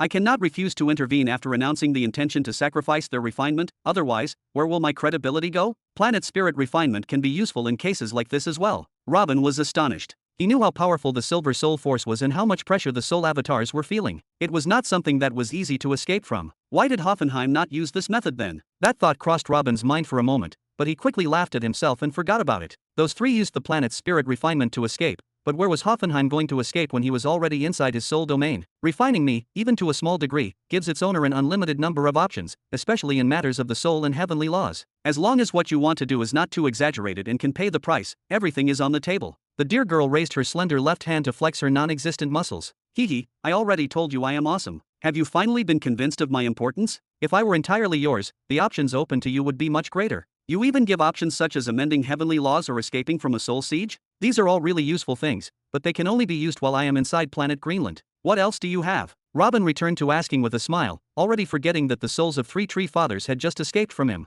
The deer girl started tapping on her cheek. I can make you control the weather and even the terrain as you wish. Although after you completely refine me to 100%, things like this will not exhaust your level of refinement, they will consume your soul force horribly, so I do not recommend this very often. Let us see, what else? Oh, I will make you read everything in it like the palm of your hand. I can also guide you to important mining sites, ancient plants, and rare creatures. I can also guide you to the invaluable fountain of youth and the world's heart ember, and many more things you have never imagined. The deer girl then thought for a moment and added, I cannot understand you, uncle. You cannot imagine the advantages a world spirit gives you. You cannot even imagine what is happening in the middle-aged planetary belt because of us. You have the opportunity to have a planet spirit for 300,000 years without competition, but you hesitate. Even Robin did not have the heart to simply skip these promises. Knowing the locations of treasures in the world was the best way he could quickly strengthen himself. Any one of the advantages that speak of the planet's spirit is enough to make anyone gasp after it, but he tried to hold back his drooling and asked again uninterestedly, What else do you have? I feel like you are tricking me, uncle. How come all this does not please you? What else do you want? Do you want to marry me or something? The deer girl hit her foot on the ground, her anger was very gentle. By the way, one of the Tree Fathers called you Evergreen a while ago. That is your name, right? Nice name. Listen, I am an emperor who rules over several planets, and I have a silver soul that will easily enable me to refine any planet spirit I want. What you are saying is really tempting, but I can easily refine the soul of one of my other planets. Frankly, I do not like your actions, and I think that I will be the losing party if my connection with you continues. If you do not give me a strong reason to refine you, I will not bother with you, and I will destroy all the tree fathers, so they will not cultivate you either, and you will have to wait for an infinite number of years until you find one to do it. Come on, tell me what you have, I might agree and take you under my wing. Robin pecked the dear girl's nose. Humph, humph, I was not born with a name. One of those trees called me Evergreen one day and the rest liked the name and they started calling me that too. But I think you can use it too, it has been my name for a while now. Evergreen folded her hands and looked annoyed. Secondly, who said I would be sad if you went and refined another planet's spirit? If you have the power, you can have as many of us as you want. Instead of one, take all of us, and I will be happy to have brothers and sisters with me to chat with. As you can imagine, it gets boring here most of the time. Why would I stop you? Then a strange smile appeared on her face. Just keep in mind that owning more than one planet means that you will have to defend all of them at the same time. You cannot even imagine how strong you have to be to do something like this in the middle-aged planetary belt. All people who have managed to own more than one planet for a long period are all real monsters. Can you be one of them, Uncle? I hope so, hee. So the rest of the planets in the young planetary belt really have spirits like you? And refining a planet's spirit does not condemn me to stay on it or prevent me from refining another one. Interesting. Then why didn't those planetary spirits try to communicate with their creators like you did? Do not they want an owner too? Robin wondered, if the existence of a soul on planet Jura or planet Nihiri was discovered, everything would change about them. Of course, all planets have spirits. But in the beginning, our consciousness is half asleep. In that state we supervise the planet's vital processes and absorb energy from the primordial chaos around us, and we may choose random embryos to mess around with from time to time. When our inhabitants begin to cultivate energy, our consciousness becomes more active, so that we begin to encourage those who follow the paths of cultivation and research to move forward faster. And when one of our residents begins to use the second stage of any law, our own spirit domain would be opened and our consciousness is transformed until it takes on a distinctive form like this cute form in front of you. Evergreen put her hand behind her back and explained, then casually took a few steps away. Secondly, you are accusing me of a serious accusation, Uncle. Who said I communicated with anyone? Ha, so what exactly have you done? Since that day the ancient Treants came here and you mean? Suddenly Robin remembered something and stopped. Evergreen turned to face Robin directly and raised her thumb, laughing. Exactly, we cannot communicate with the inhabitants of our own world until we reach the middle-aged planetary belt. There, the inhabitants will have enough power to know this secret and compete for us. But knowing now will only lead to destruction. You saw what happened in Greenland. Our main mission is to strengthen the population and monitor from afar and perhaps guide them towards the right path without revealing ourselves. But if there was ever a special resident and he reached us by himself, then things would be different. Then we are allowed to choose to communicate with him or not, and I simply chose to tell. Why cannot you communicate with your inhabitants? What do you mean by impermissible to communicate with the inhabitants? It is very clear that you are able to share your voice and your presence with all the creatures of the planet immediately if you want. Robin asked quickly, but Evergreen's only response was a shrug and then went back to take a walk around the huge green orb. Chapter 570. Evergreen, I want to ask you something. It may have nothing to do with your refinement, but it has been on my mind for a long time. Robin took a few steps to meet the dear girl as she was returning from the tour around the green ball. You just said something about tampering with some embryos before energy cultivation era. Are the planet spirits responsible for the variable molecules in the blood? The variable molecules?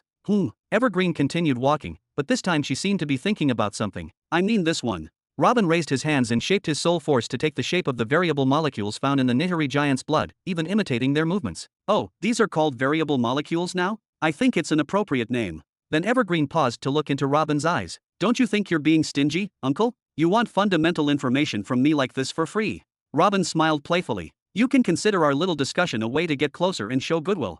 Telling me will not harm you, right? Unless it's one of those things that is forbidden to talk about, then you can say it and I will stop asking. I noticed that you like to act smart, Uncle, but I will go along with you. No, talking about this topic is not forbidden, rather it is common information in the middle-aged planetary belt.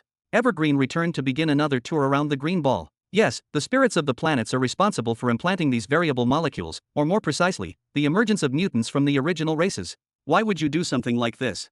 Robin suddenly shouted and took a step forward. Finally the tip of the string appeared in front of him. Why not? Sometimes there are beasts that are too strong and dangerous for life to develop, so we have to get rid of them and raise a new, more rational generation of their offspring, as we usually do with those annoying stupid dinosaurs. And sometimes we have a race of beasts that are meat-producing or good for fertilizing the soil, so we help produce mutants from it to better serve the planet and serve intelligent life on us.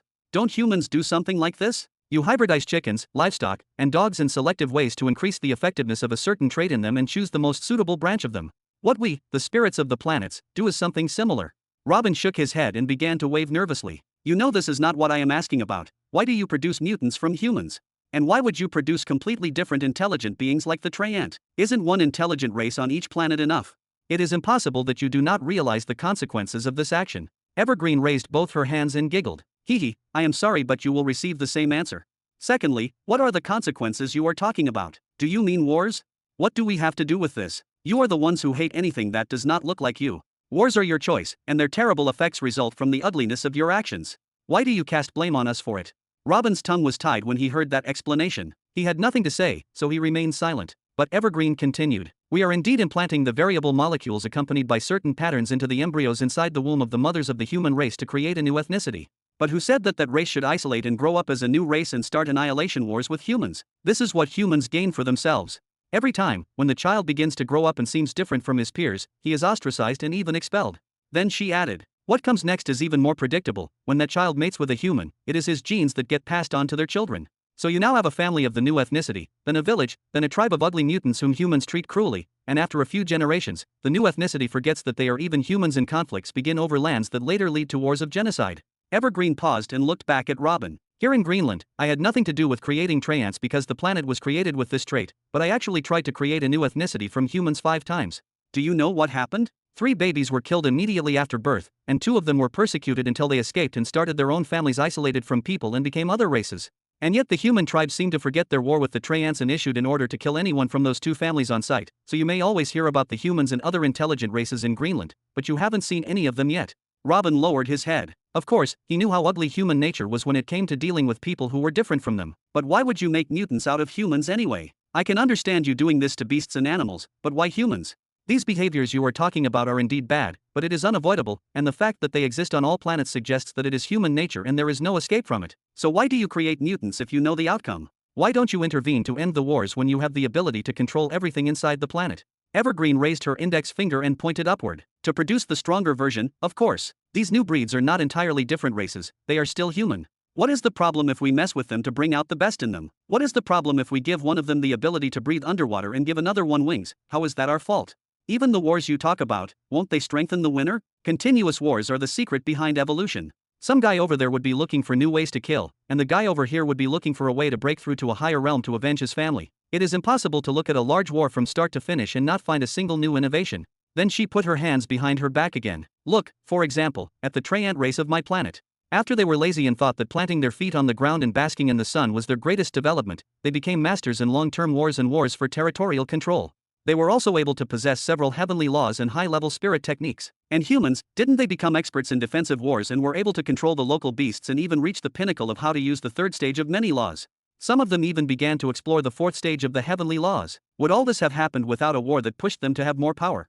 Leave my planet for now if you still see that I am the reason behind all evils, and look at the history of the planet you came from and the history of the planets that you said you own. Aren't all great innovations and developments linked to war? This is the answer to your question. Although we didn't start those wars, there's no reason for us to stop them either. Is this why you started the great ancient Treant War and stood and watched from the sidelines the annihilation of humans while giving them those weak calamities that benefited them instead of harming them? Is this how the spirits of the planets view us? Robin gritted his teeth. Haha, I started the war? I only said a few words, but a war of extermination broke out. Do you think the situation would have changed if the people who heard the information were humans and not the Treants? You all are not very smart for intelligent races. I had an opportunity to quickly develop myself and gain an owner, so I took it. This is everything you need to know. Evergreen laughed loudly and went back to walking around the green orb. Then tell me, what are the origins of humans anyway, and why do they appear on all the planets? And why do all the planetary spirits try to strengthen their inhabitants anyway? And I can see clearly that you are not stupid. If you wanted an owner, you could have contacted one ancient Treant in secret and asked him to refine you. You wanted to see a war between them. Shush. Evergreen put her finger to her mouth and winked at Robin, before prancing around the green orb happily again. Chapter 571. Thud. Even though Robin's soul avatar was just a mass of the extremely powerful Silver Soul Force, at that moment he still felt like his legs were weak as he collapsed sitting on the dark ground. The amount of information he had heard from the planet's spirit so far could be described as shocking, to say the least. Robin did not know how to look at the spirit of the planet right now. Creating mutants from humans. Secretly encouraging wars of extermination. Talking about lives as if they were worthless. The existence of a larger entity that determines what they do and what they say. If Robin knew that any other creature did such things, perhaps Robin would have declared war on him immediately out of dread and to destroy that absolute evil. Evergreen didn't even try to soften her words. She openly declared that all of this was for the sake of rapidly developing the population and selecting the best mutant from humans. Is this supposed to be a justification for everything? And for what? Some heartless criminals, when they want to start a new profitable business, would bring dozens of rats, starve them, and then let them kill and eat each other. And the rat that survives in the end, they call him the king of the rats and engage him in betting battles. What is the difference between this and what Evergreen does? Or as she put it, what all the planetary spirits do. But at the same time, that planet spirit asks him to be its owner and offers him eternal life and mountains of easy benefits. How exactly does he deal with that little dear girl? Evergreen took a few turns around the green orb as she pranced around, before finally getting bored. She stood still and yawned, then looked at Robin. You think too much, uncle. If you don't like what I said, then you will not like any other planet spirit either. If you don't want to refine me, it's not like I will force you. Go ahead and leave my domain. You said a while ago that you're going to destroy life on my surface or something like that? There is no problem with me. Some investigation will show that I was not to be blamed in anything and that it was some ignorant invaders who did it, and therefore I will not be punished. I will only have to wait a little while until I enter the middle-aged planetary belt and watch the interplanetary wars happen for me. There are only 300,000 years remaining, which is barely enough for a nap, hee. Robin remained focused on Evergreen's face for a few seconds. This time he knew better than to ask who would be running that investigation. Although at first, I did not want to have any kind of connection with you, you have shown many benefits, and it has actually become very tempting and hard to ignore. He then sighed and the smile returned to his face. He had told Jabba before not to mess with what he couldn't handle yet, and now it was time for him to tell himself the same. The actions of planetary spirits are clearly not random and he cannot prevent them, and he is certainly not powerful or knowledgeable enough to go after the entity that controls them, but he can use the same system to take advantage of them. Now we start talking, uncle. Evergreen applauded warmly. You know what? What I can offer you is much more than what I mentioned. Just imagine, I can guide you to anything you can think of within Greenland and help you capture it. For example, I can help you learn any heavenly law you want as long as it is available within Greenland. Oh, I understand from this that you cannot help me study laws such as space, soul, and others that are not available on the surface of the planet? Robin raised his eyebrows slightly. You are one of those people who see the half-empty part, huh? Evergreen pouted. Ha ha ha, no. I'm just trying to understand more about you, that's all. Anyway, there is no need for help. I can see the patterns I want myself, thank you very much. Robin laughed loudly and jumped up, standing up straight again. Seeing patterns? You said it a while ago when you were talking about the phenomena around the souls of tree fathers. You don't mean the heavenly laws patterns, right? Evergreen looked tense and raised one eyebrow. Of course I do. I can see the patterns of heavenly laws and write down cultivation techniques about them. How else do you think I prepared the army that is attacking your beloved ancient tree ants right now? You might not know, but I actually came from a much younger planet than you. Robin chuckled proudly. Ooh, you're a truth user. How cool. Evergreen clapped enthusiastically. I've been wanting to have one for myself for a long time to speed up the pace of population development. I tried so hard to give strong souls, high intelligence, and all the help I could to those foolish humans, but in the end, the chosen ones every time end up as clan heads or reliable warriors. How stupid. Well, you have one now. You won't mind that I'm from another planet, right? Robin winked with a playful expression. Of course not, we, planetary spirits, don't care about these things. But I can't deny that I'm actually a little jealous because the planet you came from succeeded in raising a truth user while I didn't. I can imagine seeing an irritating smile on your planet's spirit's face right now, tisk. Evergreen waved indifferently, then turned back to look at Robin excitedly. I can't believe my first owner will be a truth user. Quickly tell me how far you've come down this road. First owner? Can't you be a little optimistic? There may be no other owners, okay? Secondly, haha, why don't you see for yourself? Robin laughed and activated the Eye of Truth again. Even though he was in his soul form, he could use it without problems. Why did your eyes suddenly start glowing golden? Come on, show me your Eye of Truth. Evergreen looked puzzled. This is it, how come you don't know it? Robin confirmed. What are you talking about? This is not. Wait, those patterns moving in your eyes remind me of the Eye of Truth? That's your Eye of Truth. Evergreen looked horrified and took a few steps back. No, that's not right. The eyes of truth should shine green. Haha, this is a misunderstanding. Green is indeed the color of the Eye of Truth, but that is only at the initial phase, while the golden color is starting from the second stage of the Master Law of Truth and above. Is this your first time knowing this? Robin spoke proudly. For the first time he felt that he knew something that the planet's soul did not know. It felt good. No, you are the one who does not understand. The Eye of Truth is supposed to always remain green. The green color is the universal symbol of life, and it is common knowledge that the Eye of Truth is always green as a symbol of its goal, which is to develop the lives of intelligent beings in the universe more quickly. Why is your eye golden? In an instant, Evergreen lost all her playfulness and became serious, and even the way she moved became more aggressive. There is no need to exaggerate like this, right? The universe is vast, and even if what happened to me was a mutation, it cannot be that rare. Maybe Planet Jura or Planet Nahari did something to my eyes. Isn't that sort of thing you guys do? Robin finally spoke after being silent for a few moments. Evergreen's sudden behavior was suspicious. No, the Eye of Truth does not mutate, and how can we planet spirit touch upon something like the Eyes of Truth? You do not understand anything. I remember something, there were indeed a few who crossed the barrier of the green Eye of Truth, but in the end, all of them have. Arg! The dear girl suddenly grabbed her head and fell to her knees. Evergreen. The silver spirit avatar quickly took a few steps to check on the girl. It was clear that she was in great pain. I'm fine. Evergreen moved Robin's hand away from her and took a few steps away while still showing pain and seriousness on her face. I'm fine. Robin watched the girl stand away, turning her back to him and hugging herself for more than 10 minutes. Finally, Robin took 2 steps forward and called out in a low voice, "Evergreen." The girl finally turned to meet his eyes again, but this time the playful look and even the serious look were gone. All that remains is a new expression filled with terror. Chapter 572. Evergreen, what's wrong with you? There is no need to act like that, right? It's just an eye color. Robin took 2 steps forward and extended his hand, clearly trying to pat the dear girl's head. But Evergreen increased the distance between them and raised her small hands. Just give me some space for a moment, please. Then she started walking back and forth slowly. Robin's silver avatar furrowed his eyebrows slightly, then sat there, watching Evergreen's movement with his eyes. Although there was something that prevented her from finishing her words a little while ago about the fate of people who had witnessed an evolution in their own eyes of truth, the disturbed and frightened expression on her face said a lot. Well, at least they didn't seem to have a happy life. As the minutes passed, Robin's questions turned to anxiety. How could this little girl not know something about him to make her act like this? After about 10 minutes, he couldn't stand her acting like this anymore and spoke. "Little miss, don't you see that you're exaggerating too much? You may look cute, but in the end, you're a lump of dirt floating in space. What I'm going to become in the future is none of your business." "How is it none of my business when you will become my owner? After you finish refining me, I will be tied to your war chariot. If you win, then I will have glory with you, and if you are killed, then I may be forever ruined because of you." Evergreen stood up and stamped her foot on the ground, clearly angry at the description of the lump of dirt. "Oh, do you still agree about me refining you?" Robin raised his eyebrows, thinking maybe the situation wasn't as bad as he thought. Evergreen looked away. "Whether or not I agree is not important. I can encourage and help someone to refine me more quickly, but I cannot prevent the refinement process no matter how much I hate my new owner. The best I can do is to delay him a little. This is one of our ironclad laws, we belong to the strongest available refiner." Robin completely ignored that he heard new useful information, and focused on the fact that the planet's spirit thinks that she is in trouble because he is about to refine her. What kind of situation is this? A while ago she was the one trying to convince him to refine her and technically begging him to stay with her, but now it seems like she wants to kick him out sooner rather than later. Is engaging with him this bad? Of course, he couldn't ask her why, because he saw what happened to her when she tried to talk about it a while ago, so digging into this matter was pointless. "Listen, I don't know what you know and I don't give a damn either. I will make my own future path and not allow my fate to be assumed halfway." The worried expression on Robin's face slowly disappeared and turned into anger mixed with pride. "I am a person who has enough pride to cover all heavens and earths. If a strong person refuses to obey me, I will beat him until he kisses my feet and asks to be my slave, and if a powerless person refuses to follow me, I will feel disgusted with myself if I force it. You are free, I will not refine you until you ask me to." Then Robin stood up and a dreamy silver aura began to emanate from him. It was clear that he was about to leave the planet's spirit domain. "Wait." In an instant, Evergreen reached out and grabbed Robin's wrist.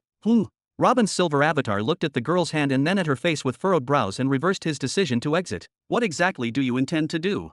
Damn it." Evergreen let go of him hesitantly, then took a few steps towards the huge green orb and kicked it. Then after a few seconds she opened her small mouth again without looking at him. "I'm just weighing up the risks and benefits here, okay? I can't tell you how and why, but this is a big decision for me, just give me some time." Robin waited a while, then sat down again and closed his eyes. Minutes or perhaps hours passed, Robin did not know. All this time he tried more than once to focus on coming to conclusions from the words of the planet spirit, but every time the terrified look on Evergreen's face interrupted his train of thought. What exactly does that girl know? To hell with it, why not? After an unknown time, Robin heard a shout that forced him to open his eyes. He found Evergreen coming towards him with a gentle, firm look. "I agree to have you refine me, but under one condition." Robin whistled softly. "I thought you didn't have a choice to say yes or no." Okay, please say your condition." Robin laughed heartily and waved, the anxiety in his chest relieved greatly. Evergreen looked into Robin's eyes for a moment, then continued, "I want you to build your military bases here and settle at least part of your army with me, and do not consider me a place you will only take resources from. To put it crudely, if I am going to jump into messy wars with you, I must be in the front rows. In return, my help to you and the information that I will give you will increase automatically. I will not wait for you to request something or ask me about something. As long as I think this will benefit you, I will guide you to things that you cannot imagine without you even asking. Deal?" "You think a lot. What wars?" "I have just a small thing going on a planet called Nihari. After I finish it I will have my empire live in peace." Robin shook his head with a smile. "A small thing going on. Of course, it will always be a small thing going on that needs to be taken care of." Evergreen showed a sarcastic smile. "If you think my request is simple and I might be overthinking, it's okay to promise me it, right?" Robin quickly raised his eyebrows. What does this mean? Is there something he hasn't noticed yet? After a few seconds, Robin nodded. "It's okay, I'll change my plan for you. I'll build cities here and consider you a pivotal planet under my authority. Are you satisfied now?" Well, you can start."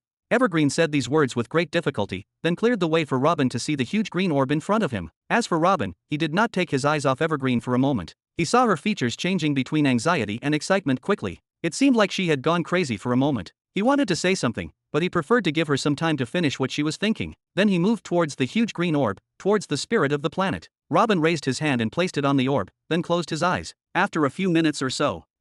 It's not that difficult. I've already reached 1%. Robin muttered while still closing his eyes, knowing if the Tree Fathers heard those words, maybe there wouldn't be a war since they would commit suicide out of anger. After a quarter of an hour. 2%, this took me a little more time. Robin's eyebrows furrowed slightly at the sudden difficulty, knowing the same 2% took the Tree Fathers about 30,000 years to finish. After 1 hour. 3%. Evergreen, why is this getting harder? Is my soul not strong enough?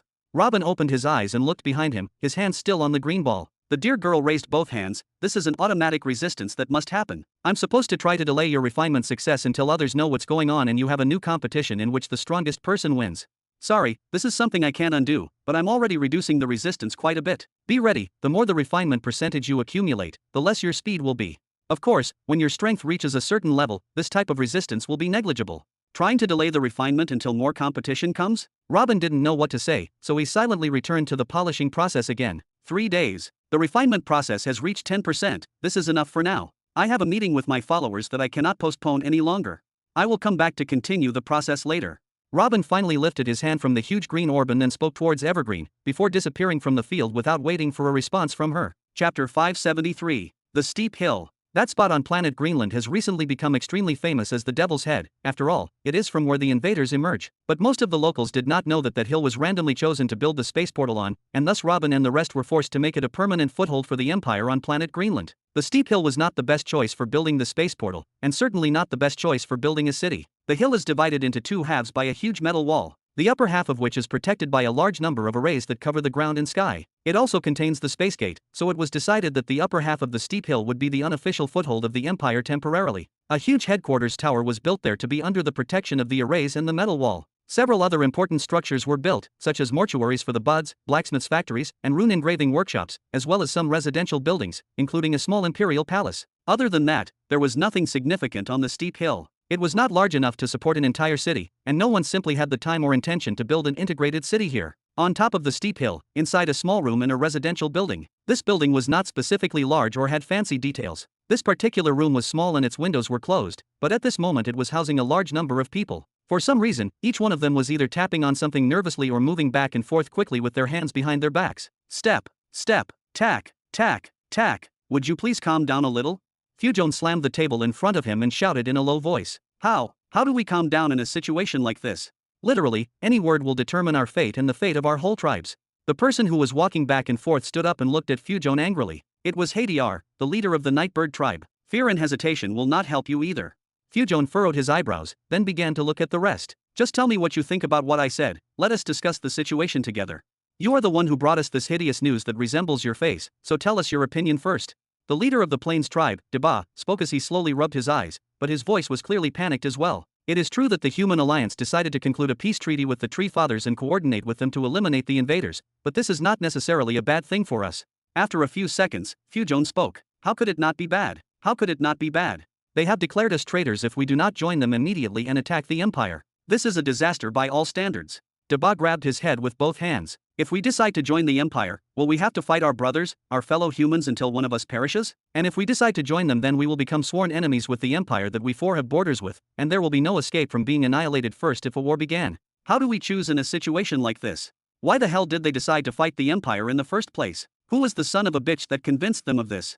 Ugh, if I put my hands on him, I would eat that motherfucker alive. With the help of the Empire, we were able to kill Tree Father Hoffenheim, the one who came up with the idea of humanoid buds, which exhausted the entire human alliance for 200,000 years. Even their emperor, Robin, subjugated Tree Father Descartes with no war to speak of.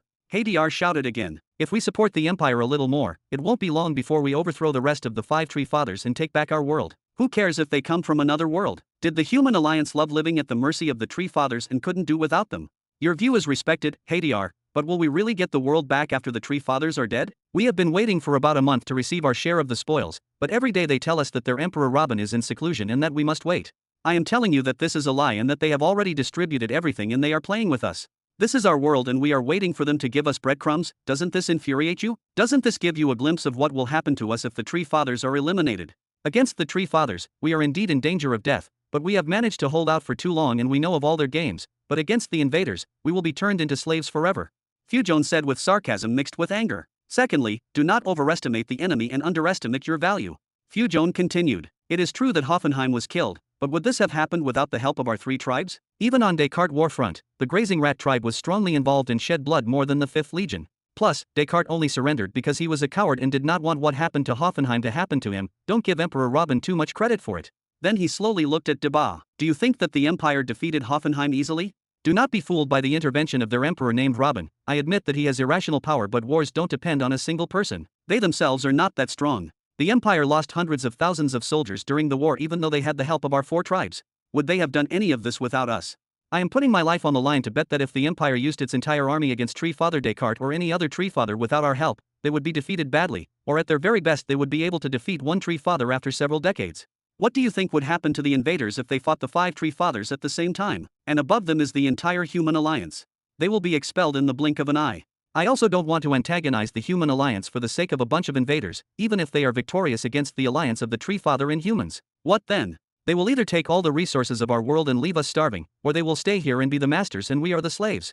That is if they leave us alive at all. We have to do something while we still can. Another person spoke. From his clothes it was clear that he was from the Plains tribe. Idiots. A person wearing Nightbird clan armor slammed the cup he was holding onto the ground. Even if we cooperate with the Tree Fathers and the Human Alliance and casually assume that they have enough power to actually crush the invaders, have you forgotten where we are?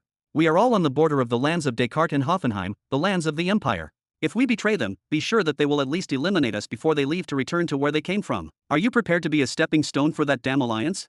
Silence descended upon everyone again. Of course, they did not forget that this was the only thing that was keeping most of them from joining the alliance right away. After several minutes, Fujon looked at a corner of the room angrily. In that corner was a fat person sitting comfortably, placing his feet on a small table in front of him and looking at the ceiling as if he did not care about everything that was going on. Charvier, don't you intend to participate in something important like this? Or did the fat on your stomach find its way to your brain? Hee, you say this, but I see myself as the wisest one among you. The leader of the grazing rat tribe laughed. Do as you wish. The grassland rat tribe will swear allegiance to His Majesty the Emperor today and we will join the Empire, no matter what you say. What? Almost everyone stood up at the same time and shouted. Do you realize who you will antagonize when you make this decision? Don't you see that this is a betrayal? Do you think that the outsiders have a chance against the Tree Fathers pact with the Human Alliance? The outsiders can escape from their own Devil's Gate, but what will happen to the grassland rat tribe? Fujon took a step forward and threatened. Let both sides go to hell. Betrayal to whom? The Tree Fathers have been our enemies since ancient times, and the Human Alliance has not done me any good. This is the first time I have met you guys physically. Am I supposed to consider you my family or something? Charvier laughed and opened his eyes, then he began to pass it to everyone seriously. It seems that this may be the last time we meet. Let me give you a piece of advice. Don't underestimate Emperor Robin Burton and his army. Do you know something we don't know, Charvier? Hadiar asked seriously, a bad feeling starting to rise inside his heart. What I heard and saw inside that tent, that hellish creature. Forget it, I promised not to speak. Charvier raised his shoulder and looked back at the ceiling. If you want to die, go ahead. Don't worry, I won't expose your plan as I haven't sworn allegiance to him yet. Just try not to pressure Emperor Robin too much, otherwise, the crimson color will surely fill our world. The room that contained more than 10 people fell into silence again. Dad, I share Uncle Charvier's opinion. Let's not provoke the Empire again. Poof. Fujon sat down again and looked at his daughter in shock. Elise, even you. Knock. At this moment, a voice came from outside the building. His Excellency the Emperor of the True Beginning Empire has emerged from his seclusion and requests your immediate presence in the Palace Hall. Chapter 574. The Imperial Palace. When one hears this term, what always comes to mind is that it must be the highest structure around. It is surrounded by gardens on all sides as far as the eye can see, filled with hundreds or even thousands of servants, and the masses have to kneel when they see it. However, the Imperial Palace on the steep hill does not have any of these features. Rather, it can be said that it was built to be as practical as possible and forgot to show anything that indicates luxury in it. But this is not very strange since everyone here is a soldier and busy with something. The palace building itself was created by divine blacksmiths. In terms of solidity, it was not inferior to the metallic wall that stopped millions of buds before, and in terms of other defenses, it was not inferior to the tent in which he spent 2 years with Zara. Also, the size of the palace under the ground is the same size as the structure above it or even more. In fact, those responsible for building the palace increased the protection by several additional layers by placing rooms for guards at the level of Sage Underground around the palace. The appearance of the White Palace inlaid with gold may not be the most luxurious, but whatever the rest of the Tree Fathers do, if they think they can play any tricks here then they are delusional. Atop the steep hill, inside the main hall of the Imperial Palace. Step.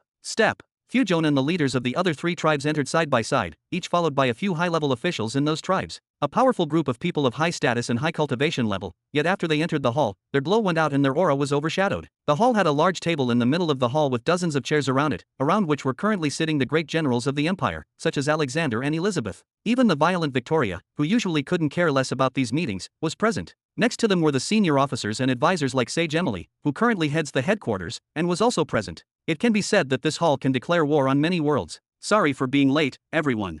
Fujon bent down slightly when he saw this scene, and a few drops of sweat trickled down his forehead. After he realized what he had just done and that he had bowed down in front of mere followers, he quickly looked behind him in order to explain to his companions that his back was in pain or something like that, but he found all the rest bowing like him. So he sighed and led them towards a few vacant chairs. After Fujon and those with him sat down, they closed their mouths and joined the awkward silence that was dominating the hall, but their eyes did not remain silent, but rather were forced to be drawn towards the empty seat at the head of the table, and the people sitting close to that seat. Of course, the empty seat belonged to the emperor, but it was the people around him that attracted attention. Each one of them looked as if he could sit on that main chair comfortably. Jabba is recognized by everyone as the second most powerful person in the empire after His Excellency. Caesar, the adopted son of the emperor, is recognized by everyone as the future supreme general after he surpasses Alexander in terms of individual power, and finally, a weird humanoid figure made of leaves. I see everyone is here. Noise, noise. Suddenly a sound echoed in everyone's ears, a strong and familiar sound, and although they did not see its source, they all pushed their chairs back and stood up at the same moment and spoke in one breath, "We salute your excellency." Step, step. Robin finally appeared, walking slowly until he reached his chair and sat comfortably, resting his jaw on his left hand, then he motioned to the rest, "Have a seat." "We thank your excellency." Once again everyone pulled their chairs under them and sat down, this time all eyes on Robin. "Before anything, I want to know, has there been an attack by a tree father in the past 3 days, or any strange movements in any way?" Robin asked before anyone could say a word. A person wearing grey armor quickly stood up. "No, your excellency, everything is in order. We have not received any reports from inside or outside our new borders." In the absence of the shadow swords, the wind users are responsible for collecting and passing on information, and this person was appointed to head the Empire's reconnaissance and surveillance team inside Planet Greenland. Strange. Robin raised his eyebrows slightly. He was almost certain that the 3 tree fathers would declare war as soon as they left the planet spirit domain. This was one of the reasons why he left the domain after only 3 days. It seems I took their patience very lightly. In the end, they are individuals who are willing to engage in wars and conspiracies for 200,000 years without getting bored. This will be interesting. Your Excellency, do you have any new information? Should we prepare for an attack or something? Alexander interjected. There are already small contingents of the Empire's army distributed throughout their new lands, but they are definitely not ready to respond to a major attack, especially since all the generals and senior officers had been asked to be here days ago. Robin raised his shoulder, laughing. "I met the souls of 3 tree fathers, and a certain incident occurred between us. I thought they would be so angry that they were going to start a war right away, but after a few days passed, I think the matter calmed down. If they were going to do something about it, they would have done it. Those old trees love plotting and calculating losses and profits before they do anything. As long as they are not blinded by anger and make them declare war immediately, this means that they will begin negotiations with each other and gather armies in an organized manner, and so on. Although this will make us face a more powerful and organized attack, it also means that we will most likely enjoy peace for at least several months, or perhaps several years. An incident occurred between you and the souls of 3 tree fathers, and they were the ones who started the war." It was not known who uttered these words, but everyone looked at Robin again in a different light. Not one of them thought he was lying though. "Alright, leave that aside for now. We'll talk about continuing the war later." Robin waved to end the topic. "Do we have a list of the spoils we got from Hoffy yet?" "Everything is in this report, Your Excellency, please go ahead." The current head of headquarters, Emily, got up and handed Robin a few papers with both hands, then bowed slightly and returned to her position. Fujon, Hadiar, and the rest from the local tribes began to look at each other with concern. They had no involvement in finding or transporting the spoils and did not know what was theirs and what was due. They all actually thought that everything had already been distributed among the generals or had been transferred to the world from which it came. But did they at least leave behind breadcrumbs to give them away? The moment of truth is near. After a few minutes, Robin nodded with a satisfied smile on his face, then threw the paper in front of him and looked at Emily. "Tell everyone about our harvest. There is no need to hide anything." "Your Excellency," Emily did not even give the generals and tribal leaders time to rejoice. She bowed again and spoke quickly. "So far we have found 5 treasure rooms spread across the body of Tree Father Hoffenheim, and the things we know of inside have been listed, and they are as follows. 12 small mountains of high-quality energy stones. Although they do not compare with energy pearls, we can estimate that one of these mountains is enough to return the entire army to planet Jura again. We also found 800 tons of volemer metal, which is the fundamental metal in golden armor, and 1,500 tons of the rest of the resources used in the golden armor. This amount, in addition to what we have on planet Jura, will be enough to armor at least 5 million soldiers. We also found 50 tons of uracilium metal and more." After another 20 minutes of mentioning the discovered minerals, most of which are metals with elemental properties, she paused. "Now, if Your Excellency permits me, I will begin by mentioning the ancient herbs discovered."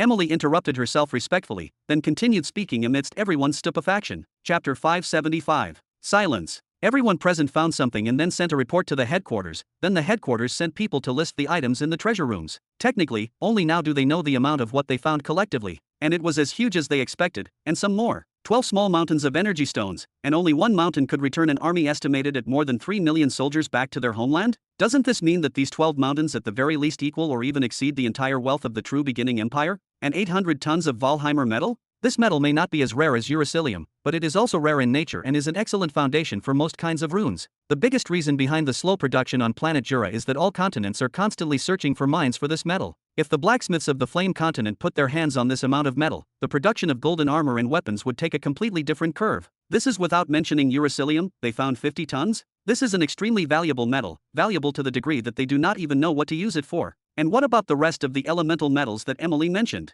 The number of applications they can use it in is unnumbered. Never mind anything else, just the metals and minerals mentioned make this war extremely worth it. But Emily didn't stop at the metals and minerals, of course, when she continued the report on the ancient herbs found in the treasure rooms, and the silence in the room became even more apparent. The tree father himself was approximately 500,000 years old, yet he had several plants there that were much older than that, although the uses of most of them are still unknown. And even for the known herbs, no one would dare use a 1,500,000-year-old open-ground lily to make a normal wound paste, for example. After about an hour of mentioning the types of plants that had been identified and their characteristics, and after everyone was salivating, Emily began talking about the numbers and types of wooden weapons and shields. This time, however, it did not take much time, and in the end, she concluded, the quality of the wooden weapons and shields that were made from the bark of one of the ancient branches of the Father Tree is not any worse than the quality of golden weapons and armor. Its only problem, according to the experts, is that it cannot work with all laws and peer many kinds of runes like the Valheimer metal, but they are still extremely useful and would make an excellent choice if given to the life forces and plant forces. Upon hearing this, Elizabeth and Zara looked at each other with a smile. Obtaining equipment that would increase the effectiveness of their soldiers would be a great gain, but in the end, the decision was up to the Emperor. Emily then continued after raising her glasses. These were all in terms of the spoils found in the treasure rooms, but not everything. Your Excellency, you have in front of you a detailed map of the lands of Tree Father Hoffenheim and all the strategic depths therein, as well as the locations of several mines that still contain minerals, which our soldiers found by chance while chasing after the buds. And there is something else that can be considered a separate resource, at the top of the tree, which was constantly being struck by lightning. We found several things that were out of the ordinary. A small pool with a green liquid in which the lightning was moving constantly, charred young leaves filled with lightning law energy, and burned young branches that also exude the power of lightning law. Although I cannot fully examine their uses, each one of these spoils can undoubtedly be used to increase the strength of the army's lightning battalion. Tree Father Descartes Avatar let out a long sigh. Even if Hoffenheim was a rival and enemy, hearing his body being dismantled like this gave him a very strange feeling. We have a lightning battalion. Robin ignored Descartes' sigh and asked, raising his eyebrows. Emily nodded. In response to Your Excellency, we do have a battalion of lightning users, but they are currently without any sages. This is because Your Excellency distributed the technique for the major heavenly law of lightning only after the unification of planet Jura, but the number of young people who choose this path is not small, and we believe that it will be one of the main branches in your army very soon. Robin whistled softly, then looked at Jabba. Most of those materials Emily mentioned are of unknown use to us. It seems that you have a lot to do in the coming period. Try to quickly gather your team. Jabba quickly stood up and placed his hand on his chest. Of course, I will do my best, Master, and I have already found some candidates for the team. Oh, is there anyone among them that I know? Robin raised his eyebrows slightly. Although he did not know what Jabba had been doing over the past month, he was definitely helping the headquarters with the examinations and transportation of the spoils. Where did he get the time to find candidates? That would be me, if Your Excellency does not mind. Robin looked towards the source of the sound and found Old Goo standing and bowing slightly. You want to join Jabba? Do you know what his mission is? Robin furrowed his eyebrows slightly. Yes, Your Excellency, Brother Jabba told me that he has left the army and will devote himself to matters of research, discovery, and creation. He will follow in Your Excellency's footsteps, so to speak.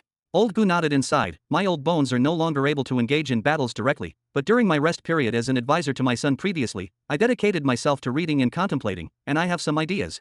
I think I will be a good addition to the research team, or at least I will not be a burden on them. As you wish then. Your wisdom and patience on the battlefield will be missed, but we will gain it on another front. Robin nodded a few times. The forces of the Flame continent will be completely transferred to be under Caesar's command, and you can appoint advisors from the Barnett family to accompany Caesar at all times. Do you have a problem? It is an honor that our family members will now fight under Caesar's command, Your Excellency.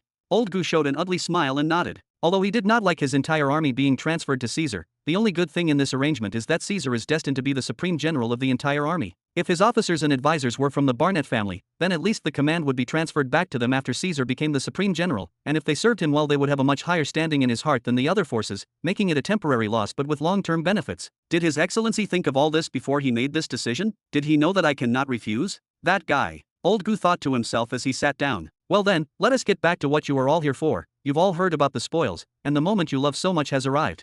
Robin laughed out loud, even he did not expect this kind of return. Everyone settled in their seats, especially Alexander and the rest of the sages coming from the 4 continents of Jura. Finally, their declaration of loyalty to the empire will begin to bring profits. Robin raised his hand for a moment and then pointed at Fujon. Before we distribute the empire's earnings, we have to pay off the foreign debts first, don't you agree, Foggy?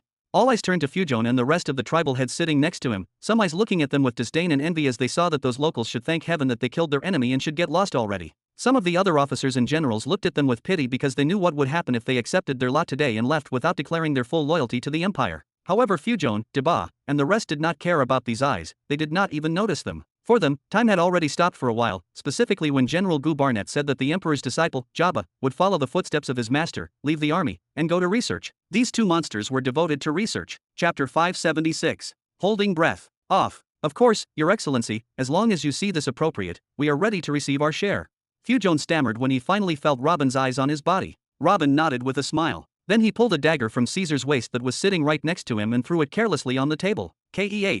Fujon and his team were startled for a moment when they saw the scene. Their hearts quickly calmed down when they saw that the dagger was not coming towards them, but starting to move smoothly on the table, scratching it. Not long had passed when everyone knew what was going on. His Excellency was drawing a map of the lands of the empire, represented by all the lands of Tree Father Hoffenheim, and all the lands of Tree Father Descartes merged together. The dagger then moved sharply and began to draw the boundaries of the 4 tribes as they all had borders with the empire's lands. Just after this meeting began and when Robin saw the map that Emily passed to him, he smiled and put it aside. Then he began to move the dagger and draw another, more detailed, map based on what he saw on the planet's spirit, the green orb, which is without a doubt the most accurate. But the rest of them did not know this. Emily raised her eyebrows slightly and began adjusting her glasses nervously every few seconds when she saw the many differences between her map and the map being drawn in front of them. She was afraid that His Excellency would be angry with her because of her negligence. Meanwhile, all the tribe leaders and members swallowed saliva at the same time when they realized that the borders of the 4 tribes were drawn with amazing precision. They themselves did not have a map so detailed for their territory. Does this mean that there are elite forces from the Empire's army that entered their lands and drew this map without anyone's knowledge? After the map was finished and took a realistic shape on the table, Robin took out 4 scrolls and started writing things for a few minutes. Then he clapped and smiled. Alright then, let's get started. Wait a moment. Before Robin could say another word, someone quickly stood up and stopped him. Robin raised his head towards the source of the voice. Oh, you are, Charvier, right? Do you have a problem? Long exhale. The leader of the grazing rats tribe pushed back his chair and gestured to 2 people who were sitting next to him. Then, the 3 of them took some steps under the gazes of everyone until they reached a suitable distance from Robin, neither too far nor too close. Then they knelt down with their hands and feet on the ground. The grazing rats tribe renounces any rights and rewards. In return we humbly request the honor of joining the true beginning empire. Brother Charvier, what are you? Although Fujon, Hadiar, and the rest were mentally prepared for this request, the way it was carried out was simply exaggerated. He shouldn't have groveled like this, right?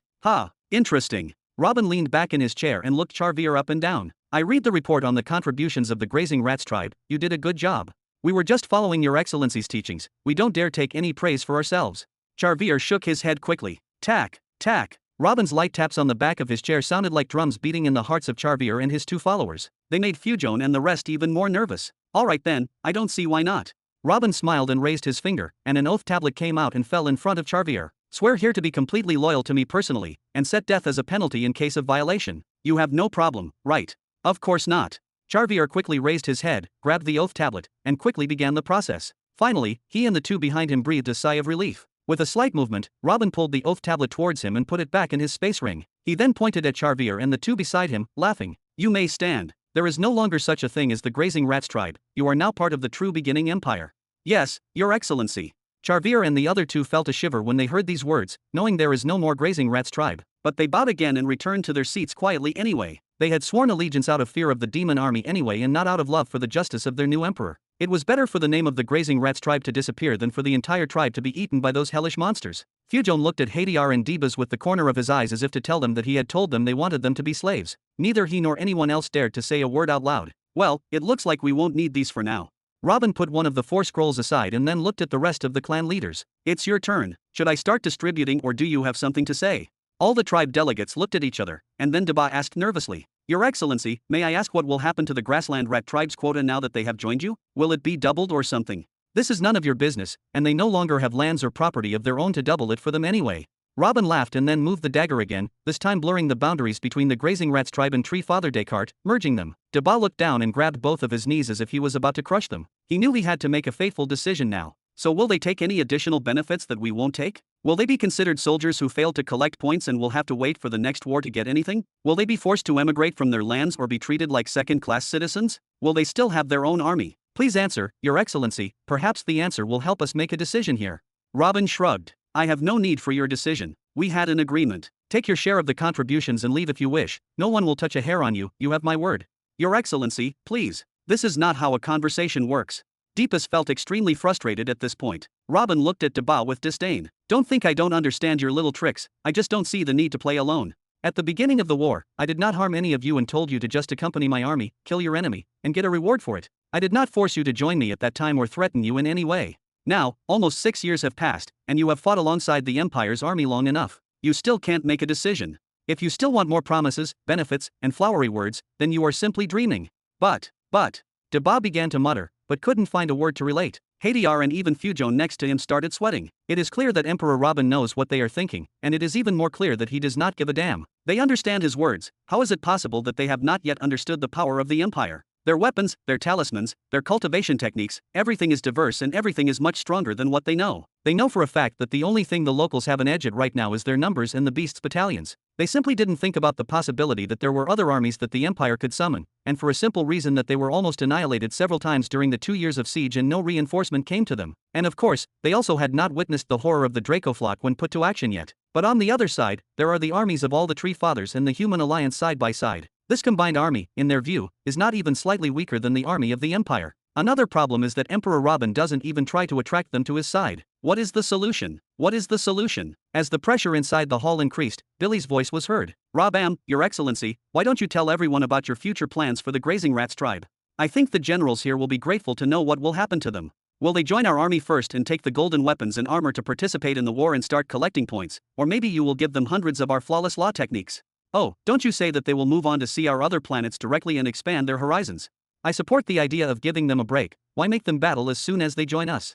Our armies on the other planets are ready to annihilate the Tree Fathers at any time you want anyway. Chapter 577. Fujon, Jabba, Hadar, and the rest of the human tribes members stood up slowly. That is right, the invaders came from another world, even if no additional reinforcements come to them since the beginning of the war. Who can guarantee that they haven't already conquered a few other worlds and have troops there? In fact, isn't it illogical at all to assume that they brought their whole army and left their homeworld defenseless? Even if those troops could not come easily, they would certainly come if the army in the Greenland world was at risk of being exterminated, or if they felt that their emperor was in danger. Secondly, even if Emperor Robin and his army were defeated here, couldn't you simply take the Grazing Rats tribe with them and return to where they came from? The headquarters' current head, Sage Emily, just said that Tree Father Hoffenheim's energy stone storage alone is capable of doing this task easily. This way, the Grazing Rats tribe will be able to escape the living hell of the Tree Fathers even if they lose the war. As for the golden and wooden weapons, the point system, the cultivation and laws techniques, how could it be that they didn't want any of these? It is true that the Grazing Rats tribe was deprived of their name and their lands, but did they not gain everything else in return? Every word General Billy said just now struck a nerve. Or maybe they were looking for a straw to hang on to, and General Billy gave them this straw?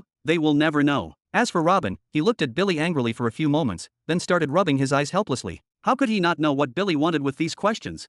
Everyone should listen up then. This is something I thought about for a long time and I wanted to announce after the war ended. But since my soft-hearted general here wants to give you another chance, there is no harm in announcing it now, even if one of you leaks it. I don't care. Robin leaned back on his chair and began to speak seriously. Planet Greenland is only one of the planets on the path of the true beginning empire. Neither I, nor my sons, nor even my closest generals have time to manage this place, so I will do what every mortal empire in history has done after eliminating the ruling authority in a country. Does anyone know what that is? Elizabeth showed her charming smile and quickly replied, in response to Your Excellency, the word empire is used to refer to an entity that rules many countries and kingdoms. Whenever an empire takes control of a new country, the emperor chooses a candidate from that country and hands him the power to administer it in the name of the empire, and the empire would be satisfied with receiving taxes, or perhaps summoning the countries to war if a need arises. The leader of the Grazing Rats tribe, Charvier, and his uncle and brother who came with him, started moving their eyes like crazy between Robin and Elizabeth. Their hearts were not at all stable. Good, this is exactly what any successful empire is, and this is also exactly what you did when you finished subjugating planet Jura. Robin clapped and then pointed at Charvier. Listen, Charvier, right now I can't allocate a plot of land to you because it's simply too small for you to have your own lands yet,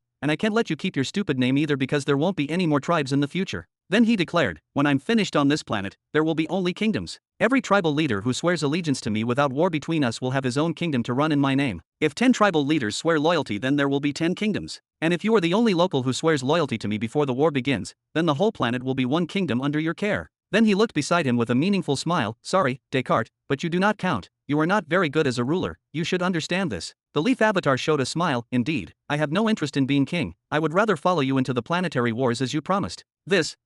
Charvier's heartbeat suddenly became irregular, his pupils moving like crazy. You may be wondering, who will be the subjects of this kingdom? Of course, it will not be just you and your tribe, otherwise, it will just be a name change. Your subjects will be everyone who has not sworn allegiance to me before the start of the real war. This is if any of them survive, and also all the new Treant creatures that will appear after the planet is restored to its previous nature and the plants are allowed to gain intelligence again, and all the defeated tree fathers and all the foolish humans who choose to antagonize me. Are you satisfied, Charvier? I'm satisfied. I'm completely satisfied. Charvier quickly stood up and bowed 3 times. His uncle and brother fell to their knees again in joy. As for Fujon and the rest, they focused on only one point: the entire planet will be under Charvier's control? Doesn't this mean that the Empire will? Since we have touched on this topic, let me tell you the following as well. I have information that the Tree Fathers have decided to cooperate against us and that they will go to war with us collectively if we try to annex more lands. I also have information that the Human Alliance does not intend well, and I do not imagine that they will fight us and keep fighting the Tree Fathers at the same time, so it's safe to say that we might have to face the entire population of Planet Greenland if we try to advance any further, and frankly, I intend to annex the entire planet.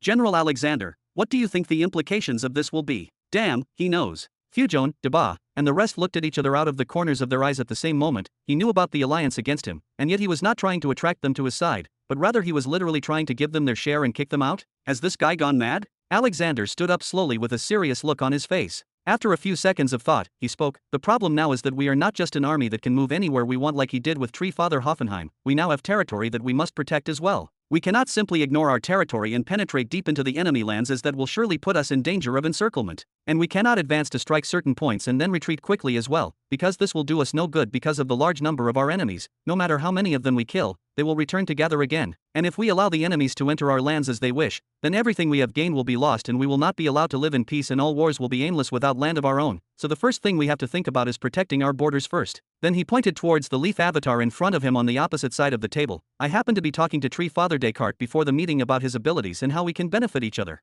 The Tree Father has an existing army of leaf soldiers, all of whom can use the laws, and in terms of all-powerful power, I think they are equivalent to 4 of our legions, and have the ability to create more ordinary soldiers with a little effort. They may be a little weaker, but they are excellent in large-scale battles and protecting borders. They can be compared to ordinary buds. Also, there is a special ability that he can activate within his domination circle of control, which is the Cry of Rage, with which he can transform all the plant life in and around the battlefield into soldiers for half an hour before they return to what they were again. This ability is very useful in major battles and can easily determine the winner. Currently, Tree Father Descartes is extending his roots inside Tree Father Hoffenheim's lands as well, and he will be ready to use this ability in the entire territory of the Empire very soon. So in terms of defense, I see that Tree Father Descartes has already given us a superior advantage. Then Alexander continued, if we add to this the Imperial forces, which are currently estimated at 3,200,000, and we distribute them into armies of only 100,000 each, and we build a few fortified castles on the border, and if we add the army of the Grazing Rats tribe, which is estimated at another 3 million, and providing them with equipment and techniques, then. Alexander was silent for about a minute, tapping his arm, then continued, we will not be able to invade enemy territory with a large number of forces as we did from Hoffenheim,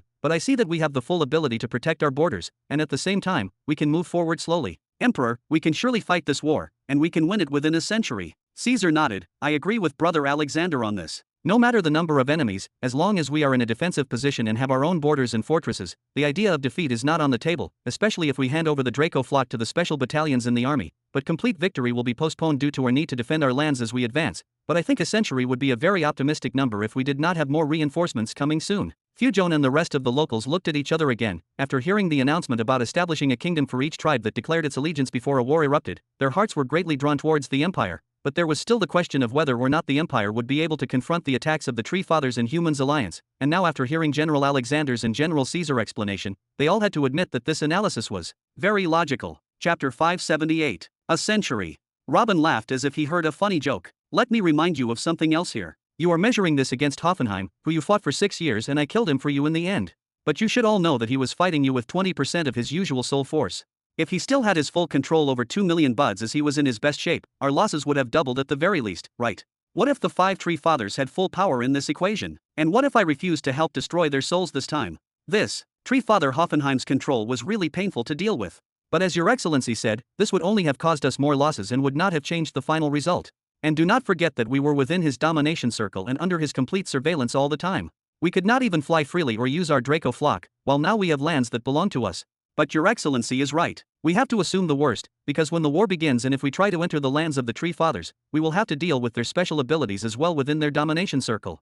So if we took this into consideration and doubled the danger to the rest of the Tree Fathers 5 times that of Hoffenheim, and we assumed that we had to destroy all their forces and besiege their real bodies only without any intervention on Your Excellency's side, then, Your Excellency, this war will extend for a 3rd or even a 4th century. I fear that this will not be a war, but rather a long-term enmity. We should even think about settling here.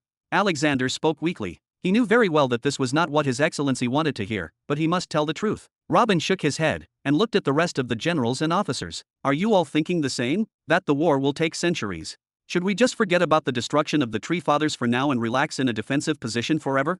Maybe we should also move forward a few meters every year and dig trenches to cut their roots like the locals do. Everyone remained silent. General Alexander's words were indeed accurate and could even be said to be a bit optimistic. But Victoria spoke in her usual sharp voice. Brother Alexander's scale is indeed accurate, but that is if we assume that no development will occur on both sides for hundreds of years. This is just a preliminary estimate that will collapse with any major change in the balance. That is it. Robin snapped his fingers and pointed at Victoria, then returned to look at everyone at the table. I want you to do your best with what is available to you and always put your hope in the development department of the Empire. And until Jabba finishes establishing that department, put your faith in me. From this moment on, the war on Greenland is entirely your mission. I will not intervene personally in anyone's fight, even if new warlords appear, you will have to take care of them yourself, understand? My mission will be to provide you with more advantages from back lines and watch your progress. I will give you the weapon designs and you create them, I will draw up the rune blueprints and you draw them, I will create new techniques, and you use them. Alexander gave a military salute and quickly replied. Of course, it is understood, Your Excellency. Your Excellency made it clear that we needed to gain experience, and your 2 direct interventions in the war were enough to declare our failure, but... Then he looked back down. But what? Robin furrowed his eyebrows. I fear that developments will not always be in our favor. Alexander shook his head. There is an urgent report for Your Excellency to decide on. I wanted to save it for last, but the subject is already opened. Do tell, what happened? I prefer this conversation to be a little private. Alexander looked at the end of the table. Robin looked at his general for a few seconds, then nodded and looked at Fujon and the rest of the tribesmen. As you heard, there are things that the members of the Empire need to listen to. You need to decide what you want. Scratch, scratch. Before Fujon and the rest could say a word, the dagger jumped and began moving across the table again. This. Fujon, Jabba, and Hadiar finally opened their eyes at the same time. The dagger had just erased their old borders. Instead of leaving them annexed to the Empire's territory, the dagger created new borders for the 3 tribes, this time nearly tripling the size of their territory. 3 scrolls then flew out of Robin's head and quickly found their way into the hands of the 3 tribe leaders. Robin spoke before they could react. This is your share of spoils. I will only give you 3 minutes. Reject everything and declare your loyalty to me, or take it, thank me for my fairness, and fuck off already. This. Tribe leader Jabba began to mutter in a low voice as he began to read his scroll checklist, and the rest of the tribal members quickly followed suit. The amount of energy stones, resources, and even ancient plants that Robin had allocated to him could buy their tribes, including themselves, several times over. Of course, Chief Jabba did not see the full list of the spoils and does not know what percentage of his share of the total that the Empire found. But does this matter? They were all fighting out of fear of Robin, and because they wanted to kill Hoffenheim, they had no hope of taking anything. Who in a position of power like Emperor Robin could give up all those precious items, especially since he came mainly for the sake of conquest and resources? Is he so fair that he will not break his word to his enemies, or does he simply think he can get everything back after he declares war on them? Either way, this is very scary. Chief Jabba put the scroll on the table again and went back to stuttering. 2 minutes left, Robin said coldly. Robin's words terrified all the tribesmen, and they terrified Billy more than them. Billy quickly spoke up. Brother Jabba, the rest of the brothers are here. The human alliance will do you no good, and the Tree Fathers want you dead today before tomorrow. Look out for your own interests first. You are not stupid and you know where your interests lie, so take advantage of this opportunity. If you leave the hall today, even I will not be able to help you. Jabba mumbled again. Heavy sweat began to fall from his hair like rain, and the veins on his face began to twitch slightly. 1 minute left, Robin declared. Thud. As if Robin's voice had pressed a button in his head, Jabba could only feel himself moving from his seat and kneeling on the ground. The Plains tribe salutes your excellency and requests to join the Empire. Leader Hadiar felt like he was missing something when he looked sideways and found his companion on the ground. With one step and without knowing it, he found himself kneeling beside him. The Nightbird's tribe salutes your excellency and requests to join the Empire. Ha ha ha, excellent you guys, excellent. I knew you would choose wisely. Billy stood up and started clapping warmly. From his point of view, he had just contributed to saving millions of lives. You all. As for Fujon, he remained standing there, looking at his two old long-distance friends, lost and not knowing what to do. His foot wanted to take a step and kneel, but his pride told him to fight for freedom until his last breath. 10, 9, 8, 7. Badump. I. Fujon involuntarily took a few steps back, while Robin's indifferent eyes seemed to stare directly into his soul. Pa! At that moment, Fujon felt someone pressing his shoulders down until his knees hit the ground. Then he heard him say in a familiar voice, "The Northern Fury tribe salutes your excellency and requests to join the Empire." Ellis, even you. Fujon was shocked when he looked next to him and saw the perpetrator. He sighed in peace, remained silent, and kneeled in his place. At least it was not him who knelt and declared loyalty, so he could blame his daughter later and say that he went along with the situation for her sake. But he heard something that made his intestines twist again. 3, 2. Emperor Robin did not stop the countdown. Before the count reached 1, Fujon raised his head slightly, then slammed it back into the ground forcefully. He shouted at the top of his voice, "This lowly man salutes his excellency and requests to join the Empire." Chapter 579. Tisk.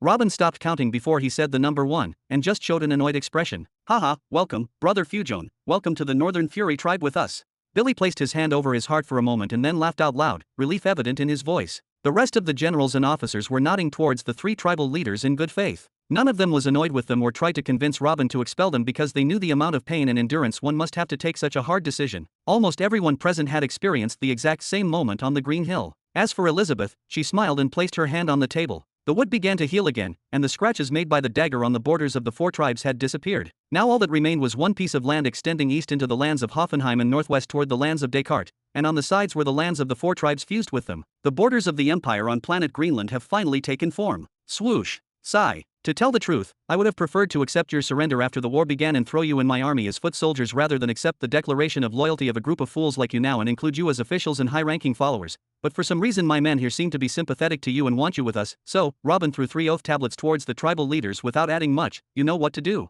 The leaders of the 3 tribes, or now I could say the 3 generals, wasted no time either and recited a simple oath of loyalty and the explicit punishment for disobedience, which was death, then raised the tablets up with both hands while still kneeling. We, the subjects of the true beginning empire, salute your excellency. Robin nodded, then waved his hand again, and the oath tablets and reward scrolls flew towards him. The oath tablets returned to enter his space ring, and the scrolls burned in mid-air until they turned into ashes and flew away. Return to your seats, we will resume the meeting. Yes. The 3 leaders stood and their followers stood behind them and then returned to their seats. Some of them looked sad and others still did not know what they had just done, but there was one thing common on all of their faces: peace. They have found their inner peace again. Now whether they are defeated or victorious does not matter, they have chosen a side and it is over. As for Robin, he sent a quick reproachful glance at Billy, before turning back to look at Alexander. Everyone here is one of us now, speak up. Is there a problem in my army? In response to your excellency, it is not so much a problem as it is something we have to deal with sooner or later. Alexander, who was still standing, replied, and then continued immediately after, there is a large segment of soldiers in my legion who want to return to their families. If I may be allowed to intervene, I would like to say that this happened in my legion as well, especially after the siege. There are many young men who want to see their mothers and lovers, we have fathers who want to see their children and wives. Even the orphans literally said that they want to smell the air of the planet Jura and taste the sweetness of sleep on a dark night again. Elizabeth nodded. The same thing happened in my country. My legion too. Mine too. Robin furrowed his eyebrows tightly. He did not think that the Greenland Unification War would be hampered from the beginning like this. It is normal after any war for the army to disband and the soldiers to return to their families laden with spoils to provide them with a better life or to resume the trade or agriculture that they had, especially since the Greenland War lasted for 6 years, and before that, the soldiers spent about 3 years training on the central continent. Unfortunately, their demands are legitimate. Does anyone have a suggestion? Robin rubbed his forehead and asked. Caesar stood up and looked at the faces of the people sitting around the table. I would like to say a word about this. Most of you must be following the situation on planet Jura. Although the residents of the ancestral continent can be ignored due to their categorical refusal to join the army, the 4 continents still produce law users every day, and the number of people who have expressed their willingness to join the army has reached 4 million so far. I suggest that we gather them and give them intensive training for a period of 6 months and bring them here, and after their arrival, we return the current army to the homeland so that they can rest and pass on their experiences to the new generation. After Caesar finished, Old Man Gu stood up. Brother Caesar's proposal is good, but this is not the best solution. Our current army has terrifying combat experience. Don't you think it would be a shame if they returned to trade and farming? As for the new army, will they be able to withstand the armies of planet Greenland coming at us together? They will collapse in less than 2 years. Secondly, assuming they hold out, won't the new army ask to return home after a few years as well? Personally, I suggest that we divide the army into 3 sections, and send each section to the planet Jura for only 3 months and then return to us, then we send the next part, and so on. After Caesar and Old Goo sat down, General Kasia Levon, the commander of the Ninth Corps, stood up. She was a middle-aged woman dressed modestly with a serious look on her face. In my humble opinion, both Brother Caesar's and Brother Goo's proposals are good as a short-term solution, but let us not forget the expenses of going back and forth between the planets. If we adopt one of the two methods, we will spend more on transporting soldiers than we will gain from the war, and this is completely illogical. I have a proposal that will be a little costly in terms of time, but it is permanent. I hope everyone will listen with open minds. Then she looked at Robin as if waiting for his permission before continuing her words. But Robin's eyes were completely out of focus. In fact, it can be said that he had only focused on the second half of Caesar's short speech. The first half was a beautiful piece of news. He knew now that the number of available soldiers jumped from 2 to 4 million, but this is not very surprising. During these 6 years of war, there were children who were 10 years old and are now 16 years old, so even if the old generation are useless, because of the policy of increasing the birth rate that he followed with his subjects, over time the size of their army will increase at a steady pace. But Caesar's later words also contain something else that completely turned his head upside down. The report he read about Planet Jura included only the most important events. For example, it mentioned that the planet currently has 2 million users of the laws, but it did not mention their distribution among the continents. Were the ancestral continents' statistics ignored because of their refusal to conscript? Or perhaps they refused to cooperate with statisticians in the first place? It turns out that the people of the ancestral continent are being completely ignored, and this is because of him and not because of their lack of talent. If we talk in terms of talent, then 4 million law cultivators out of about 200 million people inhabiting the 4 continents is still not the best result. It is definitely better than 4 million out of 1.5 billion.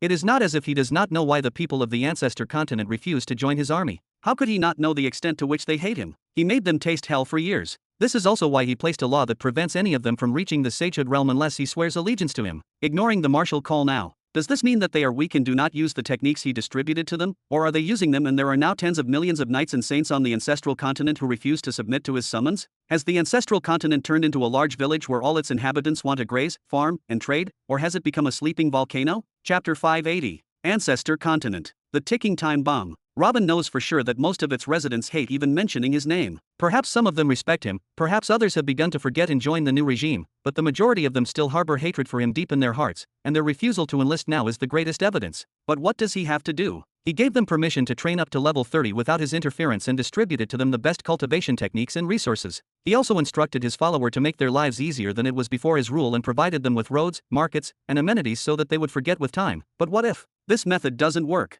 Doesn't this mean that he is now preparing a hostile army inside his home planet? Even if there is no sage among them, their numbers are still terrifying. What should he do now? Should he withdraw all techniques, prevent cultivation on the ancestral continent, and perhaps kill all the powerful ones again? This will return the situation to zero again, or even below zero. There will be no going back for him if he implements this policy again. This time he will have to think categorically about feeding the entire 1,500,000,000 people to the demons. That is, he now has only two paths. He keeps the situation as it is and prays that things will go well, or he commits a hideous massacre after which he will never return to what he was before. The two options are bitter, and as he thought about what was happening, there was a familiar bad feeling started piercing his heart. Your Excellency, may I present the idea? Your Excellency? A female voice interrupted Robin's train of thought. Robin looked at the woman standing in front of him for a moment, then took out a few items from his ring. Everyone raised their eyebrows in amazement when they saw what was brought out. A pen, ink, a scroll, and the seal. In the middle of the meeting, the emperor decided to write an imperial decree. This time, Robin picked up the pen himself and began to dip it into the ink and write. The details of the message were simply a direct order to the commander of the Shadow Swords to ease the restrictions on joining their ranks, shorten the training period, rapidly increase the size of the forces,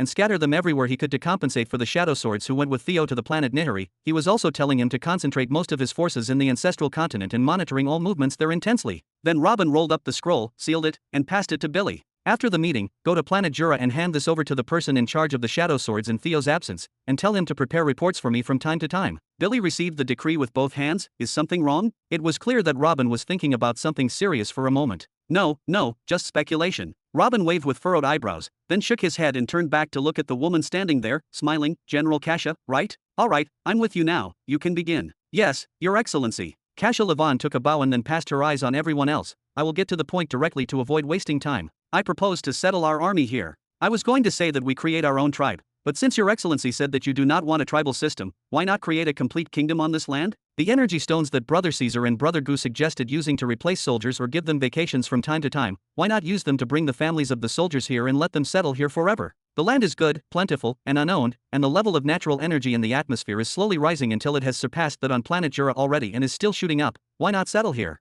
Kasha began to look at the faces of those present. Bringing the soldiers' families and giving them their own lands and benefits here will not only make the soldiers feel a sense of belonging to Planet Greenland, but it will also eliminate the problem of vacations and will make the soldiers fight to protect their families instead of fighting for gains only. Plus we will have a new source of soldiers, which are the children of our current soldiers. General Kasha Leban's words made everyone look at each other for a few seconds before they all started speaking at almost the same time. I agree with Madam Kasha. I also think it is the safest solution. This is foolishness. Our soldiers and their families are not livestock to be transported at will and married off to take their children to the army. I don't think they will agree. I agree, but what about soldiers who don't have a family? We can put them on vacation until they get married and bring them back. Not all soldiers will accept this. No problem. Whoever refuses, we will return him to Jura and replace him with new young men, and this time we will bring their entire families. Don't forget that we have a massive reserve army there waiting for an opportunity. If every soldier had a family of only 3 members on planet Jura, this means that we would need to deport at least 9 million people. Can you imagine the amount of energy stones we would spend on this matter? I do not support this.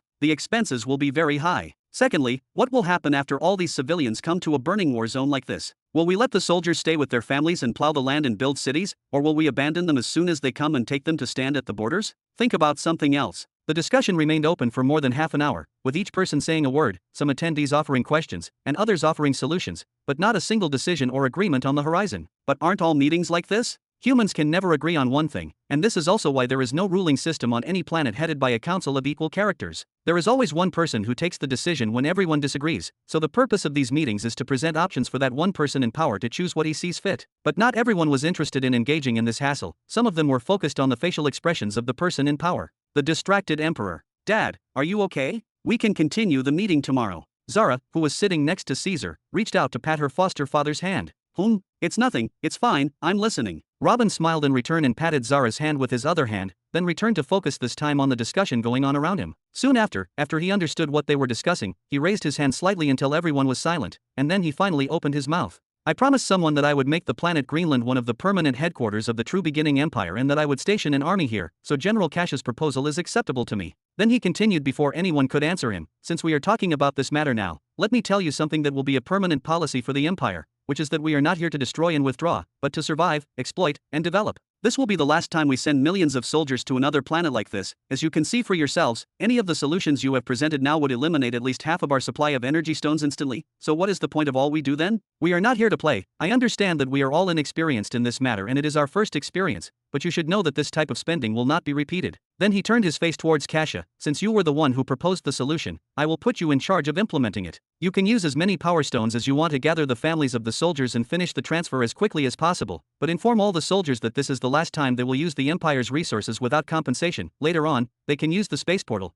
but they must obtain the necessary energy stones themselves, whether through mining or by exchanging their points for energy stones. You should find solutions with the rest of the generals later regarding this matter. Yes. The joy was clearly visible on General Kasha's face, partly because her proposal had been accepted, but mainly because she finally had the opportunity to appear on the big scene. Then he looked at Elizabeth. I will leave the distribution of lands to the soldiers who want to buy them in your hands. Choose a few good spots in the middle of Hoffenheim's domination circle and start there. Do not let the lands be too close or too far apart. Distribute them wisely with the intention of building an eternal colony for us here, and perhaps building a complete monarchy later on. And since you will build an entire colony from scratch, you will also need to organize a police force and all the facilities that support urban communities. You can also ask for the help of whatever generals and officers you want here to help you organize the soldiers and build the colonies. Elizabeth stood up and gave a slight bow, then opened her mouth and everyone heard the musical voice. Everything will be done according to your excellency's will. A big smile appeared on her face as she sat down. His Excellency now orders that she be transferred from a mere general to a purely administrative role and give her real power in the empire for the very first time. Then he looked at Victoria and then Caesar. Both of you separate the soldiers who do not have a family and do not want to return to planet Jura and form 2 legions, each of you at the head of a legion, then station them in the east and west. I will also leave it to you to choose your assistants from among the generals and officers here.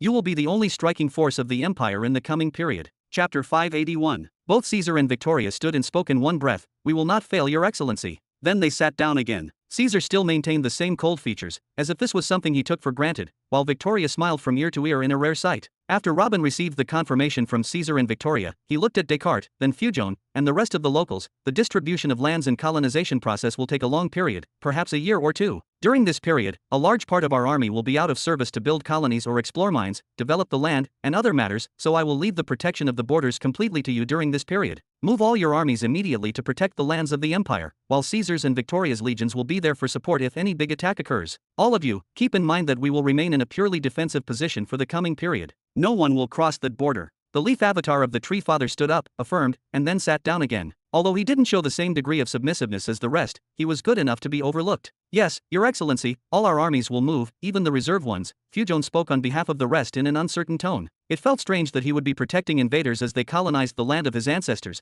but he had no other choice. He had already chosen a side. The good thing about it now is that the backs of the tribes have become protected and they no longer have to fear moving their entire army in one direction so that Tree Father does not attack another from the other side. For example, Fujon was afraid to move his entire army to attack Tree Father Hoffenheim because he was afraid of Tree Father Descartes. The rest of the tribes likewise participated with approximately half of their armies, but now they can move their entire army without worry. It's a strange feeling for them to have a safe rear that one can overlook. Robin nodded at them and then turned his gaze to Billy. "You will be responsible for providing the local people with weapons and talismans, giving them all the techniques available to the public, teaching them the methods of rune drawing and making divine weapons blacksmithing, integrating them into the point system, and also teaching them our language. You can also communicate with any other local tribe and speak in the name of the Empire. Trust that I will not put the Empire in a weak position." Billy felt very happy. He knew that Robin had responded to his request to make him an official spokesman for the Empire. "Of course you won't." Robin showed a meaningful smile and then looked at Jabba. "I know that forming a research team takes some time, but you have something that you need to complete immediately. According to the report that headquarters head Emily gave me, most of the spoils found in Hoffenheim's body are not yet known, so it would be unfair if I used it as a kind of reward, and I don't even know its value. So I want you and old Goo Barnett to conduct tests on each item and put a price on it according to your understanding of its uses, and the price must be in points. Then hand everything over to the Imperial Treasury and give them a list contains the value of everything in points. A wooden sword, for example, is worth 50 points, a certain flower is worth 70 points, and so on. If you come across items that require a longer search or are preferable to remain the property of the Empire alone, you have the freedom to decide that." "Yes, Your Excellency." The two nodded. After Jabba nodded, Robin looked at Zara with a smile. "I want you to choose a few trusted members of the Burton family to take care of the Imperial Treasury, and you will be responsible for it. Anything entering or leaving Imperial property must pass through you first, okay sweetie?" "Noted that." Zara raised her right hand and giggled. After he returned to looking at Alexander with a serious look again, "You will be responsible for supervising everything that was just said. A governor is to say, I want a miniature kingdom on the back of Greenland within 2 years maximum. Can you do it?" "Me? This?" Alexander opened his eyes wide. He did not expect such a great honor, especially after failing to overthrow Hoffenheim for 2 years. "I know it's a big responsibility and that's exactly why I chose you. Don't you want it? I can give it to someone else." Robin spoke seriously. "Who?" Alexander let out a long exhale and showed a full bow. "This subordinate will do everything in his power to please Your Excellency." "Good, good." Finally, Robin leaned back, then closed his eyes and looked at the ceiling. It seemed as if he had lifted a huge burden from his shoulders. What he just did seemed like a special missions for a limited time, but he indirectly changed this war council into an administrative council ready to lead the Empire without him. Yes, without him. The benefit of the Empire for him is to collect resources, protect him, provide a suitable environment for his research, and perhaps use it to force his views. If he is the one who has to lead the Empire and protect it all the time, then what is the benefit of it? After a few minutes, Robin opened his mouth again, still closing his eyes. "Emily, I am here, Your Excellency." The current head of headquarters stood up. "Check all the attendees' contributions and turn them into points, then hand over a list to Zara that includes everyone's names, and in front of it is the number of points they collected during the war." "Yes, Your Excellency." Emily bowed slightly and sat back down, already beginning to think about how to calculate something like this. Then Robin opened his eyes again and passed them to the audience. "After Emily finishes making the list and Jabba finishes putting prices on everything, you will be able to exchange your points for anything you want as long as you have enough points. Whatever it is you take will be yours, no one will ask you how you used it, burn it if you want. But if you want something for battle or something related to strengthening the Empire, you can request it directly from the Treasury staff, and all you have to do is describe what you want and for what purpose, and a team of members of the Burton family affiliated with the Treasury will investigate the use of that item later and whether or not it was used in the way it was taken for. Do you think this is inappropriate?" "We can't ask for more, Your Excellency. We thank you for your generosity." Alexander spoke with a smile on everyone's behalf. Thinking about what he could exchange for all the contributions he had accumulated in the war made him burn with excitement. Robin nodded a few times and went back to resting his head on the chair. "As for the buds we improved, their number is approximately 20 million or something. They will be placed temporarily at Elizabeth's disposal to be used in building the colonies. After that, a number of them will remain affiliated with the Empire to carry out the tasks of caring for the colonies and working in blacksmithing workshops and all that kind of hard work, and the rest will be priced in points and treated like the rest of the spoils." "Does anyone have a problem?" "No, Your Excellency." Everyone spoke in one breath. "Good. Billy, there is something else I want you to take care of. You may contact Alfred Marley and the rest of the administrators on Planet Jura to help you with it." "Alfred? What is it?" Billy raised his eyebrows. "Not all the soldiers will like the decision to move their families here, and not everyone is supposed to like it either.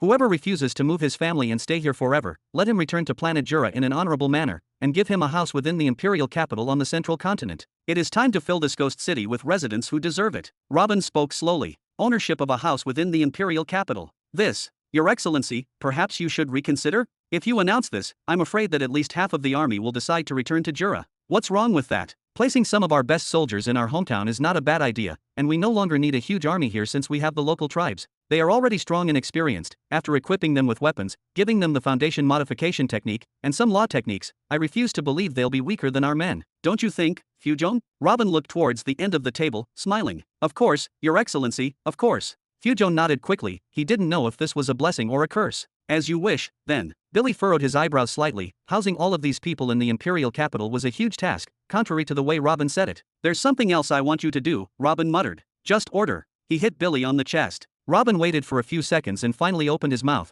I want you to gather the remnants of the Burton family from the ancestral continent and send them to the imperial city. Only those with important positions and members of the Shadow Swords are allowed to remain in the ancestral continent. There's no need for that, right? The Black Sun Kingdom is our homeland. Just do what I say, okay? Robin gave Billy a serious look. Okay, who? Robin went back to resting his head a little, then looked at faces in front of him for about 2 minutes in utter silence before standing up. In the incoming period, I will start preparing for a major invasion. Invasion? Are we going to another world? Alexander said excitedly. The others also looked at Robin with skepticism and some excitement. You can say this, something big is going to happen and we must be prepared for it. Robin smiled. Take care of everything according to today's arrangements. I don't want to hear anything about the wars of Planet Greenland again, no matter how much you soak this land in green and red blood. And here is a piece of good news to think about. Soon I will fulfill my promise and make you all martial emperors. Hustle, hustle. Chapter 582. Clash of the Emperors. 3 years later. The steep hill, below the Imperial Palace. This underground chamber is the most guarded zone inside Planet Greenland. Perhaps it will be included in the list of the 100 most secure chambers in the entire young planetary belt. Actually, calling it a chamber can be seen as an underestimation. It is the size of a huge apartment with all the comforts and good ventilation with sound arrays installed to prevent any disturbance from the outside. It is simply the perfect paradise for any researcher who seeks quiet and peace. However, the person sitting in it looked like a beggar with his long beard and uncombed hair. Even his clothes were full of food stains, and his eyes were screaming pure rage and madness. This is it, that would be the best solution. Then Robin showed a big smile and started writing something in the huge book in front of him, but suddenly he frowned and tore the page. No. This will make the solid energy layer number 41 collapse after only 100 uses. Damn it. Robin shouted, then got up from his seat and threw it aside angrily. Evergreen, show me that 4-stage lightning again. A familiar voice of an unknown source replied, are you sure? You haven't completely refined me yet and these demands of yours are consuming your refinement percentage. Can't you rest and take your time? Perhaps you will be able to find a solution to the problem without using your refinement again. If you kept using me this way, then with every step you take forward in my refinement, you will take 2 steps back. Now this is my problem. I barely reached 30%, but the further I progressed, the slower the refinement process became. If I wait until I reach 100%, it will be too late to create these techniques for my men. I have to provide them with the techniques and give them enough time to cultivate it first. Dealing with you comes second or maybe third. Robin shouted, clearly completely exhausted. Humph, whose problem then? I'm already helping you and I can't reduce the resistance any further. The resistance increases tenfold with every 1%. This is not something I can control, but rather a law that applies to all of us. Why do you blame me? This is laziness on your part. If you devoted all your time during the 3 years to refining me, you would have reached at least 70% by now, but you were busy creating law techniques for your followers. What good is there about that Nihiri planet anyway that you give it all your time and effort? Evergreen. Robin muttered in a low voice, trying his best not to scream at her. Okay. Relax a bit, will you? Buzz. Even though it was a closed room tens of meters underground, a ball the size of a watermelon, made up of countless small purple lightning bolts, suddenly appeared in the middle of the room. Then the lightning bolts began to destroy each other. Their sound was as if they were a flock of 100,000 migratory birds screaming at the same time. As for Robin, he activated his golden eyes and began to revolve around the ball silently. This was one of the abilities of the planet spirit that Robin had been using more and more recently. In the past, Robin would try to find a place that was constantly struck by thunderstorms and try to focus intensely on the lightning bolts that appeared and disappeared instantaneously to even have a glimpse of part of a 4th stage pattern. Now Evergreen presented him with a ball of the 4th stage of the major heavenly law of lightning on a silver platter. After a few laps around the thunder ball, Robin stood up and raised his eyebrows for a few seconds. Then he snapped his fingers as if he understood something and went and put his chair back in its place. Then he picked up the pen and started writing again, while in the background the lightning ball slowly began to eat itself until it disappeared. After another hour. Another one is over. Robin threw the pen on the ground and covered his face with both hands, then began rubbing his eyes with his fingertips. Every time Robin took a step forward in his understanding of the truth, his eye became much stronger. Not only did he now have the ability to see 4th stage patterns, but with a single glance he could detect and comprehend a huge number of law patterns without the slightest effort. However, it still took Robin 3 years to get every major law in the army to the 4th level. So far he had finished gravity, wind, water, plants, darkness, fire, life, deathfire, and finally today, lightning. Although there is currently no one in the entire empire who has reached the peak of sagehood in the lightning path, it is the most popular path among young people because it is a new and powerful branch. This path has also become more popular after many treasures related to the lightning path were found on top of the corpse of the tree Father Hoffenheim. There is great hope for a few youngsters to reach this level very soon, so Robin decided to waste a few months of his time on it. And the same time, he would be trying to find a solution to the 4th stage problem. Yes, a problem. The general idea of law techniques is to exploit a heavenly law in order to support the solid energy levels so that they do not collapse. This is done in order to change the composition of the body somewhat so that the body is able to withstand the use of this law in that stage of it.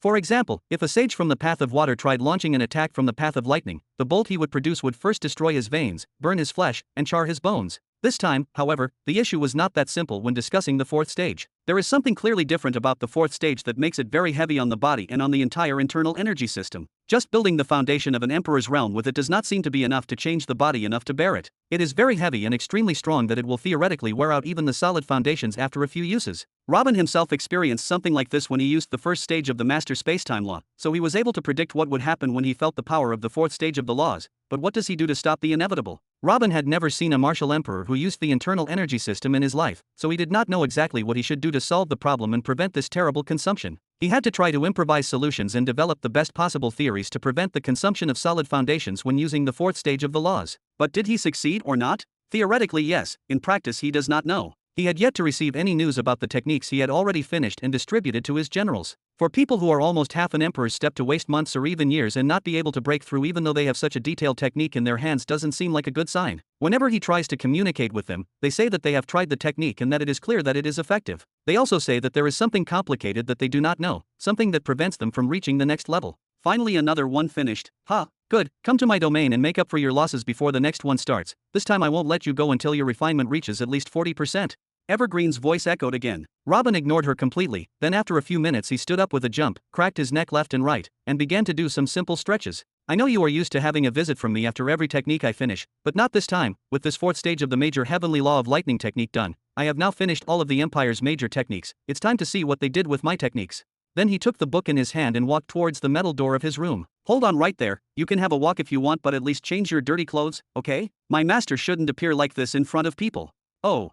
Robin looked at his clothes and ran his hand over his face, then changed his direction towards the bathroom. For the past 3 years, he has not left this room. Food comes to him every day through a special slot under the door. Whenever he finishes a technical book, he invites Zara to take the book and make copies of it and distribute them to people at the top of the sagehood realm. Since she is his adopted daughter, he will not care much about his appearance in front of her, but if he were to go out now he must appear as an emperor. Re-ish. Evergreen, tell me the truth, why can't my men break through to the martial emperor's realm? Is there something I overlooked? I refuse to believe that there is something about those laws that has escaped my eye of truth. Robin spoke in a low voice while taking a shower. These 3 years weren't kind to him. Sorry, future master, you determine the path and I help you walk it, that's the deal. The sound of a giggle rang out. He was silent for a while, then muttered, at least tell me if the path I took was correct so that I wouldn't lead us both towards a cliff. This time however, Evergreen didn't even bother to respond sarcastically. Robin was left bathing in complete silence. A few minutes passed in silence. Robin came out of the bathroom and began to put on his new clothes. At this moment he finally heard a voice in his head. He thought that Evergreen had finally decided to give him a hint, but then he heard, Your Excellency, this is Alexander speaking. I have broken through to the Martial Emperor's realm and I request to set a meeting as soon as possible. Chapter 583. A few seconds later, in a luxurious house next to the Imperial Palace. Bam! Alexander, where are you? Robin pushed the door like crazy and shouted as soon as he entered. His hair was still wet from the shower. Your Excellency. Alexander, who was standing in the middle of the hall with a few people around him, was shocked by Robin's sudden appearance. He sent His Excellency a mental message just seconds ago to ask to schedule an appointment, but he didn't respond and instead, he came immediately. Alexander quickly bowed towards Robin and the people standing with him also bowed, before respectfully asking for permission and departing, leaving Robin and Alexander alone. You did not have to come yourself to my humble abode, Your Excellency. You should have just informed me and I will come to you myself. Alexander pointed towards the main seat in the hall. This multi-story house was specially built on the hill to be the headquarters of Commander-in-Chief Alexander since he knew that the war here would be prolonged. He ordered the construction of a house with several floors so that the lower floor would contain his office and where he would meet his subordinates, and the upper floors would be the residence of him and his family, whom he had brought from planet Jura to live with him here. Robin took quick steps towards the main seat as if he were walking on air. Here we sit, let's talk quickly. How did you break through now? What kept you from breaking through all this time? Did you find a problem with the technique and fix it?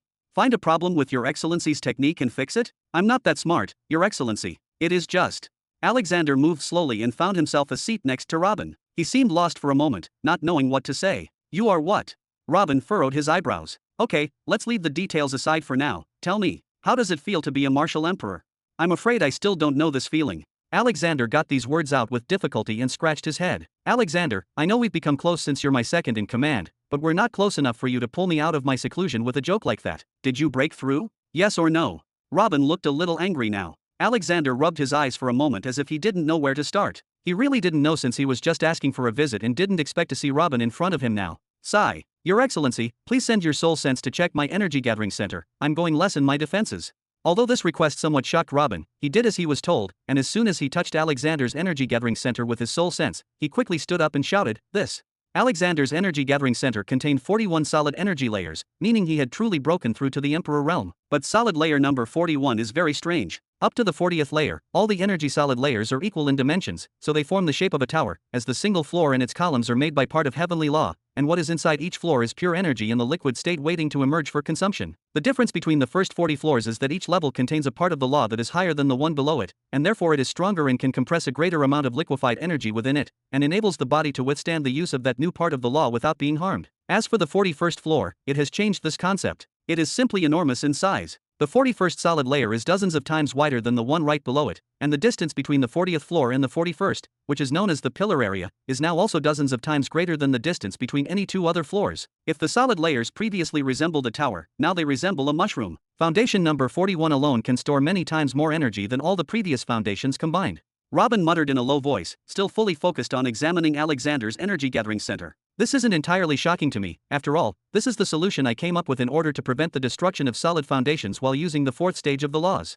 I had to recommend making the foundation itself larger to withstand the pressure of withdrawing a huge amount of energy while using the fourth stage, and I spent months on each technique writing how to implement this theory without problems, but it was supposed to be 1 or 2 times larger at most. This is simply. How did foundation number 41 eventually reach this size? Alexander, did you do something unscripted in the technique you received? Alexander shook his head. No, Your Excellency, I did nothing additional and did not even implement Your Excellency's plan to strengthen the foundation. When I started experimenting and when I started compressing the pillars using the fourth stage of the major heavenly law of the wind, I noticed that the resulting pillars were dozens of times larger. And this too, what held me back for more than 2 years until I completely finished the foundation was that it required the accumulation of a huge amount of energy. Even if I was in complete seclusion and did not go out every few days to follow up on the Empire's work, it would have taken me several months to finish. This was not my will and I could not even implement Your Excellency's instructions. This final scene resulted on its own. Are you saying that your energy center knew that the foundation would collapse and automatically inflated it until it reached the optimal size for use? Robin suppressed his sense of humor and leaned back in his chair. It seems I was complicating matters more than I should have. At this moment, Robin remembered a conversation with Jabba about the origin of humans, in which they talked in length about the discovery of the internal energy system in all planets without communication between them and how the internal energy system is almost identical in all planets. At that time, Robin concluded that the internal energy system was an unavoidable reality due to the existence of the energy gathering center as a separate organ in the body and that its discovery was only a matter of time. But thinking about it, couldn't a person on another planet exploit the energy gathering center in another way? Why did they all adopt this method of pillars and solid foundations? What if the energy gathering center has a certain way that it must be used and cannot be used otherwise? Is this why the internal energy system is identical everywhere? Maybe he should stop thinking of it as a process and think of it as if he were treating a whole body part. For example, no one tells the liver what it should do if one drinks a lot of wine or eats a lot of sugar. It acts as it sees fit. Until this moment, there were 2 techniques that everyone relied on when breaking through to the higher level: a technique to absorb the surrounding energy, and a technique that tells him the details of the law with which he will build his pillars. So why complicate the matter now and suddenly create a way to break through? Maybe he was really thinking too much. Alexander did not notice the state of enlightenment that Robin had entered. At this moment, he said anxiously, "But is this safe? Your Excellency, you must be thinking what I am thinking as well. What will happen to me now? You are afraid that the 41st foundation will collapse due to its huge size and perhaps destroy all the other foundations below it on the way, right?" This almost drove me crazy in the last 3 years as well and made me recommend the 3-fold increase inside only, but it seems that thinking about it is of no use. You can see how stable the foundation is, so there is no need to panic. Secondly, if this site was caused by my technique, I would be as worried as you are, but you said yourself that this happened naturally. Whatever caused this, you have to believe that everything around you wants you to become stronger and does not want to harm you, at least when it comes to energy levels. Robin spoke confidently. After what he heard from Evergreen and after seeing so many similar incidents throughout his life, this judgment was a foregone conclusion. But what about level 42 and above? Will they all be like this? Will the first 40 foundations bear this heavy load as I proceed? Alexander furrowed his eyebrows, clearly worried still plaguing him. Look, as long as this happened naturally, it is clear that you will be fine as long as you are in the martial emperor realm, but most likely the upper realm, starting from the 51st foundation, will witness a fundamental shift in the internal energy system that turns it upside down. That's if the foundation pillar thing will still exist by then. Leave this for its time, just know that you have nothing to worry about for now. Robin waved. If there are still foundations, will they really collapse? Alexander panicked. I said leave it alone already. Robin stared into Alexander's eyes. Man, you achieved your dream of becoming a martial emperor, but you're worried about what will happen in the post-emperor realm? We haven't even chosen a name for that realm yet. Ha ha ha, as long as your excellency is among us, crossing the emperor's barrier is only a matter of time. Thank you for everything. Alexander paused and bowed again, this time coming from his whole heart. Alright, sit down already. You're ruling my empire on my behalf. Maybe it is I who should thank you. Robin laughed out loud and spoke with relief. But I must admit, you worried me at first. You made me think you failed to break through or something. Haha, today we should celebrate. What now? Robin cut into his laughter. Sigh. Your Excellency, allow me to perform an attack with the 4th stage of the wind law. Alexander shook his head. You want to show off, huh? Well, let's go to a training zone. Robin stood up and laughed. He too wanted to see this sight. As for Alexander, he laughed sarcastically and raised his hand. There is no need to go anywhere. His aura began to strengthen, and it was clear that he was really intending to launch a massive attack. Alexander, stop immediately. You must realize how powerful the 4th stage of the wind law is. Do you want to blow your house apart? Robin shouted at Alexander, who thought he was going crazy and quickly took out his black spear, ready to destroy the massive attack as soon as it came out. But what happened next was piffed. Chapter 584. Tack. The black spear tip hit the ground after Robin's grip on it weakened. The sound of it touching the ground was as simple as a pen falling from a table, but because of the silence in the place, Alexander felt it was a bomb and he closed his eyes when he heard it. I'll pretend you didn't mean it and wait for the explanation. What was that? Robin finally spoke with half-closed eyes. Sorry about the sound. Alexander scratched his knee. The situation was very awkward. Alexander, my dear governor. What the hell was that? Robin repeated, his eyes turning golden this time. I'm sorry that I made myself appear so weak. I know your excellency is expecting much more from me, but there's nothing I could do about it. This is what happens when I try to use the 4th stage of the major heavenly law of wind. Alexander sighed, then returned his hand and repeated the same attack again. Once again, a deadly aura gathered around Alexander. It seemed as if he was preparing to shoot a compressed air cannonball strong enough to destroy the entire hill. But suddenly that powerful aura disappeared again, as if it had never existed, and what came out of his hand was a handful of air, barely enough to extinguish a candle. Robin slowly took 2 steps and took Alexander's hand. Do it again. This time he detected something and wanted to confirm it. Boof. The patterns of the 4th stage of the major heavenly law of wind emanate from your body and gather around you for a moment in preparation for the attack, which is what gives you this heavy aura, but they soon disappear again. Robin muttered, then let go of Alexander's hand and sat back down unconsciously. After a few minutes, he looked at Alexander again. You obviously know that this will happen. What exactly do you know about this phenomenon? To tell the truth, I was able to form foundation number 41 and break through to the martial emperor's realm around a week ago. When I felt the huge amount of energy in the energy gathering center, I quickly went out to try my new power, but when I thought about trying the simplest 4th level attack, this happened. That's why I told your excellency that I still don't know what it feels like to be a martial emperor yet. Alexander shrugged his shoulders. Honestly, I was terrified by the idea that I had done something wrong and I did not want to inform your excellency of this failure directly, so I contacted your excellency's disciple Jabba to tell him what had happened with me, but when I learned from him that he was facing the same problem, I thought that perhaps the 41st Foundation itself had issues, and this is what causes this phenomenon, so I immediately decided to contact your excellency to find a solution. Jabba is facing the same problem? He also broke through to Martial Emperor's realm. Robin finally opened his eyes. Yes, according to what I understood from him, he broke through about a month or 2 before me, but he failed to use the 4th stage of the major heavenly law of gravity, so he kept it quiet because he saw it as a disgrace and decided to look into the issue himself. I felt that he was immensely relieved when I told him that the same problem happened to me. That stubborn bastard, how could he not contact me about a problem like this? Robin hit the seat of his chair. Then he inserted his soul sense into his voice ring. What are you currently doing? Do you have anything important on your hand? Master? No, I'm looking into a few simple things, but I can leave them aside for a moment. How can I help you? Oh, are you looking into how to use the 4th stage of the major heavenly law of gravity? Come to me, I'm at Alexander's house. Did Alexander tell you? You don't need to worry yourself about this, Master. You may continue coming up with techniques for the laws and I will definitely find a solution for this problem. Now, Jabba. Yes. After Robin finished speaking, he withdrew his soul sense from the voice ring as he leaned his head on the back of his seat and closed his eyes. It was clear that he was immersed in thought. Alexander did not know that Robin had sent Jabba to come, but seeing Robin like this, Alexander also remained sitting silently next to him without saying a word. After a few minutes, Master. Jabba entered and bowed towards Robin, then straightened his back and gestured with his eyebrows beside him. Brother Alexander. Brother Jabba. Alexander nodded to Jabba as well. Let's get straight to the point. Alexander here doesn't seem to have much to say about the failure in using the fourth stage. You broke through months before him and you have the eye of truth, so you must have noticed a thing or two. What exactly is going on? Is there a problem with foundation number 41? Is it a problem with the law technique books I handed you? Robin opened his eyes, motioned for Jabba to sit down, and immediately began to ask. A certain feeling of guilt could be detected in his questions. Jabba shook his head. No, the technique books you handed over to us contain pure information on the fourth stages of the laws, and on the back cover you wrote a recommendation that we build foundation number 41 differently from what we are accustomed to and described in details. How should we do that? But perhaps Alexander told you, we do not have a chance to use those recommendations because foundation number 41 took such a gigantic form against our will. I guess that the interaction of the fourth stage of laws with the energy gathering center might be causing this automatically? I don't know yet. The important thing is that without that recommendation that we didn't even use, the books you handed over to us only contain your understanding of the fourth stage of the laws, which is impossible to have any issue. My understanding about the fourth stage of the laws. Robin rubbed his forehead. Is there something wrong with them? There is no need to think too much, Master. We know that you will not mess with us and hand us defective techniques. I now can see a fraction of what you usually see, and I know that it is impossible for your eyes to deceive you and give you false information. This is why I thought that the problem might be only with me because of the transformation of my body. This theory crumpled when I found that Brother Alexander had the same problem. We both did everything normally, and if there was a defect, it was something we completely did not know about previously. Jabba smiled. So I've been busy lately conducting some experiments. And the result was?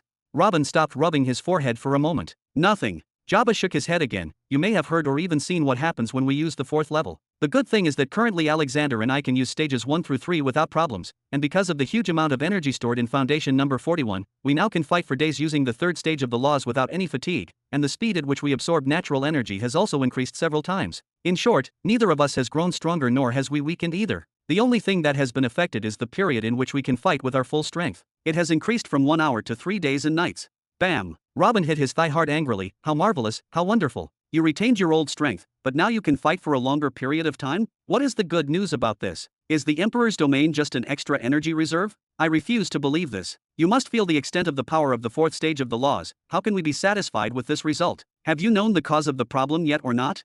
I know why we can't use the fourth stage, I just don't know the reason behind why. Ha!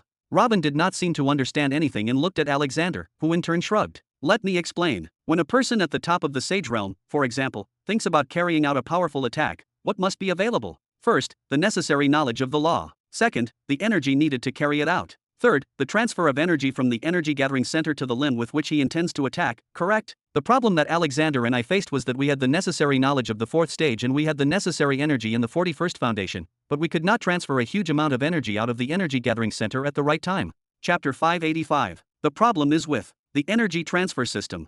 Robin furrowed his eyebrows and seemed to be deep in thought. This doesn't make sense. Why is energy transfer the problem?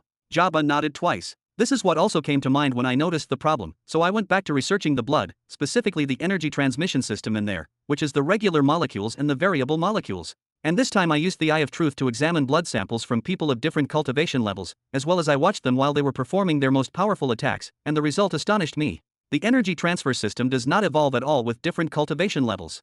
Whether the person I tested on was someone at level 11 or level 41, the energy transfer system is identical from beginning to end. The density of the variable and regular molecules in a single drop of blood is always identical for the same person. Then he continued, rather, I noticed something strange. There are young geniuses in the army and the knighthood realm who have more molecules in one drop of their blood than old men in the sage realm. This confirms that the number of molecules has no direct connection with age or cultivation level, but I think this may be a direct indication of talent, as those young men with higher energy transmission molecule numbers have better energy usage efficiency and a smoother cultivation path. Robin looked at Jabba for a few seconds. The density of the energy transmission system in the blood is always constant. It is like an early morning road that is almost empty of pedestrians, and then it slowly continues to become crowded until it reaches the point of congestion and everyone stops. At the beginning of the cultivation journey and in the knighthood realm, the energy transmission system runs smoothly, and then the demands on it increase a little by little until it reaches its limit, which is the martial emperor realm. Is this what you mean? Robin spoke while rubbing his forehead. Did you find anything else? Jabba nodded again. To confirm my theory and make sure I was going in the right direction before I present it to you, Master, I tried using a fourth stage attack technique called gravity conjuration. This technique is special in that it requires a long preparation period in order to be executed, and this time I succeeded in using the fourth stage of the major heavenly law of gravity.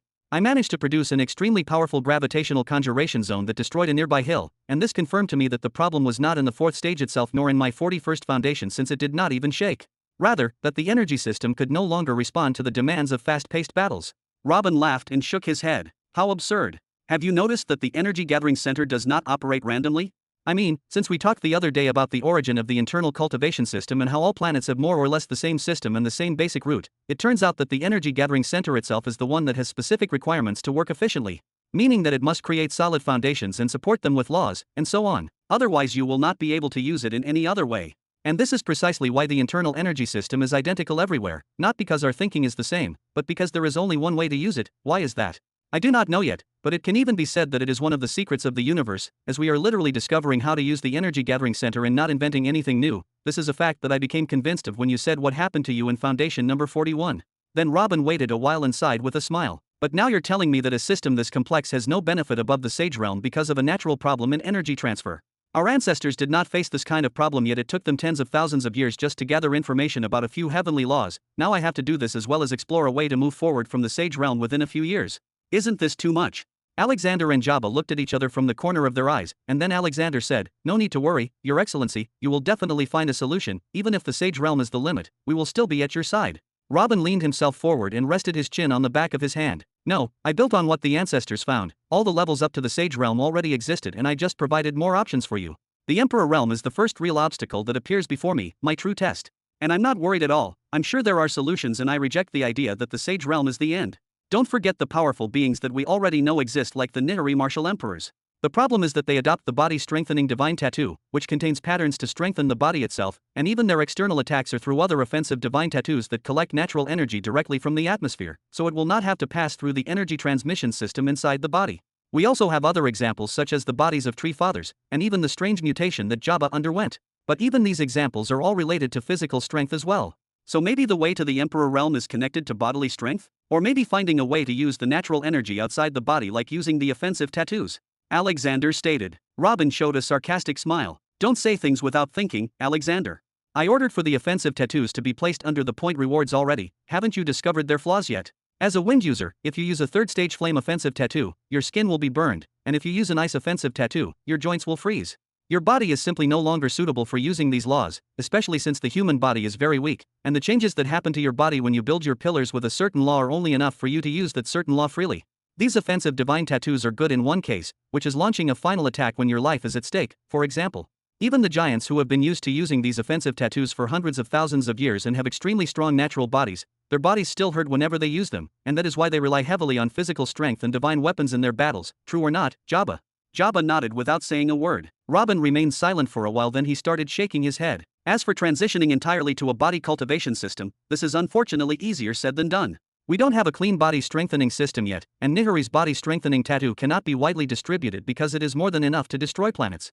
Although the planet Nihari is huge in the amount of energy and it is incredible, I am certain that the spirit of planet Nihari is screaming now because of the body strengthening divine tattoo. This is of course without mentioning that the body strengthening tattoo was originally built on parts of the movement of the variable molecules within the blood of the Nihari giants, and for this reason, if a human and a giant had the same level of body strengthening divine tattoo, the giant would be much stronger, and I still don't know if I can create a fourth stage of it for humans. While the strength of the Tree Fathers' bodies cannot be duplicated, they have been accumulating it over many years as well because of their natural strength as trees. As for Jabba's hellish experience that refined his flesh and bones, if 100 strong men tried it, then is likely that 99 of them will die.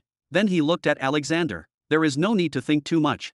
I refuse to believe that moving to a body cultivation system is the solution. There is definitely a solution to advance further. Otherwise, how did the all-seeing God and his rival obtain this power? I experienced the power of his laws myself. That person definitely does not focus on body cultivation alone. There is definitely a clean solution, and it is my responsibility to find it. But do you have time to find it? Finally, Jabba opened his mouth again. Ba-dump. This sentence from Jabba managed to hit Robin where it hurts the most. This is exactly what Robin was thinking when he finished his words. According to the timeline that the all-seeing God gave him, there are approximately 15 years left until the invasion. How many years will he spend inventing a clean technique, and how many years will it take his followers to cultivate it? When Alexander saw that the hall was silent for a while, he finally spoke. I have a solution that I think will benefit us, even if only temporarily.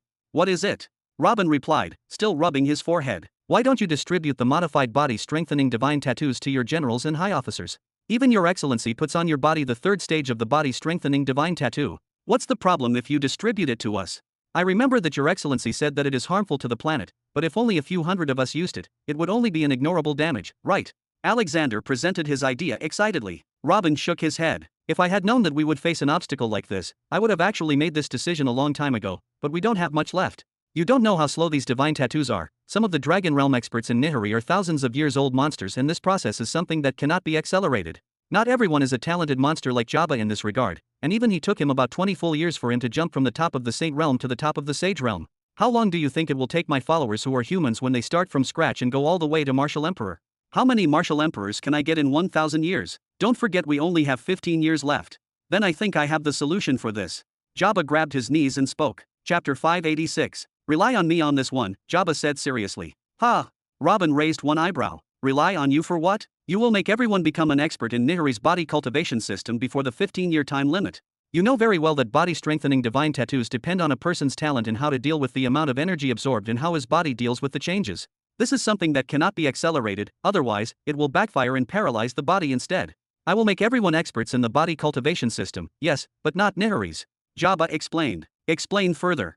Robin nodded his eyebrows, still not understanding what Jabba was trying to say. Is there even another body cultivation system other than the one the first Heavens Chosen invented? That day when I forced the tremendous energy to remain inside my body for half an hour, I felt like I was already dead multiple times by the 5th minute. It was only my willpower that was keeping me alive. I kept telling myself, endure one more second before you allow yourself to die.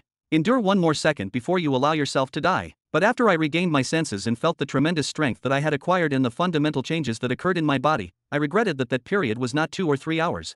Jabba looked down at his feet and muttered. Then he looked back at Robin. I still remember that damn pain too well, and I know every bone that was broken and every muscle that was torn. I still remember everything that happened to me and in order. Since my battle against the warlord that day, I have been daydreaming, something inside of me telling me to try to recreate these conditions again and try that process once more, that perhaps my body will be refined again. And given the circumstances now, I think this is not a very bad idea. What exactly are you up to then? Robin rested his chin on his hand. This process is impossible to perform on humans since it depends on the explosion of variable molecules. Do you want to repeat this process on the Astrals and the Dwarves until you accidentally get some good results? Jabba shook his head quickly. Of course not, I do not intend to blow up the entire planet. I just remember what happened to me well and believe that I can repeat it on a smaller scale. This may not benefit me, but I believe it will greatly benefit the army. Allow me to do so. I will devote the next few years to creating an array that simulates the stages in which my body was refined using natural energy, but this time I will use weak energy bursts on the target so that I do not kill him by mistake. Although the benefit he will get will not be as good as mine, it will undoubtedly make him stronger. Time after time he will get used to the operation, and like this, I can increase the number of energy bursts little by little and constantly refine his body until it becomes like mine or even stronger. What do you think? Alexander opened his eyes wide and looked at Jabba in shock, then at Robin, then at Jabba again. Tack, tack. Robin tapped his thigh for a few seconds. As long as you remember everything that happened that day as you said, and with the help of the Eye of Truth, your offer is theoretically possible, however. Jabba furrowed his eyebrows slightly, ready to hear his master's objection. Alexander also looked discouraged as if he wanted to scream. But what?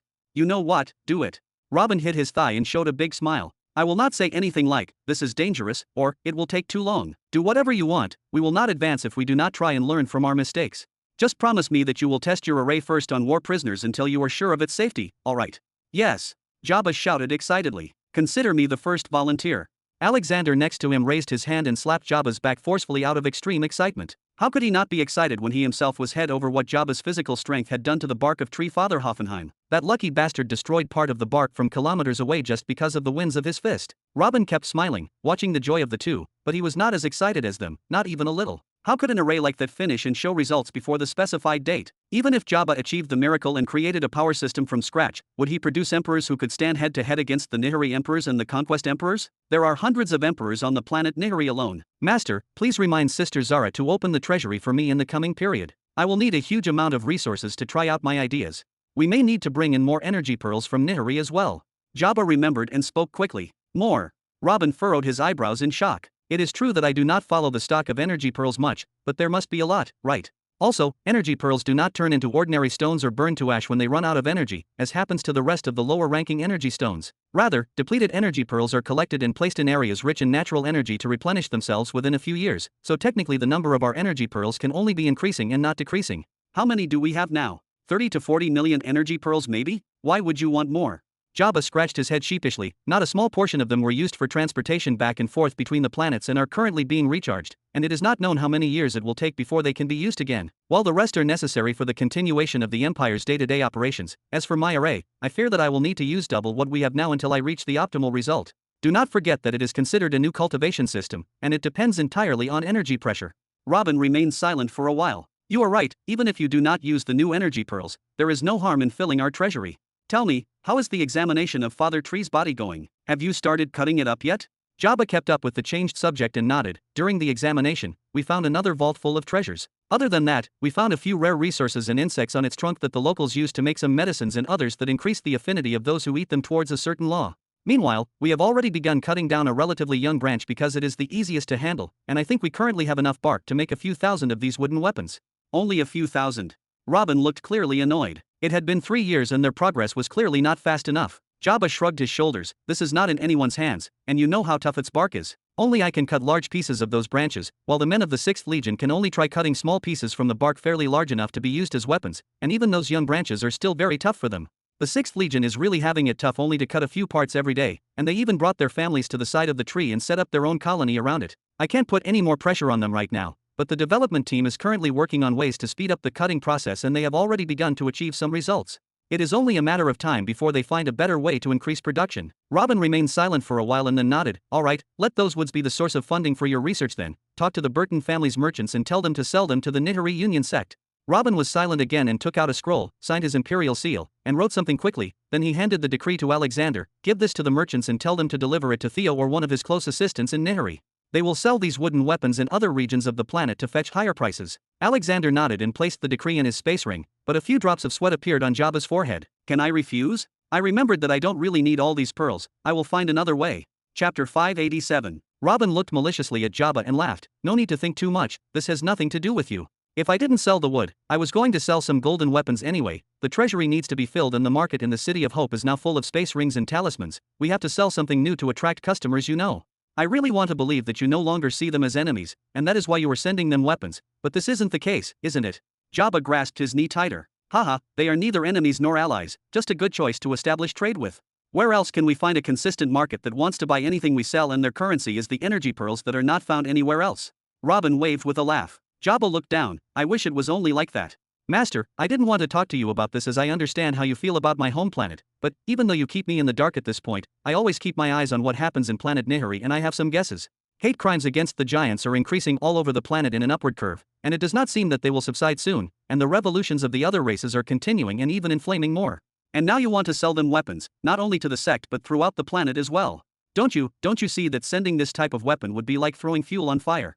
If the situation continues as it is, will there be any local residents left in planet Nihiri at all after 15 years?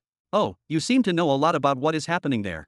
Do you know why these revolutions and the hate crimes took place against the giants? Speak and let Alexander listen and express his opinion. Maybe I can benefit from what you two have to say. Robin smiled gently. All right, I will start with the sect.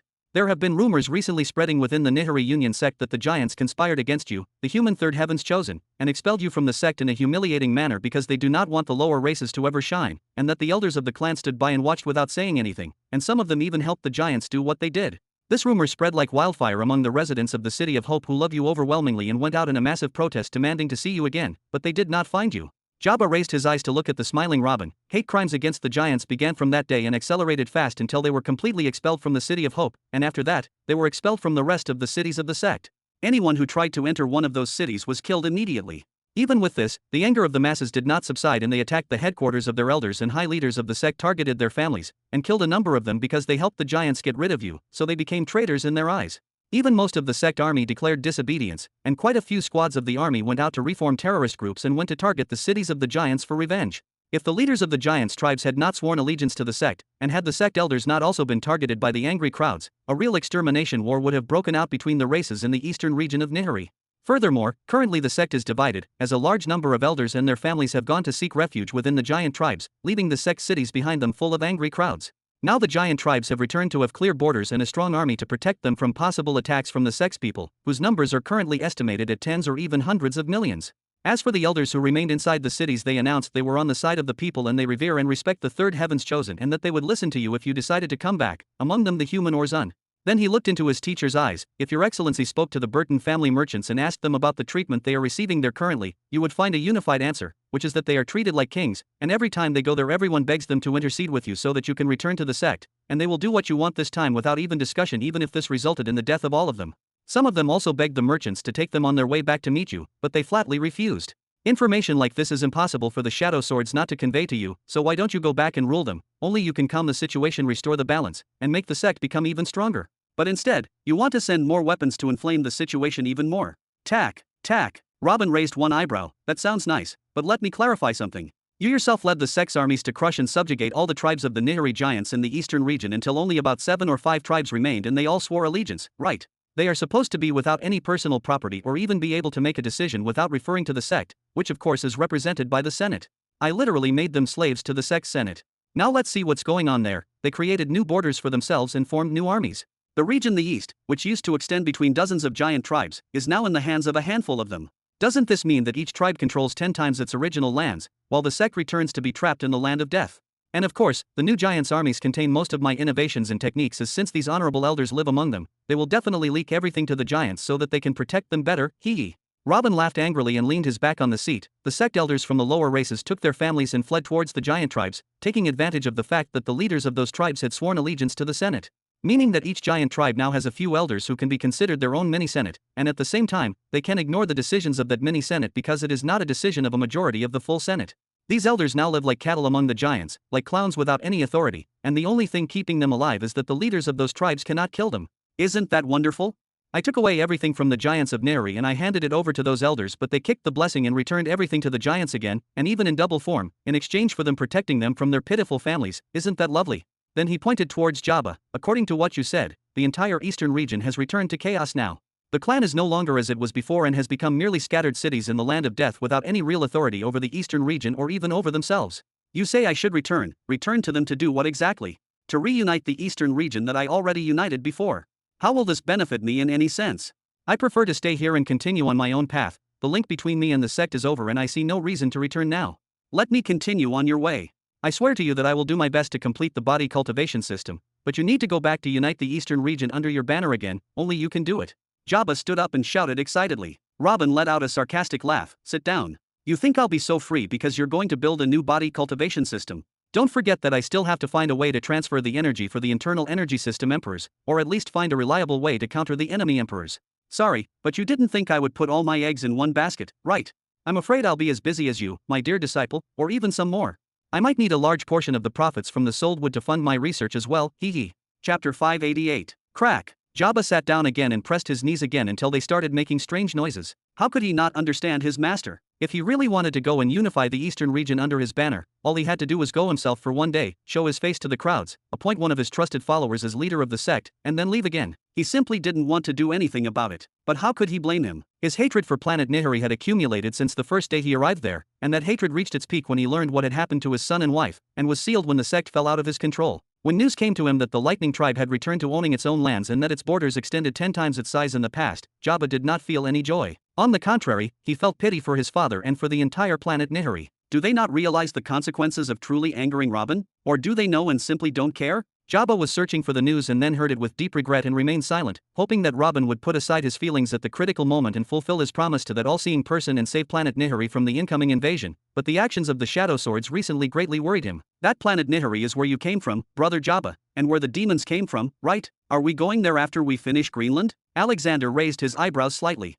That eastern region seems very chaotic and would be a suitable foothold for us. What about the rest of the regions? Robin laughed and pointed to Jabba. Yes, Jabba, what about the rest of the regions? 6 years ago, news began to spread throughout the central, southern, and western regions stating that there was a third Heaven's Chosen who had appeared from among the humans in the eastern region and that he had managed to build a huge sect that completely changed the features of the eastern region and broke the noses of the giants' tribes with the help of the sect he builds, and that the human Heaven's Chosen prophesies that there is an invasion from another world coming to destroy the entire Nihiri world very soon. Jabba turned silent here for a moment and then continued. No one knew who the source of the news was and how it spread with such terrifying speed, but everyone had to deal with this bizarre news. For humans and the rest of the lower races, for a Heaven's Chosen to emerge from their midst was a great honor, especially since succeeded to this degree and in a short period of time. As for the giants in those 3 regions, they tried to suppress this news and deny it in every way. The appearance of a Heaven's Chosen from the lower races is a disgrace to them. Of course, both sides completely forgot about the invasion part. This news was the beginning of the lower races gaining some arrogance, or we can say some momentum, as some of the settlements refused to hand over their children to do the regular humiliating work, and some other settlements declared complete disobedience,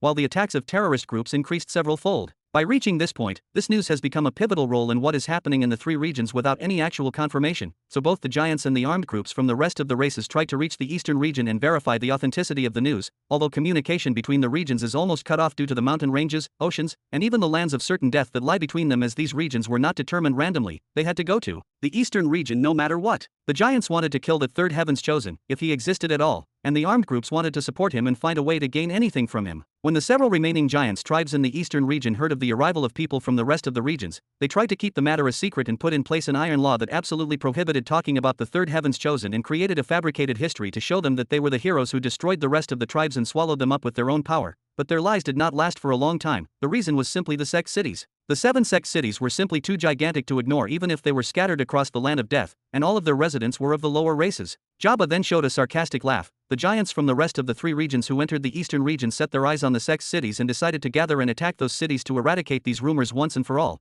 but they were crushed without the sect residents even breaking a sweat. How do those idiots know that this is not just a huge settlement inhabited by chickens and dogs, but there are millions of law users inside? There are also thousands of rune masters and divine blacksmiths. Each of the 7 cities is simply a fortress standing on its own. That small battle announced to everyone that those rumors were not empty, as these cities were impossible to emerge from nowhere without the presence of a third heaven's chosen, and a very capable one at that. There were also those who said that the sect provided shelter for armed groups from the rest of the regions and gave them divine weapons, talismans, and space rings. Some volunteers from the sect even went back with those groups to fight the giants there, but Orzun and the rest of the elders currently leading the sect refused to hand over any cultivation technique or crafting method, saying that they were not authorized to do so. Then Jabba shrugged his shoulders. Of course, those supplies were enough to create hell in the 3 regions, especially since the lower races felt that they had a back to protect them and finally saw hope, so riots and revolutions multiplied and many settlements tried to migrate towards the eastern region. Then what happened? Alexander asked, yet seriously. What happened next can only be guessed. How could the giants' tribes allow such a thing to happen without a reaction? Their armies were mobilized and a true war of extermination began against all the lower races. Any settlement that fell in their path was immediately annihilated.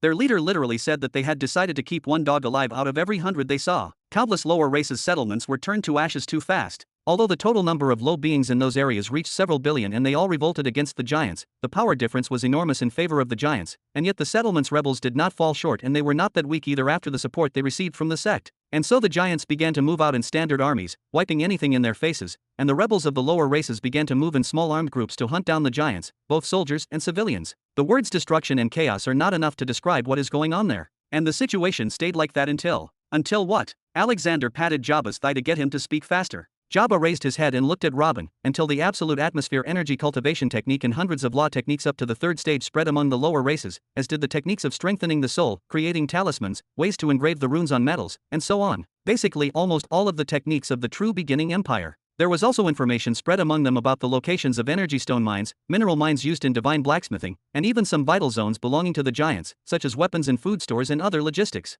In response to Jabba's look, Robin smiled and said nothing. Deploying all of the Empire's techniques made Alexander realize something, so he shot a quick look at Robin and then fell into silence for a few seconds as well. He leaned his back on the seat and continued speaking as if he had not noticed anything. Information like this will certainly turn the tide of the war in the western, southern, and central regions. The numbers of humans and the rest of the, sorry for the wording, but this is according to what you say, the lower races, is very large. Their numbers are in the billions, you say? As soon as these techniques spread, huge numbers will break through of the knighthood realm, and within a few months a large number of them will enter the sainthood realm, and those regions will be transformed into real hell by then. This has definitely turned into a real war instead of a guerrilla fight. Their situation is much worse than in the eastern region. At least in the eastern region, there is peace on the surface. Alexander then seemed to remember something and looked at Jabba. So far you mentioned the eastern, western, central, and southern regions. Doesn't that planet have a northern region? Chapter 589. Jabba shook his head. As I mentioned a moment ago, the 5 regions of Nihari are bordered by mountain ranges, lands of absolute death, and wide oceans. Crossing one region to reach another is not impossible, but it is not easy at all.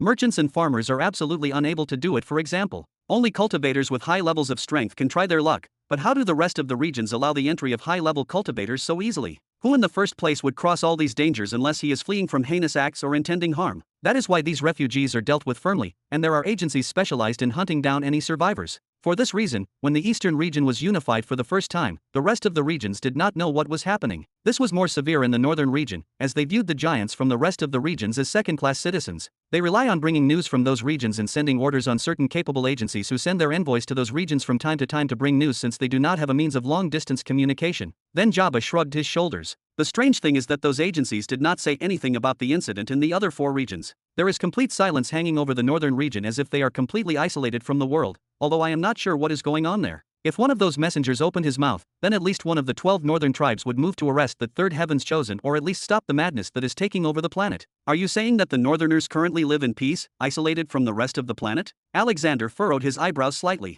This is what it looks like. Although I do not have a way to bring news from the northern region, everything can be deduced from the state of the rest of the regions, as the state of war that includes most of the planet can never be ignored like that. For example, if the northern region knew what was going on in the other regions, they would have intervened. If what was happening in other regions was happening to them too, their borders would have been opened and we would have been able to bring some news from there. That strange silence coming from the northern region suggests that for some reason they live in complete isolation. Jabba replied briefly, then looked at Robin. The question now is not whether they live in peace or not. The question is how information like this was withheld from them, as I know for a fact that even shadow swords will not be able to do that. As for Robin, he let out a laugh. It seems that your source of information failed you when it came to the northern region, but this is normal since no one within the Nihiri Union sect knows anything, and most likely you get your information from there. Take this information as a gift to you then. The same techniques that were distributed to the settlements of the lower races in the 4 regions were also distributed to the settlements of lower races of the northern region. The only difference is that they were told to keep the matter a secret and continue cultivating in secret until the 0 hour came. 0 hour?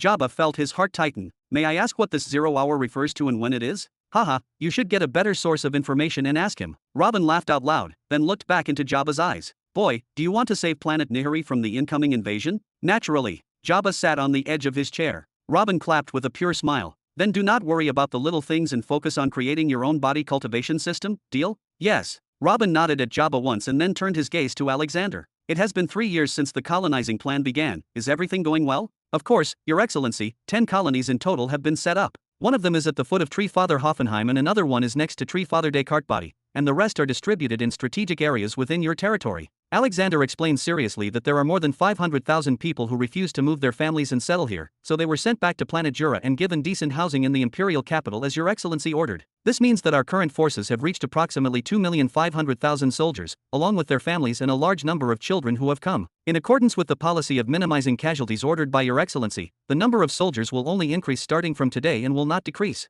Robin nodded several times. What about our locals? Have they been integrated into our system yet, or are they still clinging to their old way of life? Has Billy had trouble controlling them? No, Your Excellency, everything is fine until this moment. They have already been handed over everything that we are allowed to hand over. We have reports that the number of law users among them has multiplied several times compared to 3 years ago, meaning that their overall strength has become much stronger and thus they compensated for the departure of a large part of our main army. Each tribe has at least 40 million people, so in the next 10 years we will see a huge increase in the number of potential law user soldiers. Robin nodded again. That is reassuring. Having them by our side and strengthening them will save us a lot of trouble. Oh, right, what is the death tally among our ranks during the past 3 years? Here a furrow appeared between Alexander's eyebrows. Here lies the problem. The alliance of the Tree Fathers and the local humans have not made their move yet, and only a few skirmishes have taken place on the border that do not amount to Your Excellency being informed of their details. This worries the rest of the generals because their extensive preparation means that the scale of the war may be greater than we imagined, but no matter how I look, I see time is on our side. They haven't attacked yet? How strange, I cannot believe they would wait until we start moving again. This is foolish and the Tree Fathers are no fools. Maybe they are waiting to prepare something specific? Robin raised his eyebrows. Alexander, the moment internal affairs are completely settled, send Caesar and a decent army to attack Father Tree Labakan's lands. Yes. Alexander nodded seriously. Robin leaned back completely on his chair and began to rub between his eyebrows as if thinking about what he should do now. Has anyone else broken through to the Emperor level yet? And who has received level 4 techniques in the first place? It has been decided that the 4th stage of the laws will be placed exclusively on a point system and a huge number of points will be placed on it. No one can obtain the 4th stage of any law without performing heroic services for the benefit of the Empire first. All the books of the original 4th stage of the laws have been handed over to Miss Zara in the treasury to make a copy of them for whoever wants. Alexander quickly responded. Until this moment, 378 people have burned most of their points to purchase the 4th stage of one of the laws. However, no case of a breakthrough has been reported except for me and Brother Jabba. Good idea. It is okay. This book contains the 4th level of the major heavenly law of lightning. Hand it to Zara as well. Robin took out a thick book from his ring with a slight movement and handed it to Alexander. Excellent, the Empire's power has increased again. Alexander held the book as if it were a priceless treasure, then stood up and bowed. I thank Your Excellency on behalf of all the lightning users of the true beginning Empire. This is what I promised. Robin nodded. Oh, I almost forgot to ask, have copies of technique books been sent to the demons? They do not follow that point system as you know. Actually, Alexander hesitated for a moment and slowly sat down. What? Robin furrowed his eyebrows. Sigh. The books are too valuable to be given to any ordinary demon. Since all the demon kings are hidden on another planet, we sent messengers to invite one of the demon kings to come and take copies of the books, but they refused. Alexander sighed and continued, saying that the demon kings have all refused to heed the call. Chapter 590. Say that again. Robin tilted his head forward. It was clear from his tone that he did not look very happy. Alexander hesitated slightly. The demon kings refused the summons to receive techniques of the fourth stage of the laws. Crack. Robin crushed his arm in his chair and without saying a word looked at Jabba with a questioning look, who in turn shrugged his shoulders to show that he knew nothing about the matter. Good, very good. Robin nodded several times in exasperation, then took out his writing kit and began writing something in his own handwriting, then sealed it with the imperial seal and handed it to Alexander. Go yourself immediately to the central continent and give this decree to the demons. If they do not give you a convincing reason, or if Amon, Morin, or Sakar didn't appear before me within 7 days, there is no need for them to come again. I don't think this would be a good idea. Jabba waved both hands quickly to try and calm his teacher down. I am the one who put Alexander in command, and disobeying him is a direct challenge to my authority. No one is allowed to disobey me, regardless of his identity. No one. Robin raised his hand in Jabba's face, then looked at Alexander again. What are you waiting for? Start your trip right now. Alexander took a deep breath, then stood up and bowed slightly. I'll move right away, and began to move toward the door. But after taking a few steps, he heard a voice coming from behind him that stopped him. Oh, right, before you head off, I want you to gather 500 sages and 5,000 saints for me and send them to the covered training hall as fast as possible. Alexander turned with raised eyebrows but did not ask why. Rather, he bowed again to confirm that he had received the order, then continued on his way until he disappeared. After Alexander left, Jabba looked at his mentor with some fear. The demons may not take this well. Robin leaned back on his chair. There is no need to worry, I know the intensity of their loyalty to me, and regardless of their feeling, don't forget that all the older demon kings swore allegiance to me before they received the techniques that turned them from being herded like cattle into a force that should not be taken lightly, so even if they don't love and respect me with all their hearts as they should be, I am at least confident in the strength of the oath at the moment. They just want to tell Alexander that they do not recognize him as their leader and that they only take their orders from me. But how can I allow this? Do I have to manage everything myself forever? Will they force me to lead field wars myself every time? This is ridiculous and I should beat it out of them. Don't worry, they will definitely come when they see the imperial decree. But what if they consider the way you summoned them an insult? What if they defied you and did not come within 7 days? Jabba stressed the question. Although he did not know the current strength of the demons, he knew what they were capable of. Although I know about their oath of loyalty to you, more and more demon kings appear from time to time, with strong bloodline and high talent like their ancestors, and at the same time the soul of the older ones becomes stronger every day, and you do not know how long the oath will be effective on them. I'm just saying that it's better to follow the softer method. There is no need. I meant what I said earlier. I will not allow disobedience under me again. If I do not receive a satisfactory response within 7 days, then we will withdraw from Greenland and head toward the central continent immediately. Robin declared in a cold tone filled with killing intent. Jabba was about to say something else but fell silent when he saw the stern look on his teacher's face, so he quickly changed the subject. So, 500 sages and 5,000 saints, huh? Robin seemed to remember something as well after Jabba's words, so he began writing something as well for a few minutes, then handed the scroll to Jabba. Bring these resources and go ahead of me towards the covered training hall, and bring a few rune masters as well. There is no stipulation of a specific number, but bring the best among those available. Red marigold palm sap, blue sea sand, cloud tree sawdust, the blood of a sage-level beast of the rhino type, etc., etc. Each of these resources is used as inks for drawing engravings. Why did you bring so many types of them? And why didn't you ask for metals or beast hide to draw on? Why are these large quantities? When Jabba found that what he was met with was his master's cold gaze, he coughed twice and then moved with quick steps towards the door. I will gather them immediately. 2 hours later, above the steep hill. Step. Hey Patrick, wait. Have you been summoned to the covered training hall by Governor Alexander as well? A young man who appeared to be in his late 20s looked behind him and found another running towards him at a slow pace. Jimmy, you were also summoned? This is strange, I thought I made a mistake while on guard duty tonight. Phew, this is relaxing. No, we are not one of those who were summoned. I heard that most of the saints and sages in the colony located at the bottom of the steep hill were also ordered to come. I wonder what will happen to us. The young man called Jimmy followed his friend and began to walk beside him. I don't feel so good about this. You're thinking too much, haha. Jimmy laughed out loud and patted his colleague on the shoulder. But the young man named Patrick shook his head. But why were we summoned? The Steep Hill colony contains a large number of sages and saints because we are supposed to protect the headquarters and the space gate. Why were we asked to leave our guard posts and gather in a place like the covered training hall? Don't you think it's strange? Haha, relax, man. What I think is that you are overthinking. What do you think might happen to us in the worst case scenario? All those who received the summoning order are sages and saints as I told you. Maybe they might send us on a secret mission behind enemy lines, isn't that wonderful? I can't imagine the amount of points I would collect from a mission like this. I can buy a few more acres with these points.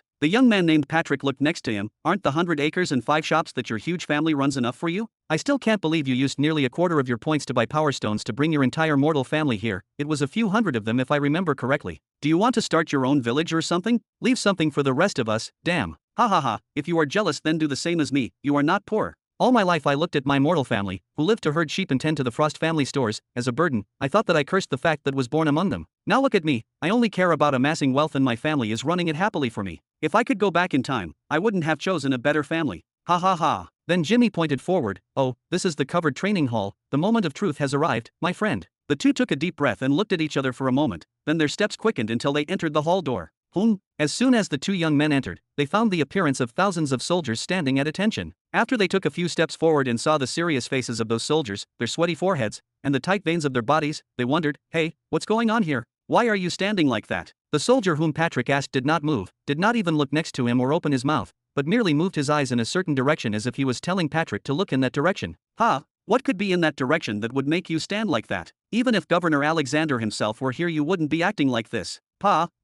Before Jimmy could complete his sentence, his eyes went in that direction and he saw something that made him and his friend turn to attention in a split second. Their forehead quickly began to sweat, too. They saw Emperor Robin personally sitting on the ground in a meditating position. Chapter 591. Gulp. One of the soldiers swallowed his saliva out of drastic tension, and it made a sound that resonated in the covered hall as if it were a bomb. He quickly closed his eyes and his breathing quickened for a few seconds, but he forced himself to calm down again and managed to stand up straight. This was not the first incident. The sound of swallowing saliva was the only thing heard inside the covered training hall from time to time. Other than that, the 5,500 fully armored soldiers did not even dare to breathe loudly. When Robin felt the tension around him, he sighed and finally spoke, "Relax a little, it won't be long." But his words did not ease the soldier's tension at all, to the point that he began to doubt himself. Is he really that scary? He doesn't recall that he punished any soldier before for them to fear him like this. After an unknown period of time, another person with an oppressive aura entered the covered training hall, with about 30 individuals wearing civilian clothes behind him. Then he began to advance towards the emperor at a rapid pace. The soldiers did not have to see who he was to guess that the person at the head of this group was Jabba, the emperor's only disciple, and those behind him appeared from their luxurious clothes to be rune masters. "Master, I have brought what is required.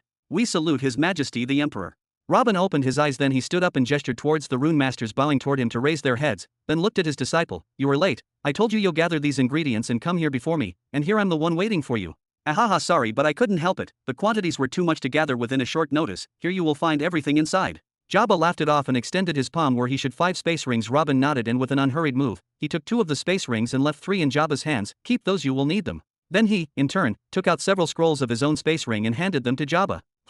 Jabba opened the first scroll and raised his eyebrows in amazement. The scroll contained designs for 5 different and strange rune designs. Even with his eye of truth, he was unable to determine to which law these runes belonged, but he noticed that at the end of each rune, there was something that looked like a tail that could be connected to the runes next to it. Jabba raised his eyes to look at his master again, waiting for an explanation. And Robin did not leave him waiting. "As you saw, each of these scrolls contains 5 designs for runes that I thought of while working on the 4th stage of the heavenly laws, with a total of 25 different designs. I want you and the rest of the rune masters here to draw a rune of them on each saint-level soldier here randomly, but all the runes need to be drawn equally among them, meaning that each rune of the 25 must be drawn on 200 saints. Do you understand me? As for the runes of the sages, they are much more complicated, so I will handle them myself." "Will this increase their power or conceal them or something? Pardon the question, but I feel that the runes are incomplete and I don't see any benefit from them."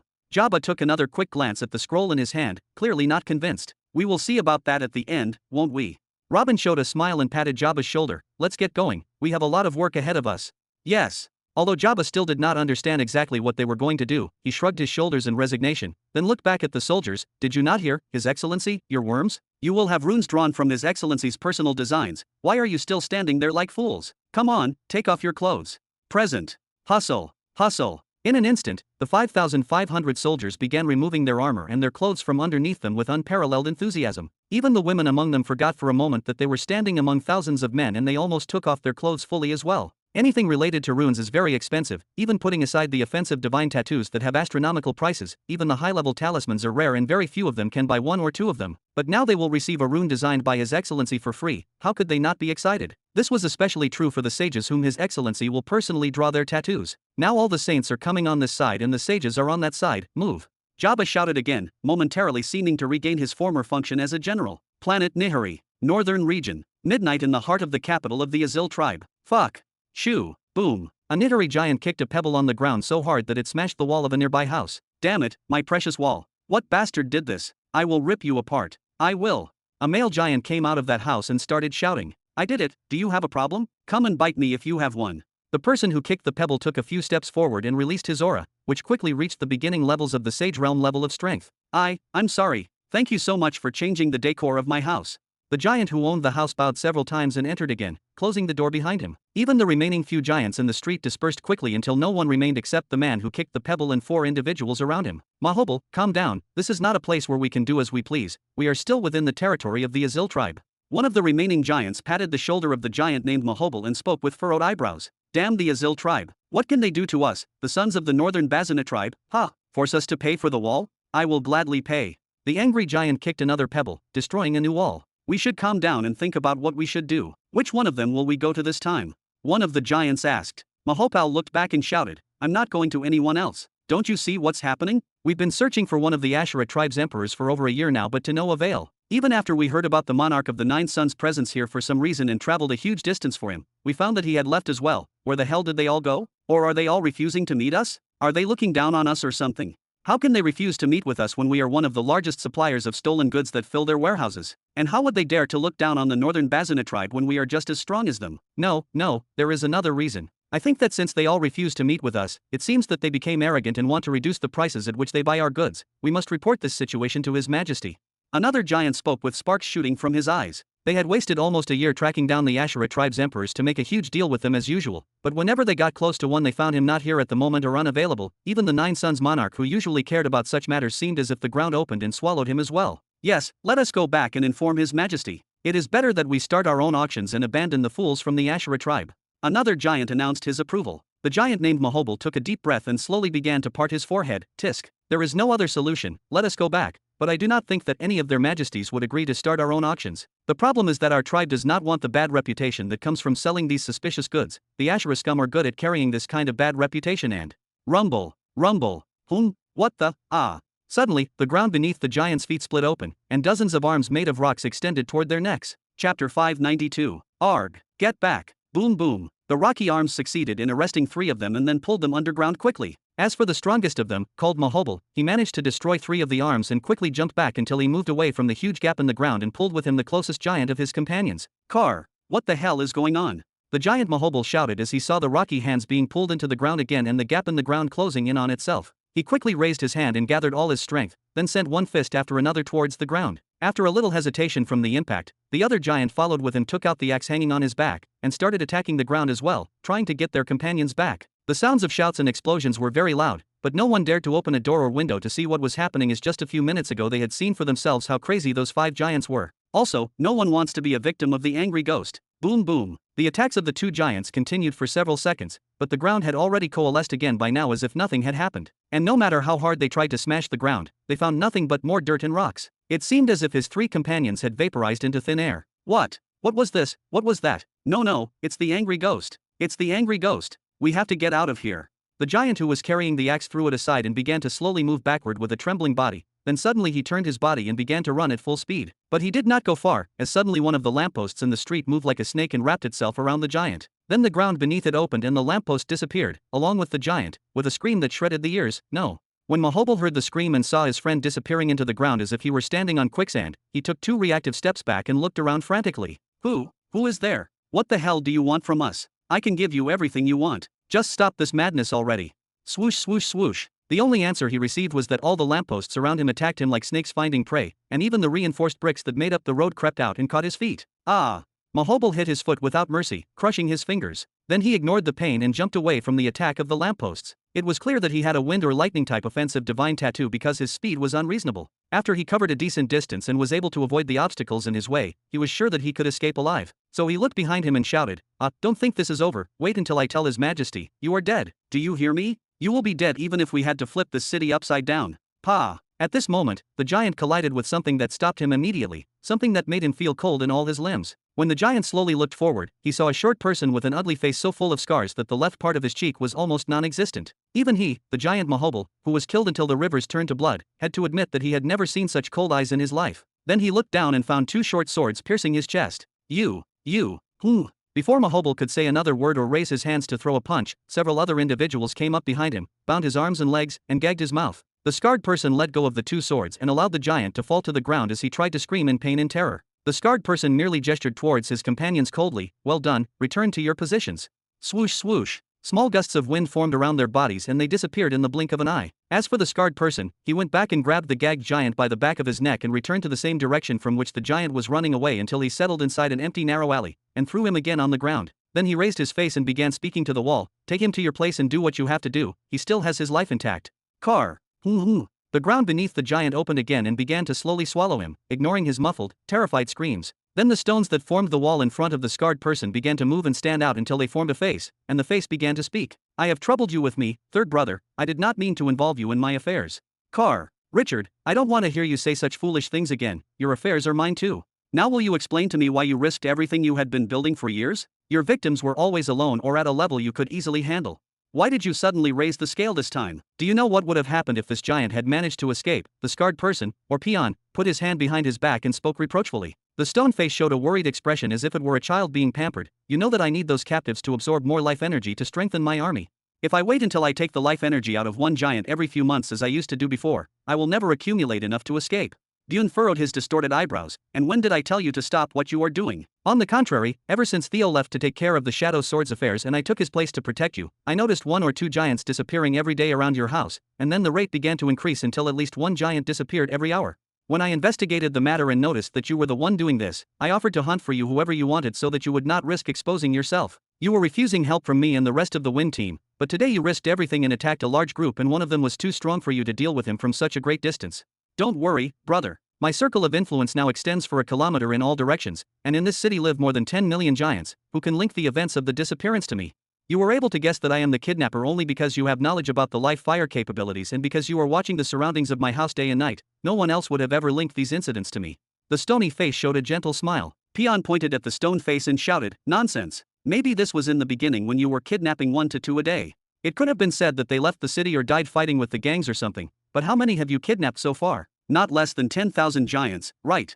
And they are all strong heavenly laws users as well. Your actions spread like wildfire and search teams came from everywhere to search for the cause. The Windblades and I were forced to spread a rumor about the presence of an angry ghost that hates the Azile tribe and trying to harm them. Some of them believed the story and they began to bring charlatans and wizards, and some others are still trying to pursue you up to this moment.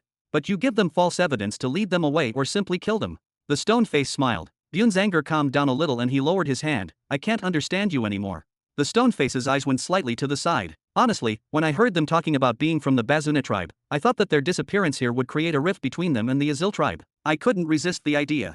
Your hatred for the Azil tribe is rooted in your heart, but you are too smart to be blinded by this hatred. Did you know that we would help you if things got out of control? Also, you knew what we were doing to cover for you the whole time and you didn't say anything? Did you finally decide to use the help that your father sent you? Bune was a little happy. The stone face remained silent for a bit. I owe you and him one. Aha, so you are a stubborn little bastard. Peon shook his head, then looked back at the stone face again. So tell me, when will you gather enough life energy to escape? I see that currently you can revive the ground around you for a kilometer and smuggle alive people underground. Doesn't that mean that you can escape now? What is stopping you? If you're worried about being monitored by the martial emperors of the Azil tribe, I can contact Theo and set up an incident to distract them long enough for you to escape. What do you think? Yes, I can escape anytime I want, but I won't do it like this. I still have unfinished business here.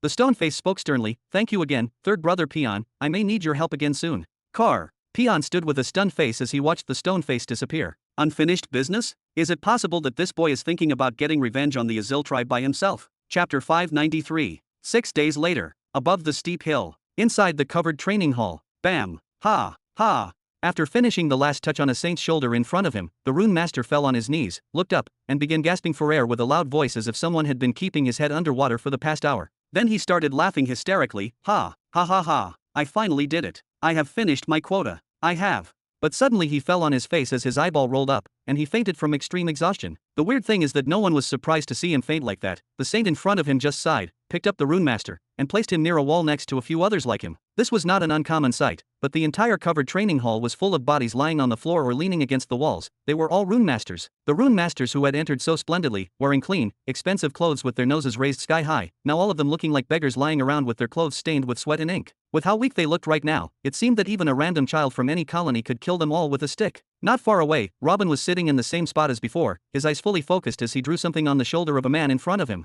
This peculiar divine tattoo seemed noticeably larger than the rest, and the person himself did not look ordinary either. The sage sitting in front of Robin was middle-aged, with sharp features and long hair, a thick beard, and a visible scar dividing his beard on his right cheek. His strong aura suggested that he was at the very least at the top of the Sage realm. This man was undoubtedly one of those who bought a copy of one of the fourth stages of the laws. I have finished too. Robin showed his white teeth with a smile. Your name is Julian Barnett, right? Come on, put on your armor and take a quick rest. You will be a vital part of the experiments we are about to begin. It seems that drawing the divine tattoos on the saints has also finished. Excellent. It seems that I was the last to finish. Not bad at all. I will admit defeat this time. Then Robin stood up and looked around with satisfaction, then nodded with a smile and spoke in a loud voice. All of you listen up, whoever is not wearing his armor should wear it, then stand in a square-shaped battalion and arrange yourselves so that all those who have the same tattoo stand next to each other. As for the rune master, please evacuate the hall or watch from the side so you don't get hurt. Yes. A loud shout shook the hall and everyone started moving immediately. Sage Julian also stood up and bowed towards his emperor. Yes, your excellency. Then he took a few steps backward before he began to put on his armor. Although he did not know which experiments he would begin, he had to do as he was told. But the strange sight around the sage caught his attention. The sages were in their own section on the side, completely focused on his excellency and the divine tattoos that awaited them. Julian in particular did not take his eyes off his excellency for a moment or care about anything else, so he did not know what was happening around him. But looking around now, even with the commotion going on in the hall right now, he couldn't help but notice that the roughly 30 rune masters were all looking completely exhausted, one could even say clinging to life. And even the emperor's only disciple, Jabba, was standing on the side with his shoulder leaning against the wall, breathing with some difficulty. Of course, this is not very strange since it is a known fact that drawing runes drains the soul force, and these rune masters have been working extra hard over the past few days to please his excellency. If not, the runes on the 5,000 sages would have taken much longer. The rune masters are not random people fished from the street, but rather, they are all soul geniuses searched for and cared after. Especially those who Jabba brought with him. They are all sages or at the top of the saint realm. All of them are elites and recognized geniuses among geniuses. When it comes to soul power, they are much stronger than their peers, and yet this happened to them. And here comes the really strange thing about the matter, which is that his excellency had to draw 500 divine tattoos on 500 sages, and these divine tattoos were much bigger and more detailed than the ones on the saints. While each of these rune masters had to handle only 150 saints each and reach this bad shape, his excellency did not even sweat from start to finish. His hand did not stop for a single moment during the past days or take a break. Then he casually says that he admits defeat because he is the last to finish. After those words, Julian saw the rune masters shaking their heads weakly with self-ridicule smiles as if they wanted the earth to open up and swallow them. The difference was simply too great. Julian couldn't help but glance at his excellency one more time, before quickly putting on his armor again. This time he was the one sweating. Clutter, clutter. The covered training hall was so wide and so solid that it could withstand a real fight between several sages with enough space to move and fly freely. It was still not wide enough to easily accommodate more than 5,000 people, especially since they were moving like headless chickens as each one tried to find his team who have the same tattoos as him. However, as trained and highly experienced soldiers as they were, it only took them a few minutes to carry out orders, as the 5,500 saints and sages stood in a standard square formation. Your Excellency, where do I stand exactly?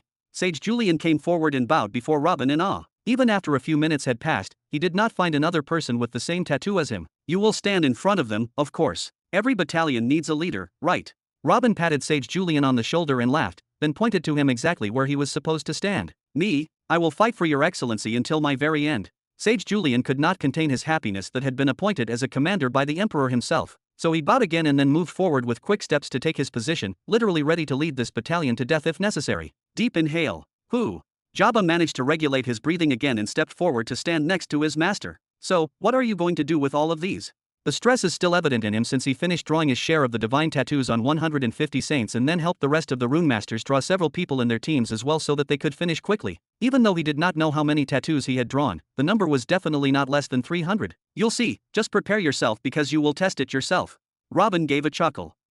Test what? Robin smiled and did not answer again, then he turned his attention forward again and shouted, let's begin. My words now are directed to all of you except Sage Julian. Close your eyes now and enter a state of meditation. Do not worry about anything or think about anything, then start circulating your energy through your body at full speed and passing it through your tattoos once every second. Do this in sync 10 seconds starting from now. Ready? Begin. Without having to respond, the 5,000 saints and 500 sages immediately closed their eyes and began counting down in their heads. Silence. This.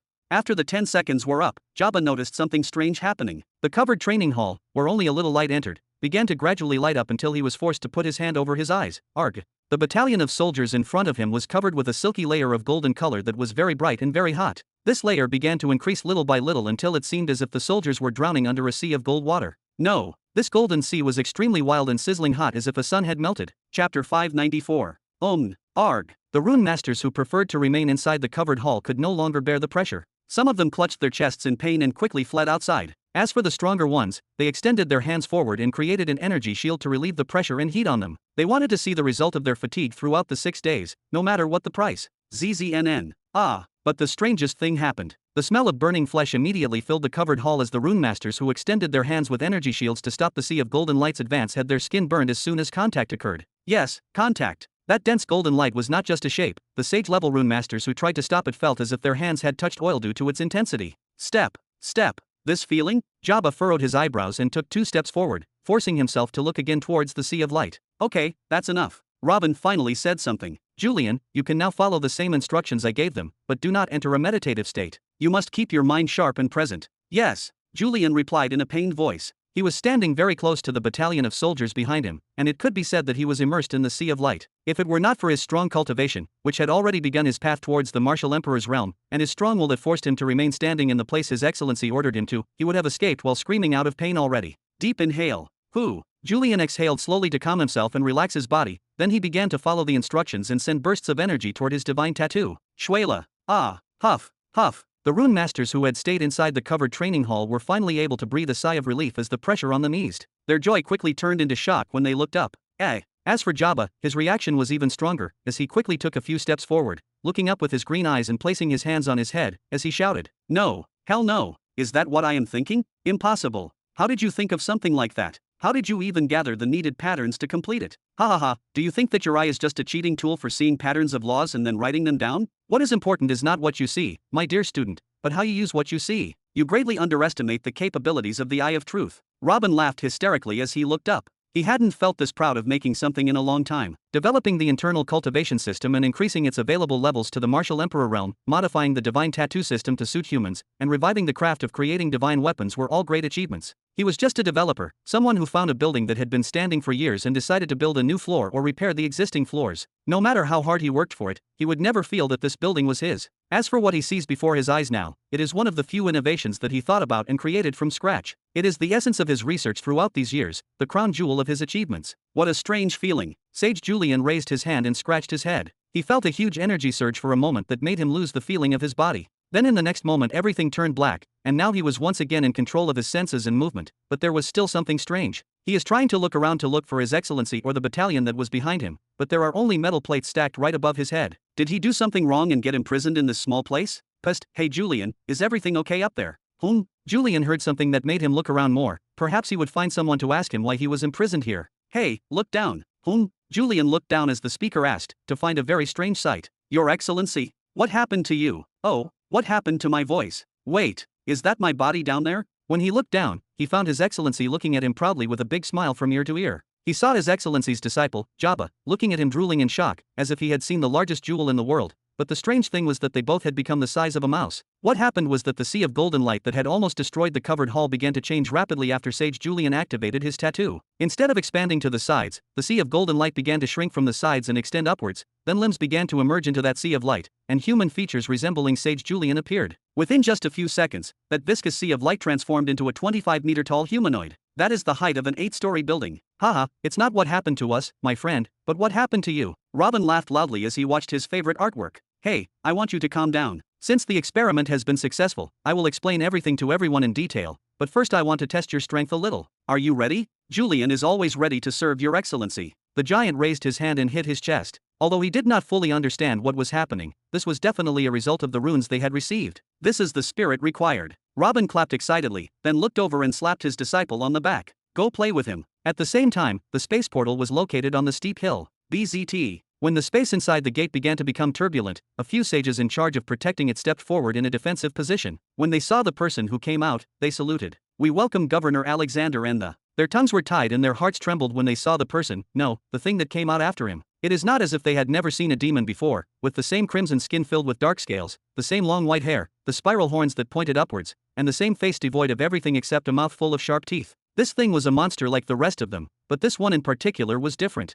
The aura of this demon is unnaturally stifling, and even they, as sages, had their words crammed into their mouths when they saw him. Physically, he does not resemble the rest of the demons either, and he is clearly taller than his peers. In fact, his height is at least 3 meters, nearly as tall as His Excellency's disciple, Jabba, before the Battle of the Warlords. As for Alexander and that terrifying demon, they began to advance toward the closed training hall, completely ignoring the guards. Then Alexander spoke with furrowed eyebrows as he put his hand behind his back. If you had come when I asked you, would you have met this situation? It is not as if I wanted to harm you, but rather I wanted to give you techniques that would strengthen you, and look what happened now, you have angered His Excellency. The Lord is wise. The Lord is merciful. The Lord will understand the situation. The demon spoke in a harsh, chilling voice. Humph, I hope so. Although I do not want to be an enemy to monsters like you must understand that everything depends on one word from His Excellency. Do not try to test him too much or you might regret it. Alexander spoke seriously. The demon responded with an ugly smile. The Lord is wise. The Lord will not choose this path. Boom. At this moment, when the covered training hall was within sight, a person was thrown out of it like a cannonball.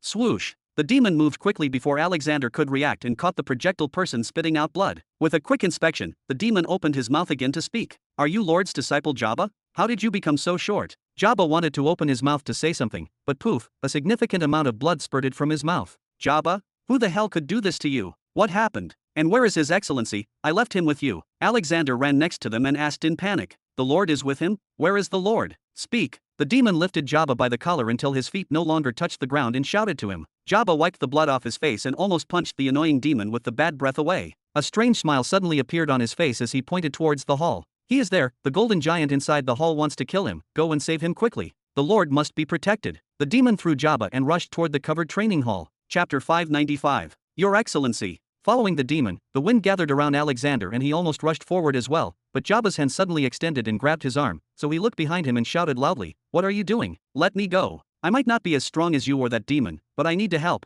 This isn't something you can meddle in. Cough, cough. Jabba coughed up some blood again but managed to get back to his feet. And there's no need for you to help anyway. What do you mean there is no need for help? What is happening in the covered training hall? Did a tree father launch a surprise attack? Alexander asked in shock, but his expression showed some ease. He knew how much Jabba loved his master and heard about that one time when Jabba renounced his tribe to follow Robin, so his speaking so calmly meant that the situation was at least not as bad as he thought. Hee, just wait. What's the problem if you wait a little bit? Jabba patted Alexander on the back and leaned on his shoulder. Keep your eyes on the hall, you will witness a lovely scene in 3, 2, 1, boom. Another hole appeared in the ceiling of the covered training hall in a familiar scene. The difference was that this time the one who caused the hole was the demon who had entered a short while ago. Jabba pointed towards the demon and laughed out loud, but Alexander moved quickly and created a wind pillow in the demon's path to slow down its speed until it stopped, and then shouted in shock, What the hell is going on in that hall? Crack, crack. At this moment, the metal wall of the hall began to crack and fold like paper, and a giant appeared behind it, taking on a human form and shining golden. Pum, pum. The sudden appearance of the golden giant and the sound of his steps shaking the ground attracted the attention of everyone on the steep hill. The headquarters staff closed the windows and doors on themselves and activated the defensive arrays. The development team members came out of their own building to observe what was happening. The sages and saints on guard raised their weapons and left to besiege the giant intruder. Everything was turned upside down in an instant. Whoever attacks the Lord will die. The demon also stood up and ran back to the golden giant with an almost palpable killing intent. Halfway through, his hand began to extend until it became twice its size, then its shape mutated to take the shape of a cleaver, and then he jumped on the giant without a bit of hesitation like he totally forgot what happened just a few seconds ago. Robin's eyes lit up for a moment when he saw this change and felt the power behind the demon's attack. His smile visibly grew, but he remained silent, watching. Ooh. The golden giant let out a war cry when he saw hundreds of saints and sages trying to surround him and pelt him with attacks. His shout alone was enough to push back the relatively low-level saints. Then a strange scene occurred. The giant moved his hand in a certain way, and a huge ball of flame appeared in front of him, and around him countless small fire pills took shape. Those small pills rushed towards the saints and sages, hitting them all in the middle of their chest and causing them to fall to the ground, writhing in pain. Arg. As for the huge ball of flame, it rushed towards the demon and sent him flying again, but this time the demon was able to cut the fireball in half in the end without sustaining any injuries and returned to jumping towards the golden giant once more. As for Jabba and Alexander, they did not move. Whenever Alexander tried to take action, Jabba would stop him in their place and tell him not to move, so Alexander was busy with something else, examining the giant's face. About a minute after the giant appeared, Alexander muttered in a low voice, Is that Julian Barnett? Ooh. The human giant screamed again and took a stance challenging everyone. It seemed that he would not back down before he destroyed the hill with everyone on it. The fallen soldiers stood up slowly, clutching their chests. Although they did not see a way to stop the figure, they had to continue until it retreated or they themselves would die. This giant must not be allowed to reach the settlement that contains their families at the foot of the steep hill. In this tense atmosphere, a calm voice was heard, all right, you did a good job, Julian. Don't scare them anymore. Go back to the hall now. Oh, yes your excellency, I will go back right away. The giant gave the military salute and then walked back towards the covered training hall again. All eyes on the steep hill followed the strange scene with their mouths open. Their eyes remained focused on the golden giant until he entered the hall and folded the metal again to close the hall as if nothing had happened. Ha, well, everyone, go back to what you were doing. This was an exercise to test your preparedness in the face of emergencies, and you did well. Robin laughed out loud, then motioned towards Jabba and Alexander. Come with me. He then sent a strange look toward the slightly injured demon and motioned to him. You come too, we will talk inside. He started walking back to the hall. Did you not hear, His Excellency? Go back to your posts, you scum. Alexander shouted when he saw everyone still standing there trying to comprehend what had just happened. He then pointed towards a limping soldier who appeared to be in pain. Hiya there, don't pretend to be injured so you can avoid your duties for the day. The giant was messing with you and did not harm anyone greatly. If you don't move your ass now, I'll be deducted 10 points from your tally. At this moment, everyone regained their senses and began to run in all directions. Even the young soldier who was pretending to be injured ran like a horse. Only the demon remained standing there in stupefaction for a few more seconds before he began moving toward the hall next to Alexander and Jabba. Hi, Lord's disciple. How did you gain this power and why did you become so short? The demon asked after taking several large steps. That's not very polite. Why don't you start with yourself? Tell me first, why did you become so tall and how did you gain this strength? From what I saw from you, you are not much weaker than me. Jabba shrugged and responded with another question. I'm not weaker than you in any way, you dwarf giant. The demon corrected, then went back to silence for a few seconds, before asking again, what was this giant thing anyway?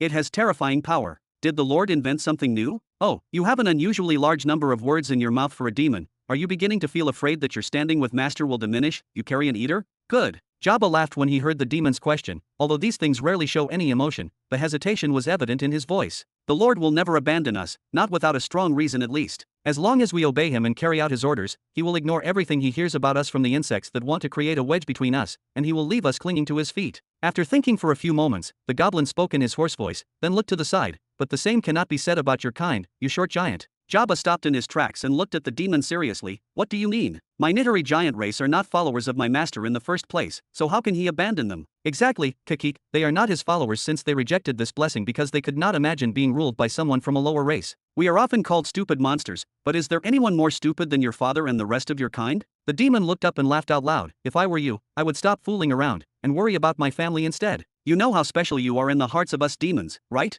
How can I describe it? Oh, it would be easier for me to repeat to you what that human said to me a moment ago. It's all about one word from the Lord. Kakik. Then he looked down at Jabba one last time, showing his ugly smile, and then walked alone into the hall, leaving Jabba standing alone with lost eyes. Chapter 596. Swoosh. The first to arrive inside the covered hall was Alexander. Immediately after entering, he stood there in amazement as he saw the 5,500 soldiers he had gathered before leaving, still standing in their places with their eyes closed as if they were dreaming, and around them was a transparent, dome-like envelope surrounding them on all sides. Bam! Bam! Then he saw the golden giant advancing obediently to stand where he was, as His Excellency had ordered. Stop, Julian, you are going to crush your colleagues like that.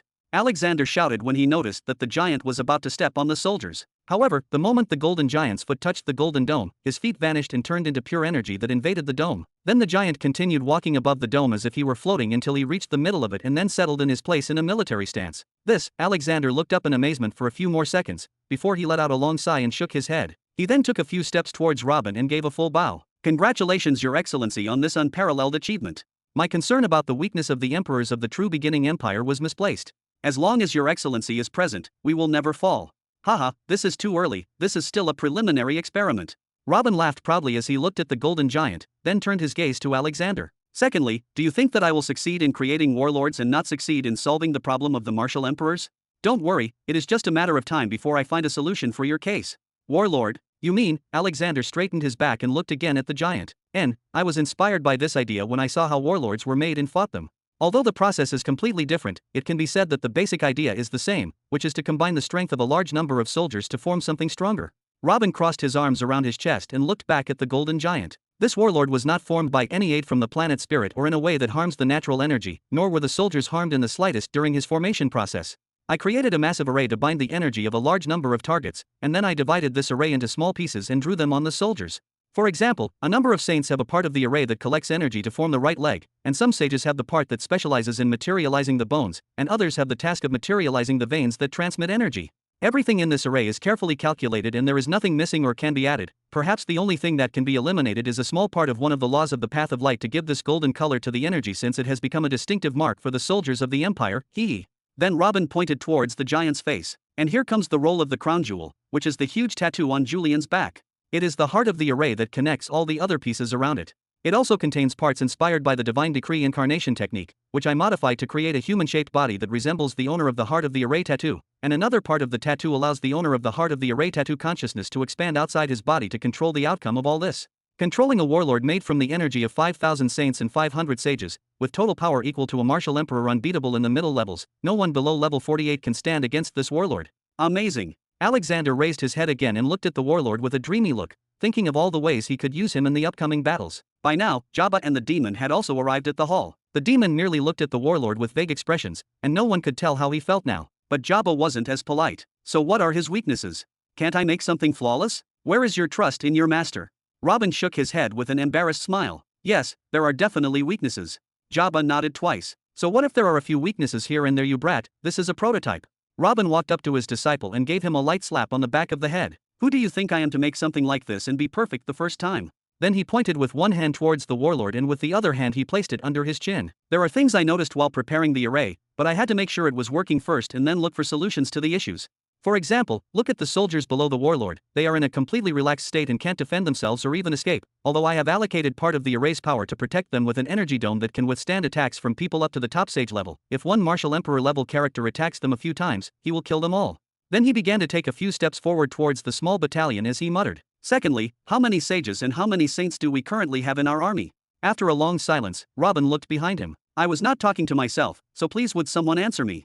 Oh, let me answer then. Alexander offered. At the beginning of the war, we had approximately 200,000 saints and 15,000 sages, but now, after approximately 10 years, we have on planet Greenland around 800,000 saints and 35,000 sages.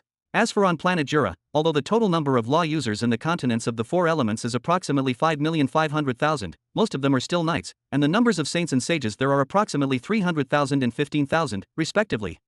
So it's safe to say that we have approximately 1,100,000 saints and approximately 50,000 sages? Not bad at all. Robin rubbed his chin and looked back at the giant. Alexander smiled and shook his head. He didn't know what to say. More than 1,000,000 saints and 50,000 sages are just not bad? Alexander tried to say something as a quick comparison between the state of progress of the forces of planet Jura before and after falling under the control of the true beginning empire, but he felt ashamed to mention their state before His Excellency came. And all this progress occurred in less than 15 years. Alexander let out a long sigh as he recalled memories of the recent past. If someone had told him 15 years ago that he would be appointed a governor whose power would extend to 2 planets and that he would have the power to rally millions of saints and sages at wish, he would have killed him immediately, thinking that he was a fool who was trying to mess with him. After a few seconds, Robin shook his head. 50,000 sages means that they are only enough to do 100 warlords. That is not enough.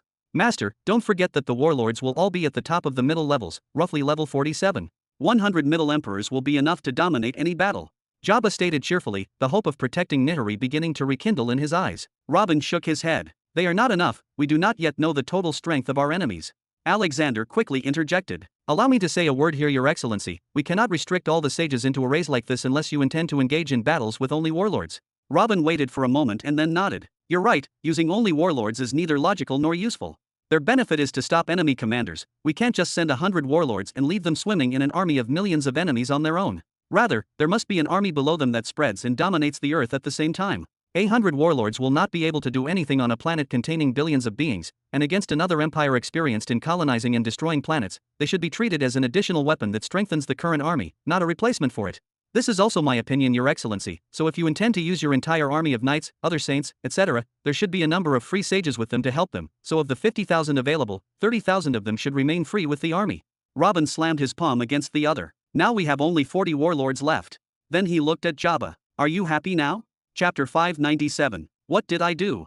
Jabba looked at Alexander and spoke in a low voice. But Alexander merely shrugged his shoulders, then addressed Robin. Your Excellency, can't you lower the requirements for making warlords and thus increase their numbers? I mean, 5,000 saints and 500 sages is a lot. If you reduced these requirements by half, and made the resulting warlord slightly weaker but still at the martial emperor realm, for example, wouldn't that be enough?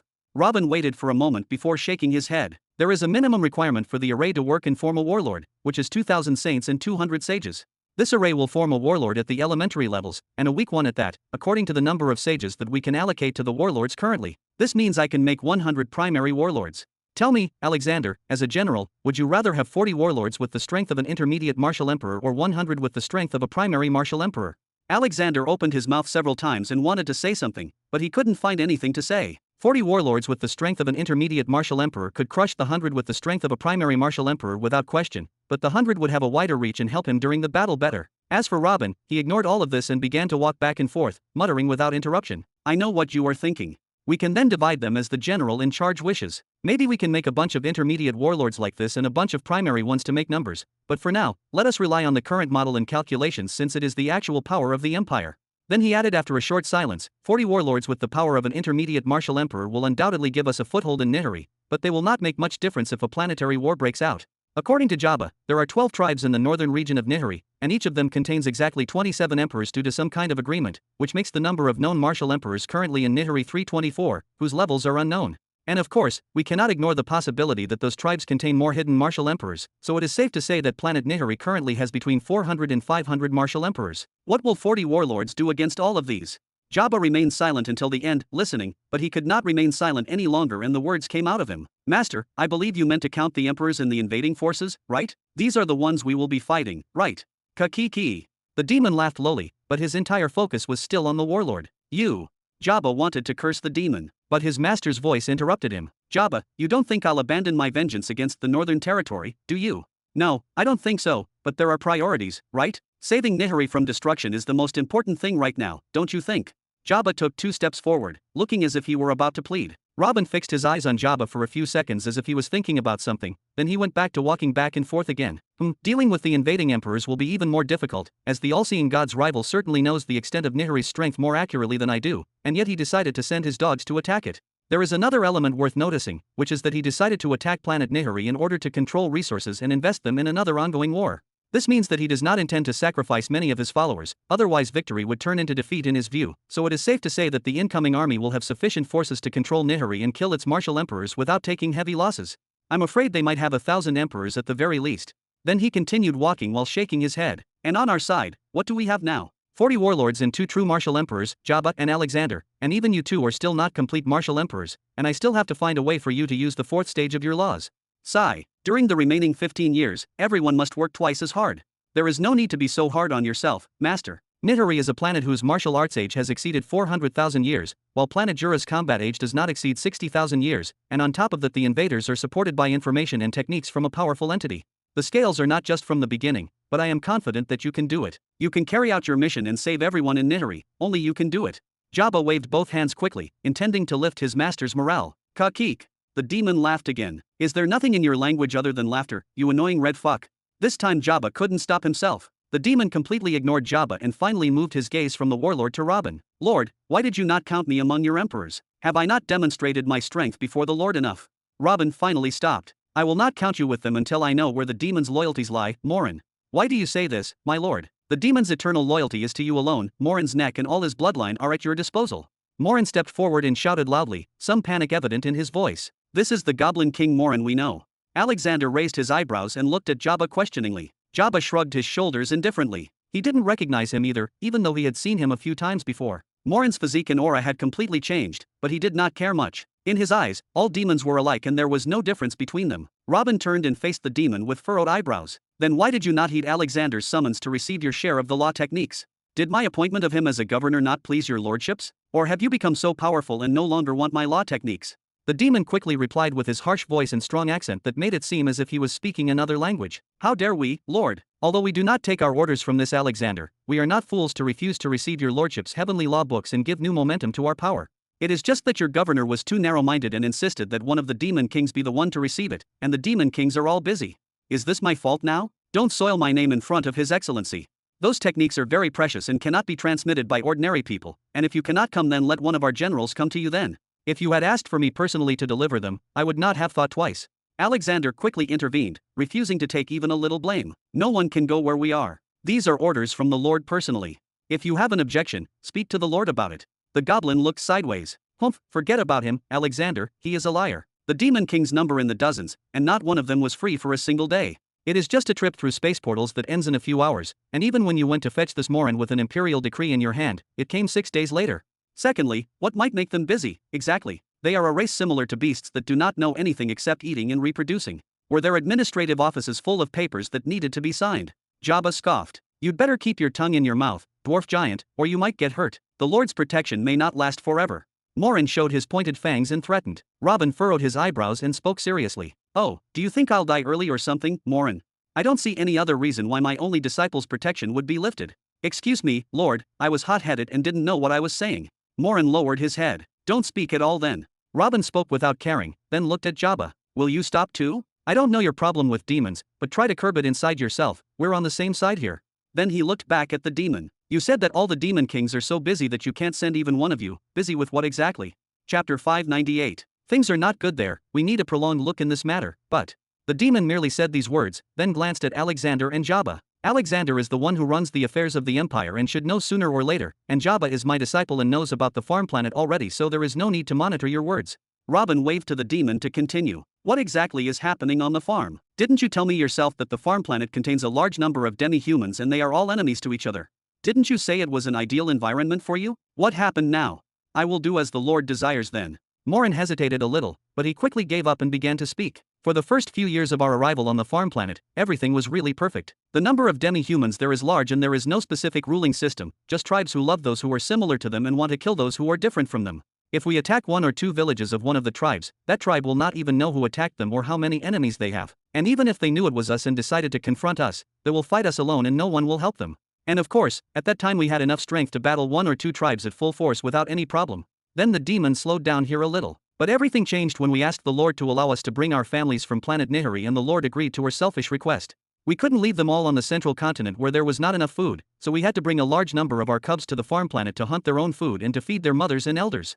But the huge increase in our numbers made us attack 10 villages instead of 1, and we quickly annihilated 2 entire races. This alerted all the tribes of the farm planet against us. They saw that we had no enmity with a specific race and that we attack randomly, so they united against us. Kakik. Jabba looked up and imitated the demon's laugh. Robin leaned his head on 2 fingers and spoke before the demon curses Jabba. So after you were treated as a new race among dozens, you are now treated as a global threat that must be eliminated. The demon turned his face away from Jabba's side with great difficulty and nodded. That's right, Lord. It happens that this is the same situation as ours here. The difference is that we were put in this situation from the moment we set foot on this planet, but you managed to quietly infiltrate the planet and were placed in an ideal environment to hide and hunt wisely. Perhaps you could even make a few alliances with other tribes, but in the end, you found yourselves in the same position as us. Robin shook his head with apparent disappointment. So, what happened next? Even we with our human army were able to gain a foothold here and defend. Are you telling me that you mighty demons are having problems there?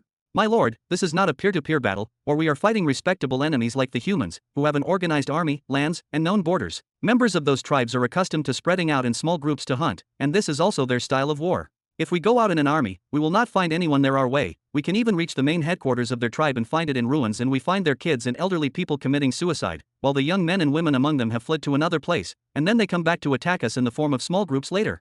They are a group of savages and their way of battle is guerrilla warfare. Morin explained quickly. They leave their homes and leave their families to die as soon as they sense danger? It seems that the concept of dignity and honor is not known to them at all. Rejoice, Morin, they are worse than dogs, exactly like you, aha. Jabba laughed again. As for Robin, he rubbed his chin for a while. What you are describing now is evidence that they have become accustomed to this type of raid and have begun to take the safest way to keep their species alive without taking into account anything else. This type of enemy is truly dangerous. Morin nodded, then continued speaking, trying to ignore Jabba's comments as much as possible. There is another thing in their favor, which is that among them are tribes that live in the mountains, and their inhabitants are distinguished by the fact that they have wings like those of birds, and they are much faster than us, even when flying. And other tribes breathe underwater and live the seas, oceans, and rivers. They also come out to attack us and then quickly return back to their safe haven. There are tribes that live underground, tribes that live in volcanoes, and others that live in the Valley of Lightning. They are all dangerous places for us, and going there gives them an overwhelming advantage over us. We could only tighten the defenses around the space portal area, and wait for attacks from them to confront them and kill the attackers, but there are simply too many of them, and the method of their attacks is so diverse that we cannot keep up with it. Whistling sound. Alexander raised his eyebrows and whistled. He really couldn't imagine being put in a situation like this. Even the massive attack of the Tree Fathers and the human alliance that he was thinking about day and night and preparing plans for seemed like child's play for a moment. Grr! The demon growled at Alexander when he heard the whistle, forcing Alexander to quickly look away. What next? To what extent have your losses accumulated?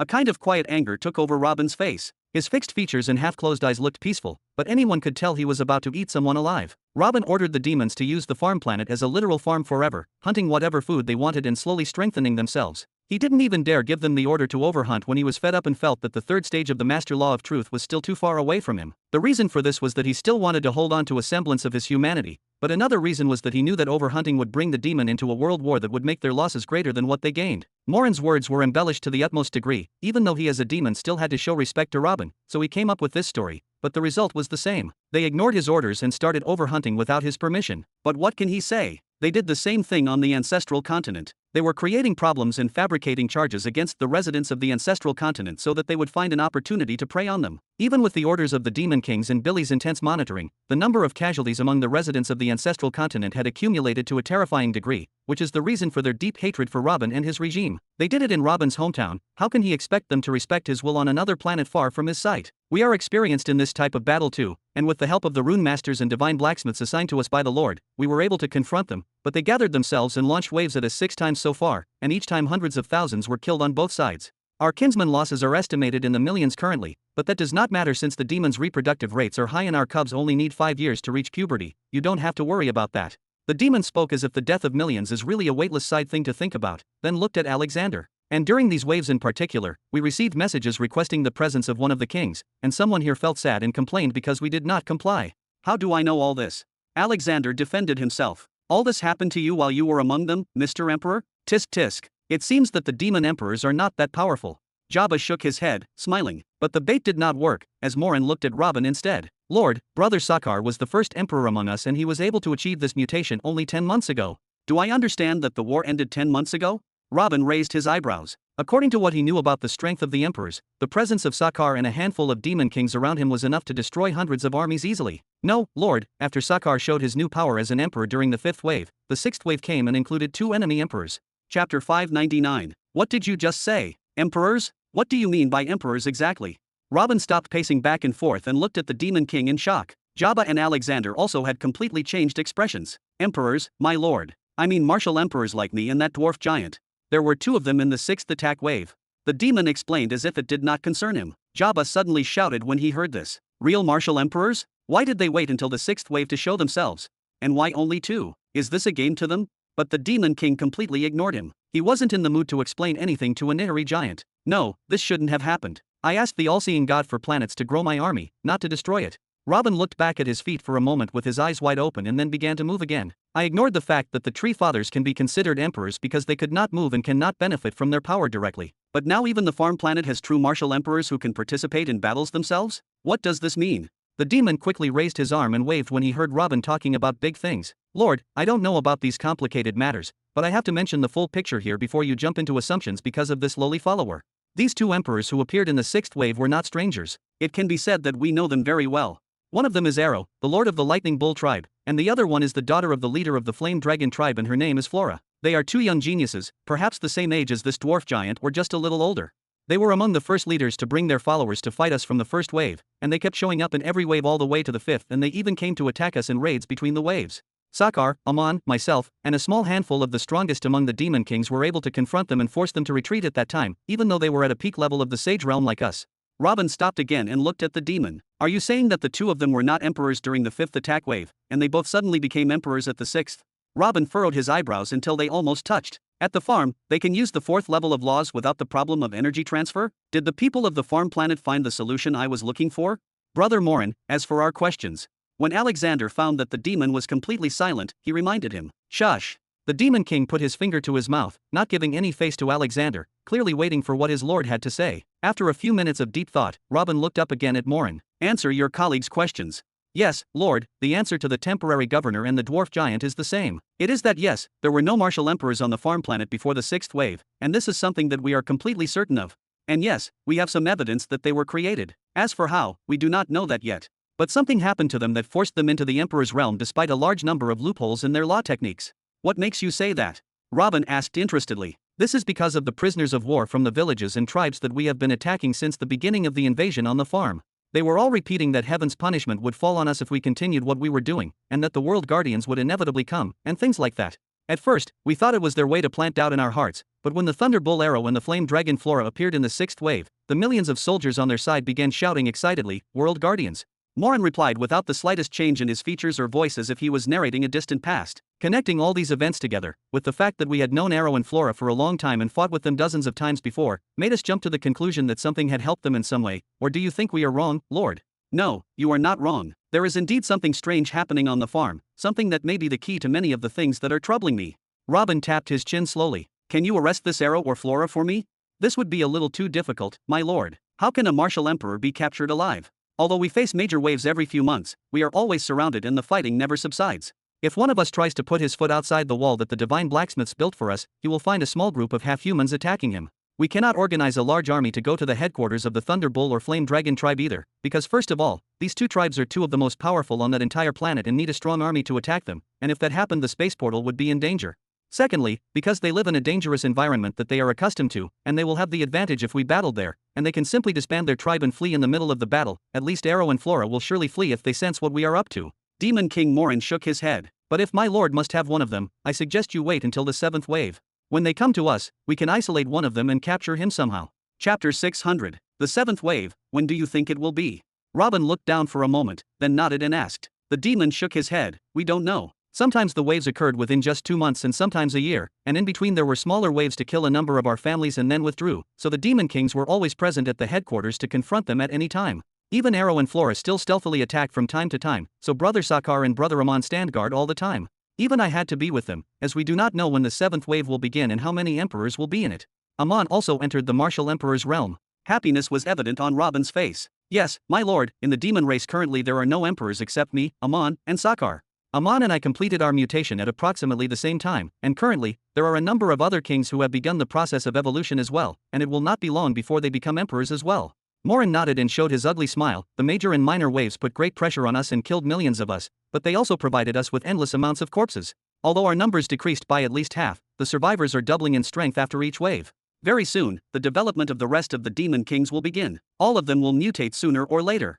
Goosebumps ran down the backs of the trio at once. Alexander was the only one who opened his mouth as he looked at Robin and spoke. It seems there is no need to worry about the demons much, Your Excellency. At the very least, the development of demons is terrifying, to say the least.